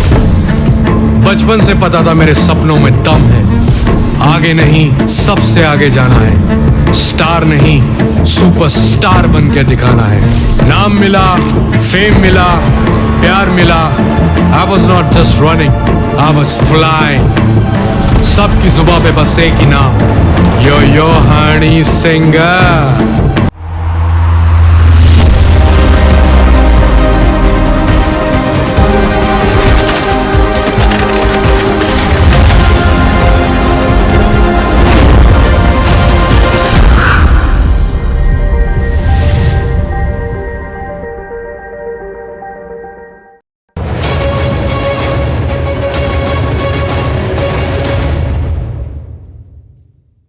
Well, the world comes together in Davos in a sense every single year. We talk about AI, we talk about commerce, we could talk about clean energy. But I dare say the focus this time is about the relation between Europe and the United States and Donald Trump. Is that impacting business at all? The India story is always very important over here. We've got several Indian pavilions over here, lots of Indian business leaders. We've got excellent business leaders and those linked with Indian business right here in the NDTV studio. Rajiv Mimani with us, Chandrajit Banerjee and Sanjeev Krishnan. Thank you all very much for being with us. Rajiv, I have to ask you the obvious question. How closely are you as CII president looking at what might emerge tomorrow with Donald Trump and what he says here? No, I have not spent any time in predicting. I think it's a futile effort. But clearly, I think it's on the top of the agenda of everyone. I think it's in the interest of the global economy, of the entire world, that I think the relationship between Europe and US, I think, settle down a bit. I think that's the key thing. I think that's the key talking point. From our perspective, I think the way we are looking at it is, how is India doing? How is India faring? And I think there, I would say that both from how our macroeconomic numbers are being looked at, the quality of reforms and the number of reforms that are being done, also the trade diversification that India has done, particularly the comments around the EU deal, UK deal, EFTA, Australia, New Zealand, the strengthening relationship with Middle East. And I think the reindustrialization of India through manufacturing and advanced manufacturing, I think in every interaction that we are having, I think that's being viewed very positively. Obviously, there's always a question on the India-US trade deal. And at least our view is that it's something that in the next, not in the I think distant future, I think hopefully, at least if not the entire thing, at least some parts of it should get sorted out. One of the reasons I was asking about Trump is also because what's happening here has resulted in the global markets being in a bit of a spook. They're scared. Our markets have suffered. The FTSE has suffered as well, and therefore, this insecurity that we find in geopolitics is impacting markets around the world. Is that a huge concern for you? Well, I mean, certainty certainly has a premium. So there's no question about it that when there is so much uncertainty as there is now, markets will behave the way they have. I think, as Rajiv said, I think the conversations around here largely have been on US and Europe in some ways. But I would actually, without sidestepping your question, I would say that just the fact that the India-EU deal might get announced very soon, I think is a huge positive that we'll take away from Davos. And from our perspective, again, maybe corroborating what Rajiv said, I think Indian macro has been very, very resilient through 2025. Bunch of reforms which have been done. Even the survey that we released yesterday actually shows that a lot of Indian CEOs are now saying that we want to focus. For taking that time. I appreciate that. So let me go right into it. Why do you believe that AI has the potential to be that significant engine of growth? And what makes this technology different than past technology cycles? Yeah, this is, first of all, when you think about AI and you're interacting with AI in all these different ways, ChatGPT, of course, using Gemini, of course, using Anthropic, Claude, of course, and the magical things that it could do, it's helpful to reason back to the first principles of fundamentally what is happening to the computing stack. This is a platform shift. A platform is something where applications are built on top of. And this is a platform shift like the platform shift to PCs. New applications were developed to run on a new type of computer. Platform shift to the internet, a new type of computing platform, hosted all kinds of new applications, a platform shift to mobile cloud. In each and every one of these platform shifts, the computing stack was reinvented and new applications were created. This is a new platform shift in the sense that today you're using ChatGPT.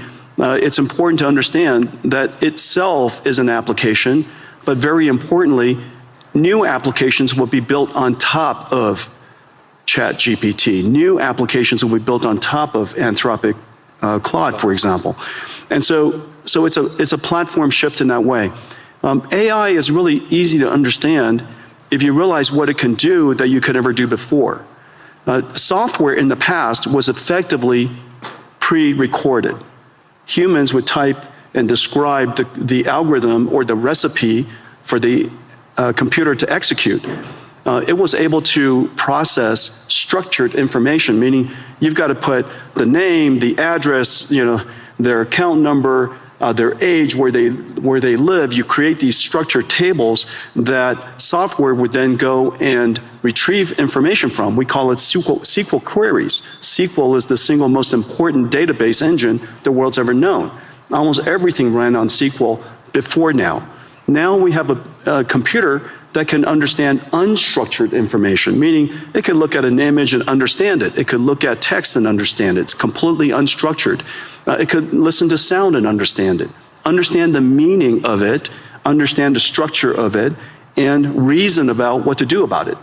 And so for the first time, we now have a computer that is not pre-recorded, but it's processed in real time, meaning that it's able to take the context of the circumstance, whatever the environmental information, the contextual information, and whatever information you give it, it could reason about what is the meaning of that information and reason about your intent, which could be described in a really unstructured way. You describe it however you want to describe it. We call it prompts.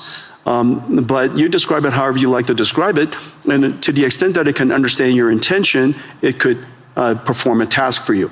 Now, the important thing about this is that because we're reinventing that entire computing stack, the question is, what is AI? You're asked, when you think about AI, you think about the AI models. But it's really important to understand industrially, AI is actually essentially a 5-layer cake. At the bottom is energy. AI, because it's processed in real time and it generates intelligence in real time, it needs energy to do so. Energy is the first layer. The second layer is the layer that I live in. It's chips and computing infrastructure. The next layer above it is the cloud infrastructure, the cloud services. The layer above that is the AI models. This is where most people think AI is. But don't forget that in order for those models to happen, you have to have all of the layers underneath it. But the most important layer, and this is the layer that's happening right now, the reason why last year was an incredible year, frankly, for AI, is that the AI models made so much progress that the layer above it, which is ultimately the layer that we all need to succeed, the application layer above that. And so this application layer could be in financial services, it could be in healthcare, it could be in manufacturing. This layer on top ultimately is where economic benefit will happen. But the important thing though, because this computing platform requires all of the layers underneath it, it has started, and you guys everybody's seeing it right now, it has started the largest infrastructure build out in human history. We're now a few $100 billion into it. That's it. We're a few $100 billion into it. Larry and I, we get the opportunity to work on many projects together. There are trillions of dollars of infrastructure that needs to be built out. And it's sensible. It's sensible because all of these contexts have to be processed so that the AI so that the models can generate the intelligence necessary to power the applications that ultimately sit on top. And so when you go back and when you reason about it layer by layer by layer, and you realize that the energy sector is now seeing extraordinary growth. The chip sector, TSMC just announced they're going to build 20 new chip plants. Foxconn working with us and Wistron and Quanta building 30 new computer plants, which then go into these AI factories. So we have chip factories, computer factories, and AI factories all being built around the world. And memory. And memory, right, exactly. Those chip fabs. Micron has started investing $200 billion in the United States. SK Hynix is doing incredibly. Samsung is doing incredibly. You could see that entire chip layer growing incredibly today. And now, of course, we pay a lot of attention to the model layer, but it's really exciting that the layer above them is really doing fantastically. And now, one indicator is where the VC funding going into. Last year, 2025, was one of the largest years in VC funding ever. And last year, most of the funding went to what is called AI native companies. These are companies in healthcare, they're company in robotics, and company in manufacturing, financial services, all of the large industries in the world. You're seeing huge investments going in to those AI natives because for the first time, the models are good enough to build on top of. So let's just dive a little further. Obviously, everybody, I'm sure, uses their own chatbot and getting information. So, but you're talking about the dispersion of AI is going to be the key. Let's talk about it, like go into a little more upside ideas related to the dispersion of it in the physical world. You mentioned, obviously, healthcare is a great example of that. But where do you see the transformational opportunities in areas like transportation or science? Well, last year, I would say last year, I would say three major things happened in AI, in the AI technology layer, the model layer. The first one is that the models themselves started out being curious and interesting, but they hallucinated a great deal. And last year, we can all reasonably accept that these models are better grounded. They could do research. They can reason about circumstances that maybe they weren't trained on, break it down into step-by-step reasoning steps, and come up with a plan to answer your question, do your research, or perform the task. So last year we saw the evolution of language models becoming AI systems that we call agentic systems, agentic AI. The second major breakthrough is the breakthrough of open models. Several years ago, was it a year ago? DeepSeek came out. Last year. And DeepSeek was, a lot of people were quite concerned about it. Frankly, DeepSeek was a huge event for most of the industries, most of the companies around the world, because it's the world's first open reasoning model. Since then, a whole bunch of open reasoning models have emerged, and open models has enabled companies and industries, researchers, educators, universities, startups, to be able to use these open models to start something and create something that's domain specific or specialized for their needs. The third area that had enormous progress last year was the concept of physical intelligence, of physical AI. AI that understands not just language, but AI understands, if you will, nature. And it could be AI that understands the physical world here, AIs that understand proteins, chemicals, natural physics, for example, fluid dynamics, particle physics, quantum physics, AIs that are now learning all these different structures and different languages, if you will. Proteins is essentially a language. And so all of these AIs are now making such enormous progress that these industrial companies, whether it's manufacturing or drug discovery, are really making great progress. And one of the great indicators is a partnership that we had with Lilly, that they realize now that AI has made such extraordinary progress in understanding the structure of proteins and the structure of chemicals, essentially be able to interact and talk to the proteins like we talk to ChatGPT, we're going to see some really big breakthroughs. So all these breakthroughs raises concerns about the human element. You and I have had many conversations on this, but we need to tell the whole audience, there is a huge concern that AI is going to displace jobs. And you've been arguing the opposite. Obviously, the build out of AI, as you talked about, the biggest infrastructure build out in history is going to occur, which energy is creating jobs. Yeah. Chips industry is creating jobs. The infrastructure layer is creating jobs. Land, power, and shell. Jobs, jobs, jobs. I mean, right? It's incredible. So let's get into that in a little more detail. So you actually believe we're going to face labor shortages. And so how do you see that AI and robotics changing the nature of work rather than eliminating it?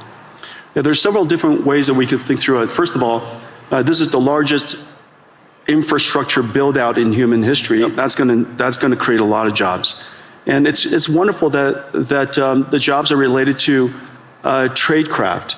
We're going to have plumbers and electricians and construction and steel workers and network technicians and people who install and fit out the equipment. And all of these jobs, we're going to, in the United States, we're seeing quite a significant boom in this area.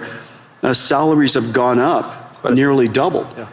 And so we're talking about six-figure salaries for people who are building chip factories or computer factories or AI factories. And we have a great shortage in that. And I'm really delighted to see so many people in so many countries really recognizing this important area.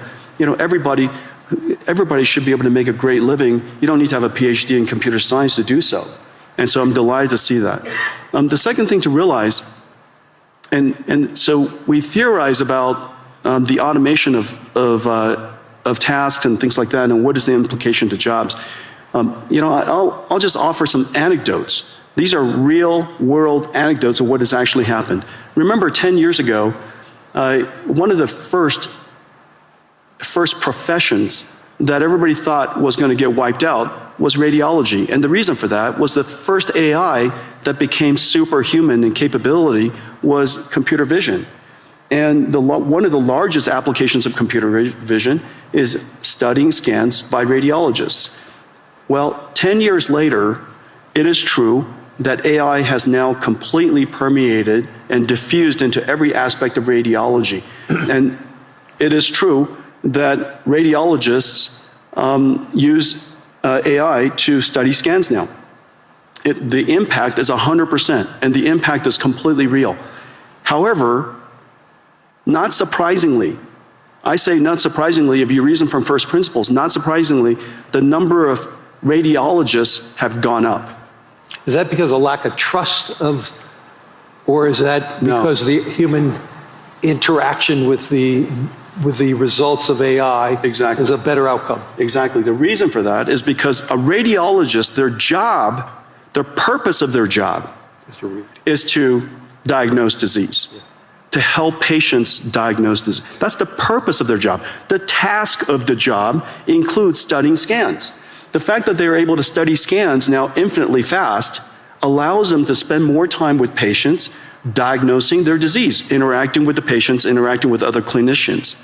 Well, surprisingly, also not surprisingly actually, as a result of that, the number of patients that the hospital can see has gone up.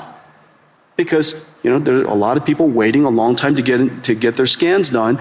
And so now, because the number of patients have gone up, the revenues of the hospital has gone up, they hire more radiologists. This is the same thing as happening to nurses.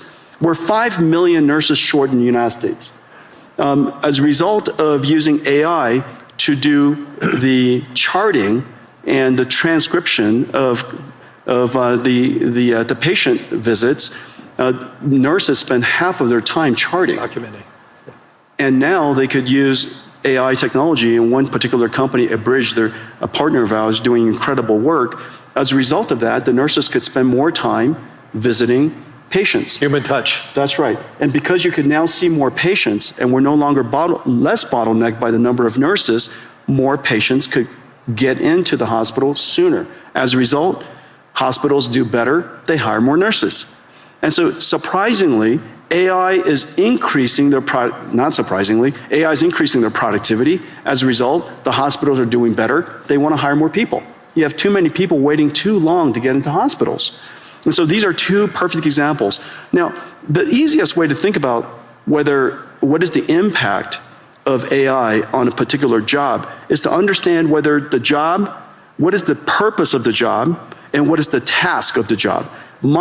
If you just put a camera on the two of us and just watched us, you would probably think the two of us are typists because I spend all of my time typing.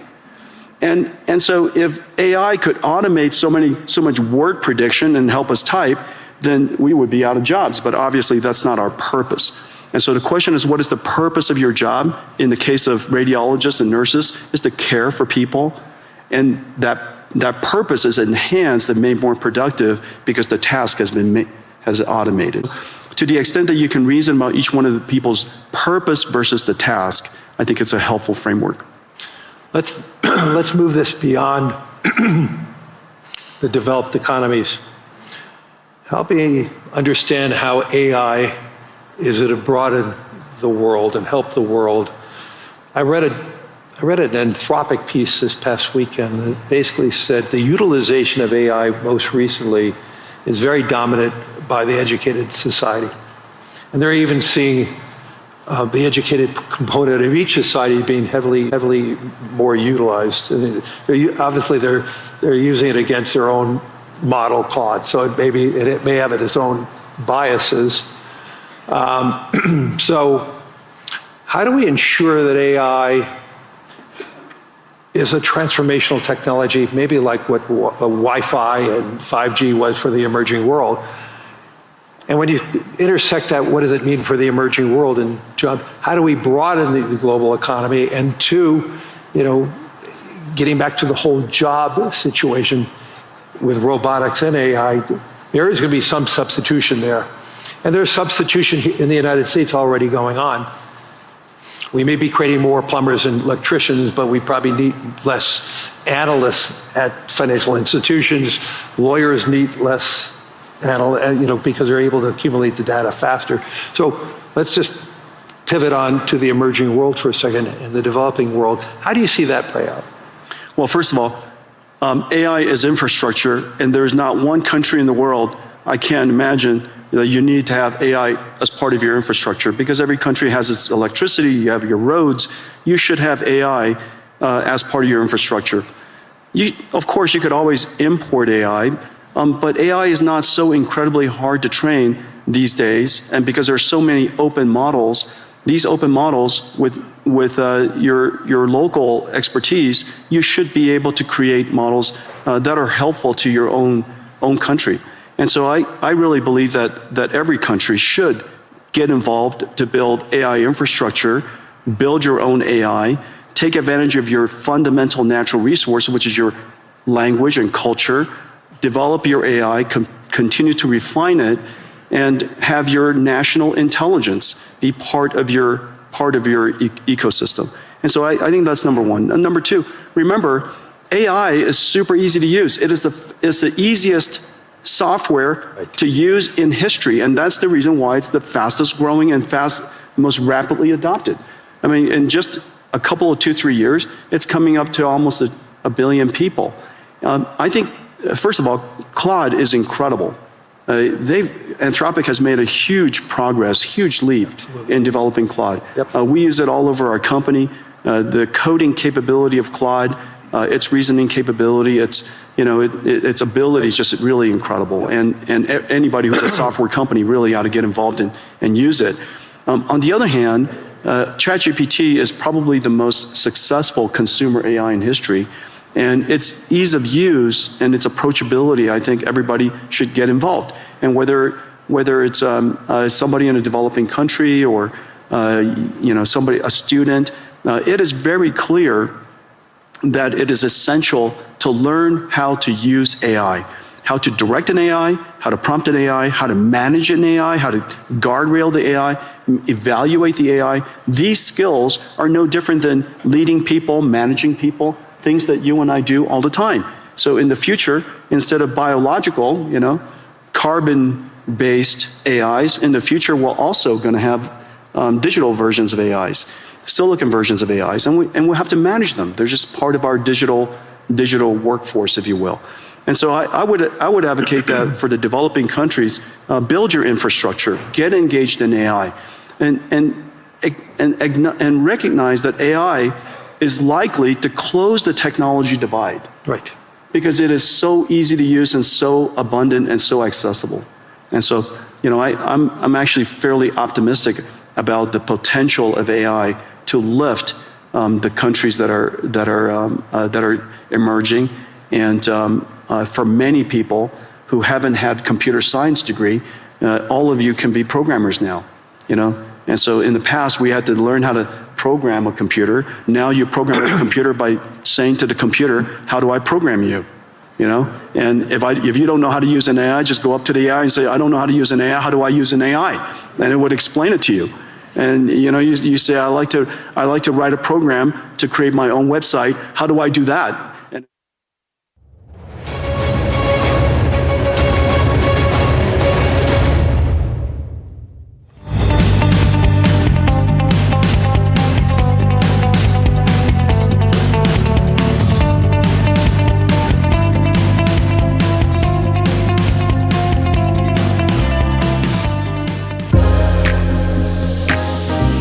This is Davos, a picturesque Swiss ski town, which for 1 week every January becomes the epicenter of global power and ideas.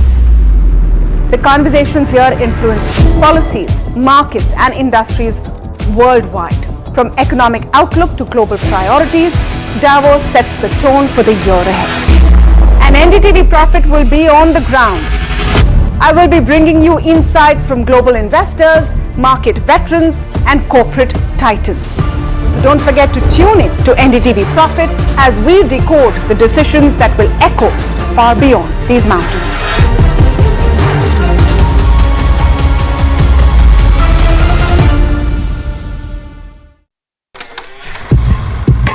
लोग कहते हैं कि जिंदगी एक film की तरह होती है, लेकिन मेरी जिंदगी सिर्फ एक फिल्म नहीं, एक ब्लॉकबस्टर फिल्म है।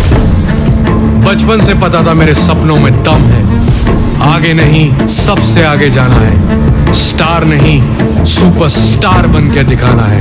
नाम मिला, फेम मिला, प्यार मिला, I was not just running, I was flying। सबकी जुबां पे बस एक ही नाम, yo Honey singer.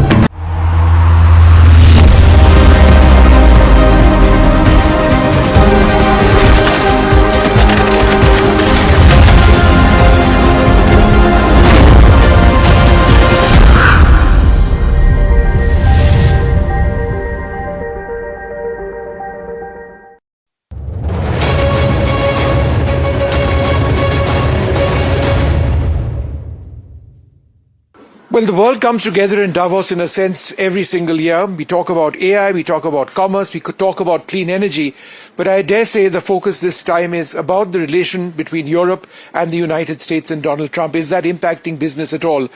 The India story is always very important over here. We've got several Indian pavilions over here, lots of Indian business leaders.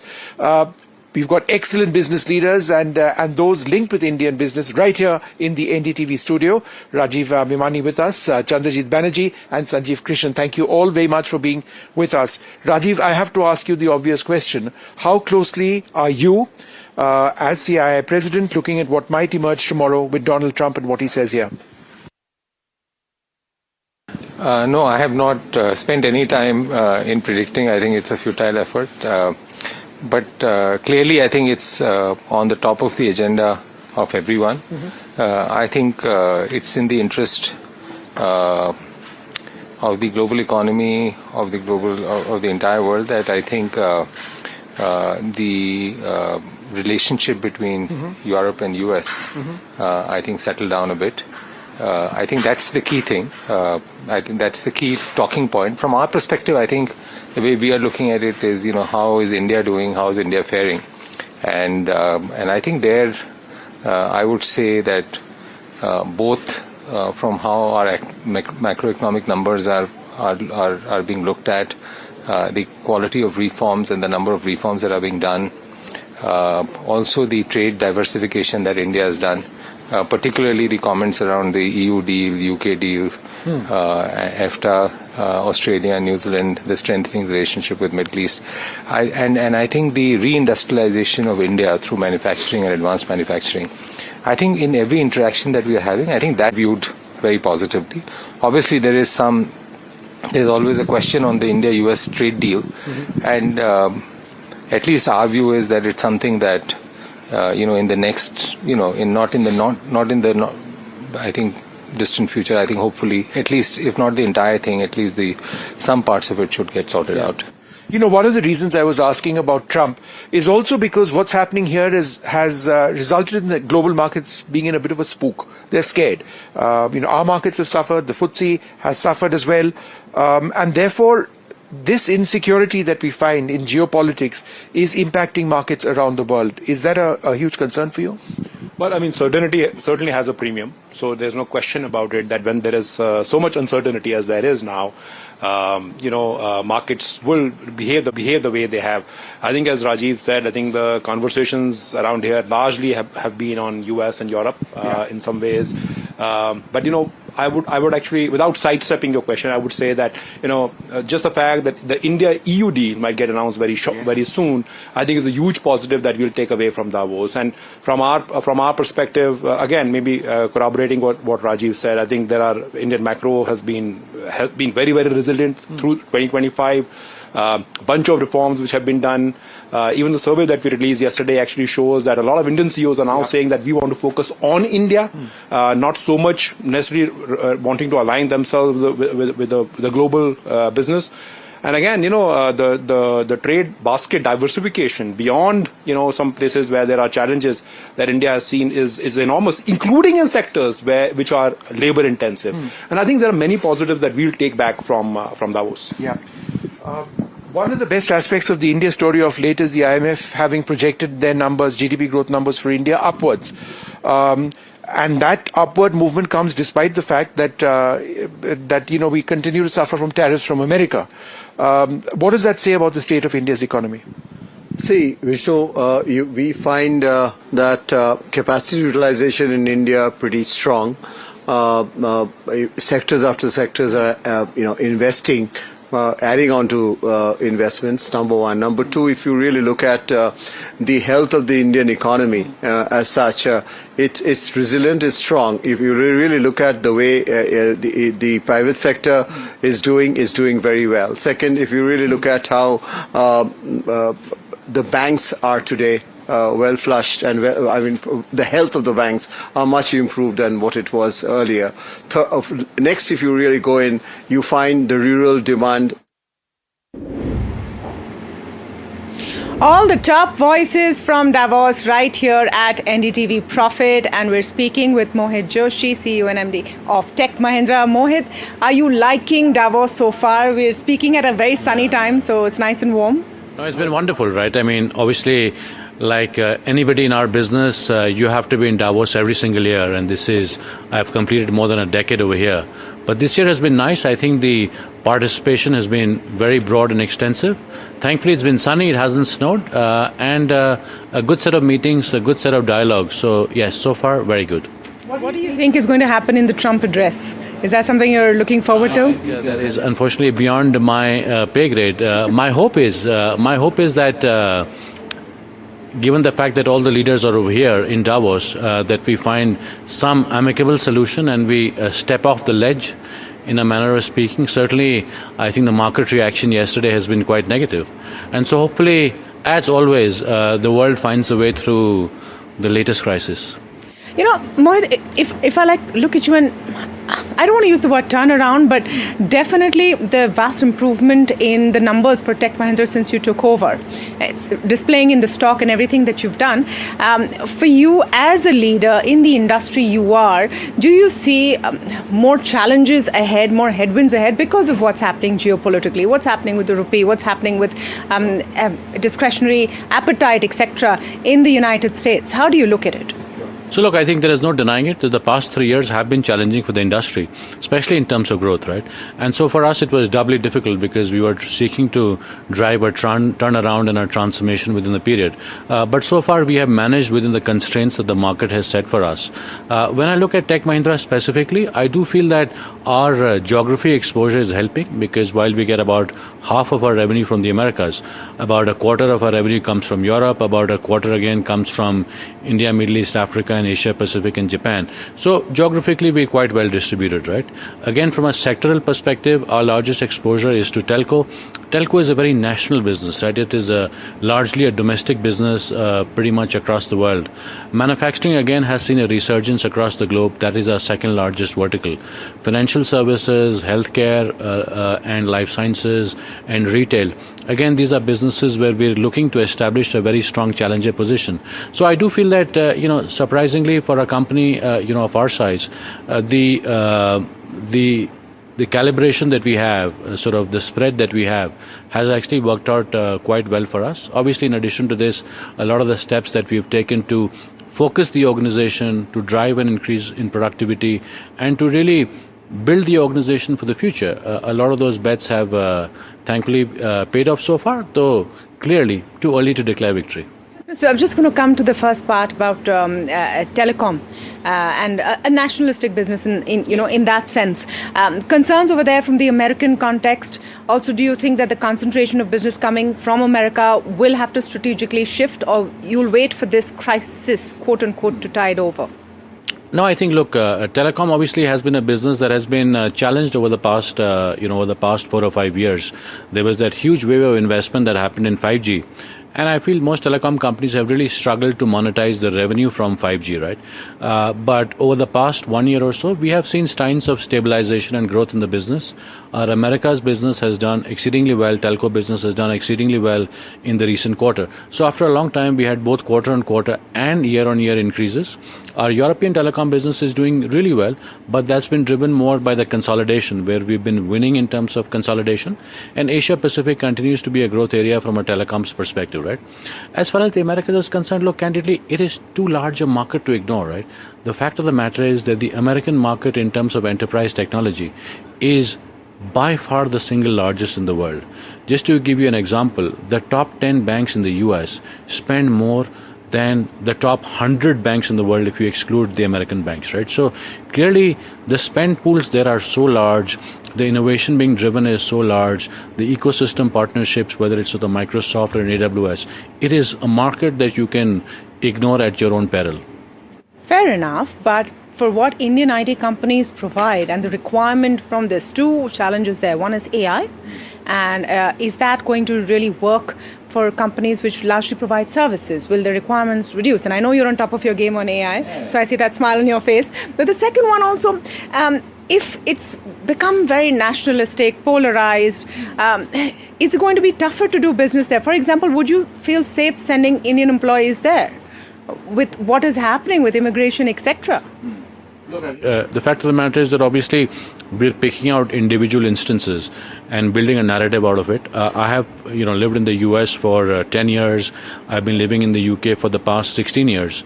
And by and large, right, these are very safe, welcoming places to live in. There is a real desire, if you speak to policymakers, with exceptions, to build sort of the technology workforce of the future. And they recognize the role that Indian companies play in transforming their own enterprises towards greater productivity, greater innovation. So I personally would feel very comfortable advising any young person, including my children, if they wanted to move to the US or they wanted to move to Germany. These are, by and large, a few exceptions excluded, very safe and welcoming places where I feel Indian technology industry still has a long way to go.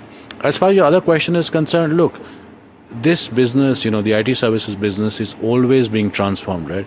You always, every single year, have to pick up new things and learn new things, whether it was the metaverse a few years ago, cryptocurrencies, Bitcoin, blockchain, distributed ledger. More recently, it is AI, agentic. People are talking about sort of whole world AI. So I feel the industry will keep changing. And as long as you keep changing, as long as you keep picking up new skills, hiring the best talent in the world, I feel the future is very safe, right? The example I'll give you, is if you look at some of the audit firms like Deloitte or an EY, they've been around for 100 plus years. These firms started out as tax businesses, as audit businesses, then they became advisory businesses, they became strategic consulting businesses, and now they become technology businesses, right? They compete with us. The only reason they have survived and grown for the past 100 years is not because the business has stayed the same, it's because they have a really deep understanding of their clients and their industries, and that is more than anything else. What is the adaptation you see in your context with AI at the bedrock? Yeah. Because, I mean, world calls India the anti-AI trade. Yeah. Someone has to go out and prove them wrong. Yeah. Look, I think the anti-AI trade is because the rest of the world really is an anti-AI trade, right? The US is the AI trade and the rest of the world is the anti-AI trade. I do feel that for us, a lot of the work, so there are three things that we're doing, right? One is obviously we're building the tooling to allow us to enable our clients to get the benefits of AI. We're investing significantly from an R&D perspective, right? So if you look at it, we are the only GSI to be selected for the National AI Mission. We have built a number of large language models from scratch. And now we're thinking about sort of a new model to price with AI, right? So I feel that the work that we've done, which was recently published with Forrester, how do you price for human labor? How do you price for digital labor? And the age-old conundrum of the industry, how do you break out from this linear pattern of linkage to human labor? This is our opportunity, right? So I really feel that AI will be, mark my words, in a couple of years, the tailwind, like COVID, right? That propels the industry to the next phase of growth and relevance. How do you see it working out in terms of your corporate performance? And I know you've posted results, good results, but how do you see AI becoming a tangible part of the revenue stream? Yeah. Because right now it's pilot, let's see what happens, it's up in the air. Are we close enough to put a number to it, to what it would mean for you as a business? We're trying to find out a meaningful metric to report that would show the progress that we're making in AI, right? Look, come on already reporting. Yeah, but my sense is that either you're applying too narrow an aperture, right, which is the work that you're doing, which is specifically to build AI models or to build AI consulting. And I would challenge anybody that it is going to be at most a few percentage points of the revenue. Or it's a very broad aperture, right, which is all the clients with whom we're working on AI projects, or where our work is being delivered using AI, like a code assist platform or a contact center AI platform, right? Which is 100% of the clients. So it's either going to be close to zero or it's going to be 100%, right? It is like the question, like I mentioned to a colleague yesterday. If you ask me how many people in India get more than $5,000 in income per year, it's relatively easy to calculate, right? If you ask me how many people in India are smart, it's a very hard question to answer. Subjective. Right? And so the thing with AI is that there's a huge amount of subjectivity.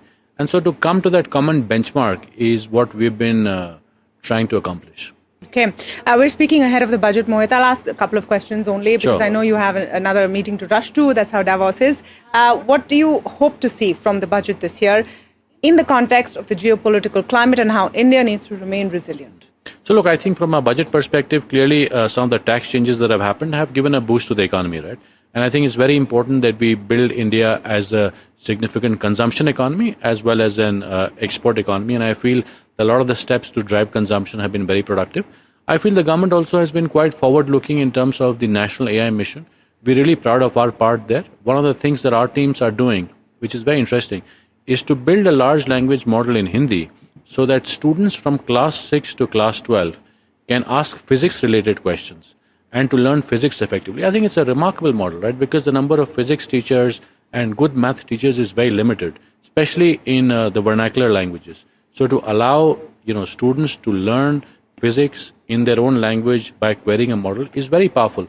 And to think that this is not being done by a for-profit company, this is being done by the government in partnership with us. So it will be available to hundreds of millions of students, right? I feel that's a really powerful example of a transformation. And last thing, if you have an opportunity to meet President Trump, what is the one thing you would say or ask him? Into the camera. I think, candidly, I'd probably just ask for a picture with him with a big V sign and step away. I would certainly not ask him anything controversial because... this is a hypothetical question. I know, but... You don't need to be so safe. The reality is that you do not want to get to his wrong side. And so even hypothetically, I don't want to risk asking a question because I might inadvertently manifest something very dangerous for myself. Okay, we'll leave it at that. Thank you so much, Mohit, for speaking with us. Thank you. Lovely to see you. Thank you again.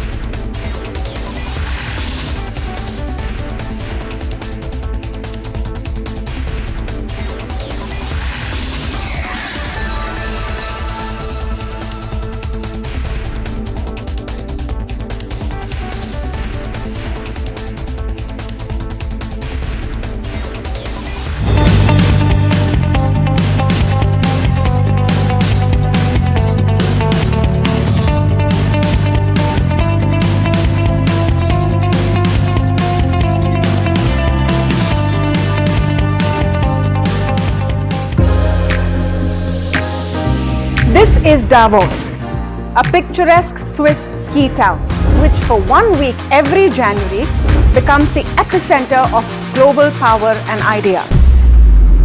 The conversations here influence policies, markets, and industries worldwide. From economic outlook to global priorities, Davos sets the tone for the year ahead. And NDTV Profit will be on the ground. I will be bringing you insights from global investors, market veterans, and corporate titans. So don't forget to tune in to NDTV Profit as we decode the decisions that will echo far beyond these mountains.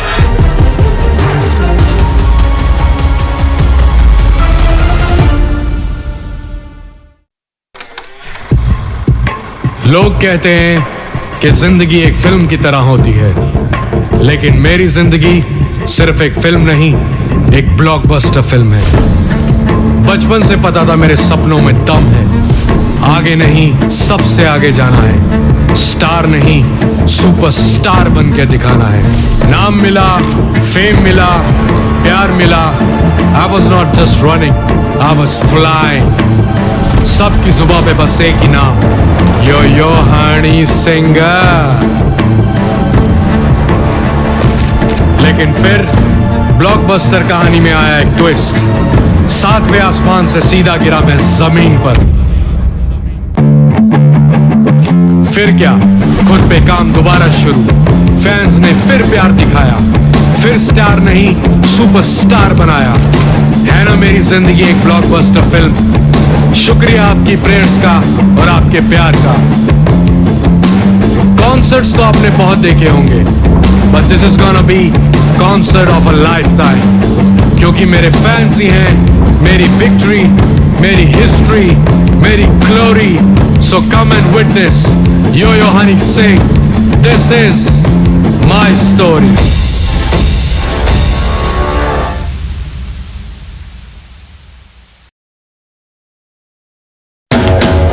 After Delhi and Hyderabad teed off in style, the NDTV PGTI Golf Pro-Am now travels to Mumbai, where business leaders and professionals will connect and compete, charged with excitement and energy on one of the country's most storied courses. NDTV PGTI Golf Pro-Am, the course of champions, the conversation of leaders, 23rd January 2026, Mumbai.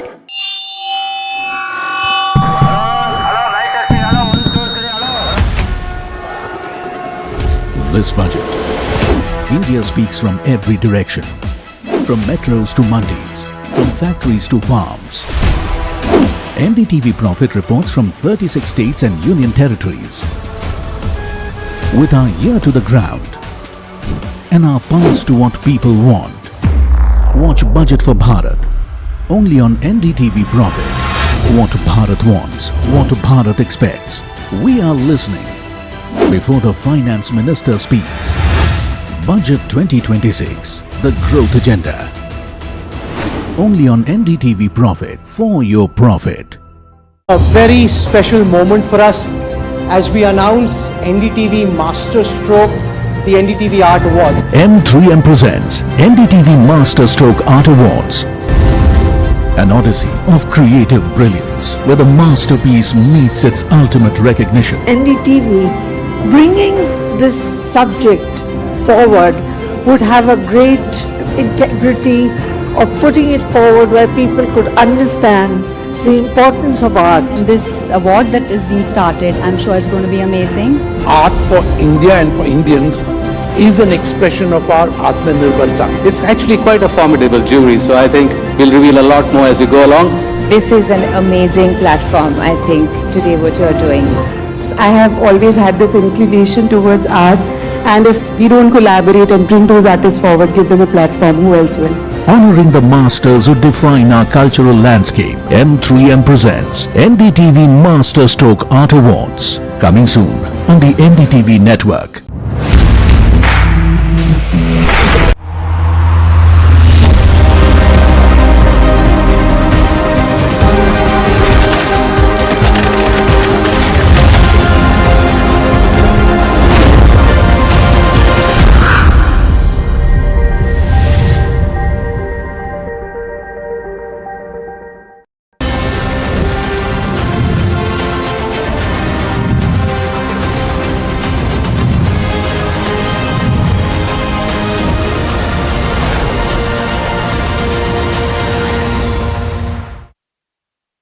India's auto industry is on a dream run aided by the GST 2.0 cuts, and in calendar year 2025, the industry recorded 5% jump in wholesale sales.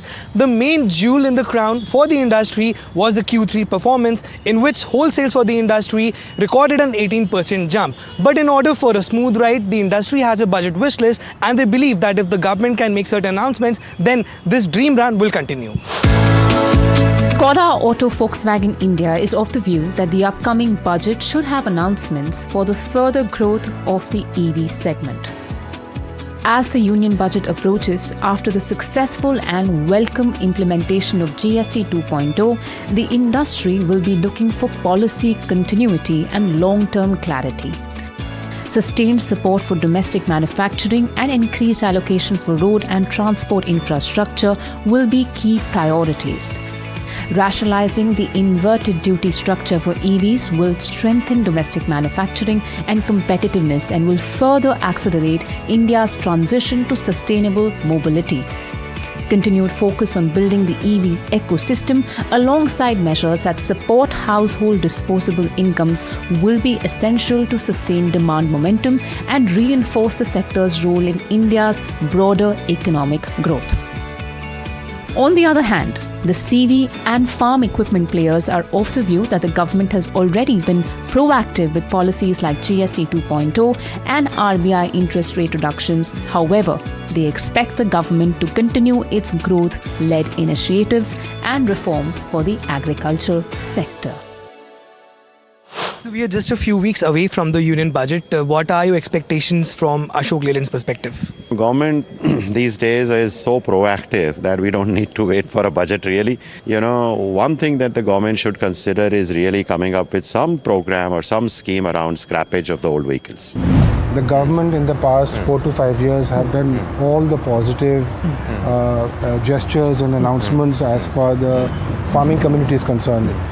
In terms of visibility, in terms of incentivization, in terms of ensuring the money reaches the farmer. We are a 1.4 billion population today in India. We have to be self-sufficient. In many areas, we are self-sufficient. We can also become a food basket for the world. And also, as I mentioned slightly earlier, that in mechanization, we're only 47% in comparison to America and Canada at 90%. So I think that is the opportunity which the government and the industry and the farming community need to work towards in convergence. I would certainly hope it's a consumption and a growth-led budget. As long as the domestic growth and the domestic demand continues to be robust, the industry will perform. And lastly, as we've been discussing exports, if there are some things that can be done to be able to help and boost exports, if there are some policy interventions that can be brought in there, that would be most welcome. If there are some policy corrections on duty drawback and things like that, and those conversations are on, the government has been considering a few of these things to strengthen the general capability of Indian exportability. That's the only thing we can continue to push for. India's auto industry expects to continue its journey on the fifth gear, all thanks to GST 2.0 cuts.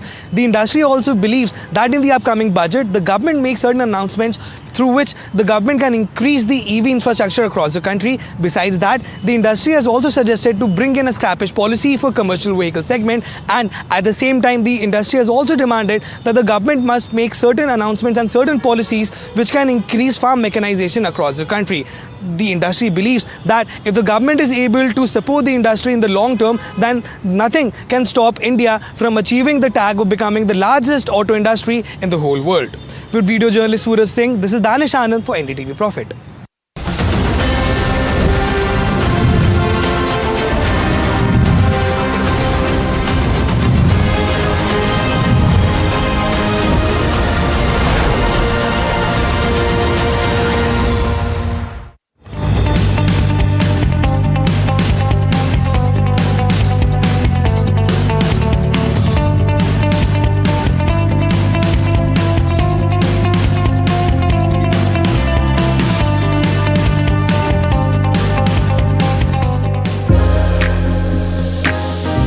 This is Davos, a picturesque Swiss ski town, which for 1 week every January becomes the epicenter of global power and ideas. The conversations here influence policies, markets, and industries worldwide. From economic outlook to global priorities, Davos sets the tone for the year ahead. And NDTV Profit will be on the ground. I will be bringing you insights from global investors, market veterans, and corporate titans. So don't forget to tune in to NDTV Profit as we decode the decisions that will echo far beyond these mountains.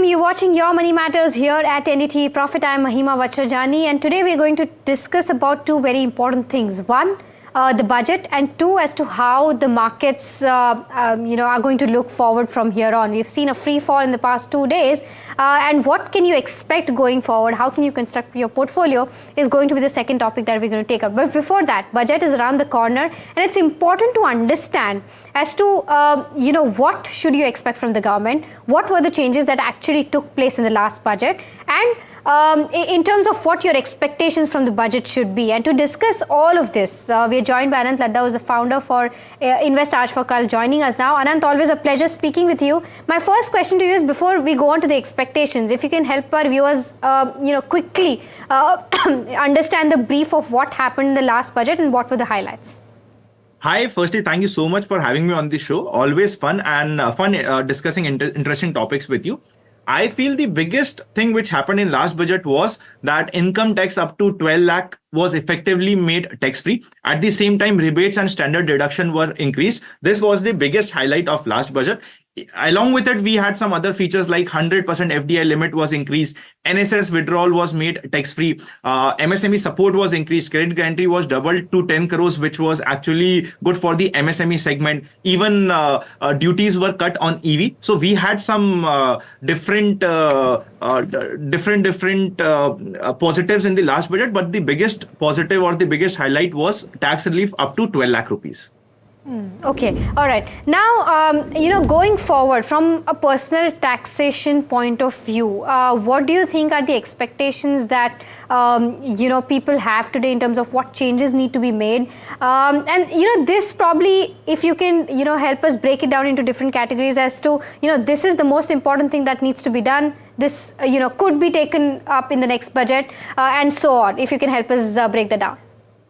See, I'll start with the most important point. That is the capital gain taxation. It is hurting Indian market. It is hurting FIIs, and FIIs are regularly withdrawing fund. I feel we need to give some relaxation, specifically in the long-term taxation.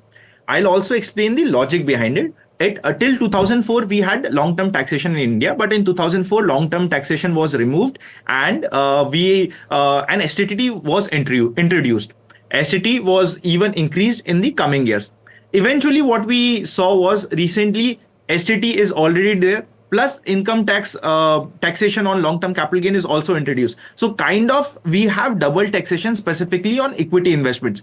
Any which ways, whenever an investor is investing in equity, he is taking an additional risk of volatility, additional risk of market, additional risk of company's performance.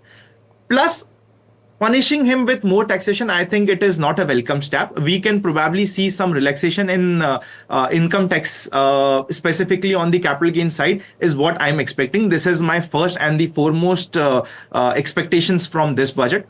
Second important expectation is, presently in India, companies are taxed better as compared to individuals, but I feel eventually we need to have some synchronization between the two, and taxation which is applied on company and taxation which is applied on individuals have to come on a similar ground.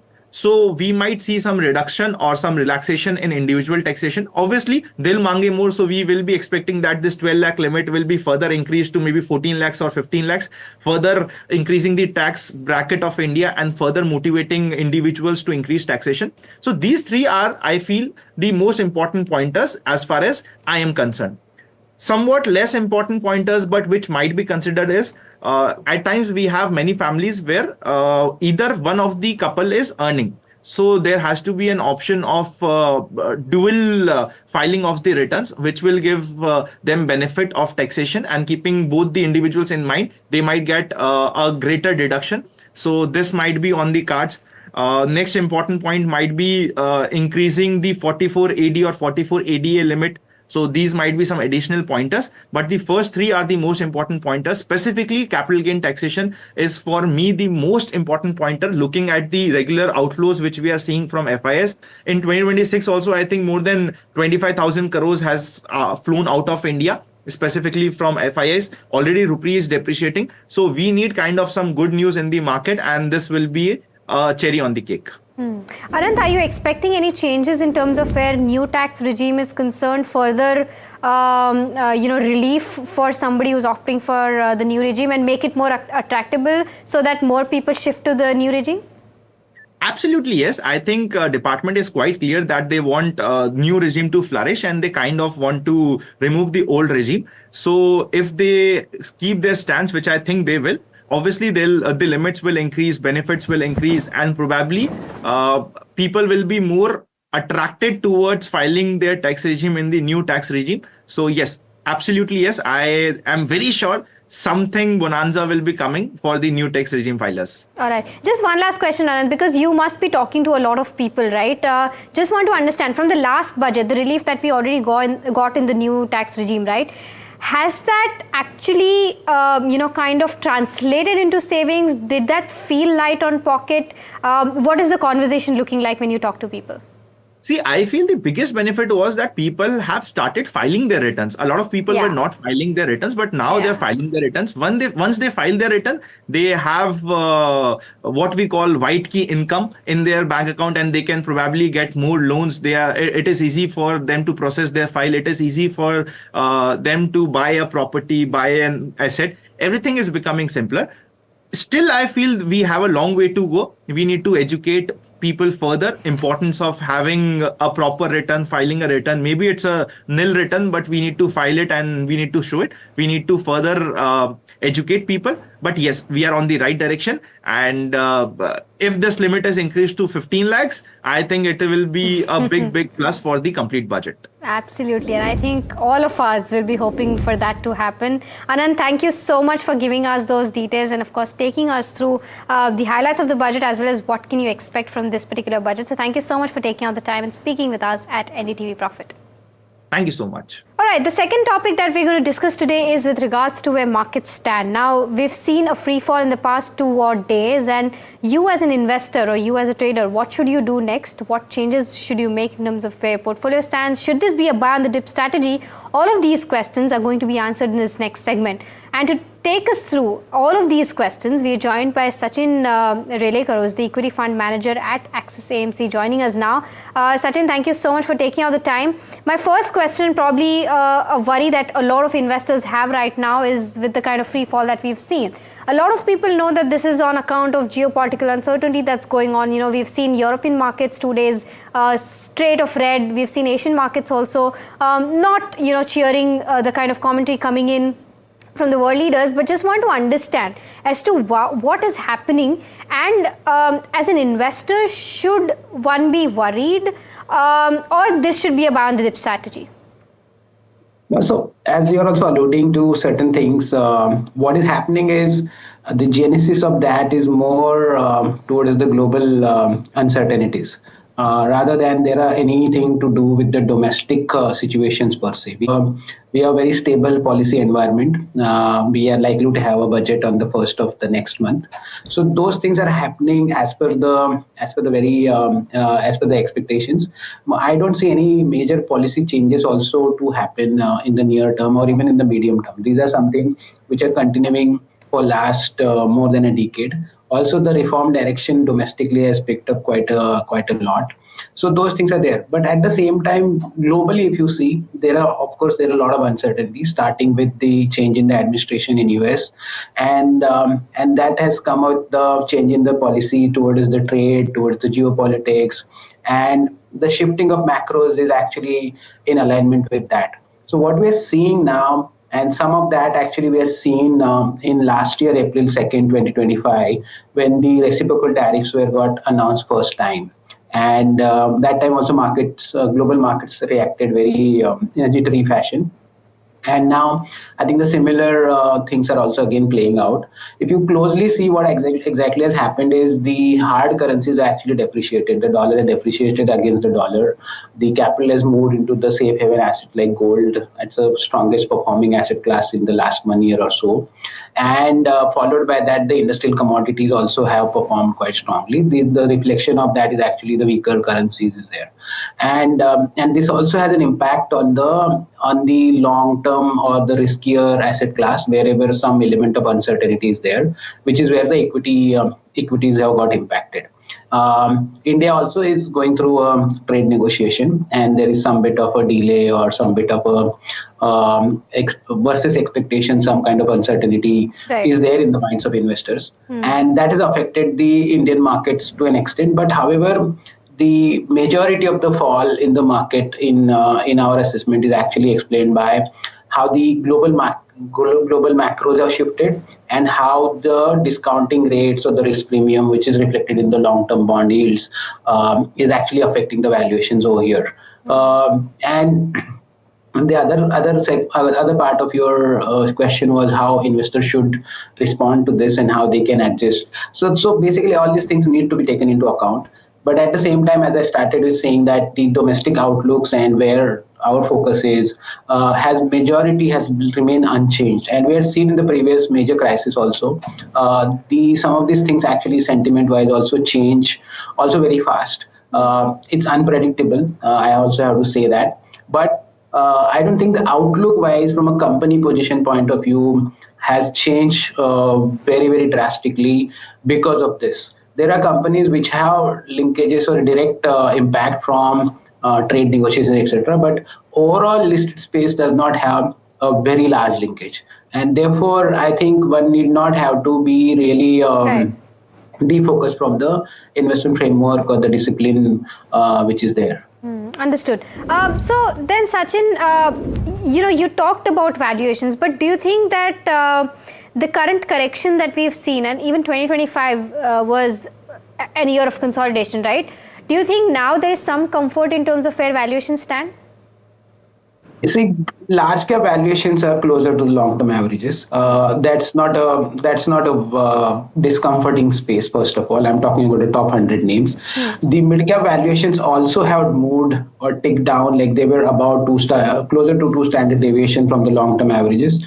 And it has actually also ticked down quite a lot. In certain names, actually, in our assessment also, we are seeing perhaps the downside wise, unless we create a very bearish kind of outlook, they will not actually show that kind of a price correction further on a fundamental basis. Of course, the sentiments can weigh on the share prices in a different manner, but in that sense, that portion is so the valuation concern by and I'll say at least in top 100 is not very prominent. In next 150 names of the mid cap bucket, there is some improvement in the valuation comfort. Although there are expensive names, I will not deny that. I mean, there are expensive names, although they have a growth rates or the growth expectation is also very high. But from where we are, maybe 1 year ago or 2024 end to now, of course, the valuation has improved. In small cap, I think one cannot just go by one parameter because it's a very large universe. I mean, anything beyond 250 is actually a small cap, and it's a very large universe, and therefore it actually becomes very individual company specific.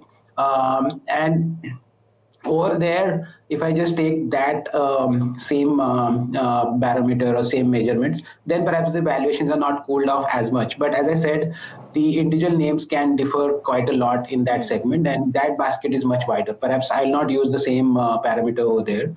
So leaving aside that, at least for the top 200 or top 250 names, there is some bit of valuation comfort which is there. What is weighing on right now is more of a sentiment, in my view. I'm not calling like things are going to change in a quick fashion, because these macros shift which is happening perhaps can be a long term, because there's a policy change which has been talked about, is quite radical also. Right. I mean, some of these things are actually getting questioned there. Right, got it. Sachin, so do you think that the earnings cycle has now bottomed out and we will now see the recovery going forward? We're already in the middle of Q3 numbers coming out, and we've seen some positives coming in, right? It's not as bad as it was in Q1 for that matter, or Q2 for that matter. What is your reading? Certainly. So I think the large caps IT numbers have been there already, most of them. Now some of the mid caps will also start reporting. You are seeing the print is actually slightly above expectation, not below expectation. The commentary wise, although it's cautious, but there is of course some kind of a positivity around it. Not a great positivity. Nobody is calling out double-digit revenue growth, etc. But all that is predicated on what is happening to the budget finalization, which will get finalized for the US clients over there. So yes, there is a cautious optimism which is there. I will say caution is more than the optimism, but still that cautious optimism is there, and that is one basket. So that which has actually given a positive outcomes or positive results. Stocks might have reacted differently depending on what was built in for the expectation, but commentary wise and what number is versus the expectation when we started September was much better. I think similar thing can be talked about financial results.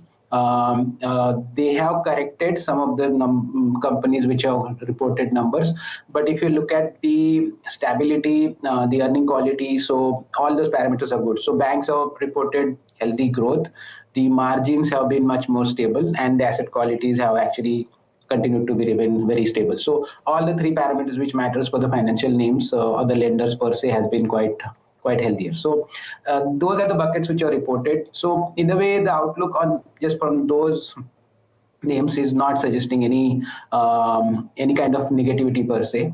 Now, as we progress, of course, more companies will report, and so I think what you're saying in terms of the bottoming out, I think they are not like any major upsets on the expectations so far. So it should move in line with expectation broadly. And as we'll see, perhaps we will also have certain things which will come into the place over a period of time, which has become a bit of unpredictability, which is trade negotiations, all those things. That will actually also improve a lot of sentiment around it. And that will give the fillip to the sentiment as well. Okay. Sachin, a lot of sectors have already seen a lot of growth in terms of where the stock performance is concerned, especially something like metals, right? So many counters have seen the uptick that we've seen in the last couple of months. what all sectors are you going to be watching out for 2026? One thing.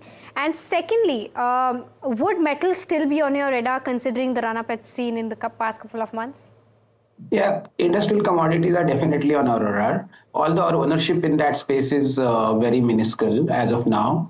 The way we look at it is basically we are just looking at the bottom up argument also for the individual companies to buy into.